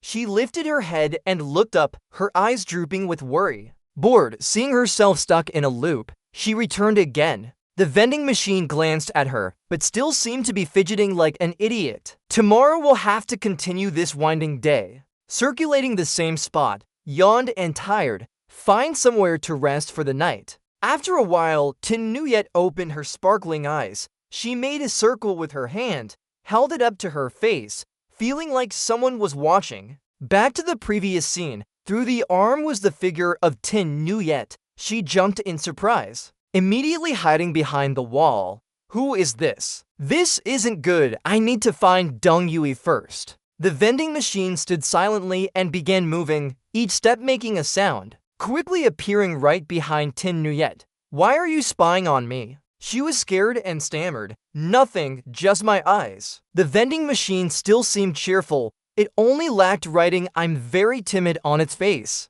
Meanwhile, Tin Nuyet's sweat poured down like a stream. Alright, actually, because I didn't wear the uniform and wasn't a student, I can't enter school, so I wanted to borrow someone for a while. She told herself, half hiding the truth isn't lying. The vending machine listened intently, seemingly believing Tin Nuyet's words. She turned and softly said, follow me. I'll bring you into school. There might still be uniforms available in the activity room. Tin Nuyet was puzzled, but believed it wasn't a trap. But even if it was, this chance can't be missed. Investigating her would naturally allow us to probe her strength. The vending machine spoke up, over here. She enthusiastically pointed and then attacked. Here, here. Tin Nuyet followed hesitantly, looking around in confusion. Where's the guard? The vending machine calmly replied, probably sleeping. She thought there was no chance to inform Dong Yui or Yi Hanlin now. Out loud, she asked again, is he sleeping? Looking into the guard room, only to see someone lying sound asleep. After a stretch, the vending machine continued guiding her towards this side. Tin Nuyet pondered, it seemed they had no defenses at all. Recently, there hasn't been anyone, we should check. Then she widened her eyes in surprise at what she saw. On the cold floor, students lay sprawled out, littering everywhere with trash. Tin Nuyet was completely taken aback.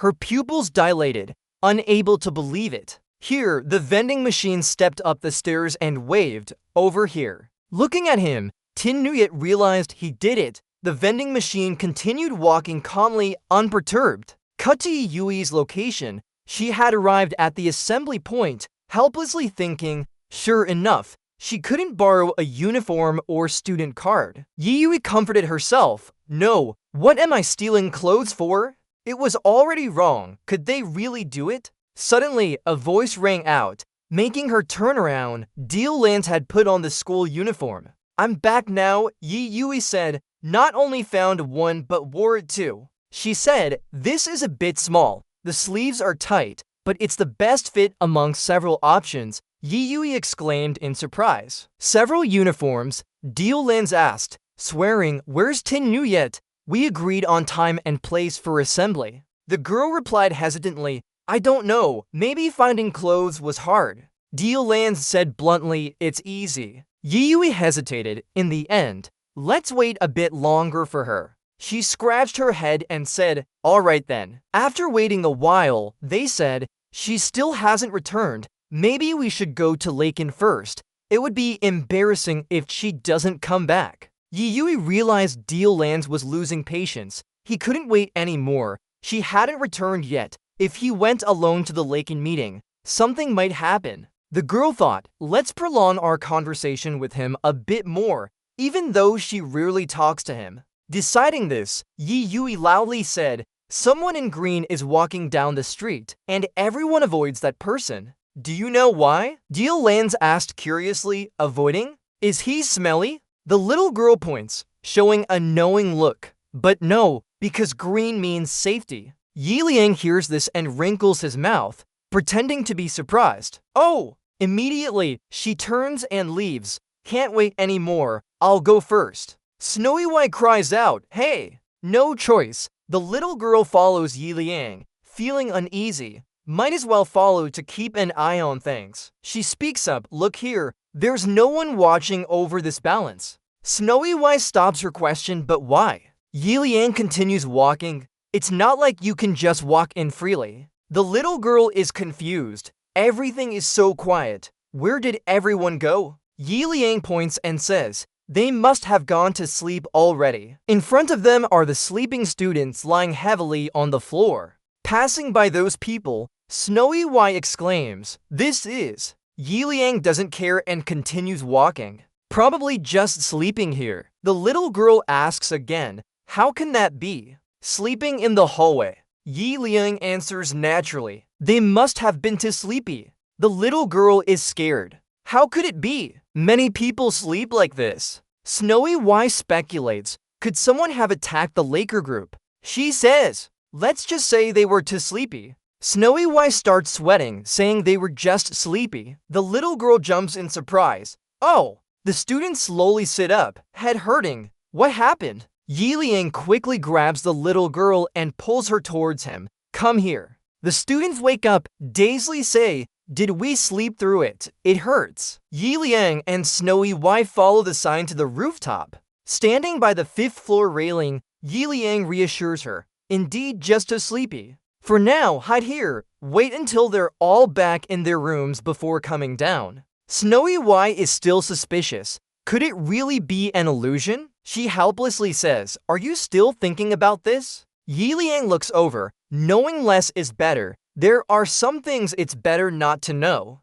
After all, he came here not to investigate if they were sleepy or not. Suddenly, a loud noise catches their attention. The scene before them is confusing. Tong Xiao lying on Jing Nu, vomiting. "Guys, are they your friends?" Yi Liang stands there and asks, "Are they your friends?" Jing Nu thinks to herself, "Oh no." She's scared. Disaster. The two of them have found us. We've been discovered. Deng Snowy White isn't wearing her uniform. Hong Yi Liang doesn't know what to do. How can she get through the door? What now? Jing Nu is in a panic, face pale, mind racing. She's overwhelmed, head spinning, lying down, no way out. Jing Nu quickly gets up. Sure enough, running is the best option. Nothing else. I came to borrow a uniform. Borrowed it. Let's go back to our room now. Snowy White hesitantly replies. "Okay," Tong Xiao says. "So we have to leave then?" She quickly pushes them away. Hurry up,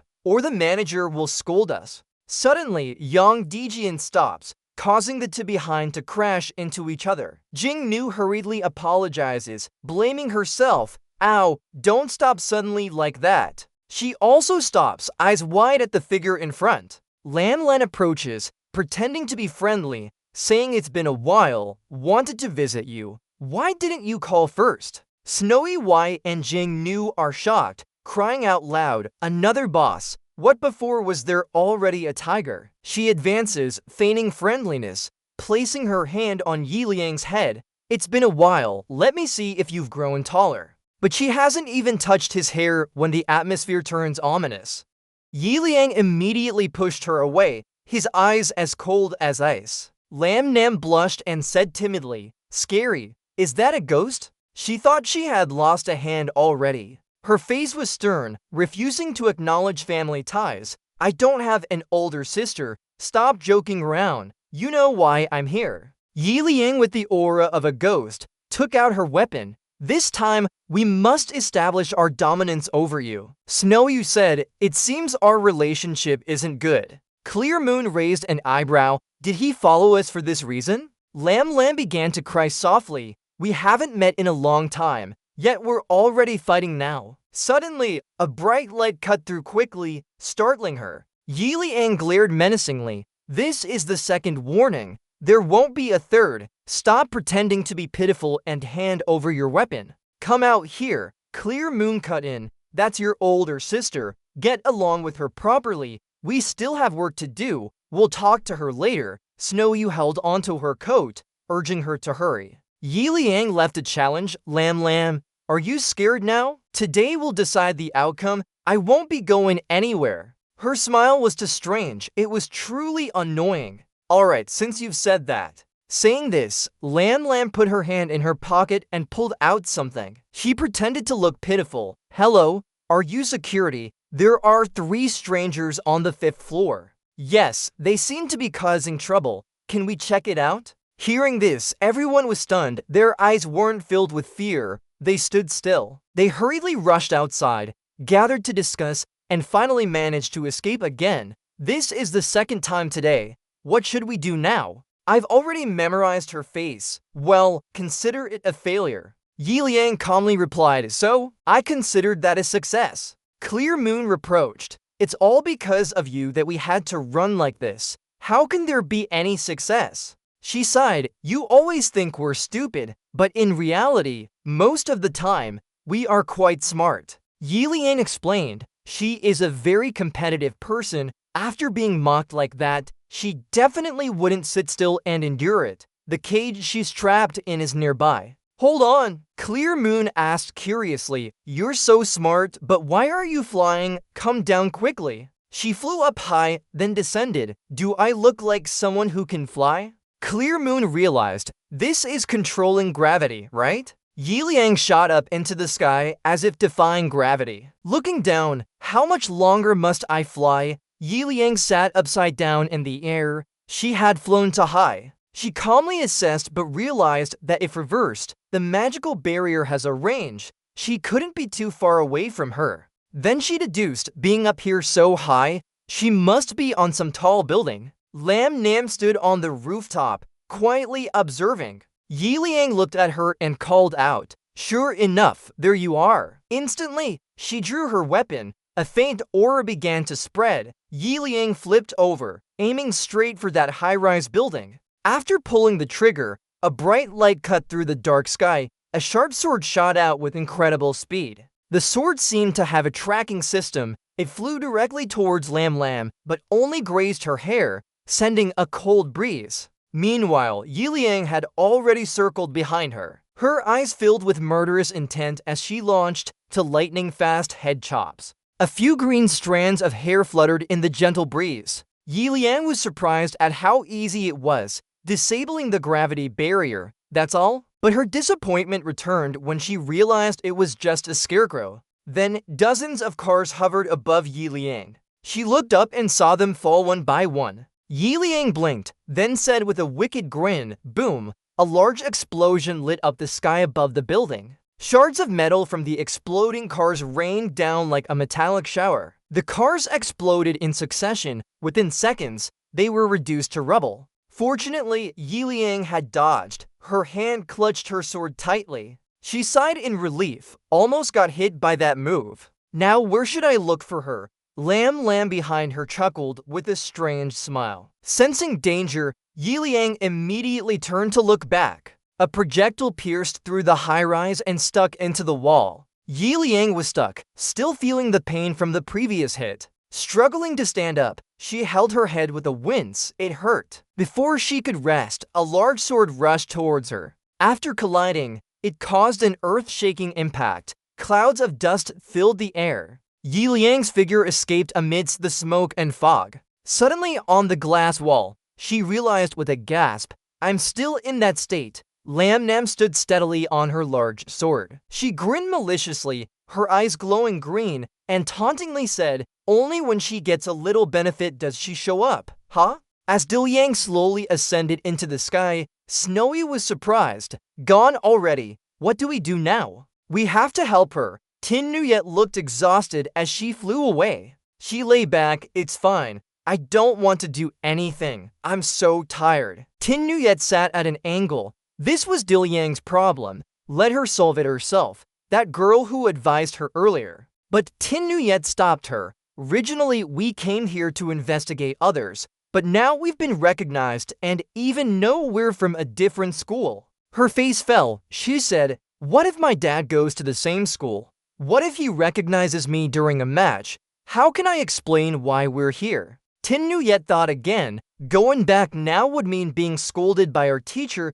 We really help Yi Liang fight Lam. We might lose our eligibility for the competition or even be expelled. Do you want to go too? Snowy remained silent. Back in battle, Yi Liang stood firm on the glass wall, still as before. She taunted, "Only when she shows up and gets a little benefit." Lam smiled wickedly. "This is combat, not a match. Nobody's ready to start." Yi Liang tightened her weapon, getting into fighting stance. She lowered herself, focusing intensely. "Stop wasting time. Come here." Lam smirked, openly laughing, moving her lips. Then she tilted her head back and laughed so hard tears streamed down. Lam mocked, "What's the rush to come over?" She placed her hand on her mouth, smugly saying, "I told you, this isn't a match. Nobody called for it. Moreover, I already have control over you." Yi Liang retreated, realizing she was off balance.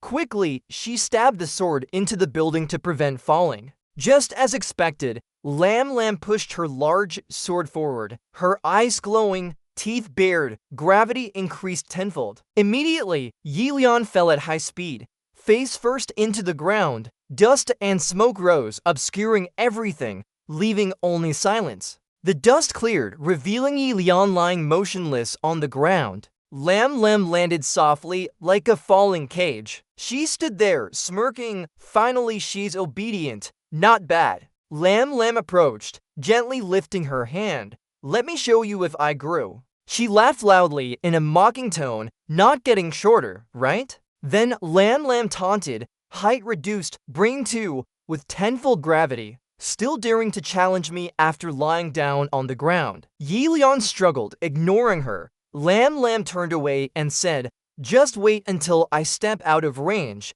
It will naturally resolve itself." She sang a tune under the dim light. Lam's face showed obvious joy. She laughed with satisfaction, full of self-satisfaction. Suddenly, a shadow blocked her path, as if she was very happy. Lam laughed and said calmly, "I'm the last one to arrive." Tin Nuyet put her hand in her pocket, confidently challenging, "It's too bad I won't be laughing later." She suddenly exclaimed, "Just relying on you to make me not laugh? You're even weaker than Yi Liang." Tin Nuyet replied calmly, "But I'm smarter than her. I've done the investigation. Your ability is manipulating gravity, right?" Lam adopted a kindly tone, coldly addressing Tin Nuyet from Class S Intelligence Academy. Summoning system. Fate is just a fat chicken. The rest can only summon basic stuff. She continued mocking, "Awakening level is only 43%. Ordinary awakened people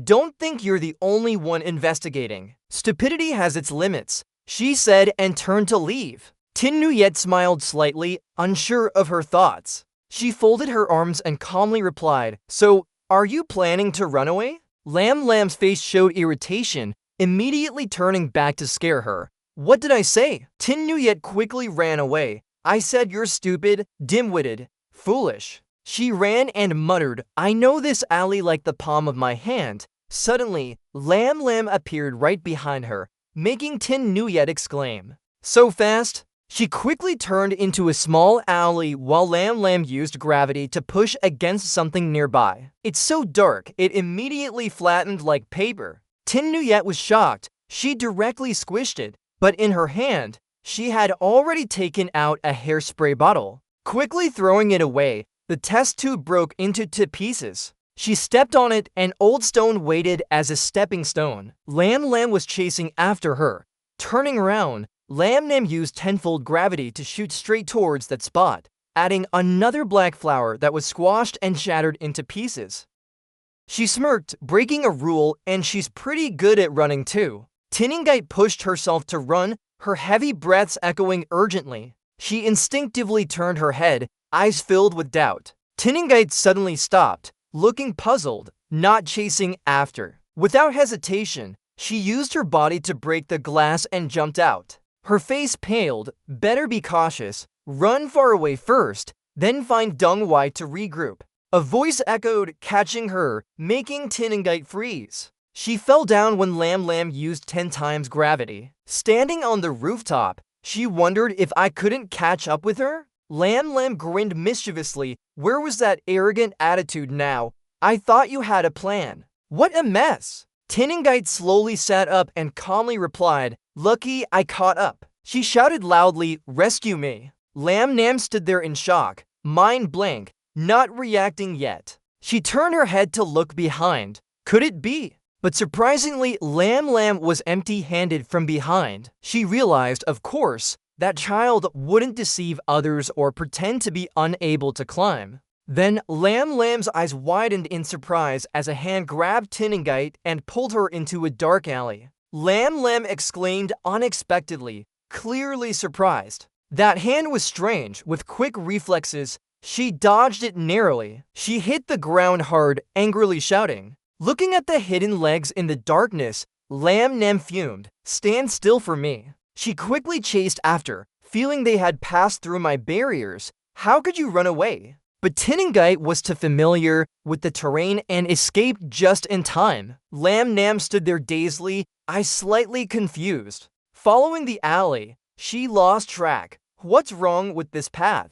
So many paths. Placing her hand on the wall, she wondered, are there alleys like this recently? She looked around doubtfully, lost in the maze. Meanwhile, Isekai'd jumped from behind. Turning around, her eyes glowed with a sinister smile. Isekai'd shouted, 10 times gravity, but with quick reflexes, Lam Lam dodged to one side. The floor had a deep hole. She clutched the hand that hit her. It hurt badly. Isekai'd wasn't done yet. Pointing up, she said, "Finally, Red Lily, you're here." She pointed at something and asked, "Red Lily, where is it?" Seizing the opportunity, Isekai'd lunged towards the waiting hand. "Come on, pull me in." She laughed, "I can't be tricked twice." Lam Lam used 20 times gravity. Everything became heavy. Isekai'd stiffened, struggling to move. Her hands were too heavy, it hurt. She walked calmly, slow but surprising. Lam Lam sat down, surprised.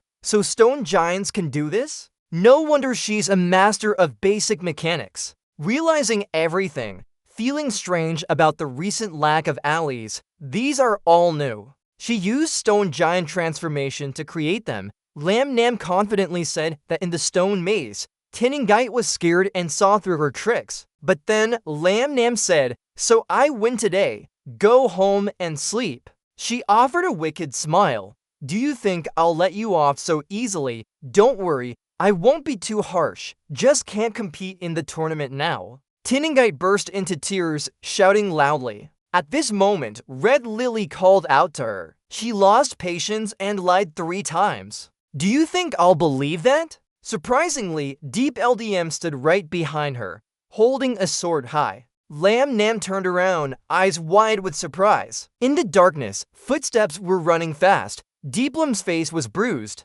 Where did I lose? Dong Wai looked surprised at her. Huh? The little girl called out softly. Deepel, she sat down and said, Isekai'd had a plan to defeat Lam Nam. She asked me to help.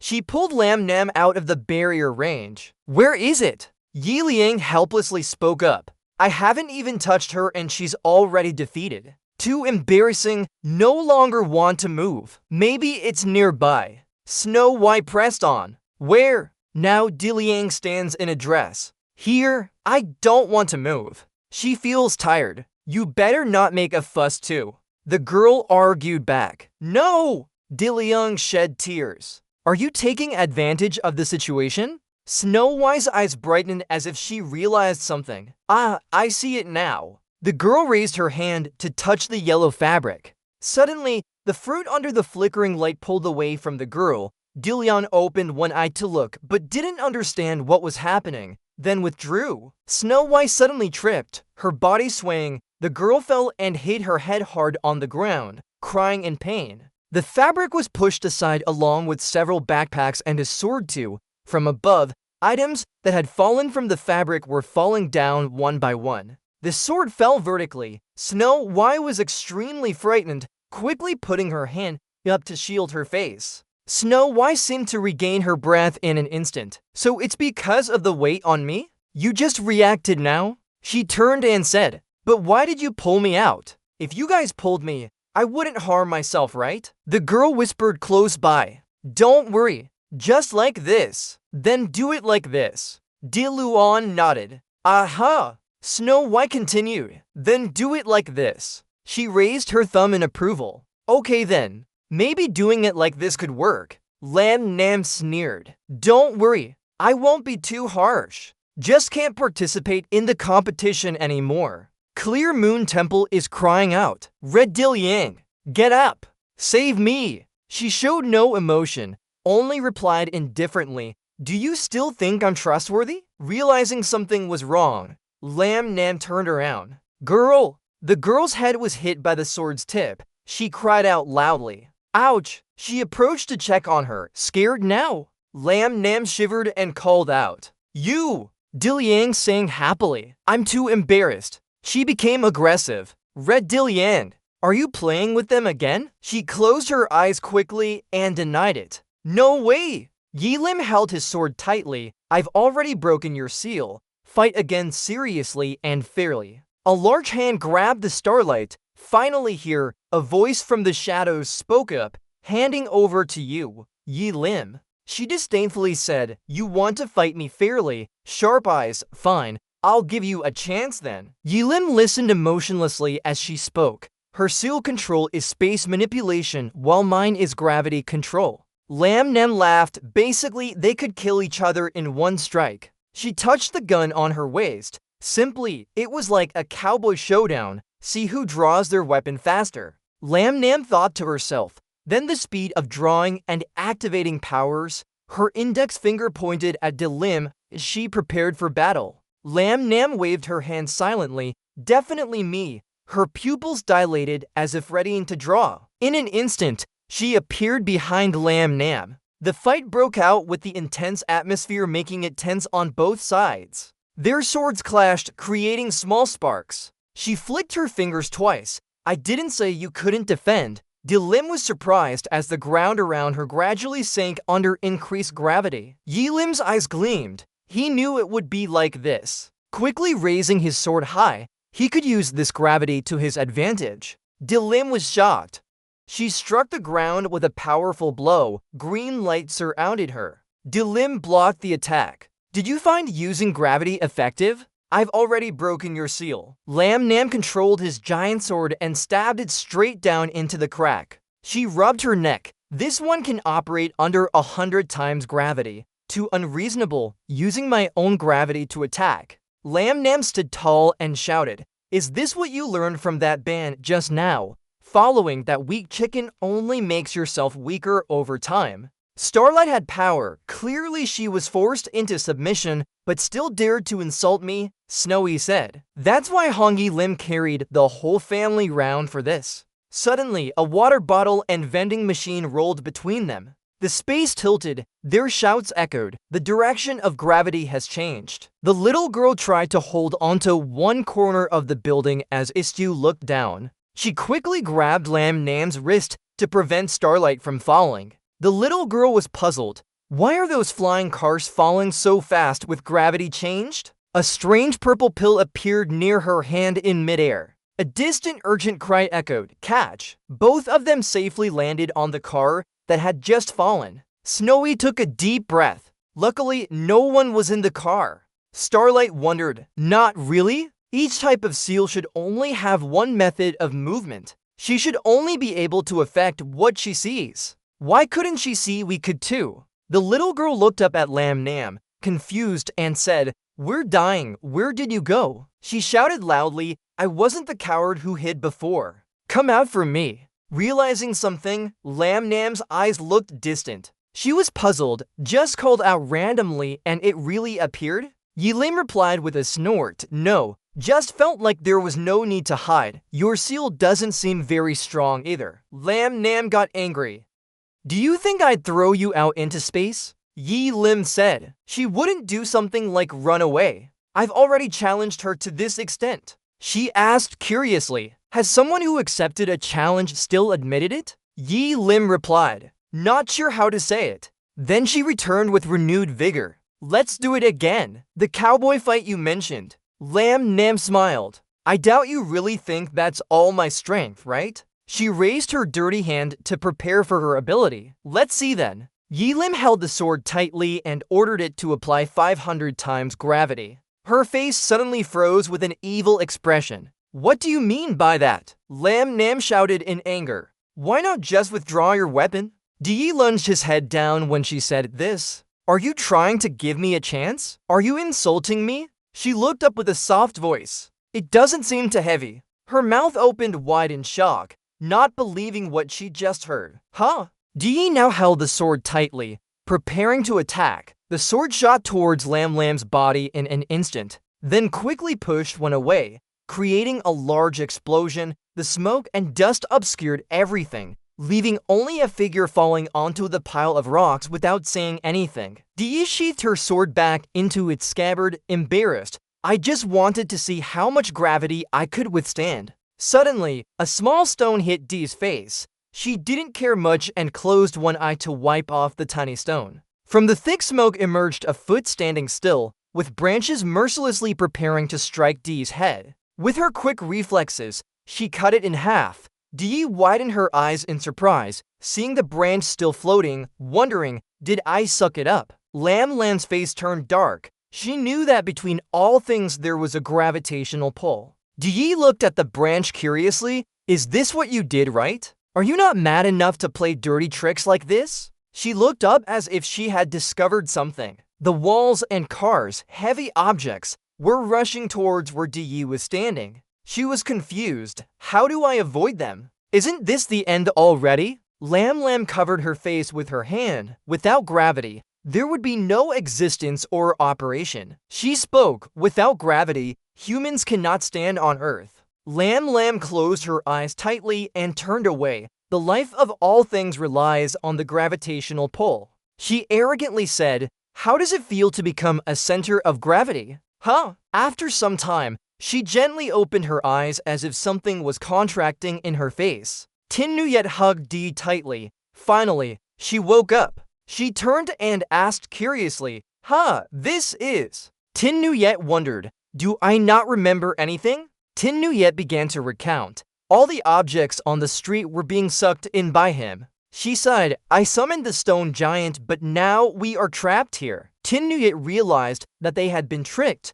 Her ability wasn't about attracting Dee asked again. Gravitational force of all things. The girl explained, she just needed to know that she was currently sucking other objects. Dee wondered, got it. So what do we need to do to get out of here? It seems like we're done for. Lam Nam smirked and raised her hand high. The end. The giant sword was about to pierce the debris of walls and old cars. Immediately, a green light rose up, forming a pillar. She laughed. "You could force me to use this today. You've progressed quite a bit." Lam Nam's pupils contracted in disbelief. Surprisingly, the sword only pierced through the air and no one was there. She was bewildered by what just happened. Where is everyone? Did they run away? Lam Nam frowned in confusion. No, the barrier is still effective. But, she thought to herself, objects should have been sucked through instead. Why aren't they moving? Lam Nam looked down and realized another danger.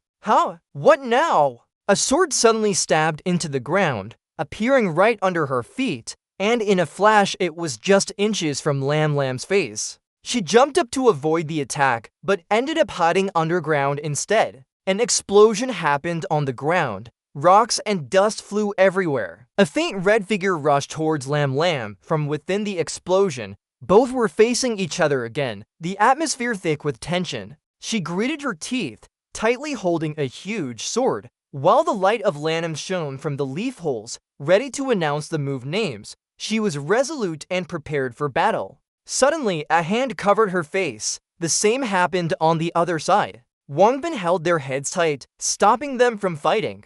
He said, "The ones who destroyed this area are you two. Rest them." The iron door was guarded by 2 guards. Wangbin hesitated. "Fortunately, there were no casualties this time. I advise you to answer honestly." He continued questioning. "After the fight on the street, who started it?" Lam Lam pointed towards the opposite side and said, "Her, D-Long," while D-Long countered with a finger pointing at her.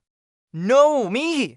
Tingle also pointed at Lam Lam. "I think it was that green-haired girl." Wangbin shouted loudly, "Answer quickly. Don't be silent." The others in the room were speechless. "Didn't you tell them to be quiet?" From the camera, a voice said, "They're still students. Don't hit them." Wangbin stopped talking and asked, "What's going on with the surveillance camera?" The other side replied, "Almost done." She thought to herself, "Wait, something strange is happening in the surveillance." Lam Lam started a long list of questions. She saw her then ran away without fighting back, using a maze-like stone path to surround herself while constantly crying for help. After a moment, Lam Lam realized, "Oh, this is why." She laughed sarcastically, "Goodbye, nice guy." As she was dragged away, she shouted, "I'm being framed." They came to the school causing trouble. The iron door was slammed shut after they left. Wangbin was pleased.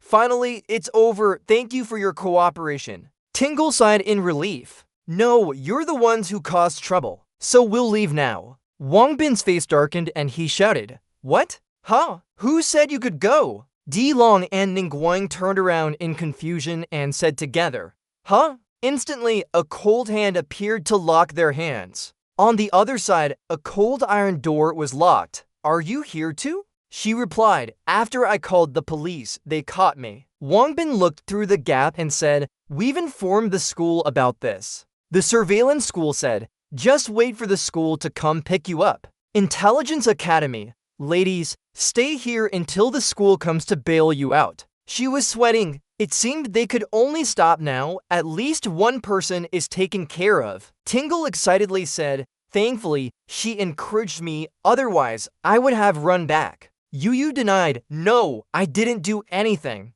Tingle complained, "Relax," suddenly feeling like taking a hot bath. D-Long had another idea and hoped it wasn't going to be about returning home after 2 days of training. She wondered how their training went over the past 2 days. In this snowy mountain, a strange green light emerged from the snow. Through the thick snow, a glowing tail could be seen. Amidst the snowy mountains, a majestic dragon appeared in midair. It suddenly opened its mouth and spat out a large snowball. The snowball contained many small snowflakes that slowly fell, covering the surrounding pine trees. Round the ground, thick with snow, one snowflake quietly fell under the snow. Someone was buried, only their hand visible. Snow immediately covered it. The students of Ningfang lay scattered on the snowy ground. Behind Shufang's back appeared a thorn. In the sky, snow still fell as the dragon circled around. When Ting shivered, "I didn't plan to come to this magic academy."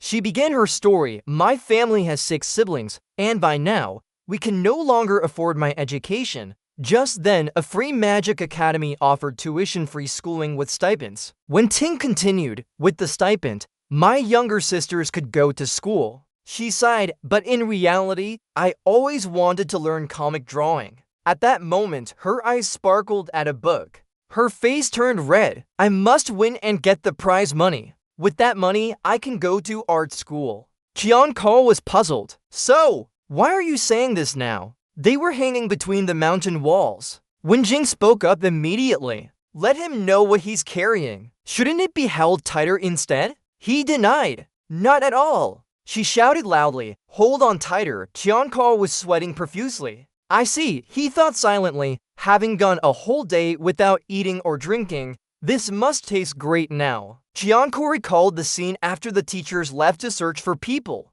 Shenshin said clearly, tell the students something. The storage was empty. There were no more food supplies inside. The students below were in a panic. Huh? She explained further. About 20 kilometers north of here is Hot Spring Hotel No. 2. The first lesson for the students is to cross to Snow Mountains and reach that place. Shenshin continued. During the mountain climb, use climbing ropes. One group of 2 people. Meanwhile, Li Qiang, Xu Feng, and Kangnin looked puzzled as they heard about the other group with 3 people. Shenshin laughed. Once you get there, there will be food to eat. But in this journey, don't untie the rope. Untying it counts as a failure. Dinner won't be served, and maybe the ropes will save their lives. While they were climbing, Wenjing fell carelessly. As expected, Grandma said right. Hold on tight. I'll pull you back. The rope was used very quickly. Then they dangled between the cliffs, leaving Qianko helpless. That's how it turned out. They actually relied on the rope to hook onto a stone and felt like victims. A voice echoed, where did they go? There was a response, keep searching, but no one could be found. Hearing this, she shouted loudly, they're here. Save us, we're over there. The voice approached, over there. It seems like people are talking, let's check. Qianko's pupils constricted with worry. Not good. The cliff is about to collapse. His face was pale as he warned carefully, don't come here. The child sighed in relief. There really were people. The boy recognized them and said, isn't that their rope? Li Qiang wondered, did they slip down? Kangnin replied, let's pull them up. As the child and Xu Feng approached, they suddenly slipped. Qianko's rope in his hand also slipped away. They all fell together. Now only Li Qiang and he were holding onto the rope tightly. Xu Feng was alarmed. What do we do? The child closed his eyes and called out. Nam and Nin did too. Their desperate cries echoed. Hold tight to the rope. The boy gasped. Here. Siu and Jinin held onto the rope confidently. Let me handle it. Before he could finish, the child had already slipped and fallen. Go! All 3 of them fell into the snowy forest below. The 5 of them successfully reunited. Best teammates. Complete the desert sun exercise. Sand was swirling everywhere, and from within it, something seemed to rise. A hand struggled to lift up gradually. Qianko struggled to sit up, coughing as sand filled his lungs. He stood up, looking around in disbelief at the scene before him. Here! Qianko wondered, where am I? Why am I in the desert? He began to recall their fall. No way! Qianko looked around. No one else was there. Didn't we all fall together? The rope on his waist seemed taut. Qianko suddenly opened his eyes, as if realizing something. Could it be? Qianko struggled to pull the rope while calling out in his heart. Wenjing! Deep within the sand, there was a change. Something was being pulled up. Thankfully, half of him had been lifted above the sand layer. She shouted loudly. He was worried. Calm down. Are you okay? I'm skeptical. This is a desert. Why? Thingkor replied. Don't know. But do you know which direction to go for the urgent mission now? We need to leave here right away. I'll carry you. Wenjing curiously asked, do you know which direction to go? He answered casually, don't know. In the desert, their footprints were clearly visible in the sand layer. Qianko was struggling, having walked for about an hour already. She panicked, still unable to see the border. Did we take a wrong turn? If we go into the center of the desert, it's over. He immediately cut her off. Can you shut up for once? Wenjing continued talking. A normal person can't survive without water for 2 days. In the desert, at most 2 days. If we keep going, maybe only 1 day. She continued without finding water. It's over. Plus, leaving the desert doesn't guarantee getting home. Let's find some water first. Qianko wondered, where did she learn all this? Wenjing replied bluntly, from manga. He mocked, does she believe in manga too? Wenjing countered, do you want to or not? After such a long time, Tianko was tired and kept swallowing saliva. Turning around, the manga said how to find water in the desert, right? Only she's lying on her side while the rope is buried underground. Wenjing looked down with tears in her eyes without speaking. Found it? Tianko responded. Is it really reliable? From that manga. She explained, plants survive by relying on water. There's usually water under the grass. He complained, really? I've used up my last bit of strength to dig this place. Without it, we're done for. Suddenly, Tianka's nose touched something hard. She looked down with a puzzled frown. What is that? Suddenly, it popped out of the ground and Tianka stumbled. In an instant, something huge was gradually emerging. It was a giant scorpion, completely black with a terrifying appearance. Wenjing was terrified. Hurry up. Run faster. Tianka is tall. Be quiet. Help me think of something to deal with it. She asked, is there any way? He regretted his words. The manga didn't say what to do if we encounter monsters when digging them out. Wenjing speculated that this might be a demon seed. It fears heat and hides in the sand for 3 days. If we dig it up, it's angry. She lowered her head slightly, finding somewhere to hide first. When it gets hot, it will return. But there's no place to hide in the desert, right? Chianka's eyes were determined and resolute. He pointed towards an old house ahead. Hide there. There was only a roof left of the buried house. Wenjing doubted, wait, is there really a house in the desert? Is it an illusion? It's catching up with Chianka. Unfortunately, she tripped on a rope while running and fell heavily onto the sand. He turned to her panicked face. Not good, Wenjing. He sees someone running quickly.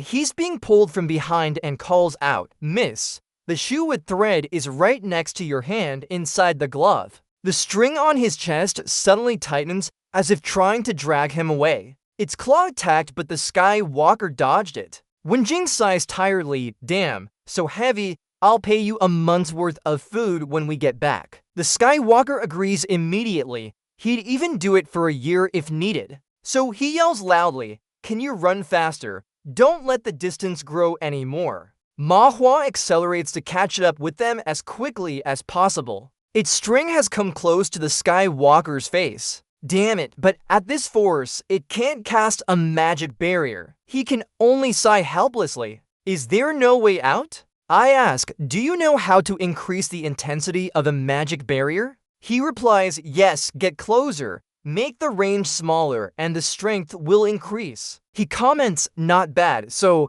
does waterfall magic barrier work best? The Sky Walker is surprised, just using his power on his back. I explain that it's only partially Mr. Tanting's teaching because each drop of water touching the surface will deploy a shield enough to create the strongest barrier with minimal energy consumption. As it approaches, he thinks although he never successfully casted water droplet magic barrier before, he still felt a blow from Manhua. He is thrown into an old house where she stands and watches. The Sky Walker chuckles happily. Success, first success. Wenjing immediately lands inside the house. Success! She says, insects' brains are so stupid. Wait a bit, it will leave soon. The Sky Walker continues. Yeah, you don't feel it. He realizes this place is very similar to a hot spring hotel. Wenjing doesn't believe him. Huh? Do you think this is a hot spring hotel? How could that be? This is the desert.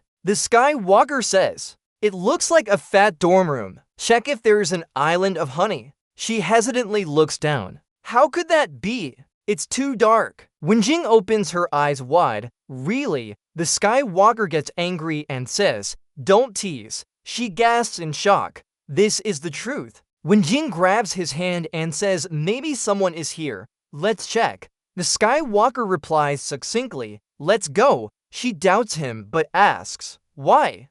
Although I don't know why it looks like a dessert outside. When Jing releases his hand, her face turns pale with fear, but she suddenly exclaims, you're bleeding from the nose. Yuzu holds herself and laughs. Let's do this test first, so I can understand each of your current levels. After a while, she trembles in anger. This, Yuzu shakes as she looks at the test paper in front of her. No one has placed it. She suspiciously looks at Class D and wonders how their previous snow culture is arranged. He hesitantly scratches his head. Class D only has me as a teacher, and I'm not a culture teacher. Tingle answers blankly, we basically didn't learn any snow culture. Yuzu sighs helplessly after hearing this. Ning Fan beside her looks worried. She turns to look at him, making Ning Fan turn away in fear.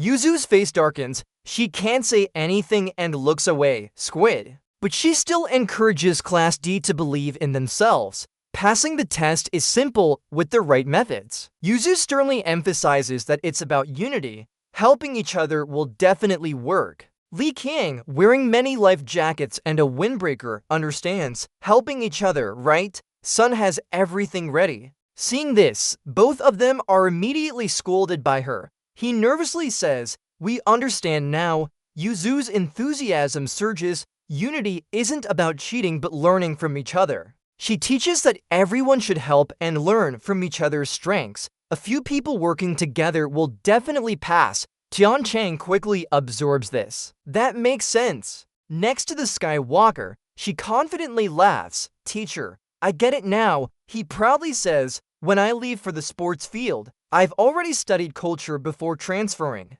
Then, he self-indulgently laughs uncontrollably. If you don't understand anything, just ask me. I'll definitely answer your questions with all my heart because why not? Tingle looks disdainfully and thinks, no, even if you've studied, how can you get such low grades? It's better to say it failed. Li Qiang actively studies with Fang Shan.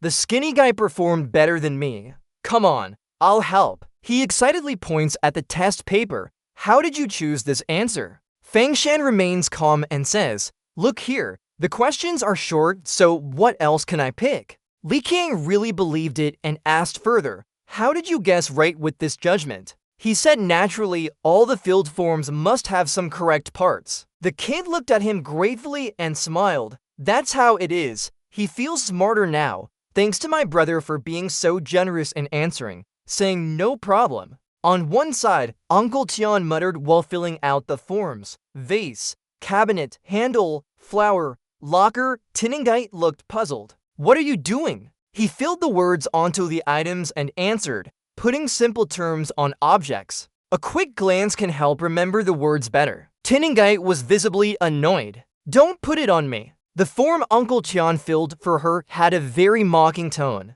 Isekai'd gritted her teeth and said, sure enough, this guy is here to cause trouble. It's just a little higher score. She pointed at the form with authority and condemned it. Violence. He defended by saying he didn't notice putting them in wrong. Don't get angry. Didn't you say we should help each other learn? I want to help everyone learn English. Building on that, Uncle Tian continued jokingly, violence is bad, violenti spec. But violenti spec, an adjective plus a community noun, grammar wrong, knowing he was lying, she punched him. No. Night fell. The moon shone brightly over the forest. In the forest, the old bear laughed happily. The old bear's outdoor kitchen started live streaming. Good evening, everyone. There's something very strange I want to share with you. Viewers actively commented. Good evening. It is really late now. Let's make a late night meal. It responded quickly. Didn't we say we wanted to go snow climbing before?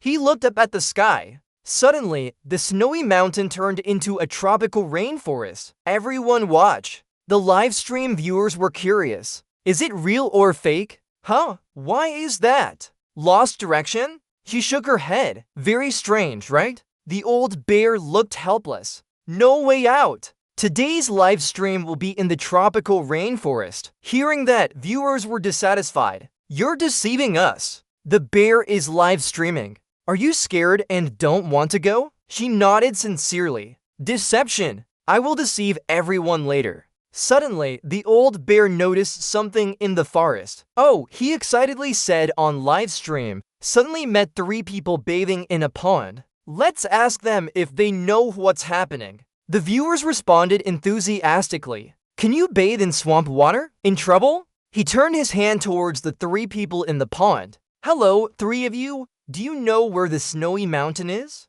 Turns out it's Shufang group. He looked at the old bear narrating. Huh? I don't know, we were just in the snowy mountains. But suddenly, before we could react, we ended up in a swamp. Liang Qiang beside him was uncomfortable. Compared to that, quickly pulling us out and immersing ourselves in the old bear's younger brother bear. It was scared and crying. You two are. I didn't expect you would follow all the way here. Then it shivered and hid in a corner. Don't bring me back. I want to go outside and pursue my real human self. Shufang recognized it. You ran out again? He explained softly. We didn't come to catch you. Besides, we haven't eaten for 2 days now. There's no magic left now. Even this swamp can't be escaped from. The old bear replied in a low voice. HMM, what you mean is... It laughed triumphantly. Now that you guys can't move. It thought about turning against them. The old bear quickly turned and left.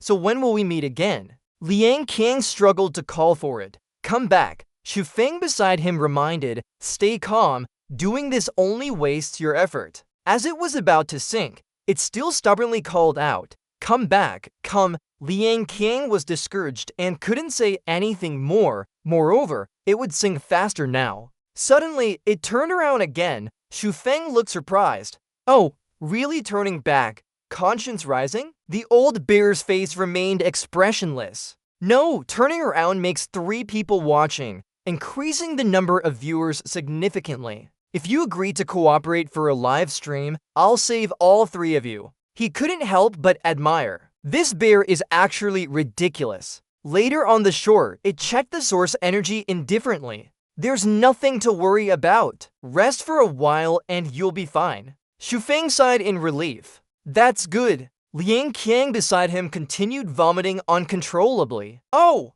The old bear turned back to the phone. I saved 3 of them. What do you think? Did I do right? Just seems like today's meal count will be for portions now. Viewers kept praising him. Brother Singh is righteous. Hearing that, it looked at him with soft eyes. There's food. Where is it? It turned to look at the 2 of them and naturally, there was food. My show is about gourmet cuisine. At this moment, he asked the old bear, are you foraging outside now, gourmet show? The old bear chuckled mysteriously revealed, right, finding food outdoors. It's called outdoor kitchen. It turned and walked away. Let's go find gourmet cuisine. Shufang doubted, isn't there a need to clarify where we're going? Liang Qiang impatiently said, that can wait until we're full. It praised in return. Okay, after walking for a while, the old bear stopped. So today, let's eat this. The viewers looked at the colorful tree and evaluated it. It looks poisonous, it's scary. Can we eat this? Monster? He looked worried beside him. Such a beautiful one, probably poisonous. Is it really edible? It confidently smiled. Of course, you can eat it. Just as long as... Before the old bear finished speaking, Liang Qiang rushed forward. Maybe we can just rush in then. What are you waiting for? It's too big to stop it now. Wait! Don't disturb it. As soon as he said that, the kid stepped on the vine of the tree with 1 foot. Suddenly, the tree swung towards Liang Qiang wide open. The kid was caught by the vines, surprised and scared. Huh? The tree's vines pulled Liang Qiang towards its mouth. He looked at it. You! Liang Qiang roared in anger. Just food, he said, then frantically bit and gnawed the vines. Liang Qiang struggled to break free. Furious, this is hard to eat. The tree, scared and sweating profusely, looked at him. He didn't give up. Liang Qiang roared but still had to eat. Looking at his predicament, the bear leader's eyes widened. Eating raw has toxins. Fool, you're shocked. Huh? The concubine woke from a daze. Here, her hair. Immediately she felt dizzy from the smell. Oh no, the bear leader is carrying her on his back, breathing heavily. It's quite chaotic, but we've managed to handle it. He sat on a carnivorous plant and nodded. Not bad at all. Shufeng hurriedly came out for help. What should we do? Seems like the fat one is poisoned. The bear leader didn't panic. It's nothing. Have you heard that within 10 steps round a venomous creature, there's always an antidote? As he spoke, he picked up a blade of grass in his hand. The antidote is this snail leaf. He quickly offered his hand to her. Hurry and bring it here. It has to be fed to the fat one. Looking at him, she couldn't bear it and turned away. This is high-quality cooking material, very wasteful if not used for cooking. He hugged Liang Qiang tightly. He's almost dead. In a live stream, does it matter if someone dies? The bear leader suddenly remembered something, right? He came up with an idea. Cook it and feed him. Isn't that fine? Shufeng shouted from the side, waiting so long is killing me. Ignoring her warnings, the bear leader was full of enthusiasm. Don't worry, it will be done quickly. He scratched a line on the plant's body. First, he cut away the outer layer of the carnivorous plant and took some of the liquid that flowed out. This is top-grade vegetable oil. Everyone in the live stream was excited. Can it really be done like this? Wow, amazing! The bear leader started cooking, cutting the plant into a beautiful round shape, then poured the snail leaf oil into the pan. The screen showed some mixed comments. Where is the round part? Clearly cut randomly. He made several cuts on the blade of grass, finally chopped the snail leaf from earlier. Without this, he would be poisoned. Viewers were talking, how can it be done like that? His hands are so dirty. The bear leader cooked the plant with fire and sprinkled the snail leaf oil evenly on its outer layer. Cooking with vegetable oil, everyone watching was surprised. Could you see this from above? Practicing a technique, he aimed his camera at the appetizing food in the pan. The snail leaf would turn into a thick substance. Almost done now, everyone is craving it. Delicious, murderer. Don't watch this tonight or you'll be starving. Open the app to order food. Finally, the bear leader wrapped the cake in leaves excitedly and completed it. Fans were amazed, surprised, so hungry, name it. He quickly replied, this green, clean, delicious snack is called snail leaf cooked carnivorous plant cake. The bear leader showed off his food to the live stream. Guys want some? A colleague beside him was alarmed. Stop filming, the temperature has dropped now. Shufeng put a piece of cake into the kid's mouth. Hurry up! Liang Qiang, who was lying motionless, suddenly sat up. What is this? So delicious! He's running a fever right away. Too fast! The kid looks eager to eat. Anything else? I want more food. The boy is gnawing on a cookie. It tastes great! Shufeng is confused. Each person gets one. Don't look at me. It's stunned by the scene in front of it. This feeling, watching Li King and him compete for food. Go Liu Dai is nostalgic. Close! Happy. It turns to the study bench, smiling brightly. These things. Gao Liu Dai is moved, never seen before. That's right, food is made for others to eat. Tears are welling up, blaming himself. I'm so foolish, why did I leave home? Gao Liu Dai suddenly falls silent and asks again. What's wrong? Why aren't you talking anymore? He shyly wipes his eyes. No, nothing is wrong. Gao Liu Dai joyfully says goodbye. The live stream ends here today. Hope everyone enjoys and gets some food. The viewers wave to each other. He sighs, waiting for this trip to end so he can go back and apologize to his wife. Might get a beating. Thinking of that, Gao Liu Dai quickly changes the subject, stops thinking about it, eats first, suddenly feels hot when seeing an empty cookie package on the ground. Gao Liu Dai is furious, growling, who ate my cookies? Everyone around looks at him fearfully, pale faces. Seeing this, Gao Liu Dai wonders, am I scared like this? I'm not that angry, can still do other things. Without noticing, Tianka's bright eyes are dazed as if submerged in water, unable to move. Whole body aches, must have been stung by scorpion tail. It's venomous. A hand gently brings a glass of water, half awake, water. Seeing Wen Ting standing before him with slightly parted lips, Tianka comforts him, but he doesn't hear. No one responds. so she nervously grabs the towel and approaches, feeling touched. Is someone taking care of me? Not long after, when Ting starts crying again, Tianka gets scared. Why are you still crying? She keeps crying without anyone responding. He's helpless. Hey, why are you crying so hard? Is there no hope for me now? Seeing Wen Ting cry uncontrollably, Tianka is alarmed. Isn't it really hopeless? He half opens his eyes. Don't cry anymore. She clings tightly to Tianka and cries loudly. Don't die! Wen Ting bends down, carrying him over the pig's snout. Struggling, if she continues, it will be dangerous. Must find someone to treat his wounds quickly. How can he let you die? You still owe me a month's worth of food money. Suddenly, Wen Ting looks up in panic. In front of her is a huge scorpion. Wen Ting glances at the nearby pole hesitantly. One side of the insect was crushed in half. She heaved a sigh of relief, having been squashed to death. When Jing stared at the stone pillar, as soon as it moved slightly, the ground around it shook. When Jing frowned suspiciously, another demoness too. Huanwu is a giant turtle, carrying a small mountain on its shell. The hot spring hotel No. 2 was lit up as night fell over the village. Shenshin sat watching TV and laughed heartily. This show is really entertaining. Tala was engrossed in reading when she suddenly asked curiously, Hold on, let's not talk about that for now. Another day has passed. Where are the two teams? She calmly replied without looking away from the screen. Team to return to Hot Spring Hotel No. 1. Team 3 left the swamp and is currently in the rainforest. He wondered, so there hasn't been any progress at all. When will they arrive then? Shenshin wasn't surprised as he replied, We came here like this too.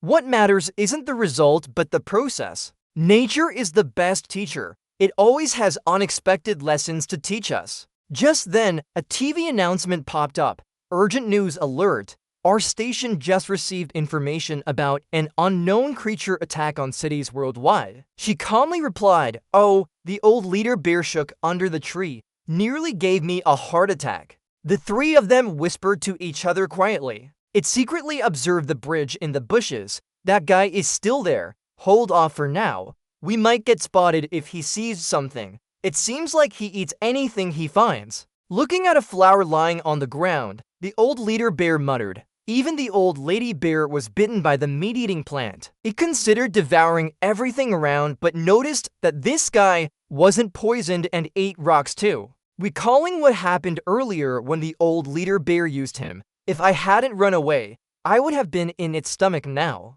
It opened its phone to search. What is this strange thing? Googling it, Zhu Sheng urged from beside. Try it out. The screen showed a list of hot news. The old leader bear clicked on one curiously. He stared at the screen intently, so worried his forehead was sweating. News bulletin, urgent alert. Our station just received information about an unknown creature attack happening worldwide. Shenshin's TV also broadcasted this news. Everyone should quickly go to the nearest shelter for safety. Three forests nodded in agreement. Indeed, a lesson is coming. The host solemnly reminded, Pay attention. This time, these creatures are classified as natural disasters. If danger rises, prioritize your own safety first. The old leader bear's phone buzzed with news of sudden appearances of natural disaster-level monsters all over the world. He was stunned. We might be facing one too. TV stations continuously issued urgent alerts.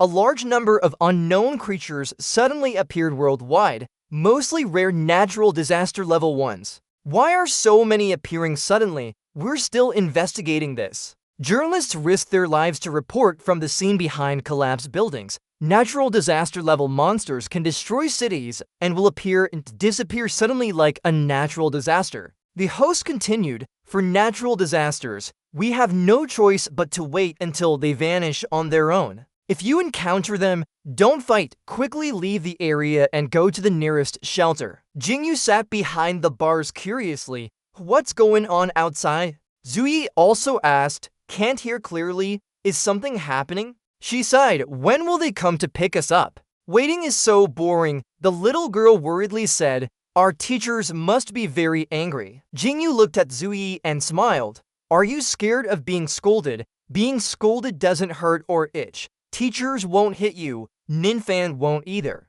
The little girl thought to herself, what a cheeky one. Suddenly, the police opened the door and announced that their sponsors had arrived. Jingyu exclaimed, oh, they finally came. As soon as they stepped out of the holding cell, they were overwhelmed by the crowd in the police station. Zuyi said, today's police station is so crowded. She replied nonchalantly, I don't know, I've never been to a police station before. Jingyu looked at the registration desk where a police officer was guiding someone through the process. Just sign here and you're done, he replied briefly. She started worrying and called out, huh? Zuyi became even more anxious. Is something really happening? It turned out Guang Yuan came to sponsor them, but Jingyu didn't know. She asked herself, who is this? She turned to Zuyi and whispered, not Ninfan or Master Daojiao. Who's this teacher? The little girl quickly explained, physical education teacher, Teacher Liu. Suddenly, she recalled a terrible memory from the past and shuddered. Hold on, isn't he the one who beat Zhang Tianxiang to the infirmary? Could it be that I was really beaten up? Just then, the police brought her back to reality. The procedure is all done. The procedure is finished. Isekai'd started to feel scared and lied. I haven't thought of what to do yet. Now she meets someone downstairs. Forget it. Rather than waiting for him to act, it's better to strike first. Isekai'd lowered her head in apology. I'm sorry, please forgive me. But Snow White called out again. Frost Tin New Yet. Tin New Yet took a deep breath, completely unaware, but the voice of the police officer from earlier echoed. Hey! He shouted to warn them. Hey! What are you guys doing? There are dangerous monsters outside. Stay here, it's absolutely safe. She didn't take the warning seriously and teased. Monsters, right? Our teacher is even scarier than a monster. With that, Tin Nu Yet stepped out of the police station. Bye! But as soon as she left, she froze in fear. The police station was covered by a white mist. Next to it stood a towering creature piercing through the clouds, making people feel powerless. Tin Nu Yet shed tears of regret and asked, is it too late if I go back now? In another place, amidst ruins, someone was searching for something here, not finding it there or over there. He continued to search elsewhere, but still couldn't find anything. Where did Ningpan go? One and Nai Wen exclaimed in surprise, huh?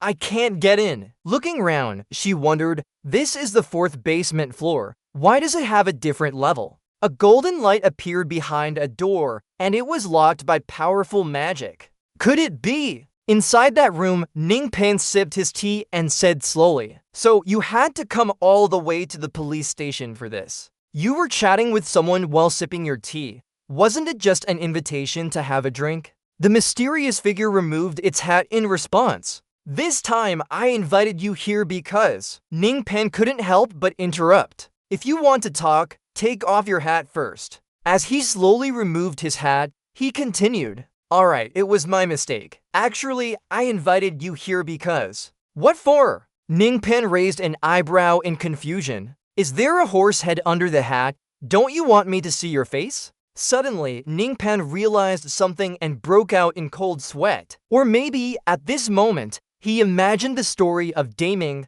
playing games.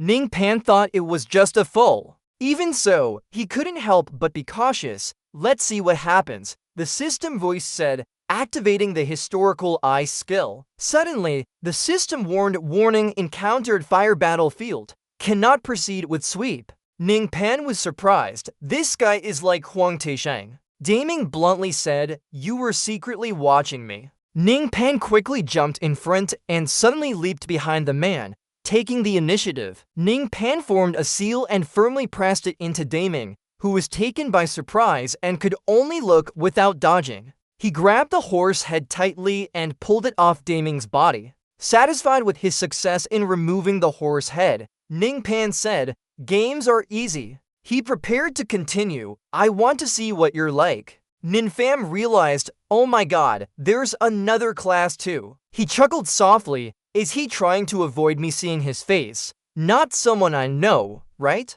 Dingming still wanted to explain, who I am doesn't matter. Ninfam pressed on with a spell, burning it all away. Suddenly, his eyes showed surprise as he calmly said, "I advise you not to attack me anymore." Ninfam grew anxious, thinking the magic was fully absorbed. There's no such kind of magic. He wondered indeed. Do you also have a system? Dingming continued explaining, right? You've been in my system for a while now. It's called a game system. Please follow the rules here. He added, naturally, these rules are set by me. For example, using magic to attack will result in magical backlash damage. Hearing this, Ninfam asked again, "Huh? You said it would be the opposite." Just now, his attack hit right back at him. Dingming remained calm. Yes, he took a hit from his own move. Ninfam panted and questioned with a strained face, "What kind of ability is that?" No need to explain. Dingming sat down calmly in his chair, saying, "Isn't your system like this too? However, the level of your system is too low. It doesn't affect me." Ninfam tiredly sat down, showing he was defeated. "Alright, I won't touch your bug hat anymore. Continue with your game then." He saw no interest and said, "It seems there's nothing interesting." Dingming turned on the TV in front of Ninfam. "Before starting, I'll show you this." On the TV was a news report about natural disasters caused by magical beasts, the damage from sudden appearances of these beasts growing larger and larger. Previously, natural disasters caused by magical beasts occurred at least once every 100 years. The TV showed footage of a magical beast destroying a city. This time, it had only been 10 years since its last appearance. Could we be nearing the end times? Seeing this, Ding Nin asked, "So, do you remember anything?" After watching, Ninfam looked angry and suddenly remembered something from 10 years ago. The scene switched to 10 years ago. In a luxurious villa at night, someone's voice echoed inside, "Where is young Master Nin? He can't be absent on this family gathering day." A wind servant searched. "Today is the meeting day for young Master Nin. He cannot miss it." One servant saw Nin passing by and asked, "What? Boss, did you see young master?" He slowly replied, "I didn't see him." The servants' complaints echoed as they searched frantically. Where has young master gone to? Nin's thin face showed exhaustion and worry for his son. Knowing the hiding spot of his child, he opened a window and scolded. He never listens anyway. Now even family gatherings are skipped. This mischievous brat. As a young Nin hid under the window, he sighed, wondering who he looked like. Seeing his father's disappointed look, he said, "Like Dad, didn't Dad run here too?" Ninfam was annoyed. All these formalities were annoying and useless. "Is Mom coming to get you?"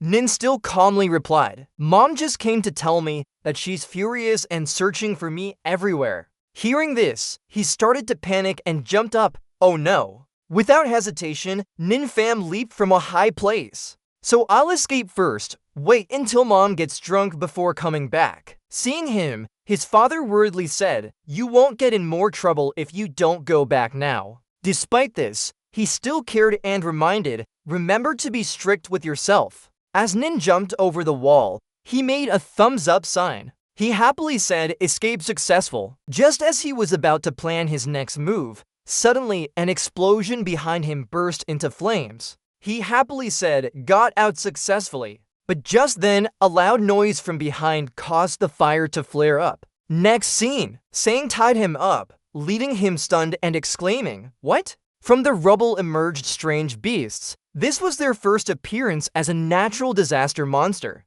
Ningpen couldn't react in time and could only watch his family consumed by flames that wouldn't be extinguished. Tears welled up. Before he could react, the brightly lit house just moments ago lay in ruins. All that remained was a single intact necklace lying on the ground. Returning to reality, Ningpan pulled out the chain and said it should have disappeared too. He fiddled with the chain and wondered if Deng Ming was the master who sent him a letter. Did he know about the mystery of the monster's appearance? Ningpan spoke, asking what he knew. His response was confusing. "A mystery? Do you think there's something wrong with this?" Deng Ming's attitude made him frown in discomfort. "Stop joking."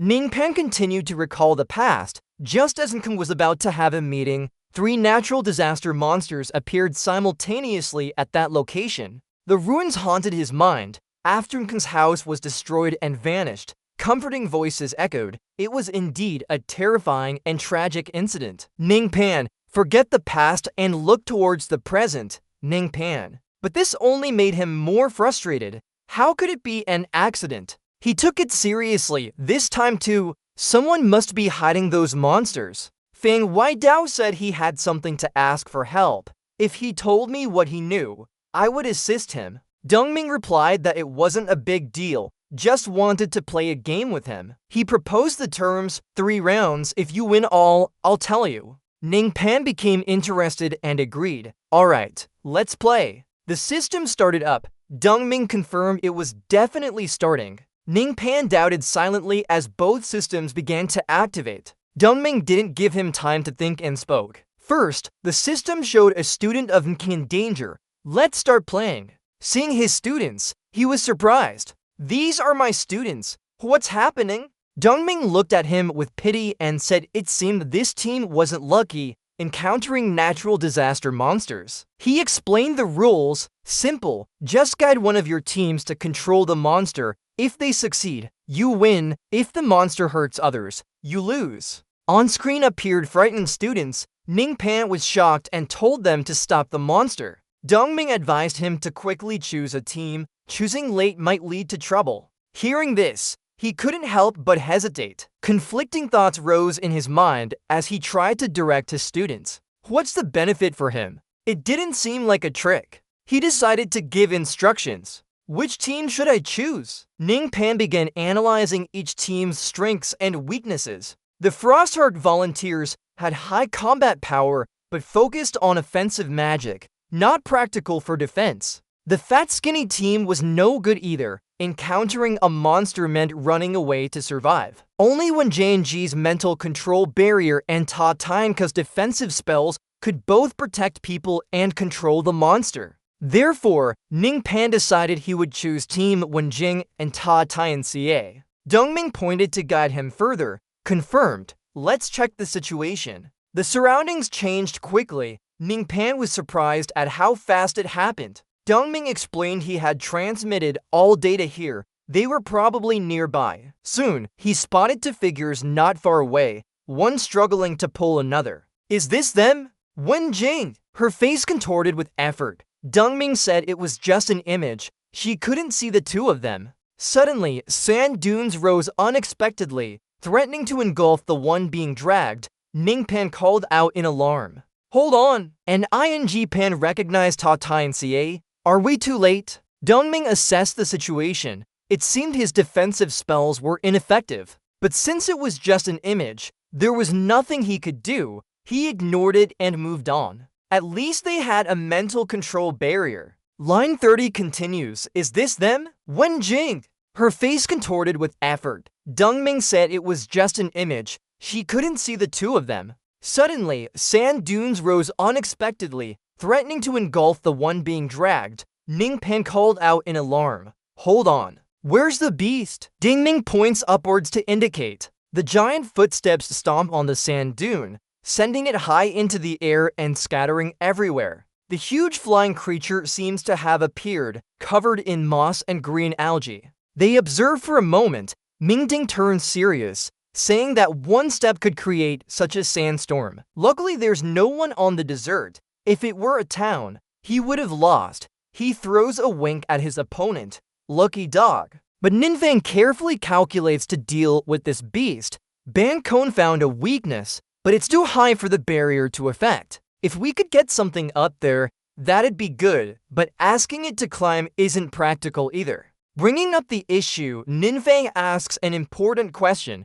He should treat Tithine Ka first. He says if they can't see me, how can I give instructions? The old man answers straightforwardly, of course there's a way for you to instruct them. Mingding shows 3 fingers and explains the communication method. You have 3 chances. Through my system, remind them. Reminder content can be a sentence or an image. Ninfang is a bit concerned. Can anything be transmitted? The old man scratches his chin in thought. In theory, yes. Don't you plan to give her healing magic now? Deny it immediately. Of course not. What I want to transmit is. Transmit a scene to another space. It's dark. Someone is calling out. Isekai'd looks around, wondering where he is. Suddenly, Mingding appears behind him, and Tianka turns to see. Surprised, the old man raises his hand to signal, "I'll relay your message." Back in reality, when Jing faces him,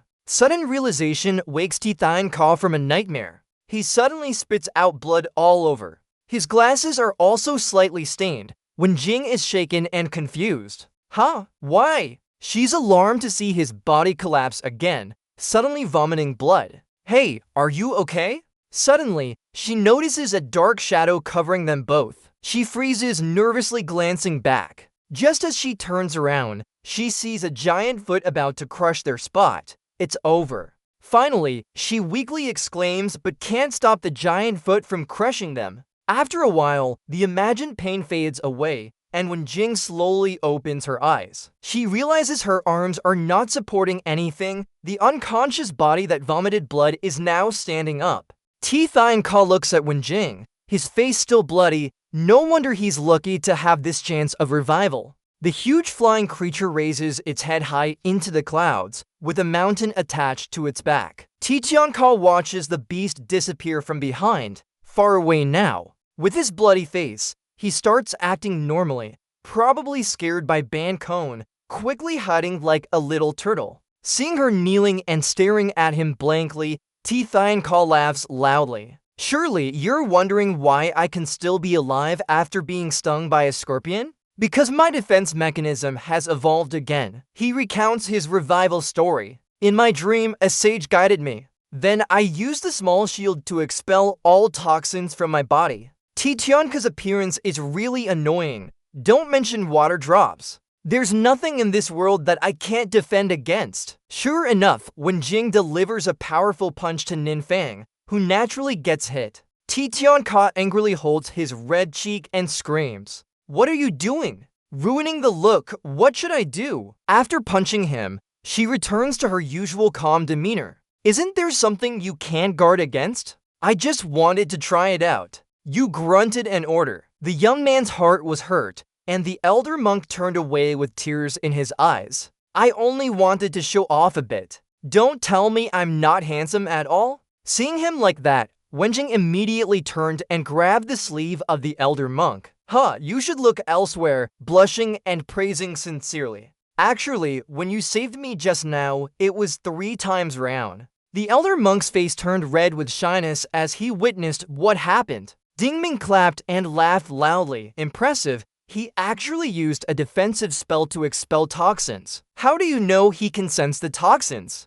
It's not just because of 1 round, right? The previous lesson echoed again as he turned to feel Ningpan. Of course, it wasn't extreme pain. Scorpion venom causes visual and auditory paralysis, leaving only heightened sensitivity in other senses. Dingming was concerned about another matter equally important. How would you handle the next issue? In general, this monster is too big. Just now, we didn't even notice what happened below our feet, though it's a turtle. The urgent problem now is that in a few minutes, it might leave the desert and enter the city. Pointing at the 2 people over there, he teased, "Don't you think your students don't want to stop them?" Over there, the elder monk stood next to Wenjing, scratching his head, advising him to stay away from that joke. She agreed, yes. He held out a small piece of paper between his fingers, just giving them some motivation.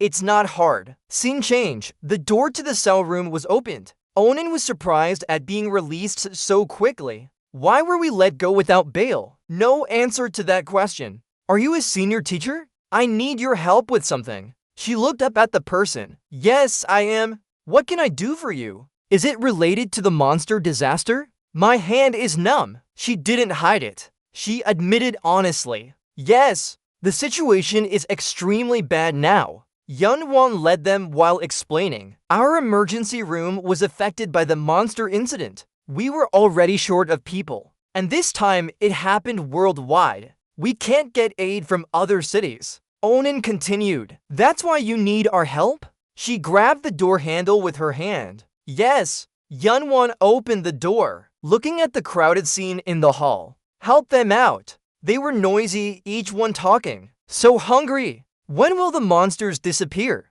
How long do we have to wait? Mom, is this how it looks? Oh my god, save us. The crowded scene made her feel a bit overwhelmed. There are too many people. She led the way through the crowd, but still, many couldn't reach the police station or shelters in time. They lost their family and friends. Little Onan had to raise his hand high to squeeze through. Let me through! Let me through! She continued talking, but now they only have enough people for protection. Finally, she revealed the purpose of this visit. We need to go outside and look for civilians who didn't escape in time. You can refuse. But before she could retract her words, Onion immediately agreed. I'll join too. I happen to have something that needs to be confirmed outside. It will help you rescue people as well. However, you're not sure about Tianchang either. But Tianchang! But he cut her off hastily. Me too! Seeing someone in danger. Tianchang showed deep concern for the situation. Hearing this, she still smiled lightly. Then let's head out. You rarely praise others. What to say? Tianchang, don't go over there. He replied. All right. A dark figure approached the closet in the bedroom. Inside the wardrobe, mother and daughter were trembling, hugging each other tightly. The little girl stammered. Mom, when will we be able to go outside? Despite her fear, she comforted her daughter. It's okay, someone will definitely come to save us. Suddenly, the light from outside shone on the pale face of the mother. The mummy, wrapped in ropes, opened its eyes wide. Its face broke into a wicked smile, one eye revealing red bloodshot. The mummy lunged at the weak mother and daughter, their screams echoing. At that critical moment, a hand punched through the wardrobe door to hit it. Tianchang delivered a powerful punch, causing the mummy to avoid it. Its body flew sideways and crashed into the wall.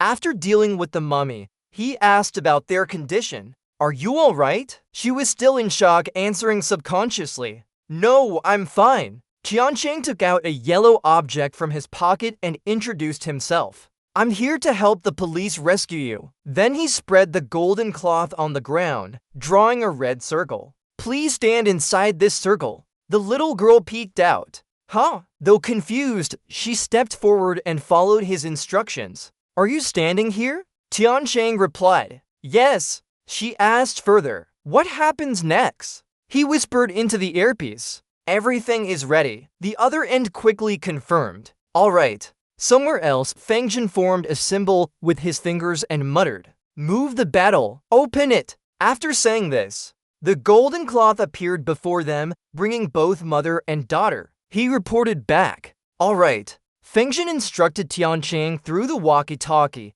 getting his attention. What's the situation now? He hid at a corner outside to observe, wondering why he needed to speed up with normal monsters around. Feng Chuan wondered, no sign of natural disasters monsters? Tianchang helplessly replied, there's absolutely none. This made him extremely puzzled and strange. Maybe nothing was missing yet. Feng Chuan stood outside the building with the mother and daughter, sunlight casting on them, but if it didn't show up forever, that would be fine too. Across the street, Tianchang quickly crossed alleys at high speed. There's a way to a suitable location. He jumps hard enough to crack concrete and bounce up. Tianchang used both sides of two adjacent buildings to leap upwards swiftly. Upon arriving and observing more widely, his expression suddenly turned bewildered. There, that is, Feng Chuan said into the phone. Hey, what did you see? Tianchang silently stared at the distant colossal figure.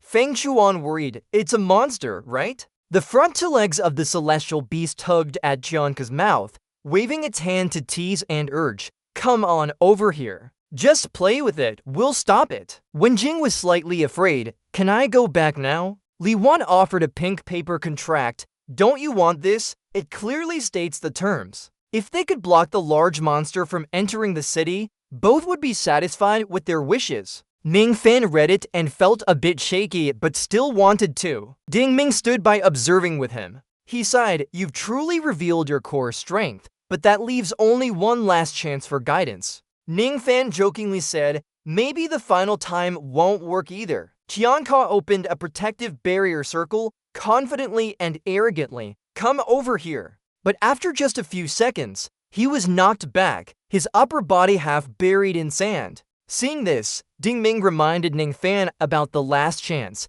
How would you use it? Oni gave Hylian a golden cloth and instructed her to take it and continue searching for survivors. He didn't argue and immediately followed, understood. Then Hylian left him alone to go on the mission. Oni silently looked down at the stairs leading to the underground level. There was a signboard that was wobbling about to fall off, clearly marked pedestrian street below ground, B1 fashion street, B2 grocery street, B3 food street, B for parking garage. Behind the iron door sealed with duct tape, light leaked through gaps. Meanwhile, in the desert, Dingming reminded Ningfan about the last chance for guidance. How would you use it? He grumbled, shut up. Thu observed Tianka's head buried in sand.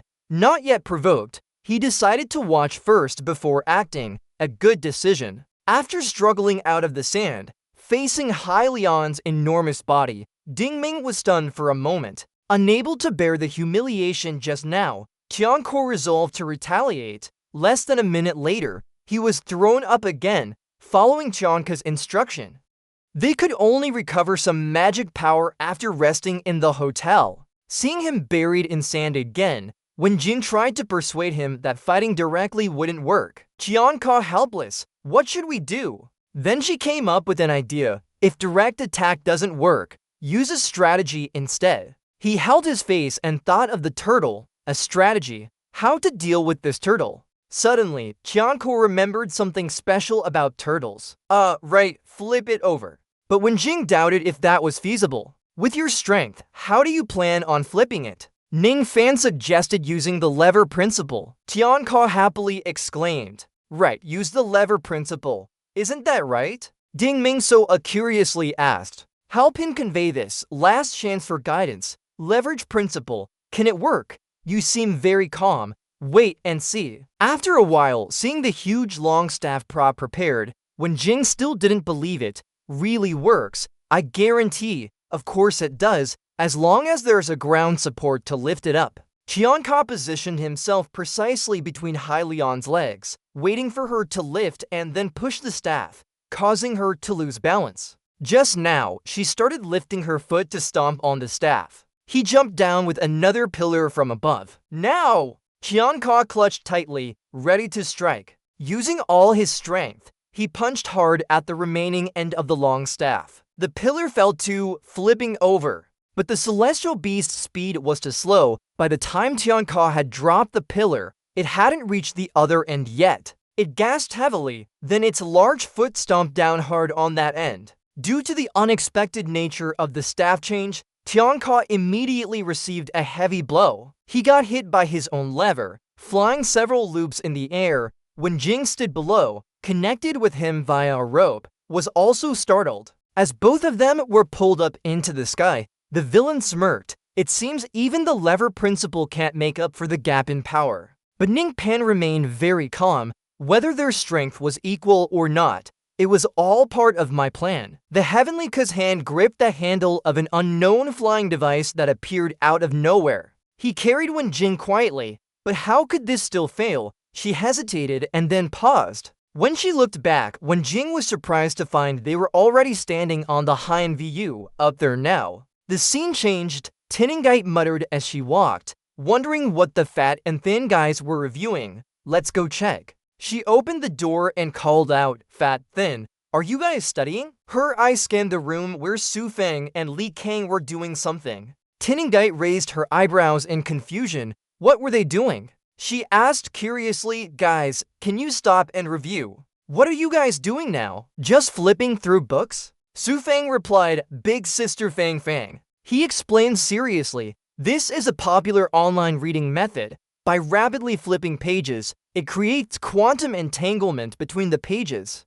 The book then emits dual particles that affect the brain through the eyes, allowing for faster reading. Isekai'd raised an eyebrow. Is this really effective? Su Feng controlled Li Kang to flip through books quickly. Theoretically, as long as it's fast enough, it should work. The pages flipped rapidly, surrounded by purple energy. Suddenly, the book glowed and emitted a dazzling light. Is this quantum entanglement? Isekai'd exclaimed in surprise. Could it really work? Then the book burst into flames. Dangerous actions should not be imitated. Despite everything, they didn't give up. They still studied hard. Day and night studying finally led to the final exam. Finally, it was over. She had passed. Tomorrow would be spring break. Time for a rest. Meanwhile, Ningpan walked slowly towards her. Hey, Isekai'd, did you hear me calling? She turned around. Oh, Ningpan. Ningpan asked curiously,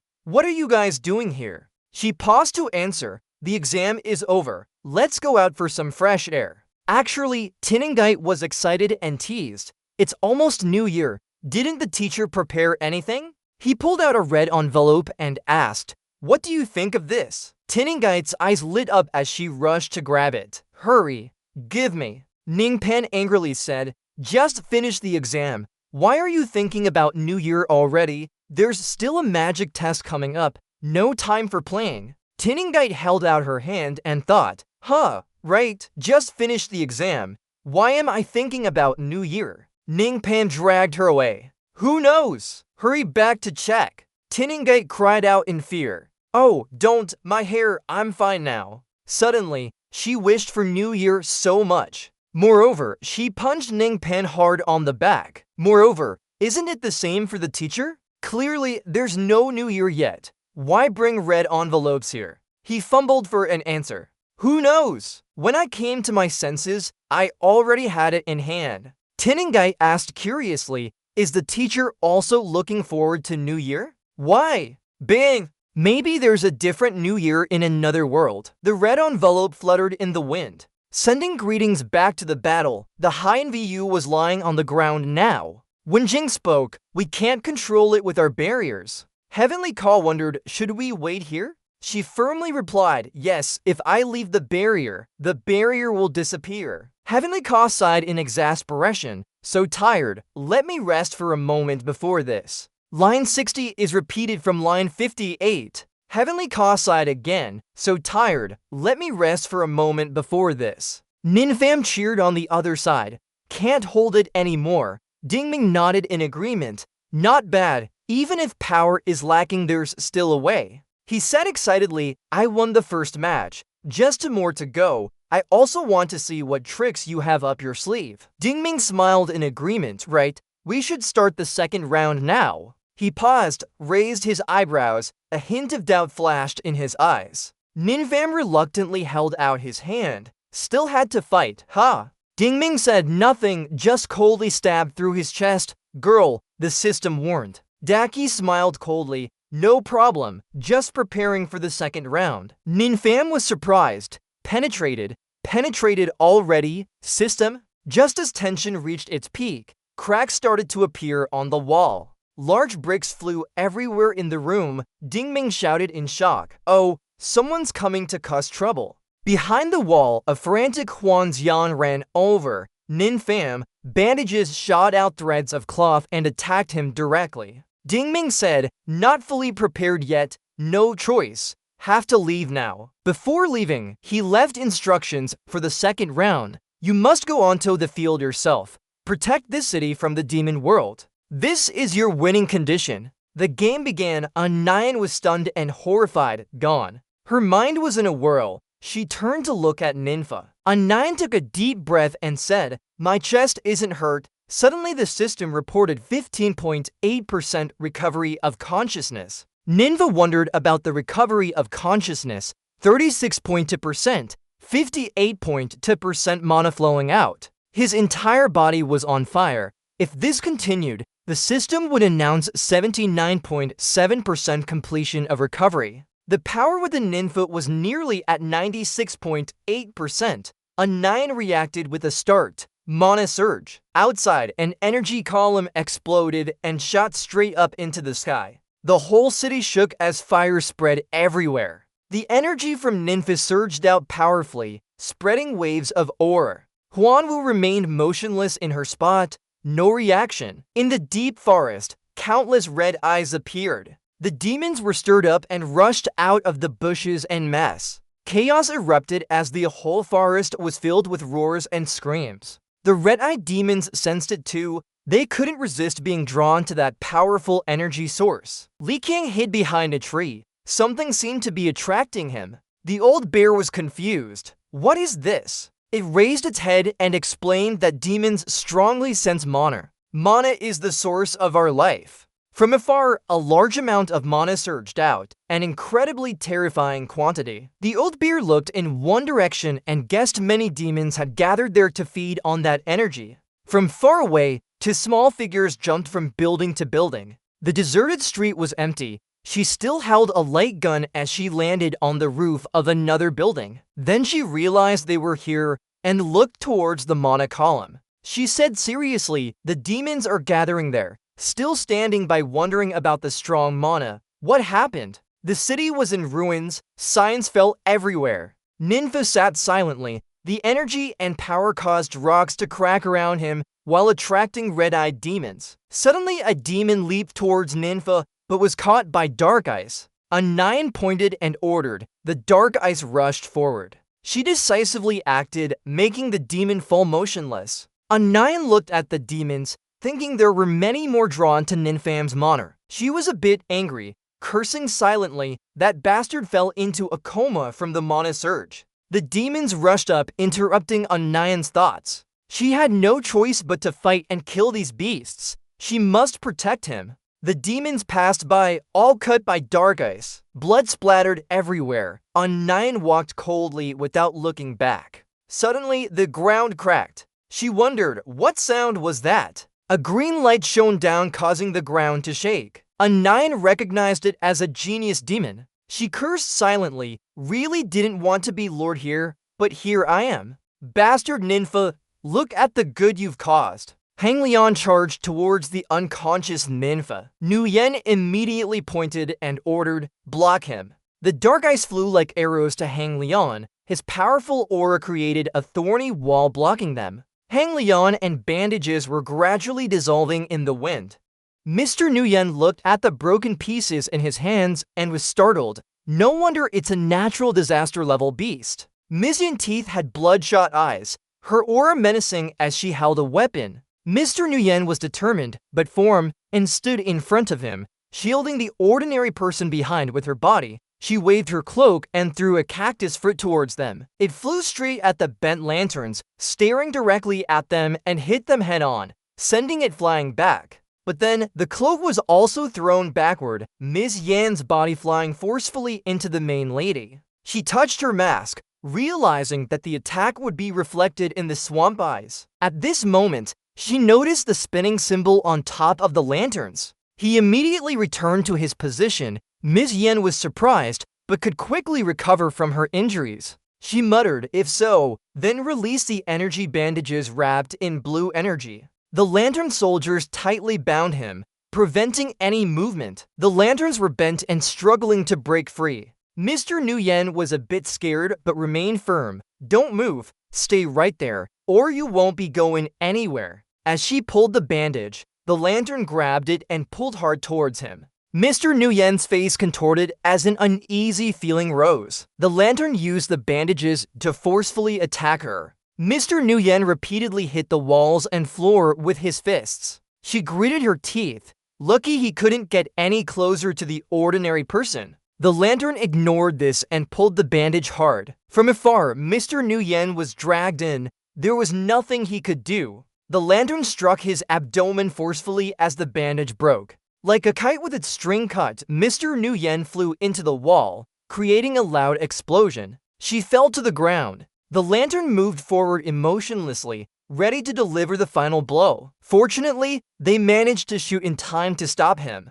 Immediately, the lantern was trapped inside a magical square block. Understanding took advantage of this opportunity and quickly carried Ms. Yen away. She anxiously asked Han if he was alright. Ian replied weakly that she was fine. She added that they were late because they needed to find the right moment to intervene. Sorry, Ian gently praised. No problem, you two arrived just in time. Understanding looked at the ordinary person solemnly and couldn't help but sigh. The magic power exploded. Wonder why all the beasts are drawn here. She said seriously that she would leave it to the police to handle. We will hold back the evil spirit. She took this opportunity to recover her magic power and take the other person away. Ian calmed down, stabilizing her magic power as memories from when she was a student suddenly came back. A familiar voice echoed in her head. Explosive magic power, only the magic of a dexterity user losing control, leading to continuous release of magic energy causing severe destruction around. It was like her old teacher lecturing about how explosive magic users would fall into a long unconscious state. If not treated in time, they could die from exhaustion and the corrosive magic power. Absolutely don't get close to them easily. The students whispered among themselves. Teacher, this kind of feeling suggests it might happen to a short student. After all, he's just a chicken with water swirling around him. Oh, thinking about that short student going berserk makes me scared. Ian lowered her head and sniffled, tears welling up. Seeing this, the students laughed at her more. Ninfam calmly cleared his throat to relieve the tension. This kind of magic power explosion might happen to anyone. We can't be sure yet. Yeah, Ian blushed slightly. She suddenly turned around and winked at him with a sly smile. Ian quickly avoided, her cheeks turning red, showing obvious embarrassment. The teacher cut in. Alright, let's continue the lesson. But there are ways to handle explosive magic power. However, it requires close contact with the user, which is extremely dangerous. We shouldn't do it unless absolutely necessary. At this moment, she quietly looked at Ninfam. Returning to reality, Ian heated up and approached him. Ninfam was in trouble. Look what good things you've done. She scolded, always acting on your own initiative, speaking for others. What happened then? Ian slowly stepped forward. Has anyone remembered the good deeds he did before becoming a S-level teacher? She touched the source of magic power. The magic power concentration increased again. The pain was excruciating, gritting her teeth as she endured both physical and magical damage. She forced herself forward despite the pain, unable to ignore it. Her thoughts raced. If not for Ningpan, he would have died from depleted magic power. As soon as she stepped in, Ningpan suddenly spat blood out of his mouth. She steadied herself, having experienced this before with a chaotic magical surge. She could handle it. The image of young and carefree Ningpan flashed through her mind. He always got into trouble like this, yet no one asked him to worry about it. She had followed Ningpan up until now, but now she was guiding students to advance to Class S. Being a teacher in the waste class was enough for her. Mr. Nguyen was pushing deeper, causing chaos and trouble. Finally, she faced Ningpan head-on. Wow! The trouble was here, but with understanding, he gently reached out his hand. When she touched his face, she felt a pang of affection. But Ningpan's eyes were gentle and rosy. I like him this way. Suddenly, her demeanor changed. Now it was my turn to get into trouble. The atmosphere froze, an eerie silence spreading. Abruptly, Ningpan punched Mr. Nguyen straight in the face, waking him up. On the other side, Hanglian rushed towards them at breakneck speed. He struck unexpectedly, aiming for the lost and more. With Hanglian's wave, green energy waves shot out. The combined force of these waves was like a natural disaster compared to previous magical beasts, and it knew how to retaliate against wounds, making it hard to touch. Amidst the fallen wall, some civilians appeared, screaming in fear. They turned around, panicking. Civilians, what are you doing? You can't run away now. Vun was out of options, raising her high-caliber gun and preparing to fire. She pulled the trigger, a series of cold ice bullets flying through the air. One hit Hanglian's shoulder, causing blue-green bones to spread rapidly. Then he was pinned by multiple ice bullets on a tree behind him. Suddenly, Vun dropped to her knees in panic as Hangla turned around. She shouted, Vun, seeing her lying on the ground, burned by cold. Hangla was alarmed. His wounds were severe, knowing it would retaliate and attack. Is she crazy? She said coolly, at least let them get hurt. Hangla was confused, but wondered what to do with this retaliatory wound. Vun had stood up. She suggested, if we kill it before it retaliates, how about that? Hangla looked puzzled. Are you planning on using that? If it fails, the wounds will return and kill us directly. Vun replied calmly, did you forget our oath as police officers? She sternly said, first, for the country, serving the people, I took this gun to protect them. Any hesitation only makes things worse. Before she could take it, Hangla continued, of course, remember, I'm holding the gun confidently. Second, never abandon a teammate. Hangla frowned, her hand was too weak to hold the gun now. Vun Vun stepped into the magic circle. The cannon raised high hit the ground, sparks flying. She removed her blindfold, honored to fight to the end with her. Hangla smiled in return, empathizing. Vun Vun coldly took off her blindfold, revealing a cold green gaze. The cannon aimed straight at Hanglian, still stuck on the wall. As soon as Vun Vun's blindfold hit the ground, the cannon fired, unleashing powerful energy waves towards Hanglian. Suddenly, a clap of thunder and a voice echoed, Sage. Then a golden ball surrounded Hanglian. The cannon's power exploded, tearing through multiple buildings. Vun Vun said, it's gone now. Seeing this, Hangla happily hugged her. Avan, we did it. We successfully killed it before its wounds retaliated. Avan looked worried but no longer had any doubts. But she wasn't convinced. Never mind. At least we defeated a natural disaster-level magical beast and are still alive. At this moment, Ning Pan peeked behind the wall, sighing in relief. He carried Vun Vun on his back. After the awakening, his lost abilities returned. Ning Pan's face was marred with wounds.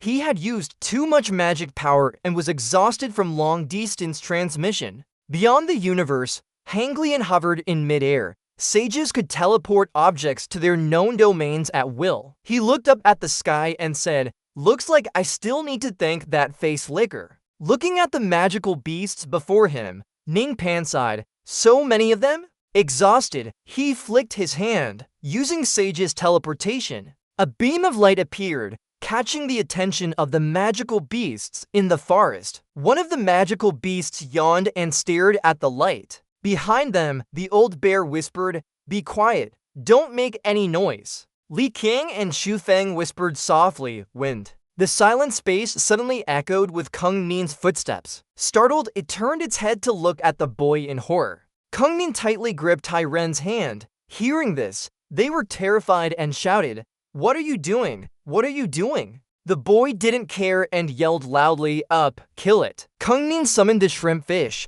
He must prove the shrimp fish's strength to regain its confidence. On the platform, the monster still stared intently at the beam of light. The boy ordered, kill it. Han rushed forward to attack the monster. The noise caused the monster to turn around and look back. At the same time, the leader bear yelled in panic, it's over, we've been discovered. The monster opened its mouth wide, ready to swallow the shrimp fish. Han froze, his voice trembling, wait, damn, facepalm, my face feels numb. The shrimp fish was swallowed by the monster. Kung Nin beside him grimaced in blood. Shrimp fish. A loud noise echoed through the forest along with flickering flames. At this moment, Kung Nin's group ran frantically. Li Qiang was furious. We're done for now that the fool disturbed it. This time, we're finished. The wind looked at the monster behind. Now wasn't the time to pass blame. They needed to think of a way to save their lives. It increased its speed and jumped in front, stopping to block Kung Nin's group. Xu Feng hugged Zhu Feng and shouted loudly, it's over. Isn't this your strength in controlling minds? Control it. Mr. Cao explained, this is for humans only. I'm not sure if it works on monsters. Li Qiang urged, what if we succeed? Let's try. Xu Feng paled and yelled loudly. The monster quickly approached, its mouth opening wide to swallow the man. Xu Feng had no choice but to take a risk. Forget it. Let's see what happens. He looked at the monster with joy in his voice. It worked. Their conversation appeared before him. What did you do? Try creating an illusion to drive it away. The monster opened its mouth wide, staring at them with anticipation. Li Qiang angrily jumped on Xu Feng's back. Didn't you say to scare it off? This is pretending to be scared. He hesitated and replied, I said before, Gao Lao Da pulled us apart. Calm down, don't scare yourself. The two looked at him in unison. Gao Lao Da confidently laughed. Big bear, same species. I know what it's thinking. Leave this to me. Step back. It watched the monster shiver and think. This guy can't wait anymore. He wants to act now. Gao Laoda reached behind his back with one hand. Let's satisfy you then. A moment later, he knelt down and offered Kung Nin to the monster. Take your time. Li Qiang hit Gao Laoda on the head. Say your last words, I'll fulfill them for you. He widened his eyes. What can I do? Come on, you go up then. Xu Feng looked cool and confident. Go ahead. Who's afraid of whom? Looking at the monster in front, Li Qiang shivered with cold sweat. His face was wet with sweat as he reached behind his head. Li Qiang sprinkled seasoning on Xu Feng. Add some more seasoning for better taste. Gao Laoda jumped onto the boy. Sorry, I was wrong. I admit I'm weak. Beside him, Kung Nin slowly opened his eyes and looked around in confusion. What's going on? Where am I? Gao Laoda stared blankly ahead as the monster swallowed Kung Nin and chewed slowly. After a while, it stopped chewing and its body remained motionless like a stone statue.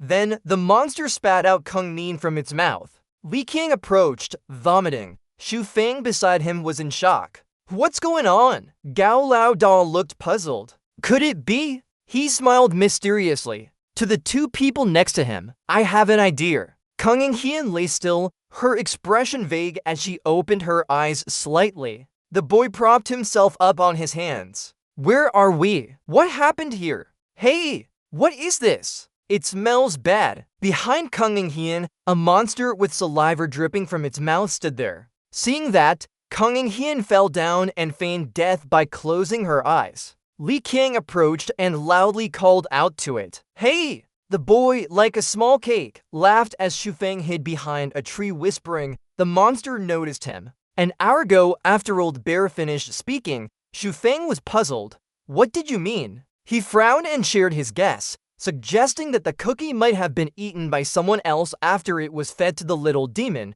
which then spat it out. It gave its opinion, indicating that this creature not only wanted to be full, but also enjoy good food. Then Old Bear came up with a plan. They could exploit this point and put poison in the cookie, defeating it when it spit out the poison. Xu Feng didn't understand, but asked where they would get the food from. Moreover, that person wasn't easy to move. Without ingredients, cooking was impossible. Old Bear then reached behind his back and said, food isn't hard to make. He laid out all kinds of cooking utensils at his feet. Just by using the oil from baking cookies earlier and applying seasonings on it, they could create delicious food like the original cookies. Old Bear's face was full of cunning as he added the poison pills. After eating and ensuring it would have diarrhea immediately after, no use means no payment. The only problem was that he turned to look at the two people. Who among you will be responsible for cooking food for the monster? Both of them paled as they thought in their hearts. One of them had to cook. Being eaten might not guarantee survival, but not being eaten would definitely work. Li Qiang was sweating and hesitated. This should be planned long-term. Xu Feng placed his hand on the boy's shoulder. Fat. He started flattering without looking at him. Over these days with you, I gradually understood a truth. Ordinary people always have limits. Like me, an ordinary person can only quietly live day by day for their whole life. But you're different. You are the genius of the Intelligence Academy, a shining star that makes everyone jealous. Hearing this made Li Qiang blush and feel embarrassed. Xu Feng looked disheveled. Go, only you can complete this task. Show it its true strength and illuminate the glorious path of the Intelligence Academy. The boy shouted excitedly, give me the task. I'll definitely kill it. Seeing his success, Xu Feng laughed widely. Too easy. Returning to Old Bear, he praised Li Qiang. This fat guy can transform well. The cookies weren't bad. Xu Feng hesitated. Is this plan really reliable? What if it fails? Hearing that, he assured him, don't worry, I've applied all the poison pills on the fat guy's body. The monster will definitely be exhausted. Looking at the bottle, Xu Feng asked, I have a question. Does this expired poison still work? Old Bear laughed heartily. Our family is very careful with food and medicine. It would naturally lose its effectiveness after expiration. Hearing that, Xu Feng pointed at the bottle of medicine Mr. Milk's. Mr. Milk sounded out, expired already. Both looked at Li Qiang sobbing as he was devoured by the monster. Fat boy. Somewhere else in another house, TV sounds continued unabated. The city was destroyed. Tala read a book next to him worriedly. The situation had worsened. Shenshin remained silent. She sighed and smiled, thinking she wouldn't have to deal with worldly matters after going into seclusion. But it seems I was wrong. Shenshin whispered in her heart, "Old friend, you called me. Did you hear?" Old friend. As she spoke, the image of a dragon's leg appeared. "Go help them, old friend." As soon as Shenshin finished speaking, the dragon's leg flew up into the sky and disappeared. The monster fell unconscious. Smaller monsters trampled over it and ran away. Across from them, Tianka and Wenjing avoided the monsters within the barrier. She worriedly looked towards the city as a horde of monsters rushed towards it. Wenjing's face was covered in sweat but helpless. "I can't leave. If I do, the barrier will lose its effectiveness." "Damn it!" She glanced at him as he called out, initiating a heavenly chant. The heavenly chant frowned loudly and roared, many magical beasts rushing in like that. There must have been numerous deaths within the city. "I don't want to just hide here any longer. I want to use my magic to do something." Wenjing was stunned. "What are you planning?" He confidently replied with a smile. "Now I can control my shield at will. It can grow or shrink as needed." She thought in her mind, could he be using the shield to block the magical beasts? Suddenly, a magical beast crashed through the barrier, sending Wenjing flying out slightly. Panicked, she shouted, "No, there are too many magical beasts. Before you can stop them, you'll exhaust your magic and die." Wenjing, frightened, looked at the scene ahead and tried to think of a solution, running out of the barrier and shouting, "Wait." Tears welled up as she reminisced about his rescue, something she had yet to repay. Reaching out, she tried to pull him back. The heavenly chant raised his hand, channeling power. Wenjing cried out, "No, don't die, thank you. Heavenly chant, run." He conjured large words pointing towards the city. "The beasts are here. Run quickly." The heavenly chant sternly shouted, "The beasts are attacking the city. Run quickly." She stared at him in shock, unable to speak. Immediately, Wenjing hurried towards the heavenly chant. Before she could get close, she tripped over a stone and fell face first on the ground. Wenjing lay on her stomach, embarrassed. "I was worried you would die." He stood there, stunned. "What are you worrying about?" She quickly replied, "I didn't say anything." Behind the heavenly chant, a wave of sand approached. The sand settled, revealing a huge figure standing still. Wenjing struggled in the sand, cursing, "It's all your fault for making me come out. Now that the barrier is ineffective, what do we do now?" He gritted his teeth angrily. "Blame me?" She stared at him in shock and blurted, "That's..." Behind the figure, a green light suddenly shot out. The dragon looked at it and roared loudly to intimidate. Instantly, the dragon's claw pierced into the sand,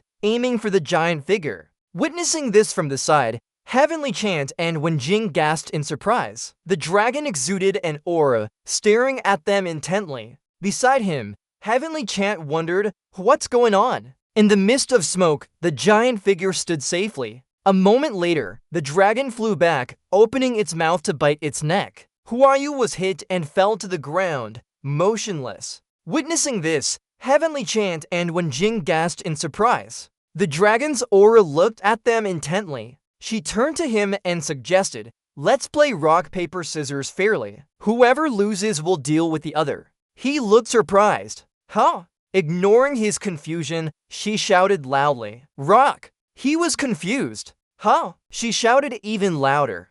"Paper!" He raised his hand again. "HM." Just as he finished, she said, "Bow!" Wenjing slapped him hard in the face. Chianka's face twitched as he didn't understand what was happening. Wenjing hid behind him, pretending to be a killer. "It's all his fault for doing everything. If you want to settle accounts, go find him." Chianka's skeletal eyes remained cold and evil. "Huh?" He looked at the dragon's foot in front of him and complained, "I've called her many times like this, good or bad, but she still treats me like this. Why is that?" She hesitated to answer. "Repay." "I did think about it before." Wenjing showed the painting of Chianka. "Ashamed to say, this one..." He looked at the painting. Is it me? She replied immediately upon hearing this. Because you were unconscious, so I drew it then. Qianka praised. It's quite beautiful too. When Jing looked embarrassed and suggested using it as an altar,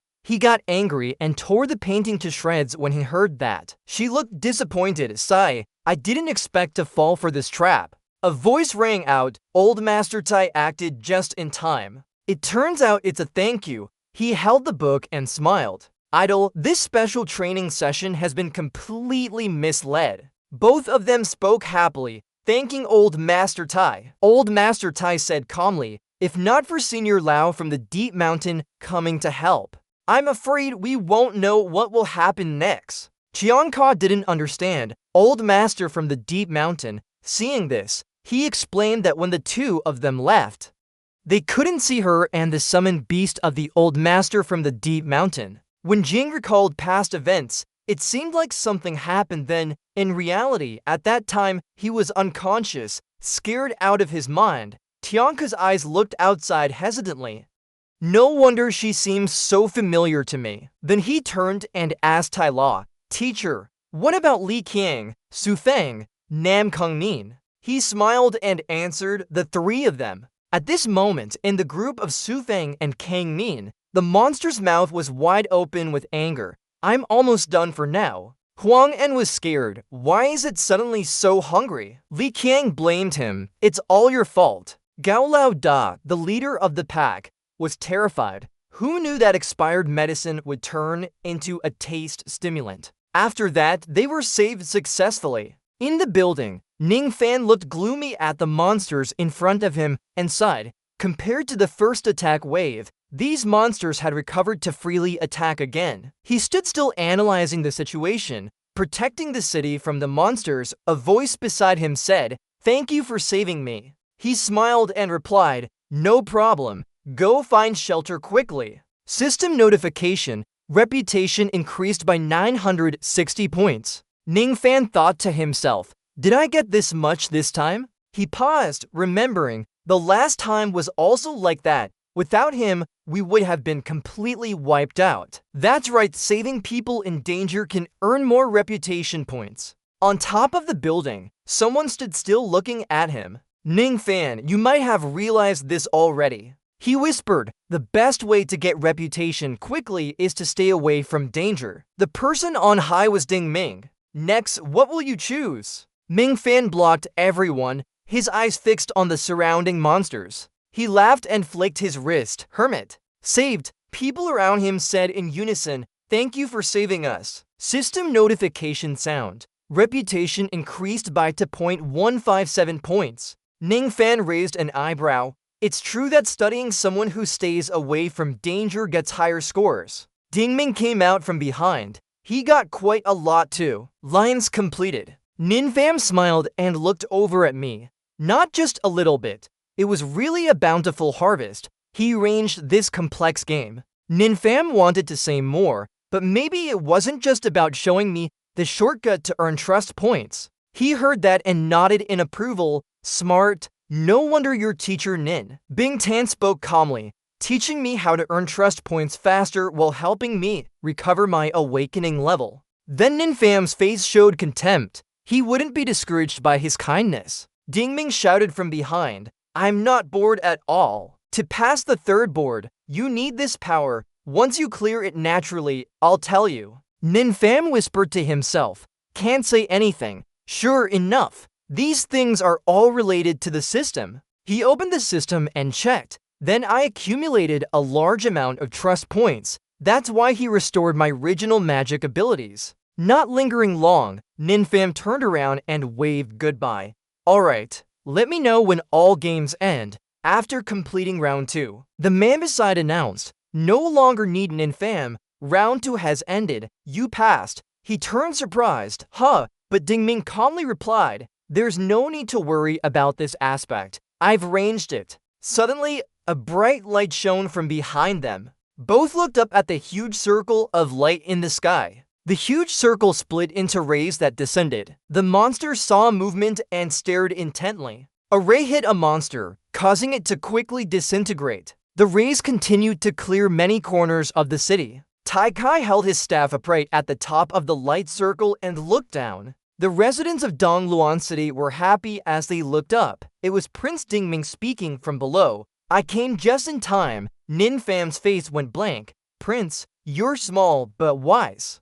Looks like harvest time is here. Realizing something, both turned to look behind them. The residents of Changjing City knelt down, thanking heaven for not abandoning us. Prince has come to save us. Before their eyes was the image of Taikai smiling kindly. He turned and explained the rules. So round 3's rule is also very simple. You just need to claim the reward from Prince for LCC and Academy. That's how you win. Meanwhile, I'll give you more information related to the system. And Dingming paused and continued. The inner details of Nin family's extermination 10 years ago were unknown. News broadcast under Prince's guidance. Reconstruction efforts after the disaster have stabilized and basic infrastructure and property are recovered. People are rebuilding destroyed buildings together. The news reported that basic infrastructure and property recovery is ongoing, but related departments still remind people of potential dangers. Before the Community Safety Bureau confirms the complete elimination of monsters, people need to do a good job in protection. To ensure safety, the government advises avoiding going out alone at night. The screen changed to a calm host. Another piece of news is that tonight, the whole city will hold a memorial ceremony for National Day 539 to 134. In the forest clearing, a pair of bandaged legs were visible. The TV continued broadcasting. Meanwhile, Prince would go to the outer memory park to perform rituals, praying for those who died in this accident to rest in peace. E9 was severely injured and unconscious, her body tightly wrapped in bandages. She frowned and moved her eyes. E9 called out to Linda standing before her. Classmate 09, you must stay awake. Calm down. 09 didn't understand what happened. Why am I like this? A male student rushed over in panic. Teacher, the monster used for sudden inspection went mad. It's about to get out of control. He was frustrated. Damn it. Linda warned classmate 09, you have to hold on. Stay calm. Maintain consciousness. Control your magic power. Unconsciousness is fatal. The male student next to him hurriedly said, probably the short-tempered dwarf's magic suddenly exploded. E9 saw herself in her childhood form surrounded by thousands of blazing flames. In an instant, she panicked. Her hands were on fire. E9 was engulfed in flames. A green light enveloped everything around them. He didn't have time to defend and was knocked back by the flames. The male student was scared and rushed to support Linda. Teacher, what's happening? He left in a panic, his emotions causing uncontrollable magic loss. It had reached complete explosion. Everyone quickly leave the training school. Hurry up! She watched the figure fade away sadly. Teacher, I'm in pain. E9 clung to her hopelessly. Why run? Why do people want to abandon me? Suddenly, a gentle hand comforted her. Not everyone. Youngnin stood before E9 and consoled her. I've always been by your side. She was stunned in doubt. One eye still burning. Ninfam hugged E9 tightly. My love, don't let the pain of this phantom burn you. He will always be by your side until you no longer feel pain. She buried her head in Ninfam's chest and sobbed uncontrollably. Ninfam, on the hospital bed, suddenly woke up with tears streaming down his face. She gradually regained consciousness, her eyes welling up as she searched around. Ninfam, you're still lying on the hospital bed, your bandages falling off as you doze. You just woke up and this scene startled you awake, right? Onan 9 immediately panicked, covering herself with her hands. In her panic, she directly confronted Ninfam's face. A loud bang echoed, shattering the hospital rooms, leaving him buried under the debris, unable to move. Xiaolu still stood by Xiaoluak and gave instructions over the walkie-talkie, sending more people eastward. As they were busy directing, someone stealthily approached them. Qiancheng waved from a distance, calling out. The police heard and turned around in surprise. It's you. What's going on? He suggested casually, just wanting to see if there was anything else he could help with. Xiaolu politely declined, saying they had received much assistance already and were very grateful for it. The rest should be handled by them. Tiancheng awkwardly scratched his head, hesitating. I couldn't refuse, just a small favor compared to what you two did. He was full of energy. Moreover, defeating the natural disaster level monsters made me extremely admire both of you. Therefore, I hope we can compete fairly in the tournament organized by Laken Academy. Praised, she blushed. His words made her feel embarrassed. The woman beside her responded similarly. You don't need to be so modest. We all see your strength clearly. We are also looking forward to the competition on the arena floor. They looked at each other speechless. The whole city was bathed in the golden evening light. Tiancheng said confidently, so it's settled, we'll compete fairly on the arena floor. The power station hummed loudly during the night. Sitting next to Ninfam, who was hunched over his face, Onan 9 felt embarrassed and shy. They didn't talk at all after getting into the car. Recalling earlier, she turned to see him wide awake. You're sleeping. She sat quietly in thought, probably very tired last night, treating herself all night long. Ninfam beside her lost balance and leaned against her. Onan 9 suddenly panicked as he noticed how close they were. He saw Ninfam's lips moving gently. Onan 9 decided to take a chance and move closer to Ninfam. Ninfam? Phone, she asked hesitantly. As soon as she picked up the phone, the other end was eager. Ninfam, are you alright? He replied irritably, it's me. And Goktuet looked at him awkwardly on the phone. The person on the other line was anxious. The meeting is about to start. Where are you now? Ninfam answered cheerfully. Nu Yen and I are in the car. We're almost there. On the other end replied warmly, take care on your way. Ninfam ended the call. As soon as he hung up, he urged Onan 9 to secretly glance at Ninfam. Their eyes met simultaneously. Both were startled. Suddenly, she was drawn by something outside the window. How beautiful! What is that? He intently observed the ritual of execution. Those are the lights shooting up into the sky, Ninfam explained. They represent the souls of those who died in this disaster. The conference room was about to host a tense meeting as Shenshin stepped out and looked around, confirming everyone had arrived. Miss Smile announced, let's start the meeting. Although there were some unexpected incidents during our training, everyone performed exceptionally well. Fengfeng Bafu raised his hand. Master, Nam Kungmin hasn't shown up yet. Tala read a book and explained, this training has affected Nam Kungmin's condition. He continued calmly, she chose to drop out. Although it's regrettable, I respect her decision. Tiancheng smiled happily, dropping out. That is quite sudden. Liang King beside him was confident. Lines 1 to 60 are now complete. In the end, only those who have gone through trials like us can bear this test. For children, it's still too early. Let's get back to business and start with T. Thyanka's group. Smiling Lady observed that despite the peril from the heavenly poison seed, they relied on their will to survive and made it to the end. Even facing natural disasters, they fought bravely, especially Titianka, from expelling toxins to using leverage principles to defeat a natural disaster-level monster. Then Deep Mountain praised his breakthrough in defensive magic usage, which left me deeply impressed. Chianka posed confidently, it's just a small matter. On the other side, Ning Pan spoke with concern. Teacher Liu, I heard you also faced an attack from a natural disaster-level monster in the city. You must have spent quite some effort. Guang Yuan modestly replied, no, compared to that police officer, I only contributed a little bit. Snowy Eyes praised, Teacher Ning doesn't know how amazing Teacher Liu is. The girl recalled her own experience and said, at the time, seeing that natural disaster-level monster, she thought her life was over there.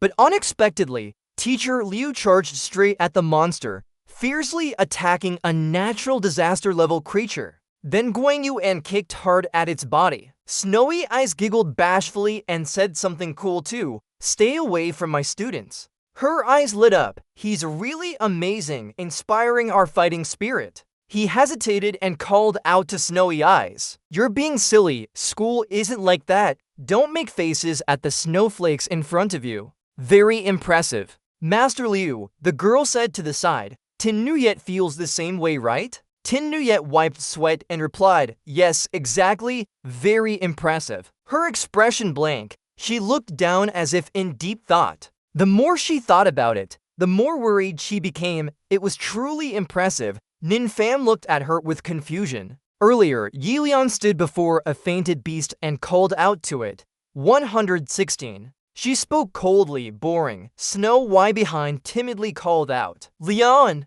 The girl turned to Yilian and asked, "Have you seen Tin Nuyet?" "I couldn't find her anywhere."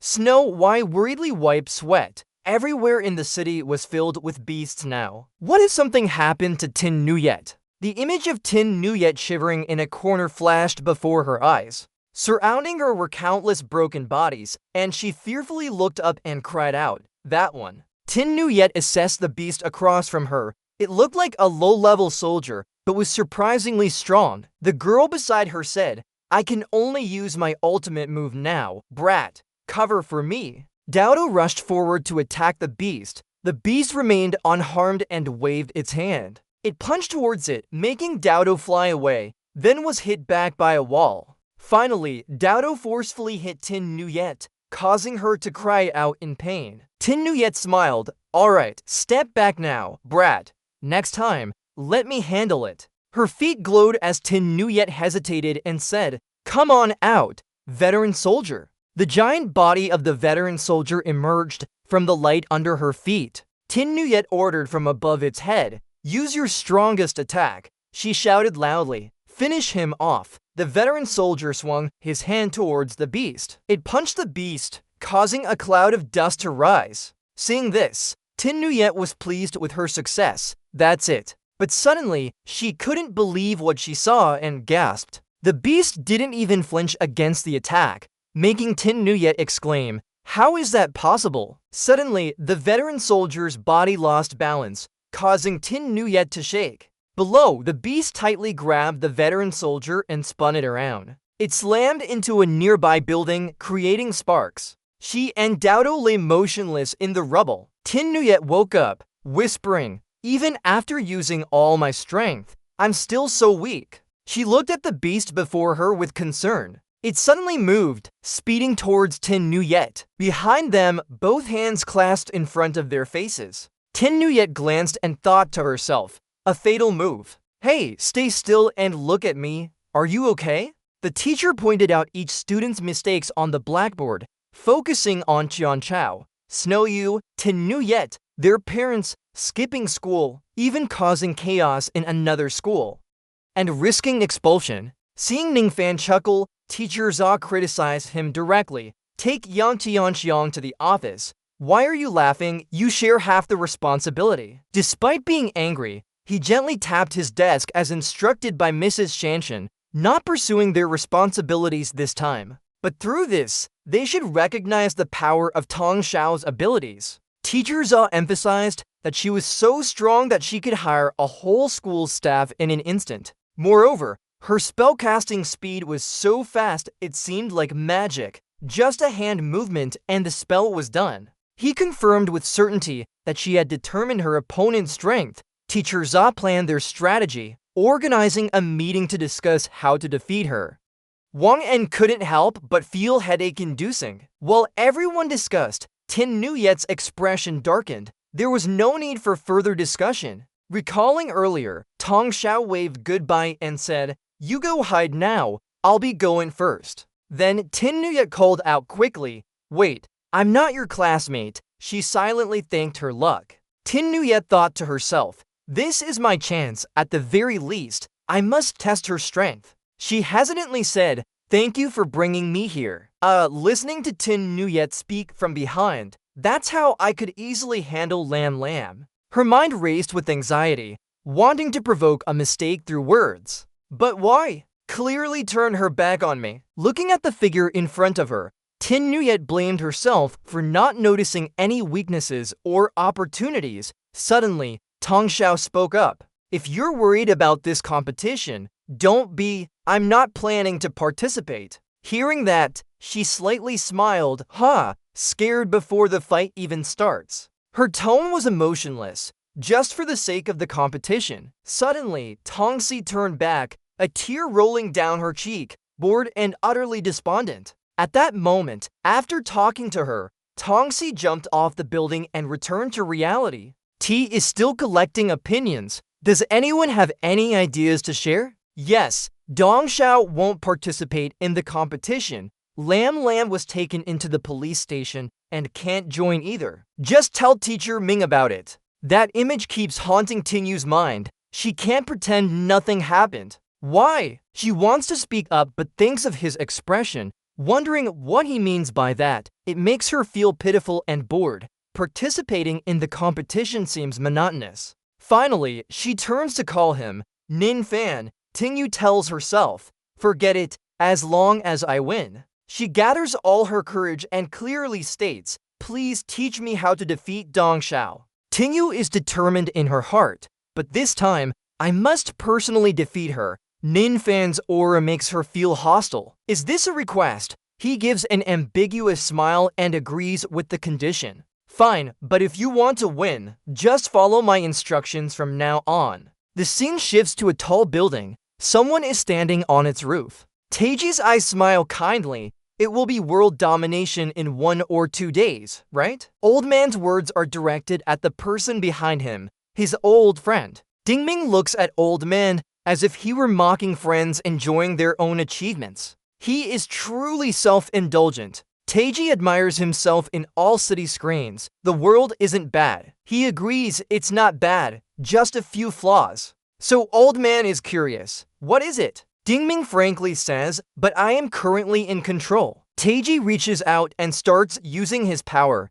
It's impossible to talk winter with summer. Then several buildings far away are cut down by diagonal slashes. Seeing this reckless action, he sarcastically remarks, will Mr. Ning suffer the same fate as Mr. Ning if no one recognizes him? He harshly criticizes, just a clown jumping around. Before leaving, Dingming coldly warns, old ghost, as long as I am alive, you won't be happy. Teiji still boasts, our world domination. Everyone is us and we are everyone, world peace. Looking at the red-marked schedule, Shufeng announces that there's only 1 week left until the inter-school competition. The teacher tells us to use this time to adjust and prepare actively for the competition. Meanwhile, in the activity office, Li Qiang is preparing his attack. His eyes are bloodshot. Die already. Tianka frowns and challenges him. Just come through here. Li Qiang excitedly picks up a card, but gets a clown instead.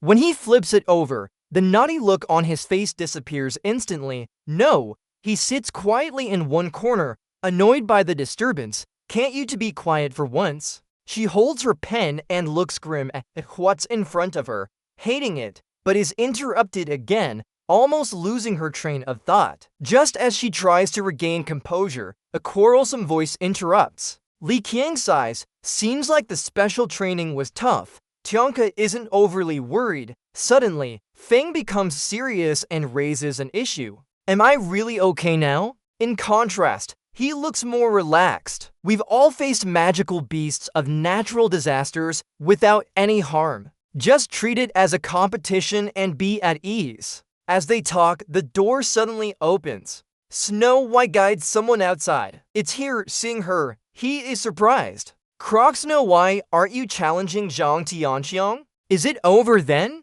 Actually, Snow White had to appear reluctantly. Shufeng asked me to bring him for training with you guys. And go! His words shock everyone. Shufeng train together. This time, Shufeng appears more rugged and masculine. His whole body is black. Morning human. She explains the situation. According to teacher's words, Shufeng trained alone at a very fast pace, afraid of spreading elsewhere. The playful flower in his hand falls off. Ewing bareback, Shufeng marvels, it's not just brightening up, but completely changing his appearance inside and out. Without letting everyone adapt, Shufeng suddenly pulls out a short gun. Mission star, amazing. Chaos immediately erupts in the scene. Stop. What use is this kind of training? We can't. Soon, Snow White's view becomes a mess with no one recognizable. Snow White encourages enthusiastically, we can't fall behind. Work hard, do your best. Seeing her leave, Feng pulls her back. Wait, don't abandon us. More red marks are added to his face. he says in tears. So everyone prepares for the competition according to their own methods. Each day passes as the official competition date draws near. Elsewhere, a group gathers again. Reliable source, Ding Ming returns to human form and confirms, "Don't worry, I've confirmed it. He is on our side." A person in a black round shirt spoke up. "I found our target and claimed the reward," which immediately raised his awareness level. Instantly, someone from the brown shirt group rebutted, mocking them. The two sides started arguing heatedly. "We had everything ready beforehand, so why should you give us anything?" In the end, it was he who had to step in and resolve the issue. "Alright, everyone, let's discuss how to use the reward after we get it. This plan is fine for now. Does anyone have any objections?" Everyone agreed in unison. Quickly, the two beautiful MCs kicked off the atmosphere for the next competition day. "Hello everyone, I'm Yanyama, and this is Guan Laku. We'll be providing commentary today. Before we begin, let me introduce our special guests who are here tonight. One of the organizers as well." Teiji appeared friendly and loudly announced, "Your Majesty," with the MCs and fans cheering in unison, creating a lively atmosphere. "It's quite an honor to provide commentary for this savior of the world. It's complicated, but you can do it. Champion Spy, come on, come on. Strongest image, everyone welcome Your Majesty." Before we get into the details, she managed to ask a few questions. "I thought after the monster accident, this competition would be cancelled, so today is indeed a miracle for many of us. So, Your Majesty, do you have anything to say about this competition, like any players worth watching?" He smiled gently. "I don't particularly care about any player. They're all very hardworking kids. They'll be great no matter the outcome, and I just want to say." As he spoke, Teiji paused slightly, but his smile remained on his face. The live broadcast was showing his interview answers. "I'm not a savior of the world. Today's success is due to all those anonymous heroes who bravely sacrificed themselves in the accident. Please remember these fallen heroes and enjoy this competition." His words had a huge impact, and the entire arena was electrified. "You are also a hero. Guan, we will always support you." Guan Laku's eyes welled up with emotion as she quickly concluded the interview. "Alright, it's time for the players to enter the arena now. Let's switch to live footage from the venue." Entering the stadium is Team Yuan Academy. Their representative, Ling Bing, has participated in this competition 3 times before. The previous 2 times they finished second after losing to Luan Ying Academy. Will they break their runner-up curse this time? Next are the spies. Did they defeat natural disasters? How will they perform in the competition? Hearing the spy team's impressive achievements, Teiji was surprised. They defeated a natural disaster-grade monster. Guanlaku added more details, saying that 2 of them fought bravely with a natural disaster-grade monster to save people and finally defeated it. This made them stand out in this competition. She continued professionally into the microphone, introducing Team Tinsai Academy's players for the first time. Then Guan Laku's expression suddenly froze. A group of people quietly appeared at the entrance where the players were entering. The team was equipped with cold-looking sunglasses, causing everyone to feel uneasy. The MCs also had a momentary shock.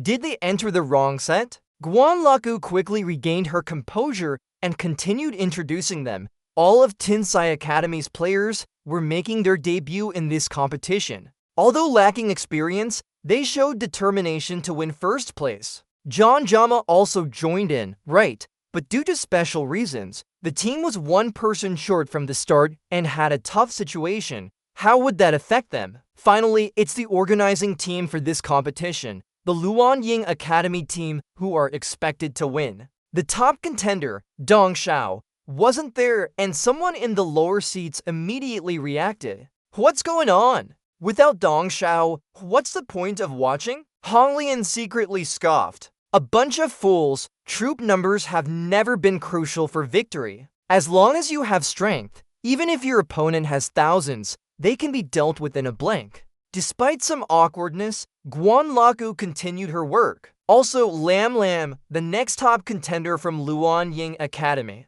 The large screen showed Lam Lam's image as the MC mentioned how she caused significant damage before and was now in jail, unable to participate. This was emphasized clearly. Hearing this, Yili climbed out of his shark skin suit and seemed indifferent. She won't be participating. She decided to give up. I'm not joining anymore either. Her teammates quickly tried to persuade her. Don't, Yili, we're already short-handed. We can't lose anyone else. Right, classmate Yili, don't give up. Only Tin Nuyet had a different reaction. Her face froze as she saw Dong Xiao among the student-uniformed crowd, suddenly stumbling and surprised to see someone in front of her. Tin Nuyet put on her jacket and appeared at the school gate. Seeing this, Dong Xiao approached and noticed she had forgotten her student card and uniform. Classmate, do you need me to lend you mine? Unexpectedly, she firmly rebutted, who are you? Tin Nuyet directly pointed at the other person and stated her purpose for coming today. Dong Xiao, you have to participate in this match. Dong Xiao followed his usual habit and gave a reluctant smile. Isn't it surprising that she cut off your words mid-sentence? Not very amusing, right? Jingyu looked serious and promised her, I don't know how the previous matches were, but this time I can guarantee they won't be boring. But Dong Xiao yawned loudly, wiping his eyes as he asked, why are you saying that? She confidently pointed at herself and declared, this time, I will face a formidable opponent me. Her action made Jingyu pause in thought. Suddenly, Dong Xiao shivered all over. The more she tried to suppress her laughter, the more she shook. Seeing this, Jingyu couldn't help but wonder what was so funny. She laughed until tears streamed down her face and looked at him with a disdainful expression. You formidable opponent, even a low-level monster couldn't defeat you. Touching on a dirty spot, she immediately blushed, feeling too ashamed. I was just careless. Yes, I didn't use all my strength. Jingyu ignored Dong Xiao's persistence and continued. In the end, you have to participate. She stared directly at him and repeated it over and over. I'll wait for you. I won't hesitate to defeat you on the Golden Leaf stage. Dong Xiao was shaken by her momentum and determination. Do you want to become the strongest? Jingyu hummed softly, looking serious. To be the strongest, I can protect what's most important to me. Unexpectedly, as soon as she heard this, the other woman brushed past her and waved goodbye. So, good luck then. Go for it. Back in the present, the audience began to stir.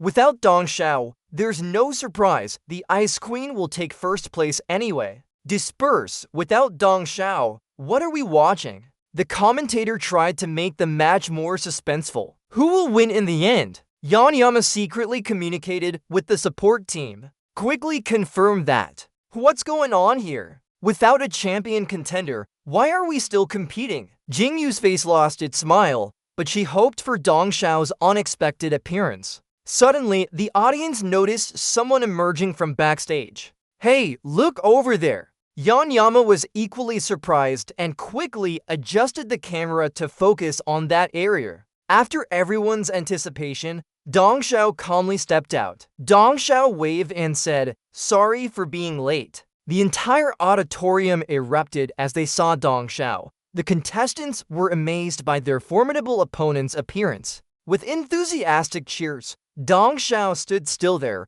Dong Xiao's late arrival was a bit awkward, but she had some hopes of facing her in the match. Regardless of who would be stronger against a natural disaster-level monster, Dong Xiao walked past with cold indifference. Her speed was so fast that it made the opponent pause. Only Wang Dim remained silent. She thought this woman wouldn't come at all. Watching Dong Xiao walk past so confidently, Wang Dim wondered why she didn't eat her during the monster attack on the city. Suddenly, someone blocked her path with a threatening presence. Hong Lian stood in front of Dong Xiao and twisted, showing off too much. Dong Xiao, you finally showed up last. Isn't this like the main character appearing at the end? She held a fan to her face, looking disdainful, but her schemes were useless. She had already left when Hong Lian was ignored completely. Dong Xiao! She approached Jingyu step by step and calmly walked up to her. I'm here now, classmate. You got scared and started sweating. The commentator quickly reported, this player seems like. Why is Dong Xiao looking for Jingyu? Everyone was excitedly watching the screen. They had never heard of this before. Could it be a hidden master? Hong Lian's face darkened in confusion as Dong Xiao talked to someone else. This wasn't like her usual behavior. Quickly investigate that precise girl. Ah, inflammation. Didn't you go scout the Intelligence Academy before? What background does that girl have? What are you looking for her for? She has a stuffy nose. I'm not sure either. I know scouts aren't easy to deal with. My brother was hit by an ambush. With so many temptations, she feels embarrassed. What do you want to do? Oh, her lips are pale and cold. You've come all the way here. Don't disappoint me. I'm looking forward to seeing how you become the strongest. With a cold expression, the detective turned around and left quickly. Joan Zama is curious. Really curious. Tuan Luok reminded us that we should discuss this after the competition. If we're in such positions, let's prepare for the competition now. She announced the rules of the competition. This round will have 3 stages, 2 preliminary rounds and a final showdown. In the first stage, 20 people will be eliminated. Then 12 more in the second, leaving only 6 to advance to the finals. The winner will get a commemorative cup from this competition and a special prize given by Master Huang himself. Joan Zama started the competition. The third round of the third high school competition officially began. Now, let's see what the first stage is about suddenly.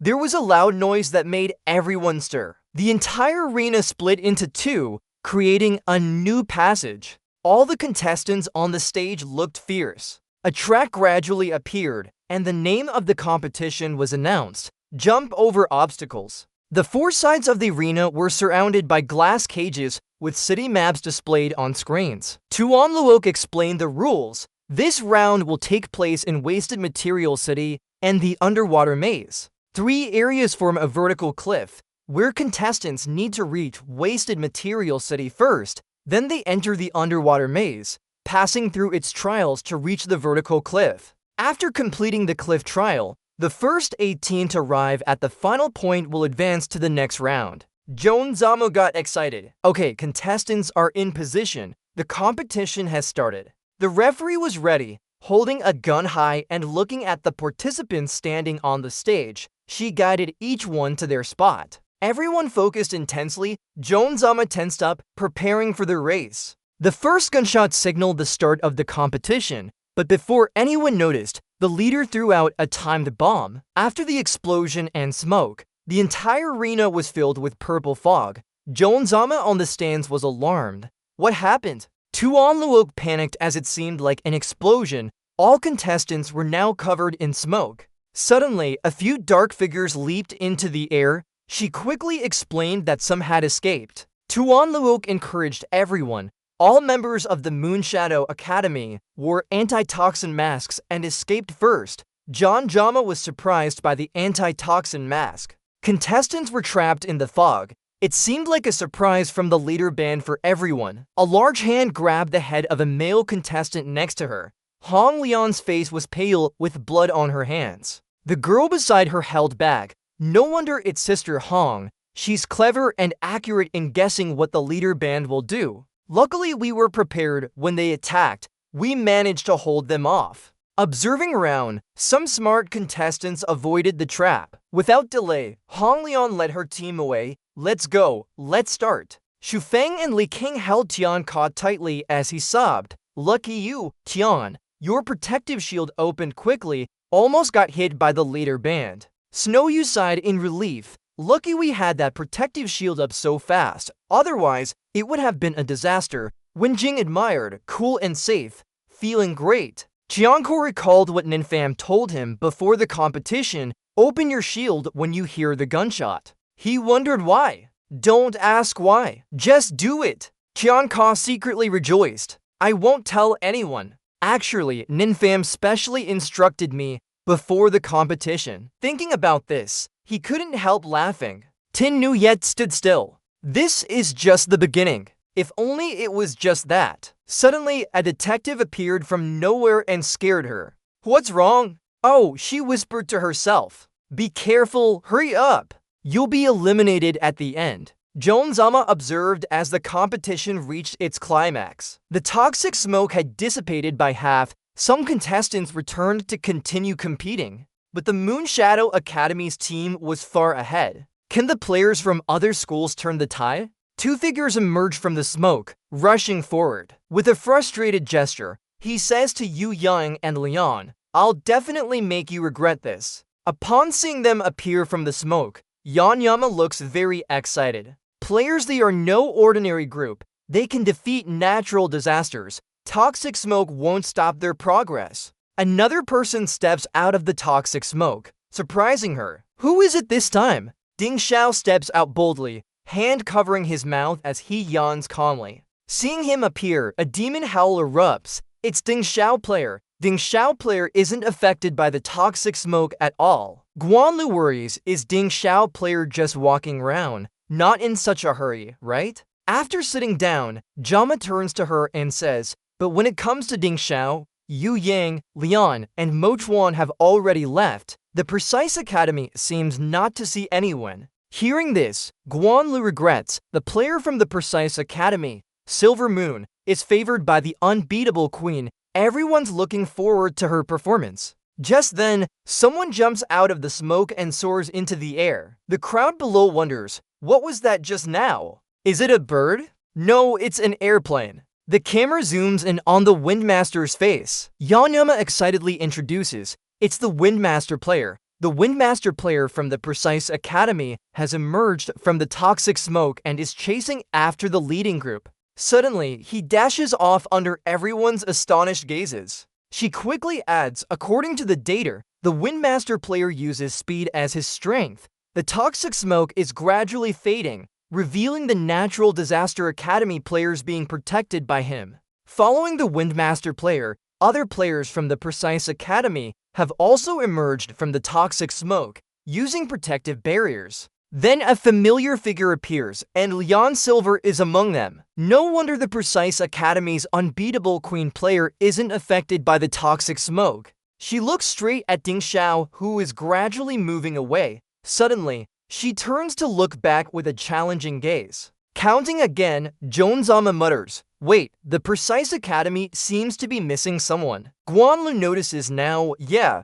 the Police Academy Mo Chuan also has some players who haven't shown up yet. Are they trapped in the toxic smoke? The toxic smoke fades away, revealing unconscious contestants. The smoke clears, it's time to start. The crowd watching the race falls silent at this scene. The two commentators are faced with a very grim sight of contestants lying on the ground. The Police Academy player De Leon has already fallen, as well as Red Leaf Leon. And what happened in the toxic smoke? Just then, a group wearing full protective gear enters. The Academy officials have arrived. It seems these players won't make it to the next round. One of them approaches De Leon to ask Han, classmate, are you still okay? Where do you feel uncomfortable? As her hand nears him, he suddenly pushes her away. De Leon turns around and says proudly, we're in Folly City now. Just keep it up and we'll win.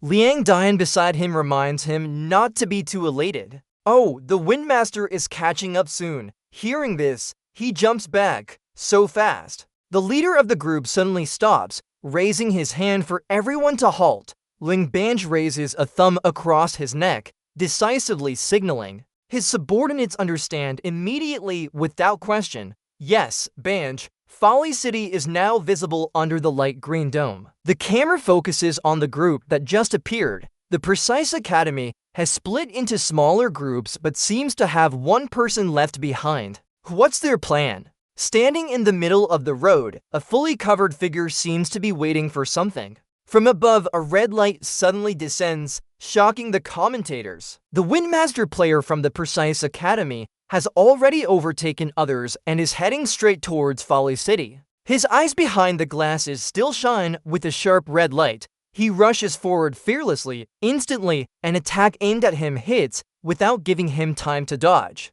Qian Dong's attack echoes as he strikes hard into the wall with just one blow. The sudden impact makes Joan-sama exclaim in surprise. The Windmaster player falls to the ground from the unexpected hit. taking a while to regain his composure. This sudden clash surprises Jonzama. The Windmaster player has been knocked down by Tiandong. Guan Lu is equally surprised. Tiandong has already shown S-level strength in this entrance exam. Tiandong begins to approach him, taunting, "The Precise Academy only has a little bit of skill. How formidable can they be?" Just that much. The Windmaster player doesn't seem bothered and maintains his serious expression. He's not planning to fight, but continues to rush towards the goal. Tiandong still uses his magic to cast robes from his hands, trying to run away. Suddenly, a net appears in front of the Windmaster player, blocking his path. The Windmaster player collides with the barrier and gets injured. He smirks. Running too fast isn't always good. If not for the rule that no deadly actions are allowed among players, I would have died already. As he starts to get angry at Tiandong, the Windmaster player rushes back towards him, preparing to strike. Seeing this, his legs suddenly get caught by a magical rope from Tiandong. Tiandong grabs the other end of the rope, showing his brutality to everyone in the stands. Everyone on the stands shivers at the sight of his cruelty. The smoke from the wind strike and lightning bolt is fading away. Quick as a flash, he stood up and jumped away without anyone noticing. As the smoke dissipated, the lightning bolt seemed to vanish before Tiandong's half-conscious eyes. Just when he was still dazed, the lightning bolt behind him suddenly aimed straight for his head and disappeared. Suddenly, Fang Sheng appeared and charged towards Tiandong's back. Sensing danger from behind, he quickly blocked Tiandong's attack. "What is he hiding behind you?" Feng Sheng was abruptly pulled towards Tiandong. Without hesitation, he turned around and forcefully threw Tiandong to the ground. Yang Hua sat in front of the screen sweating as referee Ho Wang watched the scene unfold. Tiandong's impressive counterattack. Feng Sheng's sneak attack miss. Han looked worriedly at Ning Pan and Wan Zhan. Ning Pan remained calm. Feng Sheng was in trouble. Could it be a disqualification? What does Yuan mean by that? Kwang Vian explained calmly as the match continued without surprise. Despite being disqualified, previous management rules did not allow disrupting other contestants. Feng Sheng's speed in the first round was too fast. Yuan probably wanted to eliminate him before he could compete further. To prevent Feng Sheng from continuing, Tiandong raised his leg and looked at Yang lying motionless on the ground without resistance. Without a second thought, he used Yang's face as a stepping stone and leaped over several buildings. With no strength left to resist, Feng Sheng let Tiandong continue tormenting him. He continued explaining but noticed something was off. Tiandong's strength and reaction were superior to Feng Sheng's. Moreover, I could sense the opponent completely understood Feng Sheng's actions. Kwang Vian almost gave up. Regardless of whether Feng Sheng avoided or attacked, he responded effortlessly. Upon hearing this, Yang Hua guessed it wasn't because Feng Sheng had predictive abilities. Do you know what Feng Sheng did? Talo immediately denied with a hand gesture while still holding the rulebook. This is impossible. Having predictive abilities would shock the world. In this competition, clear contestant data shows no fake predictive abilities can appear. Even the undefeated queen could not have such an ability. There must be another one. The injured Feng Sheng shuddered under the power of his opponent's strength. Tiandong looked at him with disdain and said loudly, "You're too weak. I remember only students with S-level reading ability can participate in this competition." His eyes turned dark as he inserted a comment. "Do you really have an S-level power? It's not like we recruited enough spies." He directly questioned Tiandong. "Why?" His smile became more sinister. He raised his hand again, preparing to unleash his strength. "Why? Your point is why I can predict your actions? Fine, you're definitely disqualified anyway. I'll tell you from by." The light emitted by Tiandong's power revealed a huge eye right in front of him. My ghost vision ability allows me to see others' movements simply as visual force. His ghost vision immediately moved behind Feng Sheng, looking straight at him even through other people's eyes. "You're as fast as the wind, but my ghost vision is like an old woman with weak legs and hands. Just a slight coordination of reaction and strength would easily defeat you." The sound from behind Tiandong indicated that a group was running over. The one in front followed up. Not wanting to be discovered, he turned around and left. My mission is done anyway. Goodbye. This must be how a cripple looks like, thought Tiandong as he looked at Feng Sheng with disdain. Yanteeth's veins bulged in anger from being disrespected. The audience watching the match was surprised and skeptical. It seems that contestants Feng Sheng and Tiandong have already determined their fate. Will Feng Sheng be disqualified like this? Ning Pan smiled, knowing the match wasn't over yet.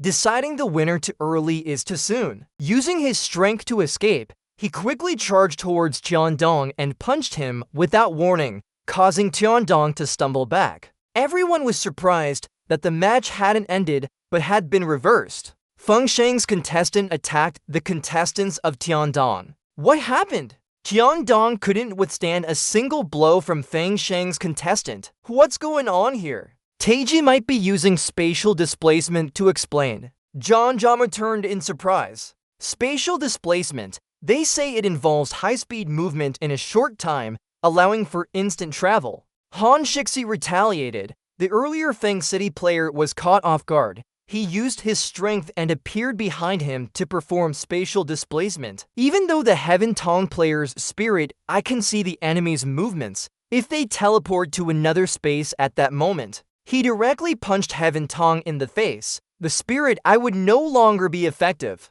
His eyes filled with anger as he looked at Feng City, but it was hard to tell from his expression. He activated his spirit eye on himself and clearly saw everything. Heaven Tong angrily grabbed as he lunged towards him, but Feng City's figure suddenly disappeared, his face still in shock when he appeared behind them. This is spatial displacement, right? Ugh. You said the spirit I would see other objects moving very slowly. Feng City's eyes widened as Heaven Tong was shocked and scared. Let's go watch this. He unleashed his full strength around both of them. He grabbed him, flipped upside down, and hung in midair. Heaven Tong's eyes were filled with fear as he looked at Feng City. What are you doing? He dived from the sky to the ground. Heaven Tong screamed, but Feng City continued and increased the danger. Stop! You'll die! That's a foul! Teiji sat on the stands calmly opening one eye as he fell at high speed. The spirit I might see very clearly, experiencing near death. Probably too much for the player to handle mentally and physically. Joan Zama suddenly stood up, looking uncomfortable among the players who could only make non-lethal actions, making quick judgments and intervening. Heaven Tong screamed in despair as his head hit the ground. The force caused smoke to rise around him. His face was lifeless, unconscious, still holding Heaven Tong's leg with a mocking smile before landing safely. Joan Zama and Yang were speechless as he lay motionless on the ground. Heaven Tong player has fainted. Feng City player defeated Heaven Tong player. Everyone was shocked. What is Heaven Tong doing? It's okay. His job was to keep the other person down and buy us time. That's enough. A mysterious power is revealing itself. An unlucky one got zapped by it. The bones of that person were exposed fully. Everyone was surprised, taken aback. The mysterious power surrounds them from all sides. What is this? Heaven Tong player who fainted was carried away on a stretcher by two doctors. Joan Zama pointed at him and said to Yan Yama with an evil look, "It seems Heaven Tong player's time in the match is over." Feng City's power rushed forward like wind. Meanwhile, Yun Jun and Yang Hua watched on screen following his lead. Feng City was at the front of the Moonlight Shadow team moving quickly. They cheered and encouraged Feng City happily. Feng City charged ahead, teleporting to the end point. Tala held a book over his face saying it's impossible to teleport to the end. Spatial displacement consumes a lot of magic power, and there are barriers in the arena preventing this from happening. Light Screen watched with open eyes, mentioning the barrier. Green beams were connecting. He noticed something unusual on the screen. It seems the Moonlight Shadow was hit by 7 lightning strikes. This is a good opportunity to counterattack them. The 7 lightning strikes seem to be staring at the players. Moonlight Shadow School players stopped in front of the 7 lightning strikes. As long as they sense someone approaching, the 7 lightning strikes will attack. On the ground, smoke rose from a player who was motionless. The players need to react carefully. Behind them appeared red light rushing towards them. That's Fang City with a serious expression charging forward, Tia beams covering his body around him. Champion Feng. The champion Feng uses speed to strike horizontally. Everyone feels Fang's strength and turns to use blunt force towards him. So fast. Stop him! Feng skillfully dodges all the attacks. So quick! So quick! He lands softly behind the players. Champion Feng uses spatial displacement to continuously avoid attacks from the Moon Shadow team. Champion Feng flawlessly dodged all the other players' attacks. Everyone frantically searches for Feng's figure. Is that okay? Is he cheating? Looking straight at Feng heading towards the electric trap. If successful, he can take the lead position. Yun Jun and Yang Hua raise their hands to cheer, while Ni Ping sits behind them unresponsive. Good job! Feng, keep leading like that. You remember our conversation? The Moon Shadow team will definitely target you. When they attack you, use spatial displacement. Yes! Good job! Feng, good job! Ni Ping bites his nails, looking confidently ahead. Just need to skillfully avoid obstacles using spatial displacement, and he can advance smoothly. Fearlessly rushing towards the electric trap, suddenly Feng gets hit by a counter-electric shock. Yun Jun, Yang Hua, and Ni Ping all stare at the screen as Feng is shocked down, like a piece of coal falling straight to the ground without resistance. Georgia and her partner stand up, looking worriedly at Feng's direction. Champion Feng unfortunately triggered the electric trap. His injuries are severe but surprising. Why didn't he use spatial displacement? The trap is obvious, it should be easy to avoid. Lying on the ground, smoke rising from his body, muttering, Ni Ping said that only when the Moon Shadow team attacks should we use spatial displacement. Exhausted, Feng directly faces down and passes out. The medical team is arriving. He can't continue the match now. Ni Ping faints in fear too. A pity, no hope for first place, eliminated instantly. On screen, Frost uses ice to pass through. The Frost champion utilizes her lightning resistance ability to block electric attacks.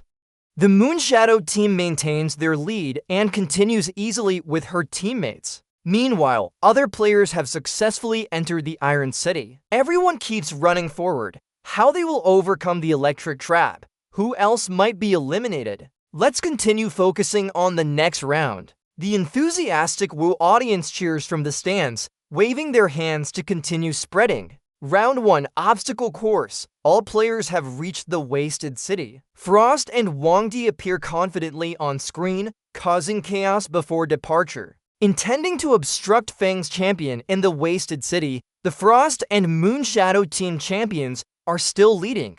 The barrier surrounds the arena, but other players follow closely. The sight of the electric trap destruction, Snowyu concentrates her energy around her, emitting green light. Snowyu directly releases power from her hands with a determined look. Her power destroys the electric traps. Smoke rises from the still electrified balls. Tai Kai and Cow Milk observe Snowyu's actions. The Frost champion uses lightning energy to disrupt the electric trap, causing the electric machines to malfunction due to electrical chaos. A unique idea indeed. He approaches, looking at the young girl's face on screen, which resembles Ding Ming in some way with one eye open and one closed. Snowyu urges everyone, the disruption only works for a short time. Hurry while the traps haven't recovered yet. Okay, everyone praises her. Great, I should have lightning too. Let's go. Smoke rises from all sides as balls of electricity continue to fall. Snowyu is amazing. Jing Nine secretly envies her. Not paying attention, she steps on a bomb and gets blown away by the explosion. Jing Nine is launched far, falling straight down. Lineup panics and shouts, Jing Nine! In my corner, 3 black-clothed figures have been following since earlier. Success. Lucky that the bomb hit her instead of someone else. The 4 Westerns lift a bomb up. Stop joking around. My spider lightning ability only works on the target before. It can't be wrong. He smugly says, if that other person saw us, we should act faster to eliminate them. Can't let her sabotage our plan. The 4 Westerns raise their hands against the wall, reassuring, don't worry. His hand suddenly emits purple light as he activates his buff ability. I've adjusted the power of these traps using my buff skill. Jing Nian, with wounds all over, stands up in pain, though not dead. An electric trap behind her senses danger, but directly aiming at Jing Nian on the ground. Huang Sui's eyes widen as she sees the approaching electric trap. The small figure runs frantically down the stairs. Trouble is coming. When Wanyan looks worried, too late now. Yangning felt regretful, spending too much time choosing clothes, and now she's stuck deciding which outfit to wear. It ended up delaying her match timing. Yangning's excited expression changed when thinking about him, but then she thought about sitting with Lin Feng. Moreover, Diao and Vio was not there. Maybe this is a chance for her to increase goodwill with him. Someone's voice cut off her joy. She glanced towards the source of the voice. No way, don't rain anymore. She turned and looked at where the crystal stood. That little one lied. What does she think will make people believe? Hurry up. I'm not lying, it's true. She went straight to grab the name tag to check. It was a tactical academy teacher. Respectfully then. The crystal remembered something about the tactical academy. She suddenly yelled towards the Oinya, startling her and making her turn around. Sister, are you a tactical academy teacher? Do you know me, Moonlight? Onya's expression was awkward as she looked at the crystal. Fellow student, Cold Moonlight. Under the Black Guard's control, they electrocuted her directly. Snowy smoke obscured vision. Tengui shouted out his name in panic. Tengui, terrified, looked towards the approaching electric trap. A loud explosion echoed as smoke enveloped everything, sparks flying. The audience on stage were stunned into silence. Tengui lay motionless on the ground, but was unharmed. Manager stood up with sweat pouring down his face and shouted loudly. Cold Moonlight's team successfully blocked the electric shock. No wonder she's undefeated. Look at them. It's just a small trap, it won't do anything. Her body was surrounded by electricity, lying motionless on the ground. Although she managed to block it, her body was paralyzed from the electric shock and couldn't move anymore. The three black guards standing in class side, they were stopped. Too bad. Might not work for the second time. A large foot circled around them and flew straight towards them. What is that? Tiancheng broke through the door and charged towards the stone platform, hitting the guy's face. No way. Second Six opened his eyes wide in shock. Were they discovered?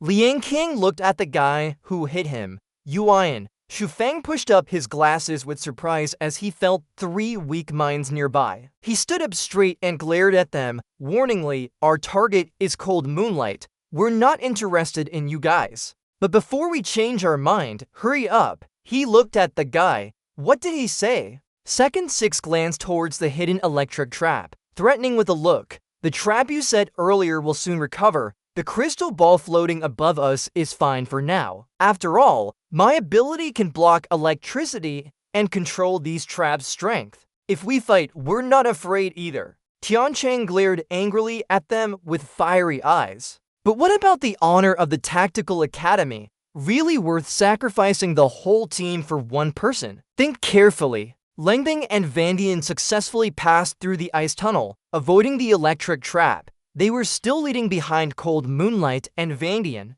Using the ice tunnel they created, they easily passed the trap. Currently, they maintain their lead. Cashew charged towards Zhaol and her teammates. Other school students were closely following them. Hanlian and her teammates stood on a huge vine-covered flower pulling down those who had been defeated. Although the Moonlight Shadow Academy started with an advantage, Dong Xiao standing there yawning, she glanced around at the fallen crystal balls that fell to the ground. Snowy Y and everyone quickly continued running forward. The screen showed a little girl's image. The Tactical Academy's situation wasn't looking good. Three people sat watching worriedly. They were lagging behind other teams. This isn't good. He leaned back in his chair, staring at the screen with a serious analysis. This first round could see their whole team eliminated like that. Indeed, experience still mattered.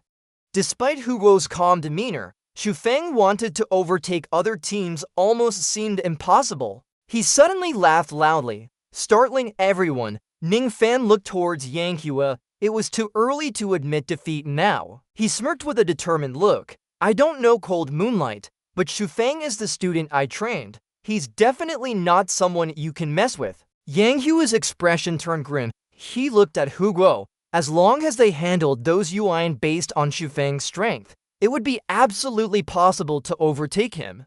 He calmly replied in agreement, but added something unexpected. Although I agree with you. Just. Suddenly, Xu Feng and Huoshan appeared on the screen, angry. We can't fight. Yang Hua froze, his mouth agape at Hu Guo's words. Tu laughed as he used his strength to manipulate the wires. The electric trap in the air charged towards Chianca, but was stopped. Xu Feng approached him with a dejected look and shouted, You should know how to control minds. Control them. Tianka looked at Tengui, who was being controlled helplessly. Controlling just that sister is already pushing my limits. It's impossible to control others. Tianka looked at them with an arrogant expression. He said correctly, We don't need cold moonlight to affect us all. He and Xu Feng spoke in unison, so you go ahead. I'll stay behind and fight them. Chianca glared angrily at Xu Feng, blaming him. Why are you staying? What's the rush now? Whispering to Tianka with his hand over his mouth, he said, I thought everyone would stay, so I wanted to show a bit of myself. He glared angrily at Xu Feng and shouted, Blackout! Tianka and his partner suddenly gained mysterious power and plummeted straight down. Luli excitedly punched forward with a spark of energy surrounding his fist. Xu West dived straight into the ground, causing everything around to shake. The shockwave sent everyone flying in all directions. So what about you? Do you have any way out? No! Then why are you staying here? Trying to die? Tianka flew forward, his face showing panic. I thought everyone was staying, so I wanted to show off a bit. Xu Feng's face was drenched in sweat as he loudly cursed at him. Blackout! Xu West flew straight into the bomb activation button. Tianka and Xu Feng looked panicked at his hand on the bomb. The bomb exploded,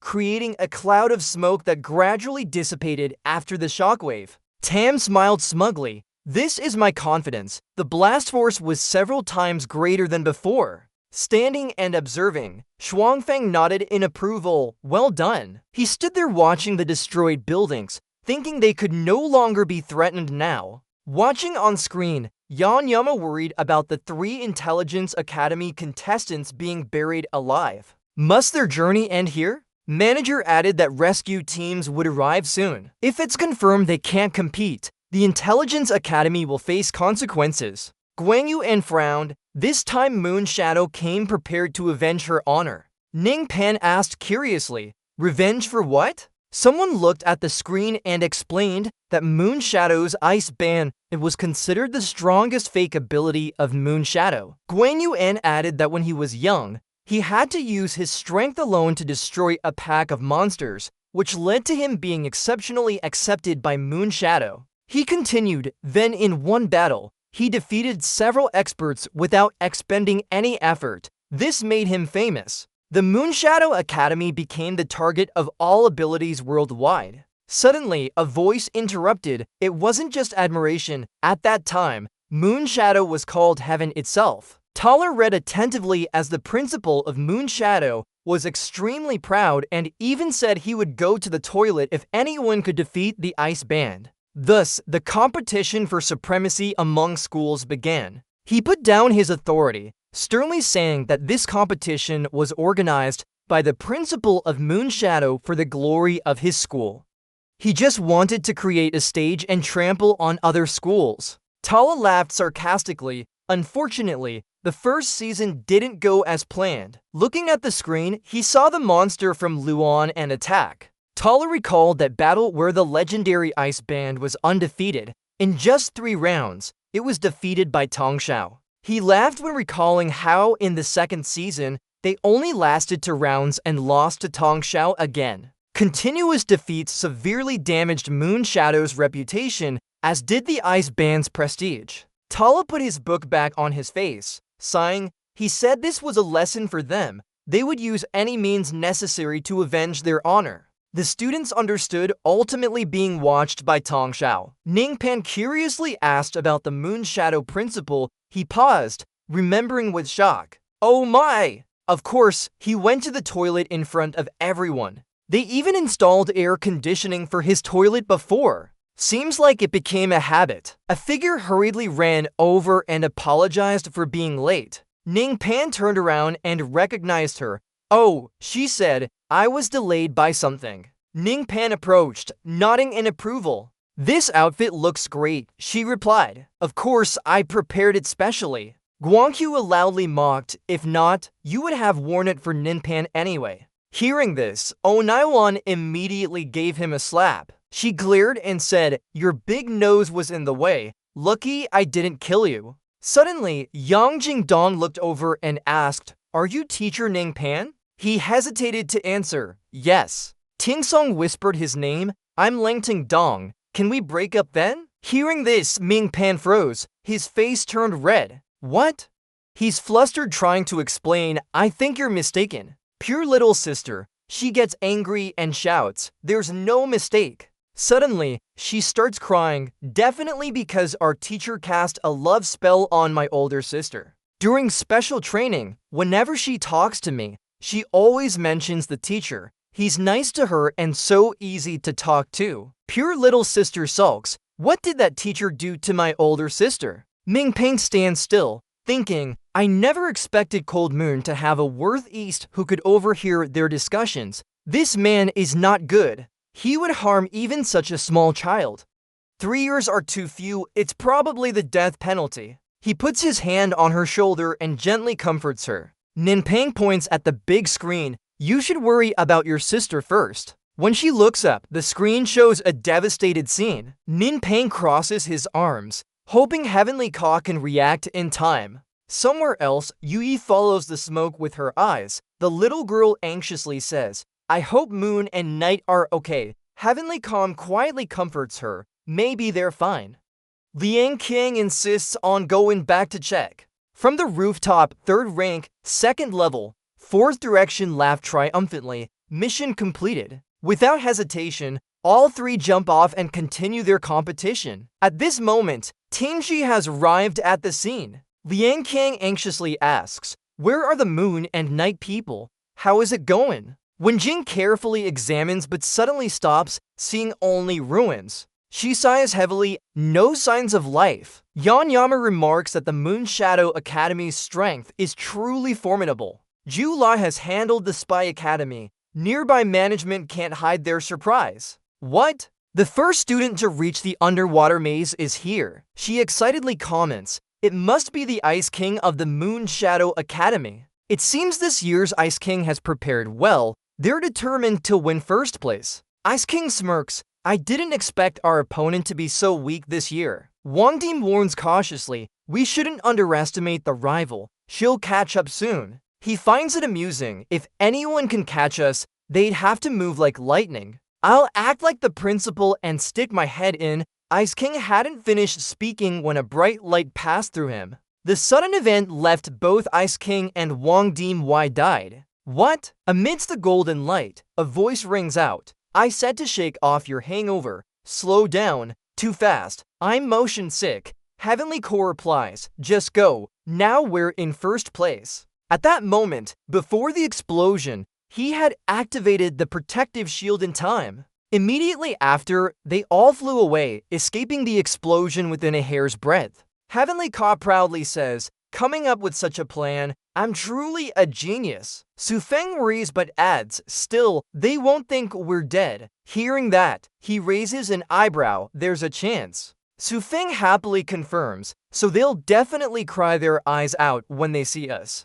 Under the green water, fish swim around. 2 glowing red jellyfish are beautiful. The underwater scene is vibrant, filled with calm and romance. Ice King and Wang Dim continue swimming, muttering, who passed us? We have to catch up. Without stopping, upon hearing his name, Ice King panics. What's going on? Wang Dim sees the huge giant corals ahead and softly says, we've reached the maze. Suddenly, a small fish is caught in a trident. Ice King narrows her eyes to assess. It seems there's more than just the maze here. As she speaks, 2 strange beasts appear blocking their path. Management exclaims with excitement. Here we come, players Ice King and Wang Dim are in danger. Jin Jiama adds, I'll explain about the dangers of the underwater maze for everyone's understanding. She elaborates, in the underwater maze, contestants will face 3 obstacles. First, there are numerous paths formed by sharp rocks and giant corals.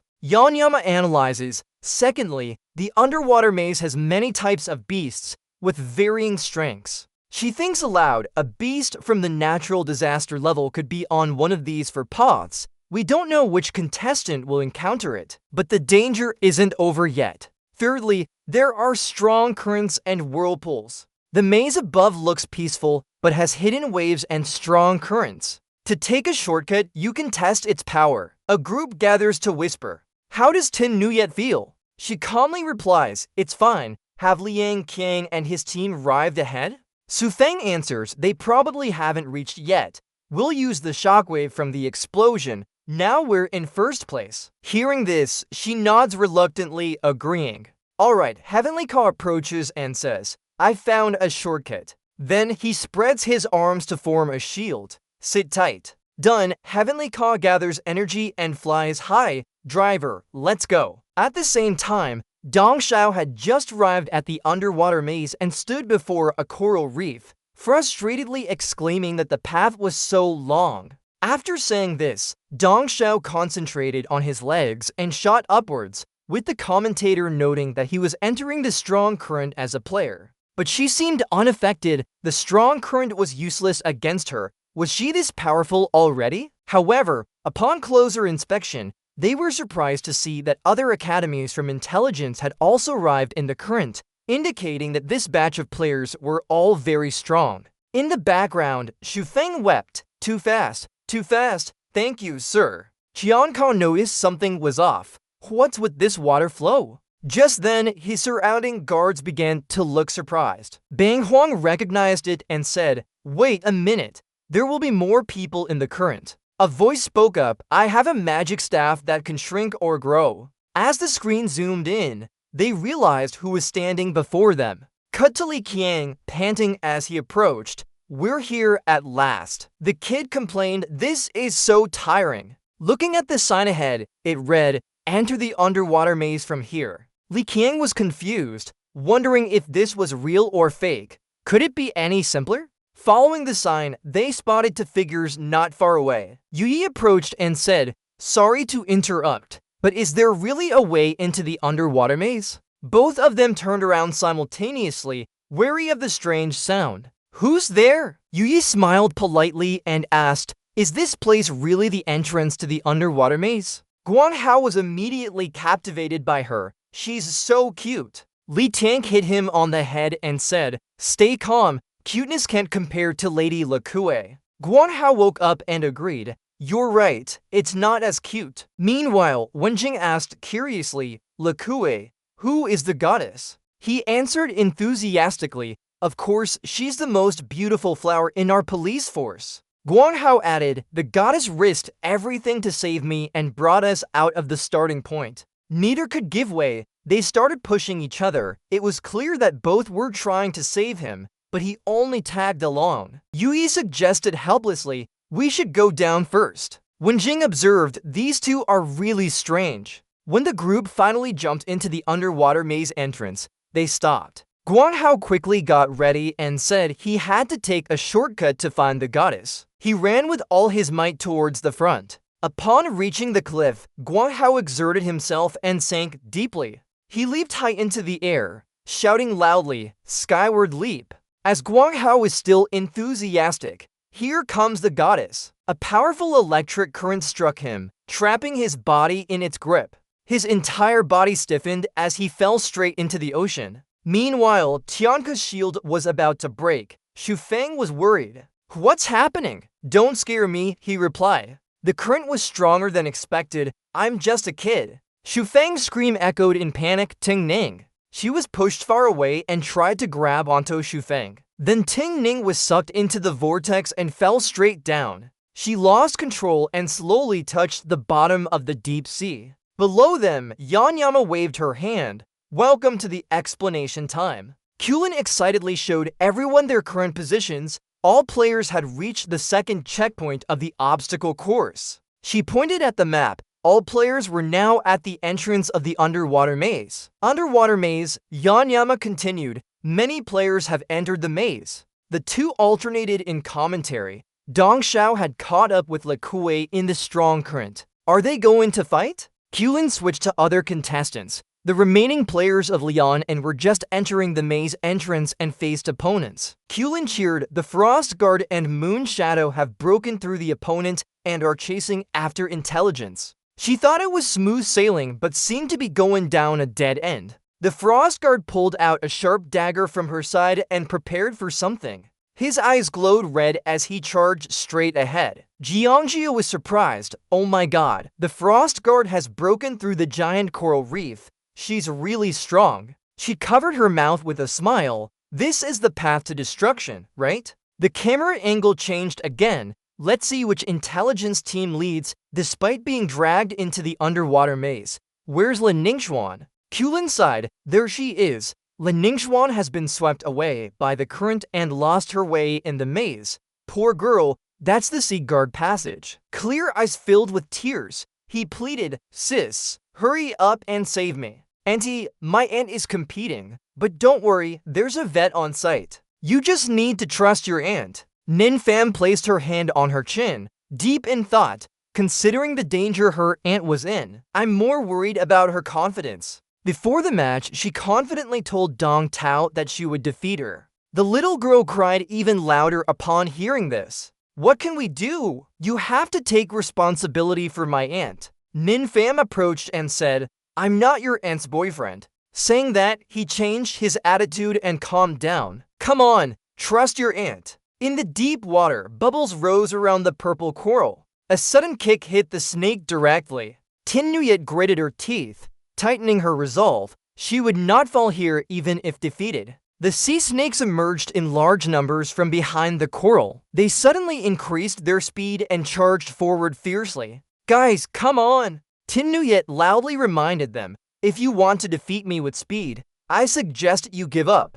Then she pulled out 3 hair containers. I don't have time for my. The sea snake widened its eyes in surprise and recoiled. From the pills, she summoned a group of stone soldiers, sharp-toothed water snakes. The lead snake recognized the problem. It couldn't control this large stone. I understand now. Immediately after, it crawled under the sand at an extremely fast speed. Tin Nuyet quickly realized one was missing. She wondered where that guy was. Behind Tin Nuyet, it suddenly emerged silently. The sea snake showed its sharp teeth. I didn't expect this. Tin Nuyet looked back in surprise. What? But before she could touch it, a bright streak shot straight through. Struck by the fatal blow to the head, the sea snake froze, blood spewed out in waves, making Tin Nuyet stagger. She quickly looked around, wondering who saved her. Dong Tao teased, you're really strong, much faster than me. Tin Nuyet wondered if it was her. Why did she save me?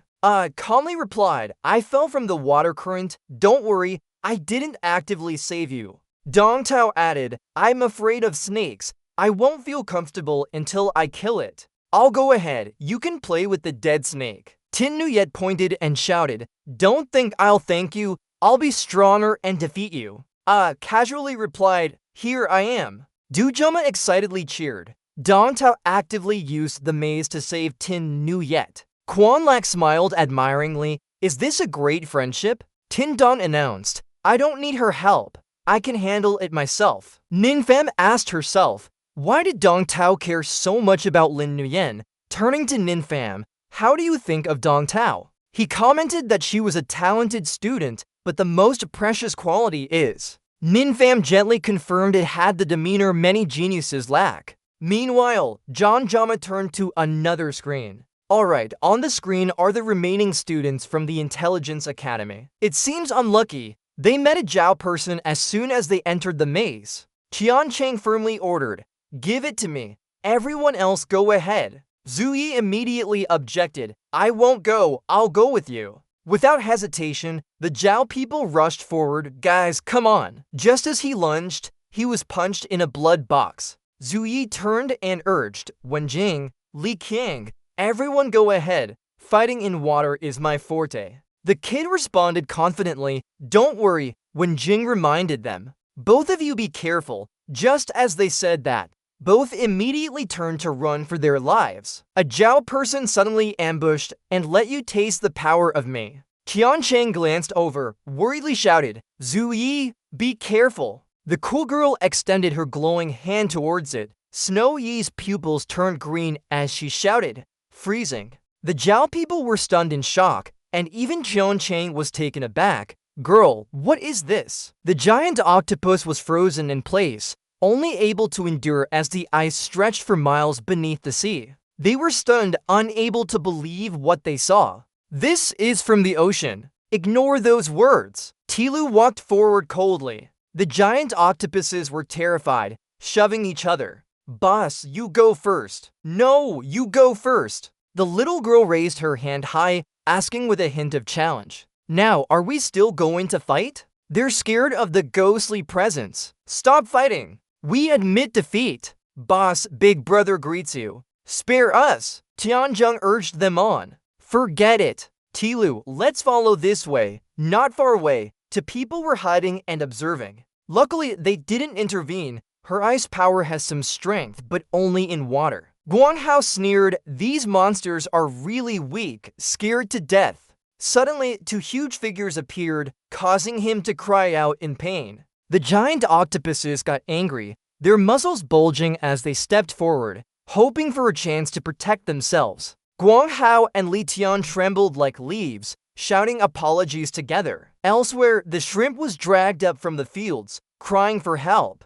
Jingyu saw the monsters sweating in fear, exclaiming that these people didn't just pass the test, they seem to be looking for us. This is terrifying. Why did I not join in the fight? The crab glanced in another direction and recognized them. Our brothers rushed over there. She had already fallen down without doing anything on the stone sea. Welding Xiao sat silently. She praised. "Not bad. You've handled 8 monsters so quickly." Seeing the fallen monsters, Jingyu was shocked, rarely having such a victory. Alep looked at the remaining monsters. "Hey, your friend over there is sleeping. Why don't you move?" They hurriedly ran away. "No need, I remembered something else." "Right, my wife gave birth to a child. She also had a child." Seeing that scene, Ding Xiao sighed. "I told you, this competition is boring." Suddenly, the ground beneath them shook violently. Jingyu looked down in confusion. She couldn't help but wonder. The ground! The same was true for Zafeng and Tianke.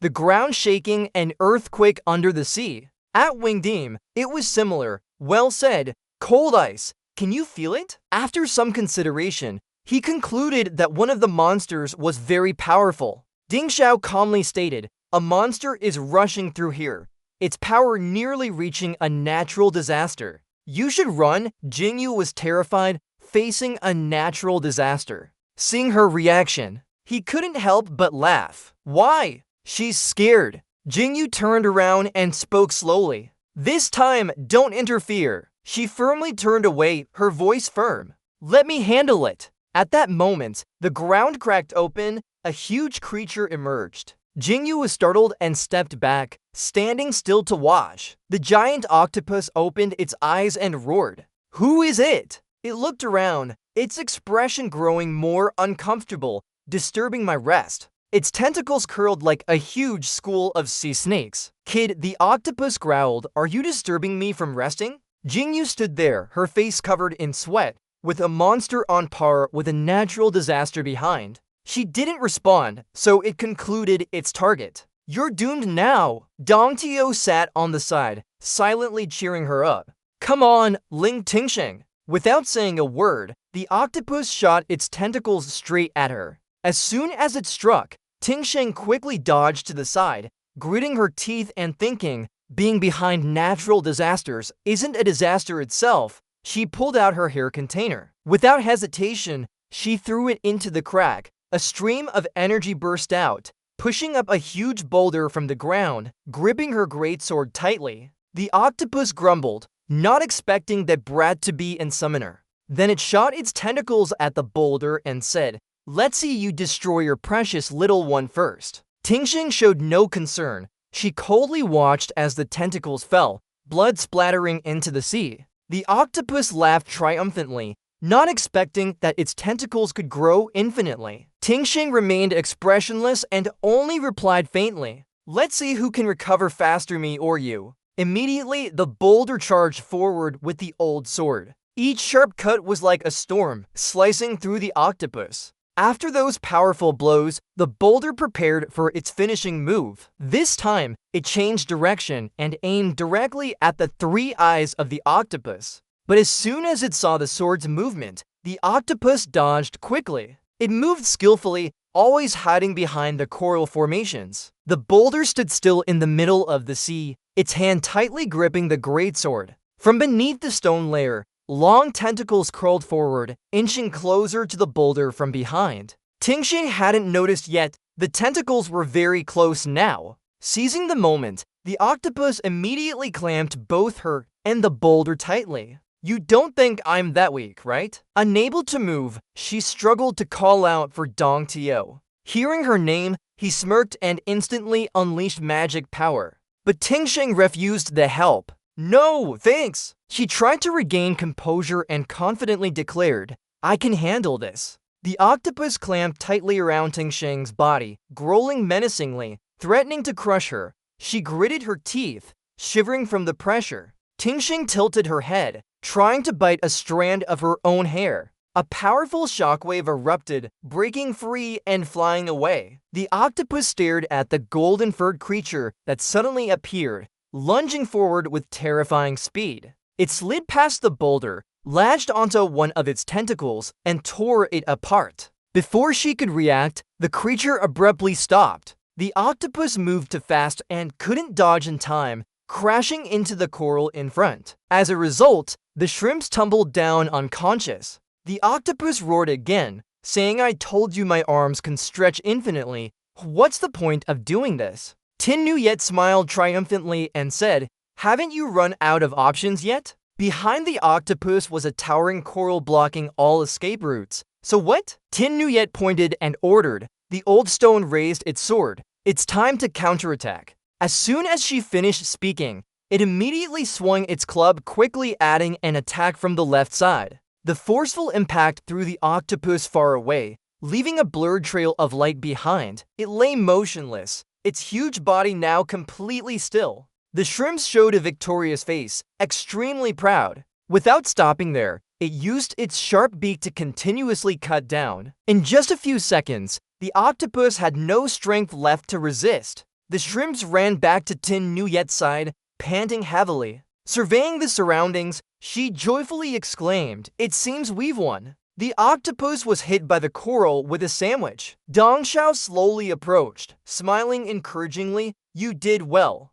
She blushed and modestly replied, "Of course." But then Tin Nuyet's eyes widened in surprise. The motionless body of the octopus twitched, its tentacles standing out. From within, a tentacle coiled tightly like a spring. It screamed with hatred, "I'll drag you down even if I die." A bloody scene stained the water around them red. Tin Nuyet hugged Dodo tightly. She loved her dearly. Tin Nuyet's lip was bleeding, blood trickling out. "Don't touch me." My teammate, as soon as the tentacle retracted, she fell down. Dodo quickly supported Tin Nuyet, tears streaming down her face. The octopus struggled to its feet, proudly declaring it's over now. It launched a tentacle towards Dodo, who was ready to protect the master at all costs. Dong Xiao immediately grabbed it, glaring angrily, "Admit defeat if you lose. I hate sneak attacks." She showed a deadly look, using dark blue magic,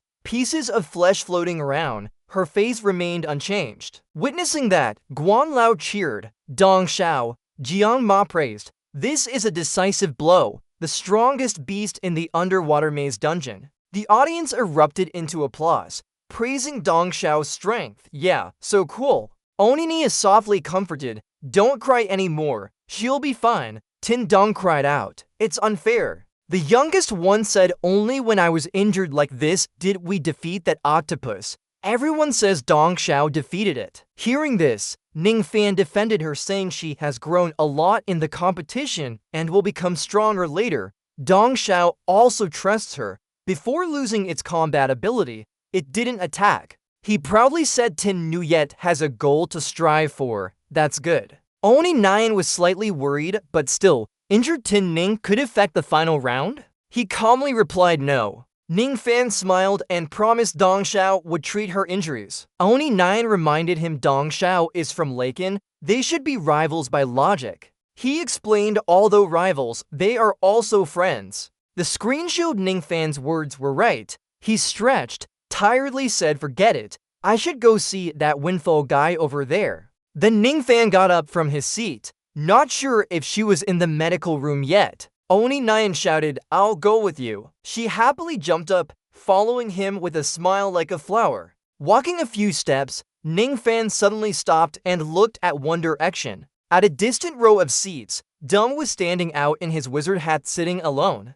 He stared intently, wondering about the situation. Ning Fan placed his hand on it, thinking about the mother of that black horse girl. Ning Fan returned from the stands and immediately went to the medical room. As he opened the door, he heard a loud cry from inside. Let me go, I'm ready for the competition now. Duan was bleeding all over but stubbornly argued. Look, I'm fine now. The doctor kept trying to persuade him. It's too painful. We need a specialist to assess your injuries. How are you now? Before the doctor could finish, Dufeng's bandage burst and blood splattered on his face. Suddenly, Dufeng appeared calling out, Teacher Ning, this strange appearance of yours made Ning Fan startle. Sob Feng, you're still worried about the students leaking information, so can we continue the competition? Sob Feng confidently replied, I just did a wound assessment, we can resume now. Min Pham agreed with that. Let's keep going then. Many players are injured, but there's still hope. Remember, go to the bottom of the sea maze. Don't fly over from the shore. He replied obediently. I understand. You're not forgetting your other tasks either. Okay, send Hong Ding along with me. Sob Feng ran off and replied, then I'll go first. I saw him. The female commentator exclaimed in surprise. A fellow student from the surveillance team has returned to the competition arena. It seems he's recovered. But right now, Sob Feng is focused on something below. This is it. Then he carried Dean Ling on his shoulders and went straight there, showing that Sob Feng cares a lot about his fellow students. The 3 ordinary people sitting in front of the TV screen were intently watching without looking away. Lan Ying noticed this and worriedly said, Han Dinglang didn't give up on competing just because the player from Luan and didn't join. Even if you bring him over, he won't be interested anyway. But he confidently replied, he will meet someone who can ignite his competitive spirit. At this moment, LeQ was flying down underwater with a smug smile, saying to herself, finally here we are. In front of LeQ appeared the mysterious door emitting an ethereal light. Seeing what she wanted, she got excited and said, what a grand entrance. Lang Banj tried to ambush but was quickly blocked by LeQ. She taunted him, Lan Shaoxi, off you go. He coldly replied, I'm an assassin, ambushing is my instinct. LeQ, annoyed at his audacity, questioned him but said, but why are you so fast? I came through the strong current area. Wang Ding proudly said, don't underestimate our assassin's speed. Lang Banj continued, if we can move at the same speed on land, why waste energy going to the strong current area? But before he could finish, LeQ teased him with a flick of her tongue, Miss Toilet, off you go. Seeing her preparing to leave,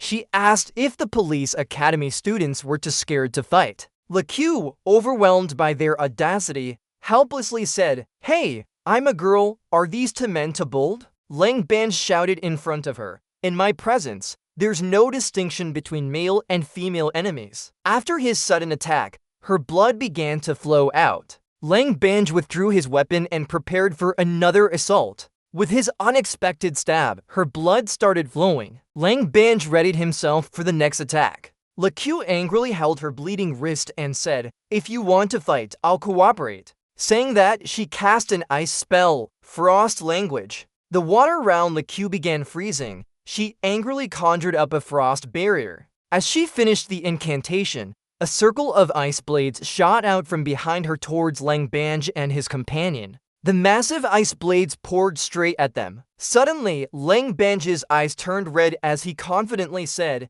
I'm an assassin. Saying that, He quickly dodged Lequiu's attacks and pressed in for the kill. With his swift move, Lang Binge stabbed straight towards her neck. She raised her broom to prepare another attack. Bullying one person? What kind of men are you? Lequiu cast an ice beam to increase the distance between them, ice adapter. Lang Binge nonchalantly said, "For me, there's no distinction in gender." Wang Ding still hadn't attacked from afar and shouted a warning. "Lang Binge, be careful under your feet." But he didn't react in time and cried out in surprise. Looking down, Lang Binge realized he was standing on a bright red circle. At that moment, Lequiu's roar summoned a massive fire pillar, Great Inferno Fire Pillar. He was hit by this unexpected blow, which echoed and struck the stone floor. Looking at his scorched hand, Lang Binge thought, "Too fast, I underestimated her." Before he could escape, Lequiu cast another ice beam straight into his eyes. Lang Binge narrowly dodged. The attack hit a rock behind him and exploded.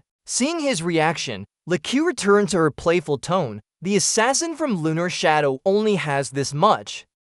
She aimed her ice arrows at the Ice King and fired dozens of them. Lequiu watched from a distance in shock, fascinated by the illusionary weapons. The power in Lequiu's eyes was evident. She seemed to think he might be the strongest on Macvin. No wonder he's known as the illusionary mage. Wang Ding transformed out of her hiding spot. "If that's how it is, I won't play around anymore." The power of darkness. She shot out several clones towards Lequiu and shouted, "Darkness, clone!" Four of Wang Ding's illusions immediately leaped at her. Lequiu chuckled and said, "Darkness magic." As soon as the words left his mouth, the illusionary bodies seemed to be distorted by an invisible force, distorting their shapes. Her eyes turned a blue color and widened directly towards her opponent. "I'll teach you this lesson." Lequiu summoned a black hole sucking everything around them, a realm of darkness and void. At this moment, the illusions disintegrated completely,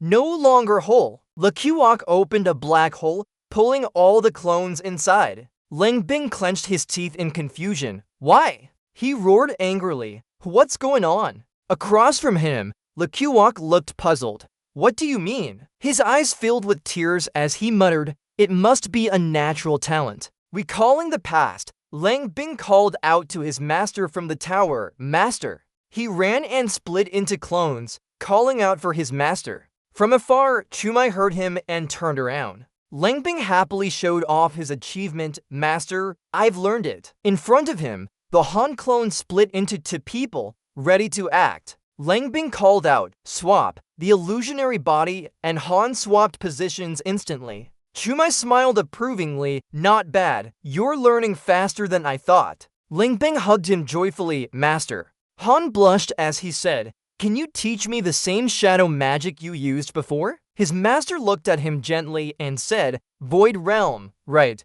Alright, I'll teach you, but make sure to focus." Chumai explained that magic is different from physical training. What's needed is a sincere heart. He began the learning process. Under the tree, Lang Bing sat in meditation under the golden sunlight. As autumn leaves fell, he remained seated. Lang Bing persisted through winter with unwavering effort. After much practice, his hand finally showed a small shadow. His master reminded him to let go and focus on the void realm if it were part of his body. As soon as he spoke, that tiny shadow vanished into thin air. He said sadly, "Master, I'm sorry." Chumai placed a hand on his shoulder and comforted him. "For dark magic, you need to be more focused." He stepped into the snow and said, "Maybe focus on physical training for now." Lang Bing's eyes filled with tears as he gritted his teeth. His voice bitter. What right do those with natural magical talents have to learn it so easily? Looking at Lequiu, he muttered, "Void Realm slows down the opponent and absorbs their magic effects like an assassin's body."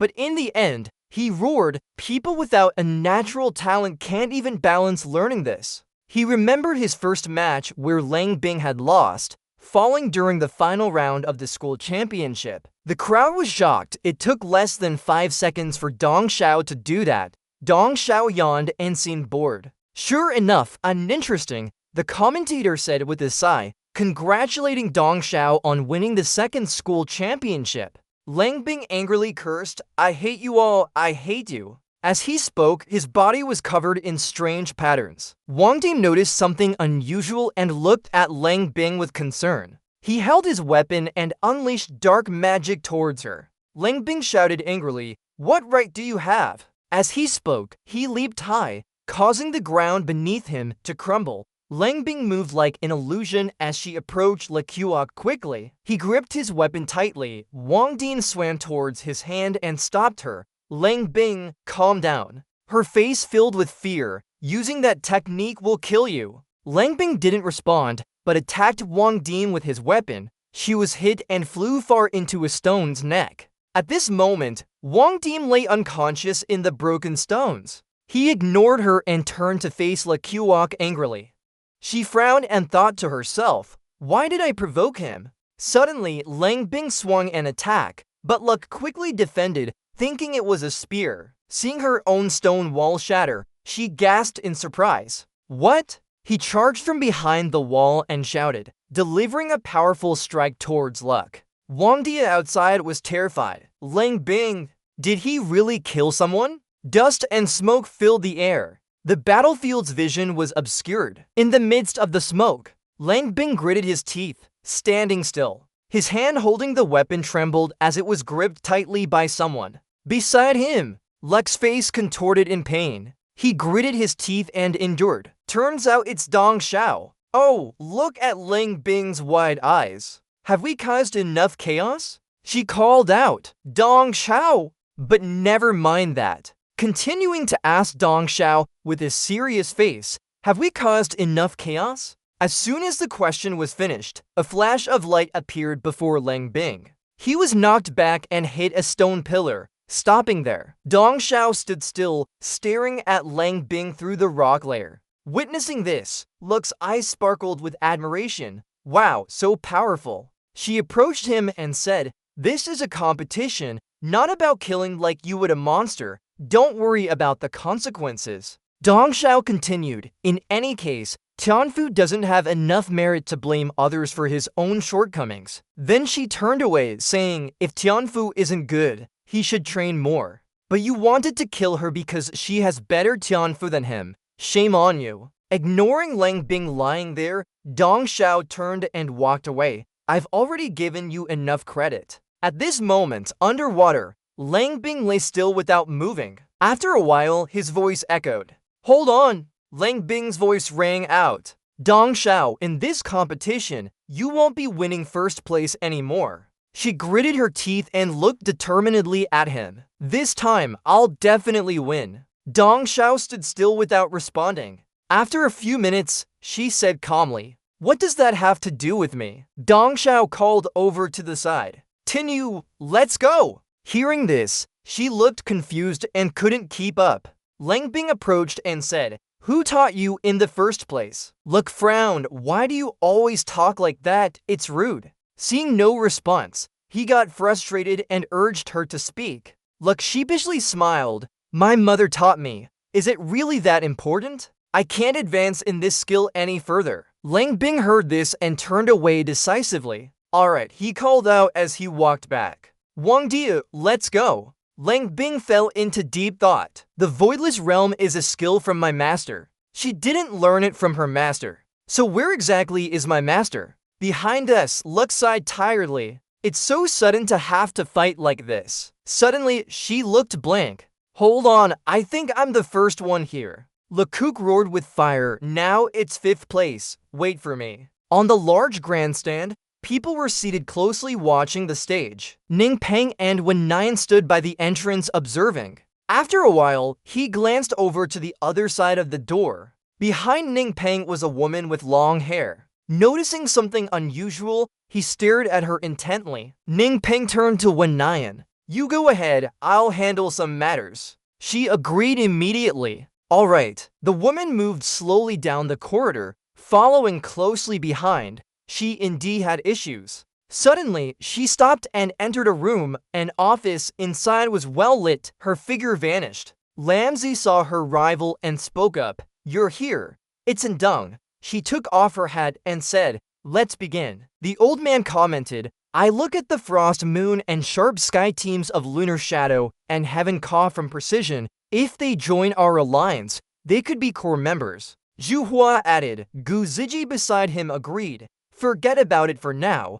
We're just scouting them out. She has no interest in joining the alliance at all. Not really. She's not interested in anything. With that said, I'll take a look at these Frost, Moon, and Sky Precision. They could be good seeds. Across from her, someone nodded. Alright, I'll ask Lecoq to try and build relations with them during the competition. Outside, Ning Peng listened in and thought, good idea, the magical ability alliance has such intentions too. Dao herself didn't say anything, still wanting to dig into her students. Guanlao laughed happily. Here we are, finally at the last gate of our speed test. The announcement echoed, Crystal Sky. This is a challenging area with an altitude of 15,000 meters. An image of a large pillar standing in the middle of the sea appeared. The announcer continued, when the water depth reaches 3,000 meters, it qualifies for the next round. Hearing this,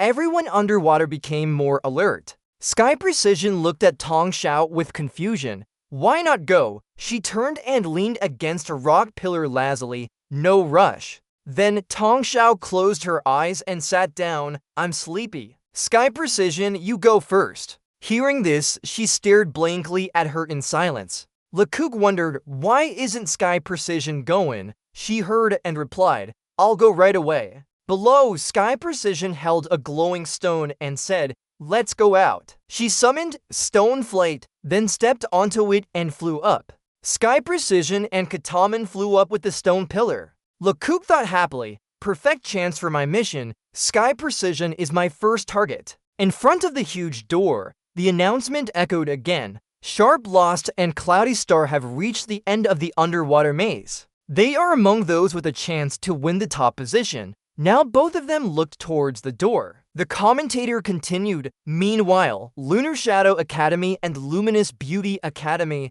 were still in fierce competition. This is a speed test, faster wins. Elsewhere, two figures slowly entered the coral reef. They were Heaven Ka and Shu Feng. Highbrow, you went wrong again. Shu Feng said tiredly, I can't go anymore. Above, Guanlao said into the microphone, finally, the last team is from Precision Academy and to students from Moxuan Police Academy. Joanzama added, everyone do your best. Below the grandstand, people watched excitedly on the monitor. Ning Peng asked Wen Nian, how's it going? Lecoq replied, not very optimistic. Wen Nian looked worried, our students, except for Sky Precision, everyone else is lagging behind. She continued, especially Shu Feng and Hong Dilum, who just joined. They're still at the entrance of the underwater maze. He thought to himself, the magical ability Alliance uses this tactic to boost their strength. When Nine is calling for help now. Ning Peng didn't reply, but continued thinking, if Lecoq were to lead Sky Precision and Sharp Sky, they would definitely be rejected. But she spoke louder, what are you thinking about? Ning Peng replied startled, nothing. He silently thought, the worst outcome of this alliance's move. Then, Ning Peng looked at the screen. At that point, when Nyan might need to help, otherwise, all our secrets would be exposed. He frowned thinking about it, and that old man too. Meanwhile, above the grandstand, Tai Kyushu was watching down. The old man smiled, while Ning Peng below was worried. He mustn't give this old man any chance to investigate his students. He gritted his teeth in frustration, otherwise, everything would be ruined. Suddenly a voice from above interrupted, Mr. Ning Peng? Nice to meet you. Deng appeared with a smile. Teacher, do you have time to talk outside for a moment? The basketball court was quiet. The evening breeze gently passed by as two figures stood facing each other, one male and one female. The girl turned her back towards the setting sun and said something. Surprised, Deng asked, what did you say, teacher? Nin Fam's face darkened as he gathered his strength. A golden aura enveloped his hand. Deng stood aside. No need to be angry. I don't have ill intentions. Just wanted to ask if Ninfam still wants to join us. Ninfam frowned and stopped. Sorry, I don't want to join. You won't force me to play cards, right? From her palm, a ball of energy slowly formed. What if I say yes? Without hesitation, he replied, then let's try. Immediately after, countless purple arrows shot towards him like a storm of energy. The master guessed wrong. He easily leaped to avoid the attack. Ninfam began to transform. Fool. Suddenly, all the energy was reflected back. The league's ability user Le and Dung only had this much. Introduce your skill, Fool, during the activation phase. You can copy your opponent's skill and release it. She wasn't angry at Ninfam's taunt, but formed another ball of energy. And Dung lazily raised her hand. A larger, stronger ball of energy swirling like a black hole.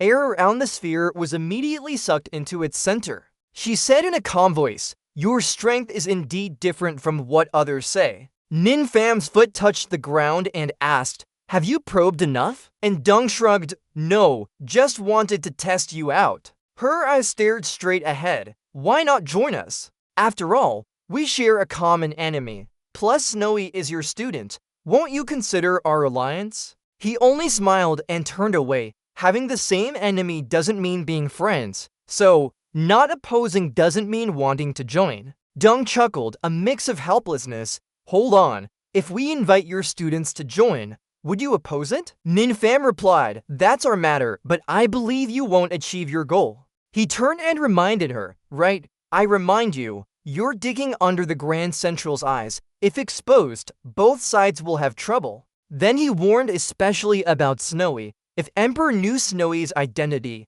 she might know what he would do. Dung nodded in agreement and thanked him for the reminder. The League always welcomes Ninfam. Ninfam turned to leave with a wave, stepping away with a satisfied smile. The old man sat on his throne deep in thought. At this moment, a maidservant brought tea. She respectfully offered the tea with both hands. "Emperor, please have some tea." Her voice echoed. "Are you tired?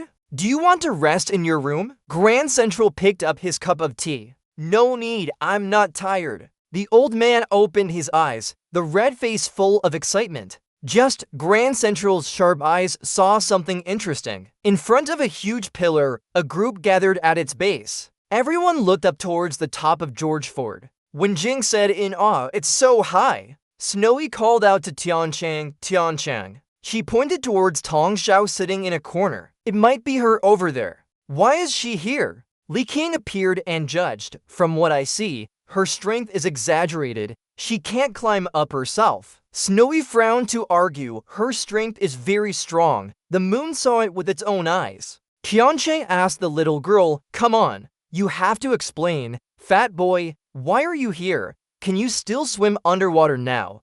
How will you continue after getting out?" Li King held his head and sat down. "I don't know either." Suddenly, a shaky foot with a cane approached. Li King hugged his stomach and jumped up screaming, "Oh my god, it hurts. It's over, it seems to be getting hazy. I'm helpless, maybe we're drunk now." Li King looked pale. If the skinny one was here, he could climb up. Suddenly, a shaky foot approached with a cane. "Fat, it's Shu Feng," he said with a greenish face. "Long time no see." Tiancheng and Snowy were surprised to see Shu Feng's small figure. Line 60 is repeated. "Sheng Feng, you haven't been eliminated yet. Why did it turn out this way?" The silver moon and the celestial horse. Suddenly, a moan echoed, making him wake up. "I'm here." The celestial horse lay under the wing, reaching out to grab the corner of Tiancheng's pants. "Hui?" he asked anxiously. "Who is it?" "Tian Ka." "He." His finger trembled and pointed directly at Sheng Feng.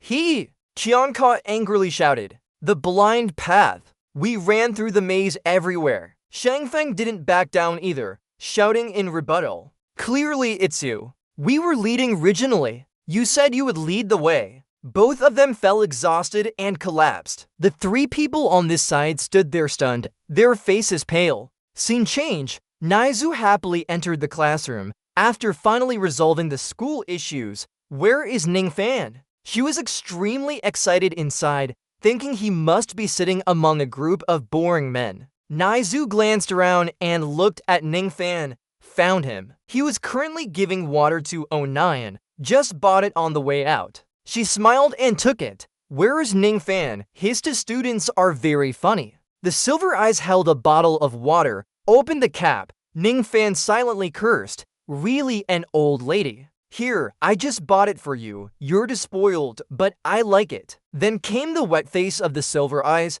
grateful for help. Can your brother open this for me? Of course, my beloved sister. Her face darkened, the atmosphere around her changed, a red aura spread around her. Naizu's eyes flashed with a fierce red light, burning everything in sight. In the still sea, a few rays of light pierced through the water and illuminated the coral. Qiancheng felt a bit heavy. Are everyone okay? Shangfeng gave him a thumbs up and replied, I'm fine. Liang Qiang next to him was also warm, just a little painful. The celestial horse suddenly spoke. Maybe there's nothing wrong. Qiancheng was sad. The hardest part of this obstacle is still ahead. He said, we can swim into sea bottom. Everyone needs to think about what to do next. Liang Qiang smiled confidently. You don't mind me, right? Snow White turned and asked Qiancheng, did you walk directly without getting lost? Or should I use my ice magic to help you? He replied, no need. The teacher taught me a similar course before.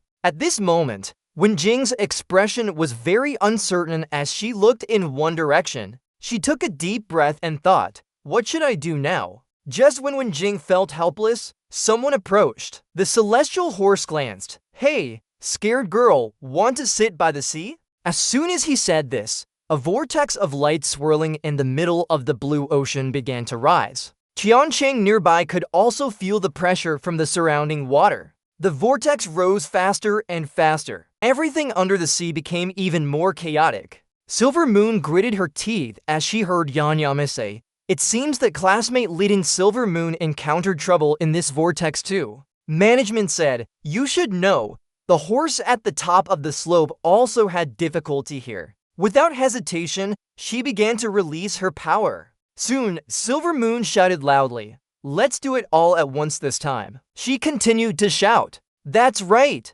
Sister, come on! Ningfan was completely helpless at this moment. What kind of karma have I created? And Goktiet lowered her voice. Turns out teacher on Nuyen is also here. The other party responded, it's too late for your rival. Too bad. Just then, you suddenly woke up completely. Deng on the other side gently removed his glasses and greeted, Misla and Deng from Akuan Police Academy, right? I'm Dong Woking. Huang invited you over to have some tea. At the same time, Ang Deng seemed to sense a familiar force nearby. She asked unhappily, is this how you welcome guests? He didn't hesitate and replied, yes, don't ask any more. Go or stay, your choice. So Ang Deng had no other option but to follow Guoking's advice. Ning Fan secretly observed the scene. Huang Taxi's people were here early for a mission. Suddenly, someone called out loudly, Mr. Ning Fan. His voice blended into the surrounding noise of the stadium. Ning Fan stood up. If it was an invitation from Old Master Huang, he couldn't refuse. Guoking's lips curled slightly, then he put on a fake smile. Clever person. He walked towards him and said, let's go. Suddenly, Ngoktiet grabbed his hand. Her face showed clear unease. Ning Fan, don't go. Meanwhile, he was secretly taking a stone from Han Nai Wen. She whispered angrily to him, if anything happens, break it. He comforted the two girls, don't worry, Old Master Huang just wants to have tea with us. As soon as he finished speaking, Ning Fan directly asked, did you say that? Guoking replied, yes. He thought Old Master Huang Taixi might be holding some officials from the Alliance captive. For me, it's just a normal conversation. Ning Fan glanced around and said, the issue now is how he will handle Lecoq and what he'll do after the Alliance finds out. A moment later, he entered the conference room.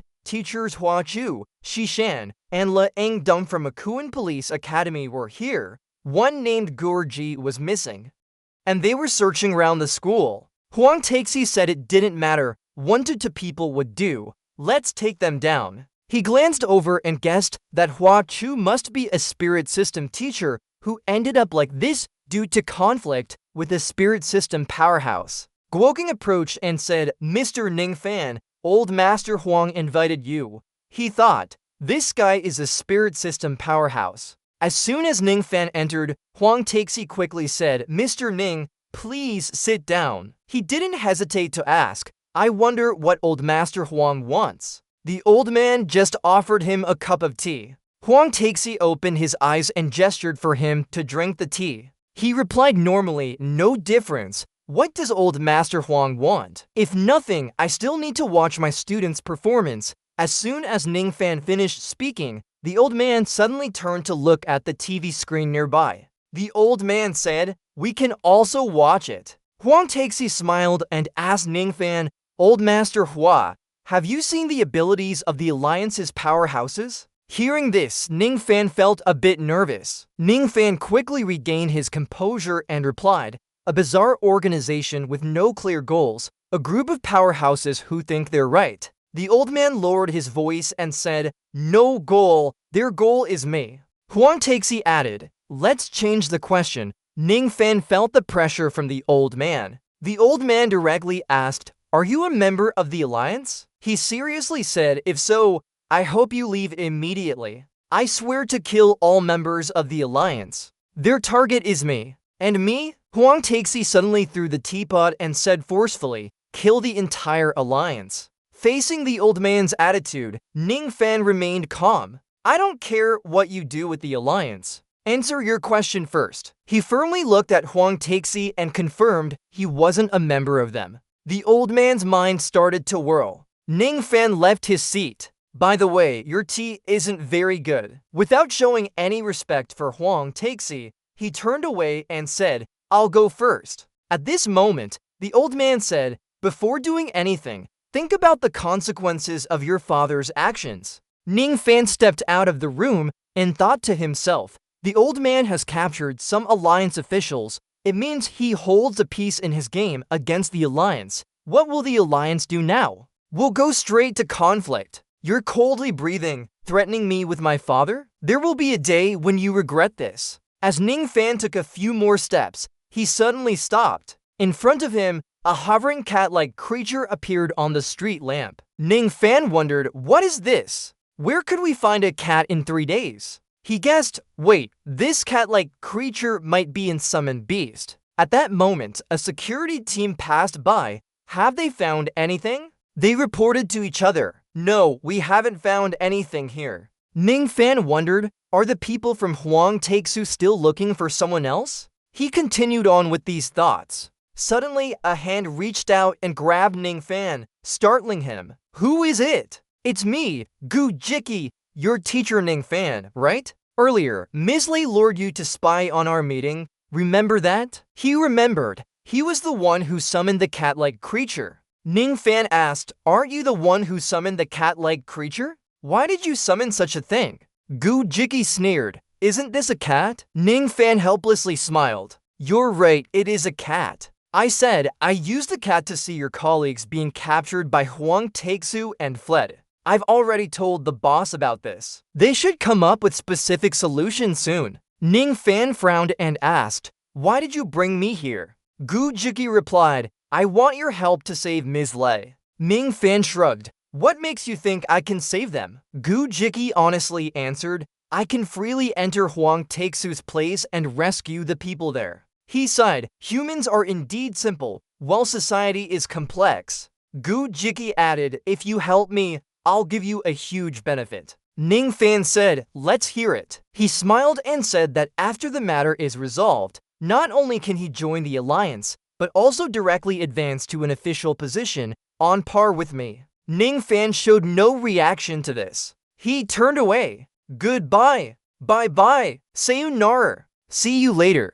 Gu Jiki was extremely panicked now. Tell me, what do you want? Ning Fan replied straightforwardly, I want the strongest powerhouse of your alliance. I'll save my students. Meanwhile, Yan Yama commented that the most tense part of the competition had begun. She added that Lei Ling and Wang Dai were closest to victory, so they would definitely be in first place this round. Yan Yama also said that the reserve players after a long break were performing well. As soon as she noticed their movement, she reported she's finally climbing up, knowing that top competitors have an advantage in the elimination rounds. Ning Fan calmly walked forward, suddenly stopping for a moment before entering the bushes and leaving them speechless. At this moment, 2 guards approached. Hey, let's go! They wondered when no one was there. Where is everyone? Meanwhile, wrestling could be heard from the bushes nearby. A white tiger appeared instantly with a roar. This startled them and they ran away. Help! Don't chase me anymore. Bai Lin heard the scream and immediately opened the door. What are you complaining about? They ran and panted. Tiger! Tiger! If you see that, quickly freeze by Baglam's laughter. How is it? They took a light breath together. Still, the big brother is awesome. After a while, the ice on its body started to melt. Duh! It's out! As soon as they noticed something was wrong, they shouted loudly. The tiger broke the ice. They began to support others. Can't control it. Everyone come help. But while everyone wasn't paying attention, Ning Fan had already slipped inside. And Deng saw the person in front and was stunned. Teacher Ning! He smiled slightly and whispered softly. Whisper quietly. Ning Fan muttered to himself. Lucky I accepted the soul transfer of the late teacher. How could such a rescue operation be so gentle? Just then, Dongguo appeared from somewhere and spoke up. So light? He added. Indeed, very light. But Teacher Ning didn't think of waiting for reinforcements like that. It was just to wait for the reinforcements to arrive. He turned his face, naturally thinking about it. Moreover, the Grandmaster of Supreme Vitality would not act in front of many people to maintain his image as a savior. So the person who came to block me must be someone like him. As soon as he finished speaking, Ning Fan immediately shouted, Late teacher, I brought the cat and the savior appeared. Come here. He said, Late teacher, you take them. This one is mine. This time, I'm on the 5th floor. Dongguo had already started attacking. Ning Fan cleverly used the title of a reclusive to unleash his strength and subdue Ngongchong. As soon as he touched him, his whole body involuntarily stiffened. What? Ning Fan widened his eyes at the opponent. The reclusive's abilities didn't work. Dongguo quickly seized the opportunity to attack and struck his sword towards him. And Deng, seeing the situation getting unstable, was worried. Teacher Ning, stand up quickly and tell them to follow late teacher. I'll handle this. As soon as Ning Fan spoke, Dongguo's attacks quickly surrounded them, and Deng couldn't escape from this move and was taken aback. The hidden weapon spread throughout the area. Ning Fan was still in shock standing there. He began to activate his system using the spy's eye feature. The reclusive didn't work on him. The system quickly provided a series of information, name and abilities. Mindongguo, abilities, lightning magic, physical skills. Note, target shows no signs of life. Hearing the last 6 words from the system, Ning Fan was surprised. No signs of life. Han noticed his expression and immediately smiled. Did you find out? Ning Fan didn't answer right away, but continued to think. He hesitated not at all and continued using the previous reclusive ability. Dongguo saw this and exclaimed, Gone already? Han narrowed his eyes and said, Very smart. Ning Fan, you smiled calmly. How about me then? Ning Fan immediately pointed directly at Huang Taiguo, who had already been exposed but remained calm observing the situation. Taigor said, I told you before not to learn from him. I remember that, and you know soul manipulation too. Kill people with power, then control their bodies. Quite a trick. He emphasized, if ordinary people knew about the great emperor they revered used this evil soul manipulation technique, who would believe in your teachings? As soon as he finished speaking, Ning Fan immediately used his skill. Fool! The old man laughed out loud. No dark magic, just wicked hearts. He countered with a smile. You're right. The rays from Ning Fan quickly rushed towards him. Taigor couldn't react in time and was hit by an electric shock. He still kept his smile and said, I just praised your intelligence earlier. Now you use lightning to attack me. Ning Fan's eyes deepened. Not enough yet. Let's try 100,000 volts. The system announces skill usage. Pope receives full magical power for 3 minutes. He furrows his brow. It's still lightning, just stronger or weaker, like the yellow pole. Ning Fan clearly states, I officially declare war on you. Then he controls the bolts to target the pole. Ning Fan stands firm and shouts loudly, Blast lightning. The bolts he created fly straight towards the old man. The pole doesn't retaliate, its body stiffens. Hundreds of bolts pierce through his body. His voice slows down. You think you're immune, that's just your illusion. As Ninfam finishes speaking, the opponent collapses immediately. He doesn't say anything more and turns away to leave. At that moment, a finger that was supposed to be still suddenly moves. Ninfam notices something amiss. He quickly glances over and sees the pole rising to attack. The old man's voice echoes, Ninfam, do you really think you've won? What you won was just a dead person. The pole becomes serious. Ninfam, I'll say it again, hope you're smart. Without letting the old man finish, Ninfam interrupts. I know what to do. The pole extends its hand and says, prepare to regret your actions. The old man's staff suddenly glows. Ninfam doesn't dodge but faces the binding light directly. More beams appear, piercing through the air to materialize in midair. After a while, the beams from the pole haven't stopped yet. The old man sits calmly on his chair observing.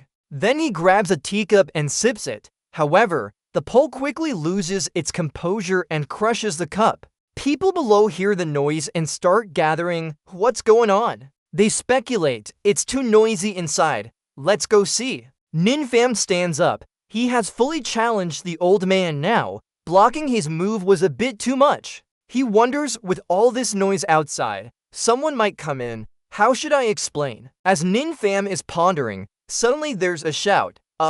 He glances and sees a familiar figure approaching.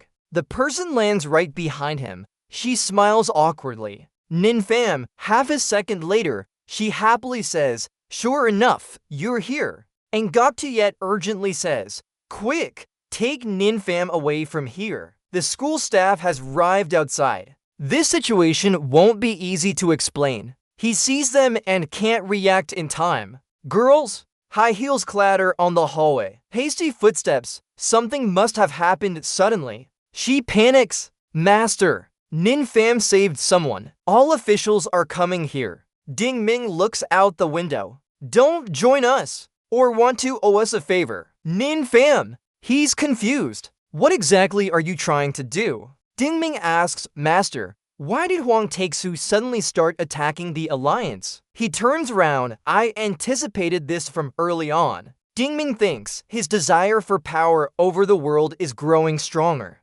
Hasty questions. Why does Master repeatedly invite Ninfam to join and even let Yi become his student? She blushes more as she thinks about it. Plus, he's so eager. Hearing this, Ding Ming laughs. He won't make things difficult for her. Suddenly, his eyebrows raise. Why do you value Ninfam so much? Maybe because I feel he can save the world. Ding Ming holds a mask in his hand and plays with it before deciding. Time to counterattack. Exhilarated, the champion of the speed round is here. He's the Ice King of the Moonshadow Academy. Second place Wang Yi. According to Liang from the camera team, under the sun, they walk calmly. 18 more on the list. Guan Lao and Zhang Zhamar discuss. Some injured players have returned to the arena, so we must be careful. The competition pressure is still high. Catitude invites Ice King and Wang Yi to rest, preparing for tomorrow's qualifying round. Management always encourages everyone to do their best.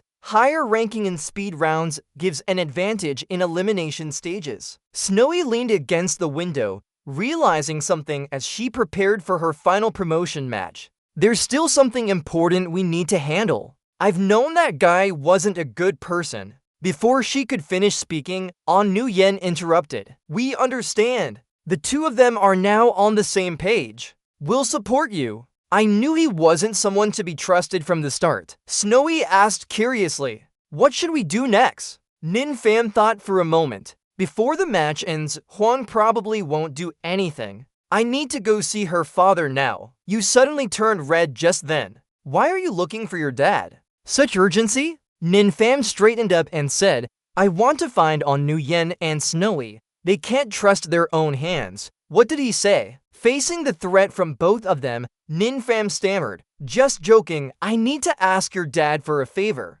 Though our goals differ, we share the same mindset. Let's go together. You look at her. Snowy will follow me. It's mainly about finding her father. After saying this, Ninfam turned to beg for help.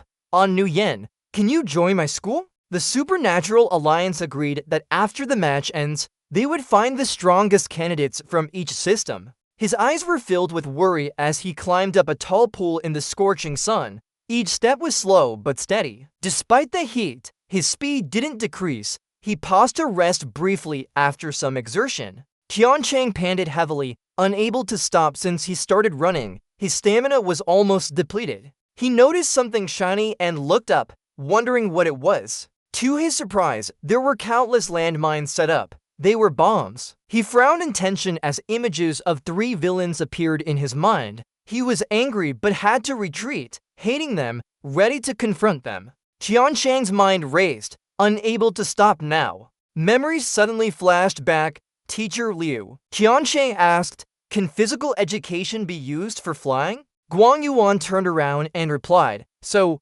what do you think about physical education?" Tiancheng thought before answering. Physical education mainly focuses on close combat. It's more flexible and agile than other systems, with greater defensive capabilities. That's what physical education is. Guang Yuan shook his head. "You're right, but that's not what I want to hear. Let me explain." Guang Yuan began explaining. Physical education can be divided into Qi flow and force flow. They are quite similar, as I demonstrate. Qi flow uses one's own weapon as the main focus. A light strike felled a large tree. The weapon is life for those who practice Qi flow. Protect it well, and it will protect you. His hands trained to follow force flow. It's about flexibly using your body's organs, like piano keys. Different combinations yield different results. Guang Yuan explained thoroughly. Tiancheng was confused, but asked, "This has nothing to do with flying, right?" Guang Yuan sighed. "This foolish boy, the sole essence of physical education is purity." He advised, "Use your pure heart to control every part of your body. Nothing will be impossible." Returning to the present, Tiancheng leaped out, his feet stepping on air as he applied what he had learned successfully. He was overjoyed. He did it. In an instant, those barriers were nothing to Tiancheng. Yang Hua couldn't close her mouth in shock. "Lang Wanbu, when did this brat learn?" He turned and said, "Old Liu, how many people know about Lang Wanbu? This can't be you teaching him." Guang Yuan shook his head. "No, he figured it out on his own." But in his heart, he was very pleased. This brat had great potential. Ninfeng indeed taught some decent students. In the distance, a quiet conversation was taking place. "Really, I secretly looked and saw it's the spy instructor, Senior Ming. I know now." Guang Yuan guessed after hearing this. "Looks like Ninfeng has already acted. I'm worried about those kids. Where are they?" A figure appeared outside the restroom door. The door slowly opened as Q stepped inside and saw 2 figures sitting there. Wang Dim didn't show any surprise when she saw her. Finally someone passed. Good job." Q recalled Deng's advice. "This ice crystal is rare. If given the chance, invite him to join our alliance." The ice crystal sat silently. She swept from head to toe, just like her name suggests. "Mom really gave me a tough problem." Q and Lang Wanbu spoke in unison. "I have something to say." "So do I." Wang Yi would wait for an opportunity to slip away if she saw this. "What's going on between you two?" "I'll be leaving then." "Yeah, let's go quickly. Let's grab something to eat first." Lake spoke up. "This cold nature of yours should let me say it first. Have you heard of the Metahuman Alliance before?" Lang Bang seemed to recognize Chuma. She knows him well. She interrupted. "Chuma. He said he hopes I can take her to meet Chuma." Lake was startled. "How could I know Chuma? What's your connection with him?" Lang Bang said he is my master. He stood up resolutely. "Even though we only met for less than 2 years, he disappeared." Lang Bang told Lake that I haven't seen him since then, but those days were the most important of my life. That day someone came to find his master, which was also the last time I saw him. Yet, Daiming appeared in this story unexpectedly. He never revealed his courtesy name before. Even though it's been a long time, he still remembers it clearly. From that guest, I heard my master's name and learned about the Metahuman Alliance. Lake smiled and said, "So it is like this. I can take you to meet him. But first, you must join Lang Bang." Then she agreed. "But He asked Lake, "What's your connection with him?" Her eyes showed sadness and grief. "He is my father. He can never wake up again forever." Hearing this, even under the mask, Lang Bang seemed very worried. In a dark hallway without any light, there was a locked door with some kind of seal. A familiar voice echoed, "Fake friend, it's Diming." Soon after, the era of the metahuman alliance will begin again. He looked at the person lying in a vegetative state on the bed and hoped he could witness Huang Taxi's death before his eyes. Zhao Xiao entered, "Master, everyone else has arrived except for Liu Guangjia." Diming didn't need to be told. He said, "No, I'll go invite them myself." Zhao Xiao was worried, "Sir, with so many powerful officials, do we really have to risk teaching those students? We must know that Huang Taxi's spies are everywhere now." Without letting her finish, he hurriedly left. "I will take responsibility for their safety." Before leaving, Diming said, "Since Ning Pan took the risk to help me, I must fulfill my promise to the Diming Bureau." Joan Zama was excited. More people are passing through now, and the final sprint is on. There aren't many left for promotion. A familiar figure walked into the dormitory of the Intelligence Academy. Tin Nuyet sadly pushed open the door. She was surprised to see who it was. She asked, "Why are you here?" Onang Xuan said worriedly, "Ning Pan has something he needs to do, and I'll take care of everyone in his place." "How does that feel?" Tin Nuyet lay on the sofa. "Don't mention it again. Controlling the stone flight device is exhausting." Ended up 6th. Half an hour later, Liang Qiang also lost and was brought back by his teammates. I wonder what he endured to get to this state. Wen Jing couldn't help asking, "Bao, what's wrong with you?" Xu Feng hesitated. "Well, it's a long story." He recounted the events. "After leaving the water surface, I used my mental power to control a seagull flying in front of me." Liang Qiang cried under his breath, "Skinny, save me." Xu Feng observed around him. "Okay, but I might get distracted."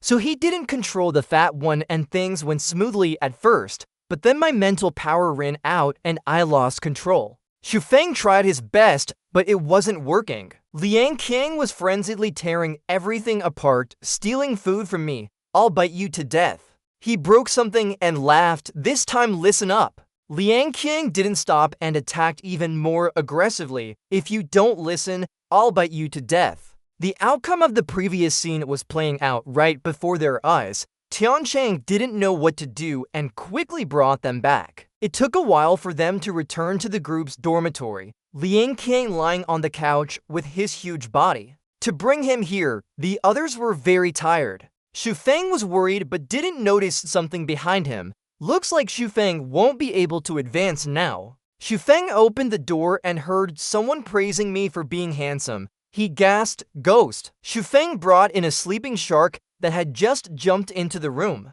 He pointed at it. "Ning Pan and I are 18th and 19th.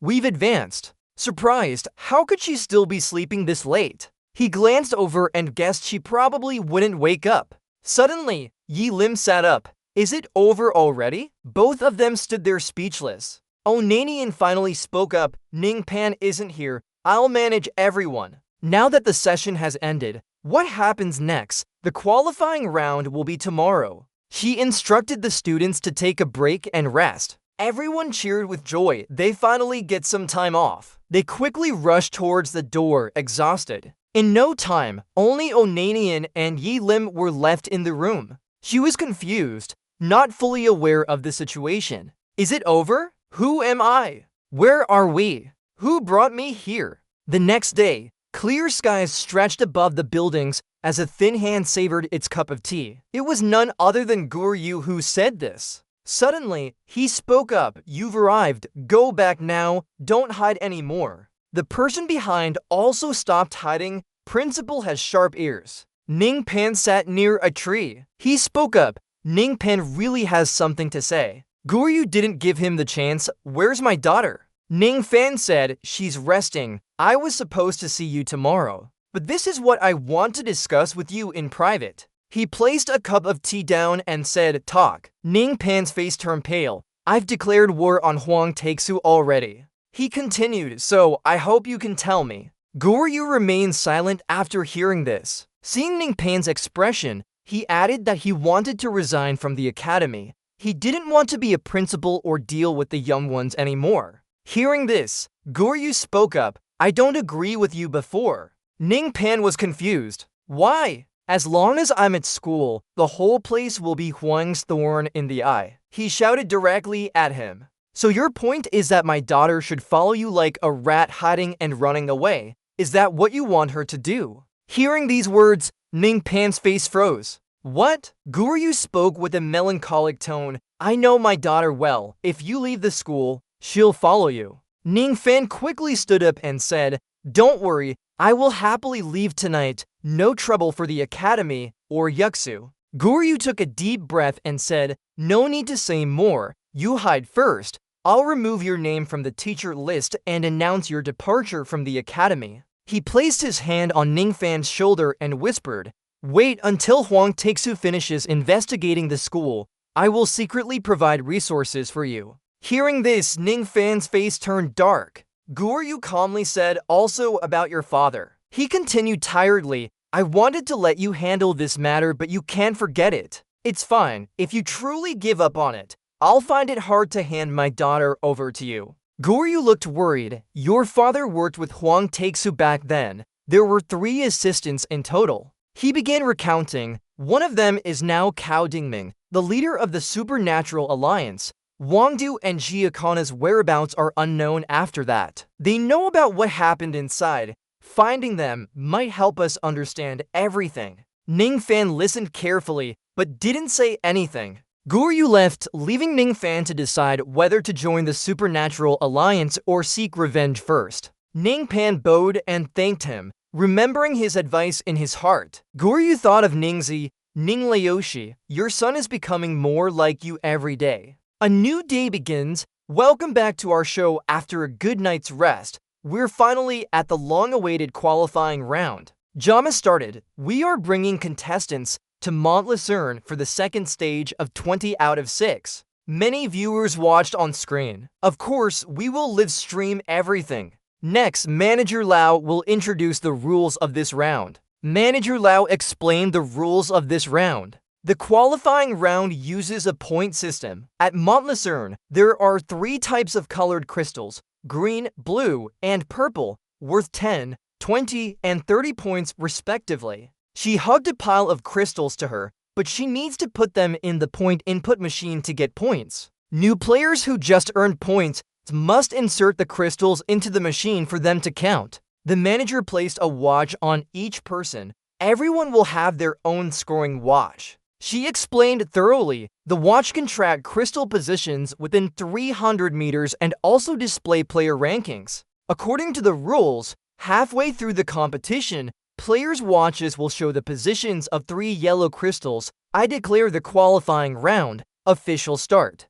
The scene shifts to a dry mountain plateau, where spaceship doors slowly open. All players are equipped for skydiving. As they reach a certain height, their parachutes deploy one by one. Liang Qiang was excited, but Xu Feng was scared. "How do you play this?" he asked, looking fat and worried. Tian Cheng and Zui landed safely. He looked around. "The mountain is bigger than I thought." Zui was worried, "But we split up like this should be fine, right?" Tian Cheng felt that if they worked together, it would be too slow, and they might not get promoted as a group.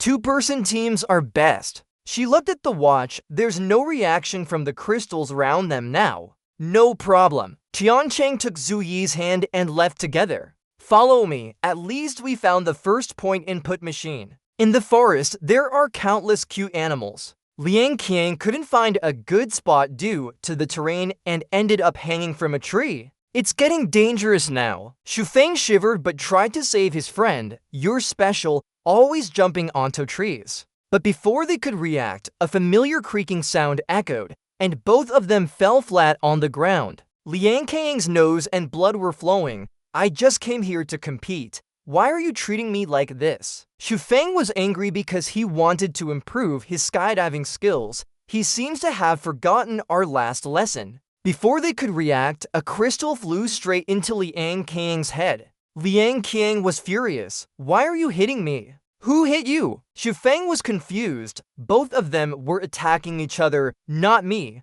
Who else? They stopped when they saw a crystal on the ground. This is amazing. Our detection speed is too fast. Liang Qiang picked it up excitedly, but Xufeng stopped him. Wait, there's another one nearby. The cute little squirrel was holding onto the other crystal behind them. They didn't say anything as they approached the poor squirrel. Stop!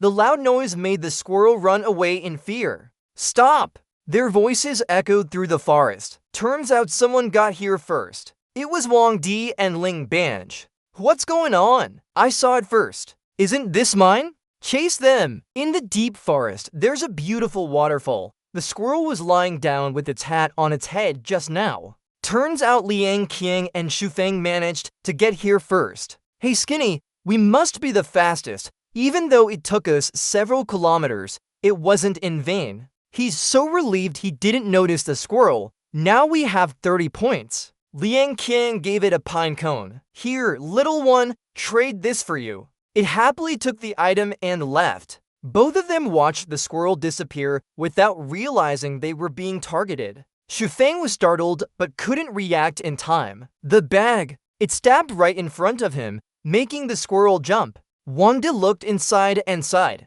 Only 2 crystals, but that's good enough. Even a tiny nose is still meat. Liang Qiang was angry. Here, this is what we found.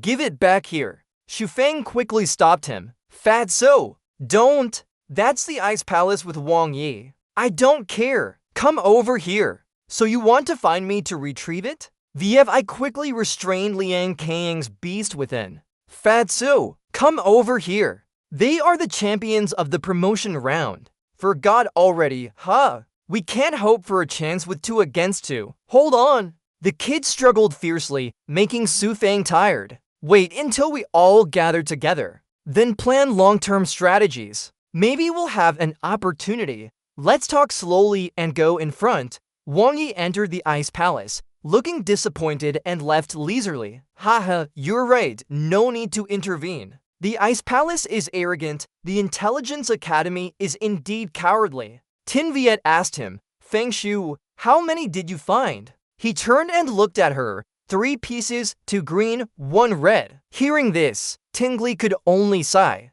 I only found 1 blue piece. Let's search a bit more before going to Ha Point for points. He thought about it and suggested splitting up to search later. But I propose we go straight to the point collection machine first. Feng Shu believed they must return to Red Leaf Loom. Tingli didn't understand. Why? He recounted what happened just now. A moment ago, I saw a point collection machine. Feng Shu noticed something was off. But there might be an ambush. Someone could try to snatch the crystal stones. Tingli agreed for them to split up and meet back in half an hour, okay? They followed their plan, each going a different direction. Yi Lam was lazy, feeling sleepy. Despite looking tired, she didn't let her guard down. Something strange was happening. Yi Lam quickly drew her weapon out. Here it comes. A single gentle swing of the sword cut off oxygen supply to several nearby trees. The figure moved swiftly behind, and Yi Lam swung her sword without hesitation. Even the clouds on this side couldn't escape their fate. She hesitated but didn't speak out. Step back, this is mine. But no matter what Yi Lam did, the shadow still didn't appear. Yi Lam never let her guard down for a moment. Something huge appeared behind, startling her. Unexpectedly, the opponent used a large stone to throw and hide their hand, though it was somewhat big. Yi Lam quickly rushed towards the rock. She swung her weapon repeatedly at it. No matter how solid the rock was, under Yi Lam's sword, it meant nothing. She landed softly, but nothing happened. It turned out that the shadow was none other than Hong Lian. She swiftly launched a dangerous attack towards Yi Lam's face. But what Hong Lian touched just now was only a mirror. She couldn't believe her eyes. What? Yi Lam appeared right behind, her eyes sharp as she drew her weapon out. Yi Lam wasn't quick enough. One strike hit the back of Hong Lian's neck, sending her and a Bai away, breaking several trees.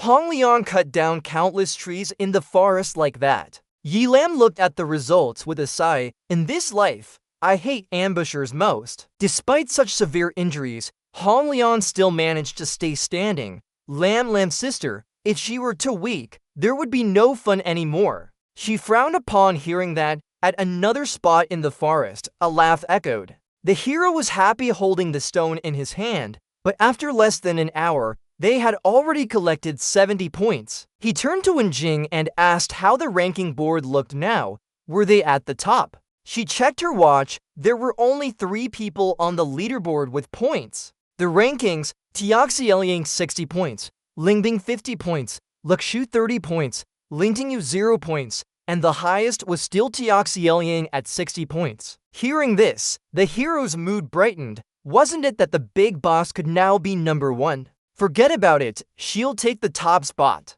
Who said I'm a chicken? Before he could finish speaking, something white hit his face. It turned out to be a bird nearby, which, annoyed by his arrogance, had given him something warm. The hero rushed to the nearest stream to wash his face. Li Tian was hiding behind some bushes. Why are these 2 fools still here? I've already given them all the stones. Han Gao! I didn't expect to get last place in the qualifying round. Okuda is out. I have to seize this opportunity. Li Tian recalled that he wanted to find the point entry machine with the stones, but a duck spread its wings and started cooking. It smelled so good. Suddenly, his watch showed something, but then someone holding 3 stones approached him. Li Tian panicked, fearing robbery, and ran away, accidentally stepping on a snake. Li Tian held his breath as he watched the 2 figures fall, but they had taken his stones. But when he turned back to look at the snake he stepped on,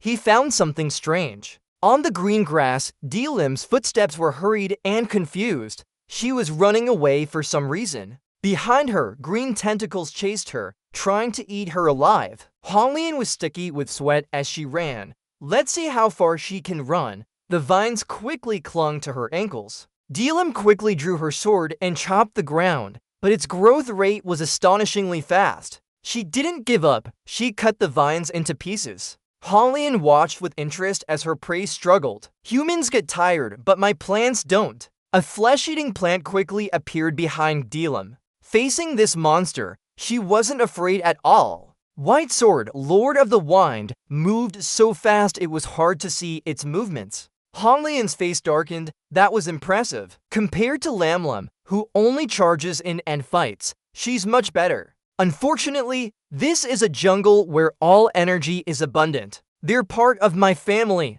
She ordered her minions round, turning the plants into our eyes. After dealing with the flesh-eating plant, Delim continued to run. She noticed that these vines would regenerate endlessly. She couldn't waste time and had to take advantage of her close combat skills. Delim thought to herself, find an opportunity to defeat her. The trees seemed to have thoughts after hearing Honglian's command. Honglian was alert. Wherever she ran or attacked from, I could see everything. But at this moment, Delim appeared in front of Honglian, shocking her so much that sweat dripped down. What? Wasn't she moving forward just now? Why is she suddenly above me? Honglian quickly calmed herself. Thorns. But when they touched the opponent, their bodies turned into flowers. Honglian was surprised to find out that she had been tricked. It was fake. She realized something was wrong behind her. Quickly, Honglian threw a punch in that direction, but the result shocked Honglian. It was still fake. It turned out Delim used an illusionary clone technique. Honglian was desperate. Everything was fake. Fake! Oh, now things are getting crazy. The vines quickly sprang up. Don't even try to attack us. Honglian took a deep breath when she thought everything was under control. But when she opened her eyes, Delim was still in front of her. Delim soared at Honglian's throat. Delim's lips curved into a smile. So now, Honglian's fear was so shocked she couldn't move. No! No! Despite that, she still had the nerve to speak up. Just a little rub. Don't think I'm serious. She only spoke now because it was an opportune moment. From the start, I've always thought this was just a rub. No big deal. You looked at her with disdain, but your expression didn't match that of someone who's being rubbed. Honglian's fierce body trembled. Me! Just a little carelessness. I'm kneeling at your feet. I was wrong. Please forgive me. I won't show myself to you again. Yi Lian saw her opponent's attitude and retracted her weapon. She sighed and left. Yilian turned around and walked away, taking care of herself. I wanted it to end, but she didn't. Honglian stood up. Finally achieved the goal. Yilian looked at what was on her shoulder. What is this? Honglian pointed excitedly. This time you're begging me for help. The small seed in the cut suddenly grew bigger. What? It quickly clamped tightly around Yilian's hands. Her whole body was suspended, unable to resist. Honglian stood on a leaf and approached. What are you thinking? My hunting beast. I raised her weapon, wanting to run. Honglian took out a whip with sharp thorns. Let her try running. She laughed as she moved towards her. Yilian was in such pain she gritted her teeth. Seeing this, Honglian became more excited. Are you scared? Suddenly, Yilian spoke up. Did you mention Lam Lam? Did you fight with her and who won? Hearing that, Honglian felt uncomfortable. She had already done so much. Why ask now? It seems I haven't been tortured enough yet. Yilian understood. It looks like she lost. I thought I won, but I still need to defeat her. Poking the right spot made Honglian furious. Even if I couldn't beat her, you want to? But then, her expression quickly changed as floral patterns began to appear around her body, indicating a clone battle. Honglian noticed a figure below. Again, she thought I would send my clone to save her. Yilian's voice slowed down. I spared you once. This is your choice. What? Before Honglian could process it, she started moving. I was so scared I hurriedly controlled the leaf to run. Run fast. Why do I feel such pressure? Yilian escaped from the bindings and chased after her. I can't just clone myself. She used one move that sent the opponent straight to their grave. Yilian looked at the corpse with a blank expression, still able to switch positions with clones. So far, 3 hours of the competition have passed. The first eliminated player is now on screen. Fadung played entirely by herself and challenged for the finals. Guanlu smiled. Too bad, skill isn't enough. She looked at the screen. Ling Bang and Wang Dai ignored their families as well. Third fear, Brother Ling, we're on the same team. He doesn't care about anything. Just relying on our strength to make it to the semifinals, so he's leaving early. Wang Dai thought Ling Bang did a good job not hurting us. Skbung begged, let us go, we'll help you gather crystals. Ling Bang seemed satisfied. Good, finally some intelligence, let them go. They all bowed and thanked Brother Ling. They'll be going now. Wait until they're far away. Wang Dai asked, why not even your schoolmate? He's acting like nothing happened because we need to make it to the finals. Ling Bang turned around and left. Let's go. I've already created a distance with my points. Next turn is yours. Alright. At the school, they were still waiting for news. Guoyu smiled. Huang, why did you come? I didn't expect it to be Taiji. He didn't greet from afar. The old man turned around and gestured to Snow Jade. I'll go prepare a cup for Mr. Huang. Yes, sir. Taikai is showing up. I specially came to visit you. We haven't met in a while. National Language smiled politely. Not at all. I know you're busy. I didn't know when I would come this time. His eyes seemed to be saying something funny. This Intelligence Academy is exceptionally talented. That's why I came to visit you, to discuss teaching experience. But right after that, Taikai's gaze became sharp. However, their team leader Ningfan suddenly left. Did he return to the school? National Language hesitated. Teacher Ningfan had submitted his resignation 3 months ago, and the new team leader is Wen Niaoyer. But how could such lies fool Taikai? Did Teacher Dao see Ningfan at the competition? National Language scratched his head and smiled politely. Teacher Ningfan taught them. Cheering for them was normal. Taikai raised a cup of tea, saying that distinguishing right from wrong is crucial. Don't stand on the wrong side. National Language didn't know what to do, only bowing respectfully with a smile. Yes, Mr. Huang cares about the people. He also said if there's anything needed, I'll help wholeheartedly. Taikai leaned close to National Language and really had no idea where Ningfan was. He could only cooperate. Don't worry, I will send someone to look for him right away. If found, I'll inform you immediately. Knowing he couldn't get the information, Taikai stood up, hoping it would be so. He spoke vaguely but mentioned a recent counter-revolutionary alliance. Did Principal Dao know about this? National Language looked surprised. Yes, I didn't hear anything about that. Before leaving, Taikai reminded him. Got it. Hope Principal Dao remembers what was said today. The old man turned around with a look that seemed angry but was actually threatening. I'll do my best to investigate both of these matters, hoping they're not related to you. Gur, you tried to smile. Please be at ease, sir. I will definitely do my utmost to help you find the spirit being. The old man ordered Ning Zhu beside him. Xiao Zhu, Mr. Tian Huang. Yes. But inside, Guryu was tense all along. What should come last has finally arrived. The water from the waterfall is flowing faster and faster. Tianqing stood there, starting his competition machine. He looked nervous as if something wasn't right. Tianqing carefully placed the crystal on the machine. He anxiously watched the screen. Chapter Tianqing. Zuyi checked their watches. They were 5th and 6th place. His watch also received it. I saw it. Ice 140 points. Leak 70 points. Wenjing 70 points. Xiao Xiaoluo 60 points. Chapter Tianqing 30 points. Korzuyi 30 points. Guryu looked at this in confusion. I feel something is strange. Why such a big gap?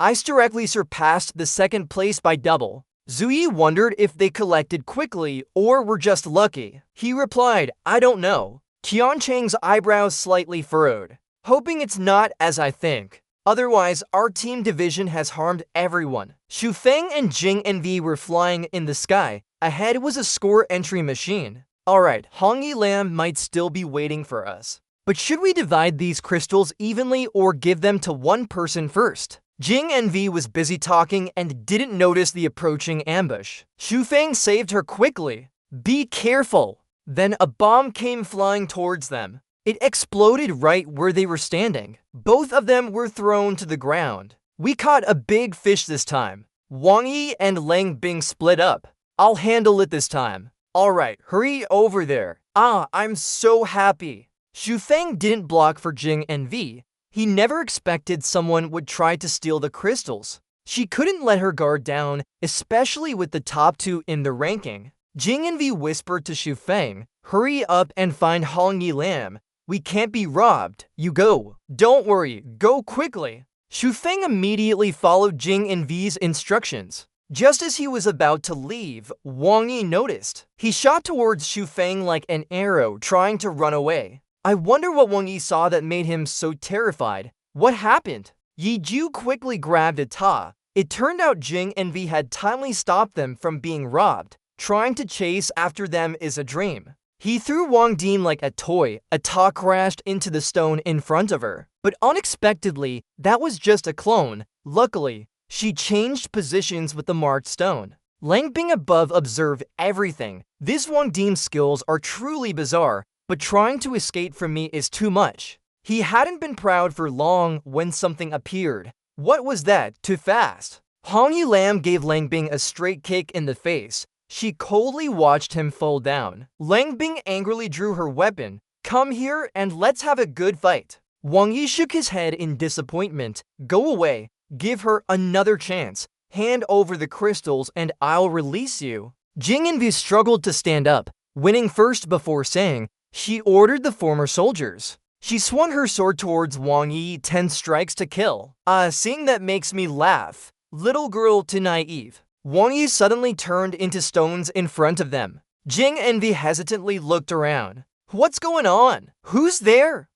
Quickly appearing behind and kicking. What can you do standing up like that? Isekai'd was sent flying by the kick towards Wang Din. She quickly caught her and protected her. Isekai'd wiped the blood from her cheek, specially displaced herself, and shifted to stand behind her. Wang Din approached step by step. She seemed to understand my abilities well. I smile. Let's take a closer look at it. A white bird suddenly flew near them. Isekai'd quickly realized something was wrong. I didn't expect Wang Din to have that ability, changing form. Isekai'd could only use her hand to block the unexpected attack. Even living things can be affected. The familiar noticed its master was in danger and quickly threw a punch. This time, Wang Din turned into a tree. vanishing and reappearing like a ghost. Isekai'd looked at the cut on her hand. Fortunately, it wasn't deep. Her weakness is close combat. She always had a summoned creature to block attackers.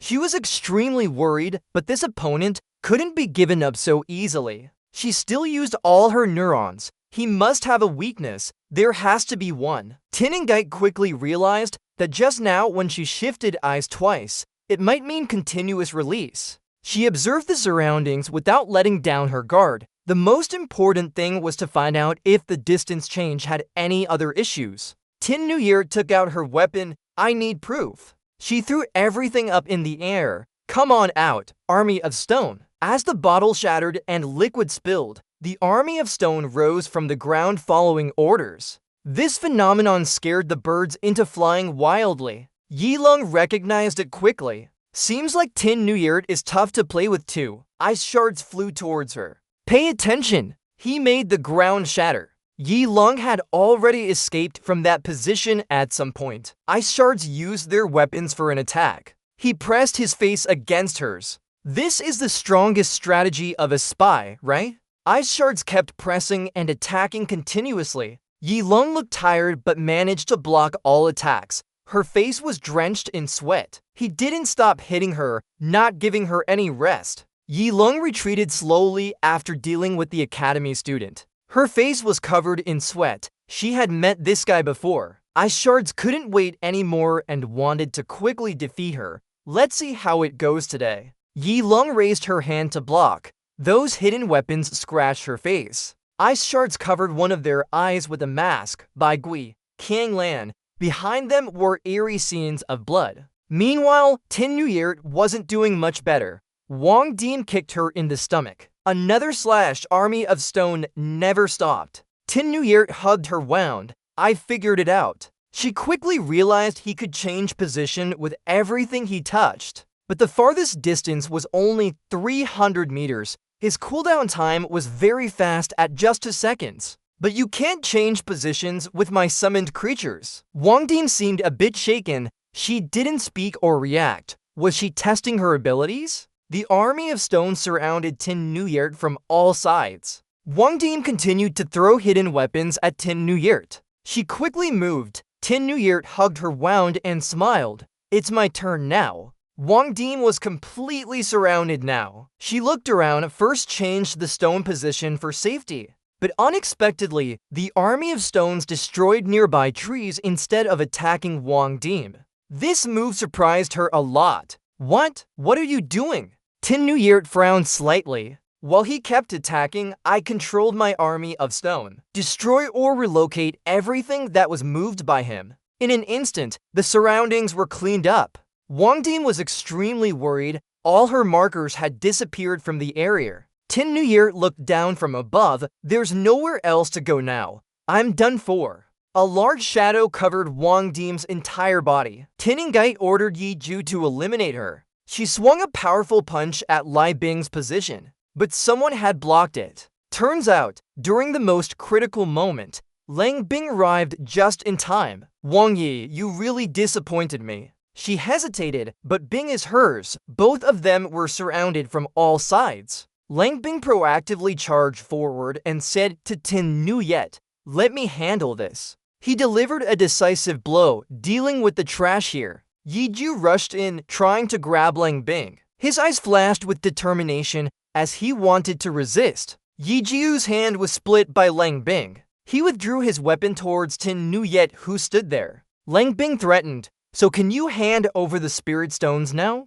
But before he could do anything, a yellow light appeared and asked if we had been informed yet. He was then knocked back far away. What? The whole group arrived in time to save Isekai'd and defeat us. The spirit stones are yours. Xu Feng called everyone here on time. And we too. Wang Dim hid behind him worriedly. Bing, what do we do now? Lang Bing couldn't fight all of them alone. She had to quickly retreat. Go! They ran as fast as they could into the forest. Zhu Wei rushed over to support her. Isekai'd, are you okay? I'm fine. Yi Hong looked down. Qian Cheng pointed towards a distant direction. Over there, an airplane was quickly coming for rescue. Yi Lian was taken to the medical team for treatment, meaning he's out of the game now. Yi Lian is currently unconscious. We've lost a teammate. Qianko was angry. Useless, why didn't we chase them down? Qiancheng hesitated.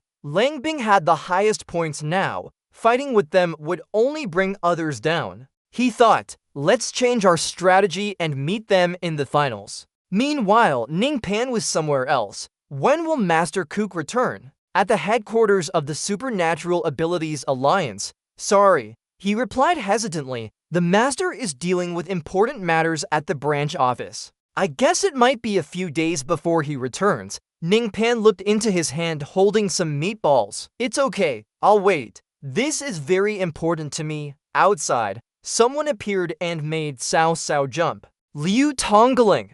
Guang Zhao stood leaning against the wall. Mr. Ning, do you know how your words have caused so much unnecessary trouble for others? Cao Cao whispered into Ning Pan's ear. She is our branch office's Tongling. Liu Guangzhao is also the sister of Liu Guangyuan. Yu approached and greeted her proactively. Greetings, Mr. Tongling. I don't know what trouble I've caused you. I didn't expect that Liu Guangyuan had such a beautiful sister. She wasn't concerned as she turned to Guangzhao and asked, do you think this is fair? Ning Pan replied softly, it's Master Kook's decision. He ranges who without me deciding. She leaned close to his face. Dare challenge me? Go on. Guangzhao raised his weapon. Defeat me and I'll willingly teach your students. They quickly moved towards the training ground of the Supernatural Abilities Alliance headquarters. Nin Pham stared around, not expecting this place to be so spacious. Guangzhao's gaze was sharp. He hoped Teacher Nin would give his all. Otherwise, he'd look at her without hesitation and ask for leadership training. Guangzhao seized the opportunity to strike first, moving gracefully. She used her ultimate technique and heart-based swordsmanship. Guangzhao's gaze never left Nin Pham. She wanted to run away. He was surprised by how fast his opponent moved. Guangzhao's strikes looked like dancing under the moonlight, with his sword techniques shining brightly. Nin Pham's face changed quickly. It seemed the leader took this seriously. He picked up his weapon and approached Guangzhao. Nin Pham couldn't wait anymore. I need to take this seriously too. Let me introduce my skills from my father's teachings. Guangzhao demonstrated, your skill is really bad. Cleanliness and brilliance are the basics of a skill. Nin Pham was conflicted. Oh, so it is? But I feel cool about it. Moreover, shouldn't basic skills be used to defeat opponents? I need to quickly show my abilities. So I'll use the most beautiful technique to defeat you. Introducing skill, the triple moonlight sword dance. Nin Pham blocked Guangzhao's slash with a scythe. Guangzhao's strikes were so fast they couldn't be seen. In an instant, she struck and appeared in front of him. Her sword looked like it could touch Nin Pham's eyes. Suddenly, the surrounding space turned dark, and he vanished. Guangzhao couldn't believe what he was seeing. He had to look around. Is this an illusion? This surprised her, as Nin Pham knew mental magic. He appeared behind Guangzhao at the same time I thought. Introducing skill. The Wind Emperor gained full magical abilities for 3 minutes. Nin Pham grabbed Guangzhao's shoulder. Despite her arrogance, it was a facade for her weak inner self. Past images flashed before her eyes. As a girl, what kind of martial arts did she learn? She could never become a powerhouse. In contrast, her younger brother always received praise, making rapid progress. What do I want? Even though she was grown, those memories still hurt deeply. Guangzhao had given up on love from his family in the past and decided to leave. Even now, himself at present still caused her pain. You're a girl, you're weak. Your younger brother's future is better than yours. Give up. Guangzhao's spirit completely collapsed. Nin Pham placed her hand on her head, using the skill of a lover to stabilize her opponent's mind. He watched with pity and forgave himself too. Ding Ming opened the door. He heard that Nin Pham and Xiao Liu were fighting. Looking at the scene before him, he couldn't believe it. Nin Pham was shy, not knowing what to say. I said I won. Do you believe me? He put Guangzhao's sword away and went inside to rest. Both stood silently for a moment without speaking. Ding Ming suggested they let her rest and go outside to talk. He asked directly, "Did you come looking for me because of joining the alliance?" Ninfam wondered, what was the prize for this competition? Ding Ming had guessed as much. "I knew you'd be curious. Anyway, it's worth a look." As they walked, he explained it was a system. Ninfam was confused. A system? Yes. He opened the door. Logically, his father had made 3 systems back then, probably none left now. Ninfam guessed, so maybe grandfather also made one, but even this Ding Ming didn't know. "I don't know." His brows furrowed. If that's true, it wouldn't be good news. Ninfam pondered. If he could really make something like this and produce in large quantities. Hearing this, Ding Ming also felt headache. The consequences were unimaginable. He guessed the result. Countless people would join his ranks, opening a door for ordinary people to become supernatural beings. Thinking of this, Ding Ming's anger flared. He would create a massive army of supernatural beings. Ninfam took initiative. "I'll investigate this matter thoroughly. Boss, I want to know the whereabouts of my father's assistant from back then." He stopped hiding and shared truthfully. "That was me. There were 2 more, one unknown. I've been searching for a long time but couldn't find them." Ding Ming looked down. "The other person? I don't know their exact location either. But there's one person who definitely knows. The scene has switched to the forest where the competition is taking place. Her daughter, a girl's shadow hanging from a tree branch. Dong Xiao." She suddenly woke up and opened her eyes slowly. The MC started announcing that half the time had passed and the golden essence stone was about to appear. San Hui is worried. This is where it should be. Why can't we find it? They all gathered around where Dong Xiao was searching. This is a golden essence stone. Too many people are waiting to snatch it. Where exactly is it? I'm yawning because I'm so tired now. But right above the bird's nest, there's a golden essence stone. Dong Xiao's eyes widened as she saw it. Call down from up there. Hey! Dong Xiao held the essence stone they were searching for in her hand. Shake it around. Are you looking for this? San Hui was startled to see Dong Xiao. She's here. They all hugged each other out of fear. No, we just came for a walk. In an instant, they ran off in all directions. Goodbye. Dong Xiao looked at her watch. It seems I overslept. All of Ningfan's students have gathered together. Qiancheng started assigning tasks and said if they split up to collect, they would definitely lose. He suggested that if Su Feng agrees, he should give his own share to him, then hand it over to the other 2 people. The bag was filled with essence stones in no time. Qiankok couldn't take it anymore and spoke up. "This way, nobody voted for me. I want to join too." Li Qiang immediately objected. "You useless guy, go away. You have no attack power at all." Qianchang turned to ask the others, "Do you guys have any other suggestions?" Jingyu quickly sensed something was off with Zuyi. Her little face looked sad, remembering what Ningfan had told her. Her father really wants to win this championship prize. Turn around and go down. If you want to prove it to him, take the prize. I'll do my best. Jingyu quickly stopped Tianchan. Wait, she's proactively withdrawing because I got injured badly. Zuyi is worried. Jingyu, no. You're better than me. So go. Jingyu patted her own sir back. I'm hurt. How can you be so heartless to let me suffer? You should go. I'll find a place to rest. I won't collect essence stones anymore. Don't give the little girl time to react and left quickly. Zuyi was moved by Jingyu's willingness to sacrifice for her. After leaving, Jingyu sat quietly under a nearby tree. Jingyu had to force herself not to cry, but tears eventually flowed. She gritted her teeth and endured. I want to go too. I also want to prove myself. Suddenly, an image appeared before her eyes. Even without lifting her head, Jingyu recognized it was Dong Xiao.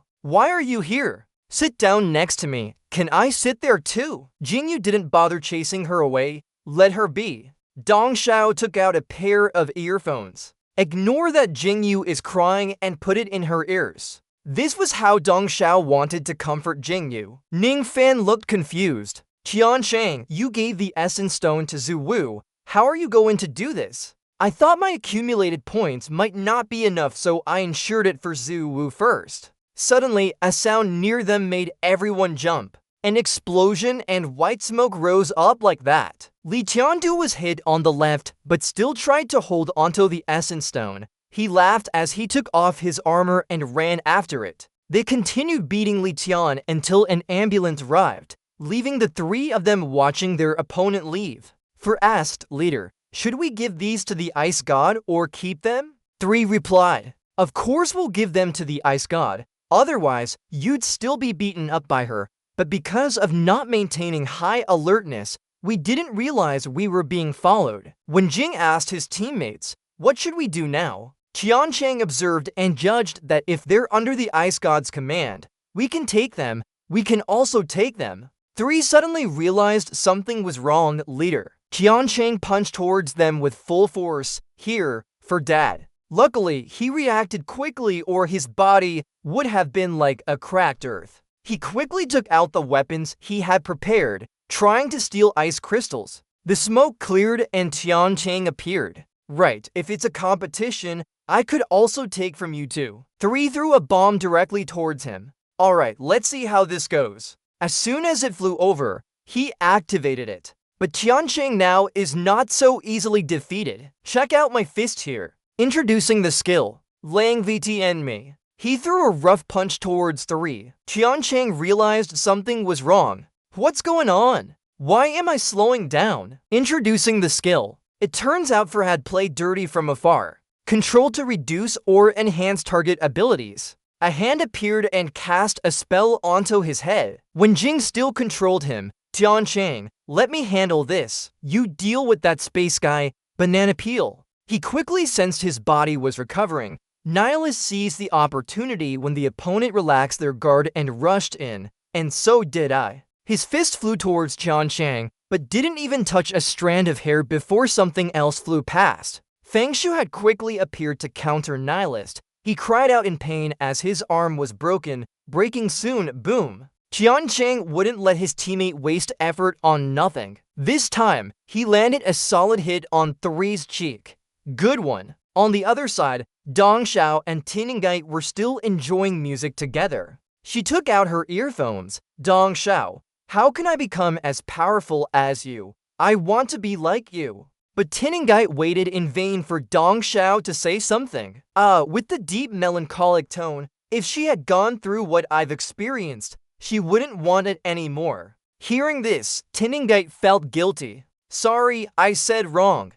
Comfort her. You've worked hard. To be strong, fight with someone stronger. Isekai'd lowered her head. That makes sense. But Dong Xiao patted her head and comforted. There's nothing to worry about. As long as you want it, I can bring you into the finals. Hearing this, Isekai'd lifted her head up, puzzled. What do you mean?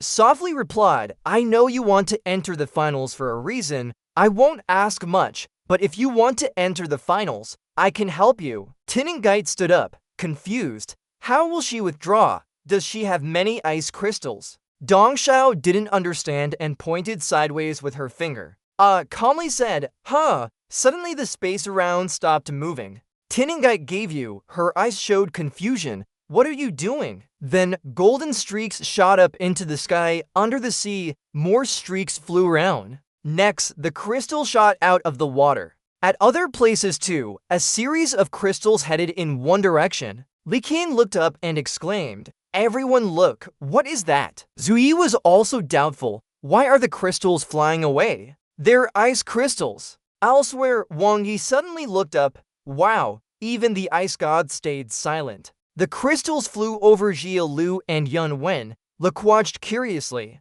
Finally, the crystals reached their destination. Dong Xiao calmly smiled. They started forming spirals around her. Isekai'd was surprised, exclaimed, ice crystals. It's ice crystals. She picked up a crystal, curiously asking, why are there so many? When the hot air balloon high in the sky announced that all the crystals from this ring had been collected by the contestants, the match would end in just 3 minutes.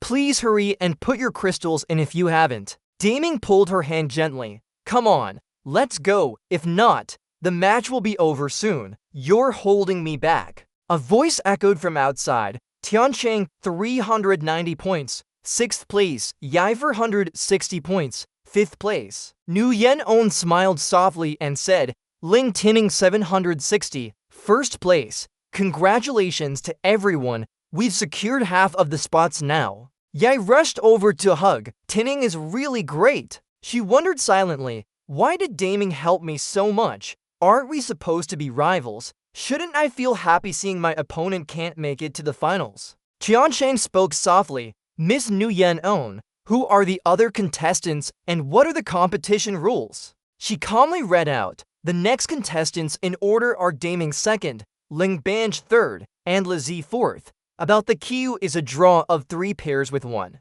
Students from the same academy won't face each other. On continued, after the first round, 3 eliminated players will enter a mixed battle for revival, reviving 1 player to join the quarterfinals. She gently reminded, also, there are still 3 contestants about to compete. Each has strong potential. I hope everyone stays alert. Owen solemnly said, moreover, I believe that the opponents in previous rounds have not yet shown half of their strength. She worriedly exclaimed, even Daming from Langan Academy hasn't used even 1/10 of his power. Onya emphasized, you've all seen the uniqueness of her ability. Then she softly added, most importantly, the final match will be live-streamed for everyone to watch. Onya whispered, I'm sure your teacher Ning will also see it. Day 2 at the competition site, Joan Zama raised his hand and announced, hello, national viewers. We are about to draw lots now.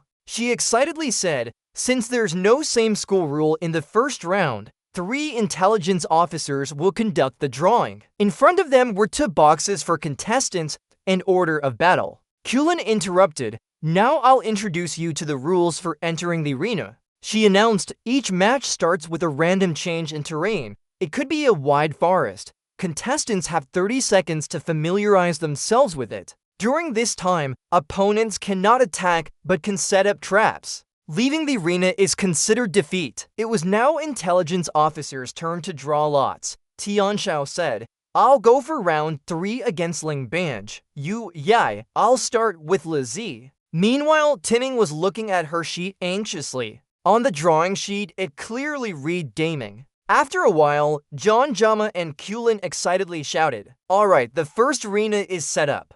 The screen showed the battlefield scene with an ice lake. Both eyes turned towards Yai. The first contestant was Yai from the Intelligence Academy, and her opponent was. It was the Black Horse contestant Lizi, who confidently looked ahead. Joan Zama shouted, contestants on stage, step forward now or it's considered a loss. Lizi smiled proudly, I've been waiting for this day. Yai said, me too, I hope you can give your best. Xu Feng weirdly asked, On I An, how many chances does Yai have? Li Qiang echoed, the opponent seems very strong. She coldly replied, I don't know, but this is the strongest opponent we've got. On the other side, Kulin excitedly shouted. After 30 seconds, the match officially began. The numbers on the clock started counting down. Time was running out. Yai rushed to join in the cheers. Yai took the initiative. This must be a flank attack preparation. Lizi silently analyzed.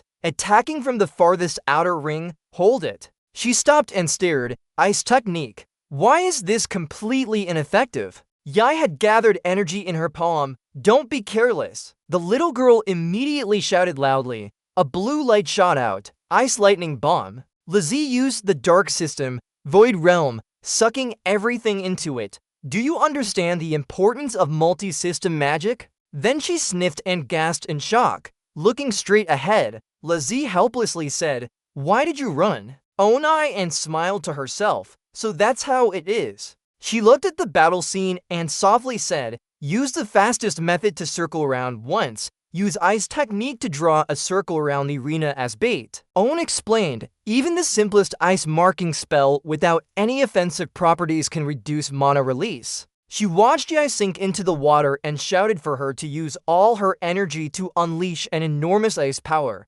Extreme cold meat stew. That icy light blew away everything around it with great force. Kulin couldn't help but exclaim, what's happening? She exclaimed in surprise. How much energy can a student release like this? The dust and smoke gradually dissipated. Lizi's shadow and the magic circle appeared.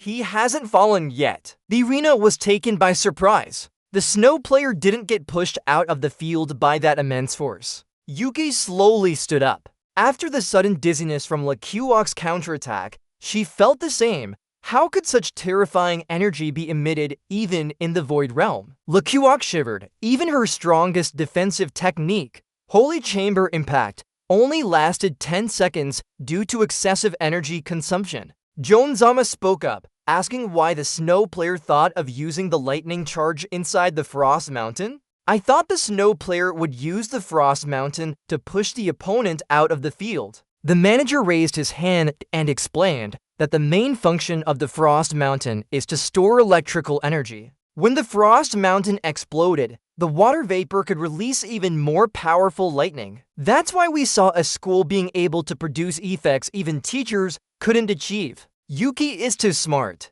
LeQuox and Yuki stood facing each other on both sides. The girl suggested, if the remaining energy isn't much, let's use one move to decide the outcome. Hearing that, LeQuox immediately agreed. Okay, no cheating. She fired a Firebird, slicing through the air and charging forward. Yuki gathered her energy, creating a lightning bomb. The girl shot out a destructive beam of energy, a lightning tiger. Instantly, the two beast spirits clashed head-on. The impact created a massive shockwave, releasing tremendous power. Yuki lost control and flew far away, falling into the tiger's den. LeQuox wasn't doing much better. Hovering above, she nervously said both players disappeared under the water surface. This match will end in a draw. She exclaimed in surprise, someone has emerged from the water. Who will win this match? The manager declared that it was Yuki who won. She giggled privately, Dad, I won. The audience erupted with excitement. They cheered loudly, beautiful, eyes wide open, frozen in place, looking forward. Looking at the gate, Ling Banj suddenly advised, I'm here just to remind you, it's better to practice how to surrender gracefully and find a reason to quit. Tin Nuyet stared directly at him, promising, I won't give up, I will defeat her. Ling Banj laughed, that's poetic thinking. He turned away. Every time I meet her, she loses her combat ability. She is like an unmovable mountain. Tin Nuyet firmly replied, a mountain or the sea. She confidently stepped out of the large gate. I have my own way. Tin Nuyet looked straight ahead where another figure was waiting. She clenched her fists and muttered, Dong Xiao, just wait for me. At that moment, Georgima announced that this match's arena was ready. The manager introduced the terrain as volcanic rocky lightning. Ling Banj continued, wide open. The first to step on the field will be. She directed the camera towards Dong Xiao from Lan An Academy, the hottest player with a strong chance of winning this time, Dong Xiao. Jonzama interrupted and continued his commentary. He shouted, Ling Tingshi from Sharp Vision Academy. Sharp Vision Academy is the black horse in this competition. Facing each other, Dong Xiao said, I won't back down. Hope you can give it your all. Tin Nuyet coldly replied, no way. Ling Banj announced excitedly that the match would start after 30 seconds of preparation. Hearing this, Tin Nuyet immediately ran towards the dessert. Jonzama wondered aloud, does Ling Tingshi want to follow Snow's strategy? That's an offensive spell, but this is a defensive one. Looking at the live screen, she said, maybe we can't use that tactic. Dong Xiao exclaimed, are you trying to run away? Are you that stupid? Ling Banj added, as long as no real attack is used, preparation time can be spent doing anything, so running or setting a trap are both options. She stood still, but her face showed a mysterious smile. Ling Banj anxiously shouted, 1 second left. Start the match. Look, just as the countdown reached 0, Dong Xiao immediately controlled the lava to fly up into the air. What? Jonzama exclaimed in shock. The snow player lifted all the lava from the arena into the air. What kind of terrifying power is this? Then Anam clenched his hand as if crushing something. Immediately, all the lava above exploded. The debris fell down, continuously scattering on the ground. Feeling something, Dong Xiao turned back and looked at the shadow behind. Her hand slowly reached out. She secretly gloated, there you are. But in front of her was only a stone statue. What? Ling Banj excitedly commented that Dong Xiao miscalculated its Sharp Vision Academy player Ling Tinxi's illusion technique. She wondered where the Lunar Core player had been hiding during this entire match. Suddenly, the ground shifted violently, and Ding Xiao doubted whether he should change the floor into summoned beasts. Guessing that under the stars, at the same time, an ancient stone arrived. It was immediately shattered into pieces and fell down. Ding Xiao carefully looked at the ruins scattered around, but there was nothing. Glancing at the strands of hair slowly falling, what about the hair? Then, from above, an ancient stone stabbed its sword straight down. Lunar Core stood still and coolly said, "Catch this, ancient stone saber. Use all your strength to stab Ding Xiao." The sharp sword rushed towards him, just a millimeter away. Ding Xiao calmly, a few days ago, at the old temple under the crescent moon, Ning Pan was sipping tea, looking relaxed and calm. Suddenly, Lunar Core barged in loudly. "Ning Pan, you startled him," as he replied. Lunar Core, what's wrong? Lunar Core lowered his head softly, asking, "After all this training, when will you tell me how to defeat Ding Xiao?" He curiously asked back, "Is that little guy an unpassable existence?" Lunar Core answered immediately, "Yes, otherwise why ask me?" He smirked and said clearly, "Actually, people have overestimated Ding Xiao. It's just her emotional awareness. She can easily use basic magic to trick you." Lunar Core thought it wasn't enough to be terrifying. Ning Pan suggested anyone could trick her, which would reveal a weakness of hers. She had stopped at a very basic level in using magic. He confidently said, especially defensive spells. Her match records show she never defended against any attacks. Ning Pan guided him. "After the fight starts, hide and think of ways to attract her attention. Even Lam Lam was tricked by you before. Using her summoning magic might not be difficult." He imagined Ding Xiao facing a stone statue, waiting for her to be attracted by your bait. Ning Pan concluded, "Attack as fast as possible." Lunar Core on the stone statue murmured, "Attacking as fast as possible, right?" The ancient stone gripped its weapon tightly and started moving inside the stone. Without hesitation, it rushed straight towards Ding Xiao. Speed increased rapidly, the stone's interior spinning wildly. The ancient stone carried strong energy,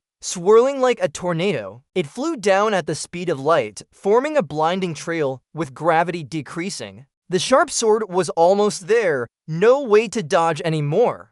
A thunderous explosion erupted, shaking the entire arena floor. That night, Ning Pan smiled and added, "Attacking so quickly, humans would choose defensive magic." Ding Xiao softly asked, "Can this defeat her?" He calmly replied, "No, it won't work." Even if he forced her to use the least familiar defensive spell, Ning Pan was certain of her high awareness. She wouldn't break through. As expected, when the sword approached, Ding Xiao's defense confused and failed.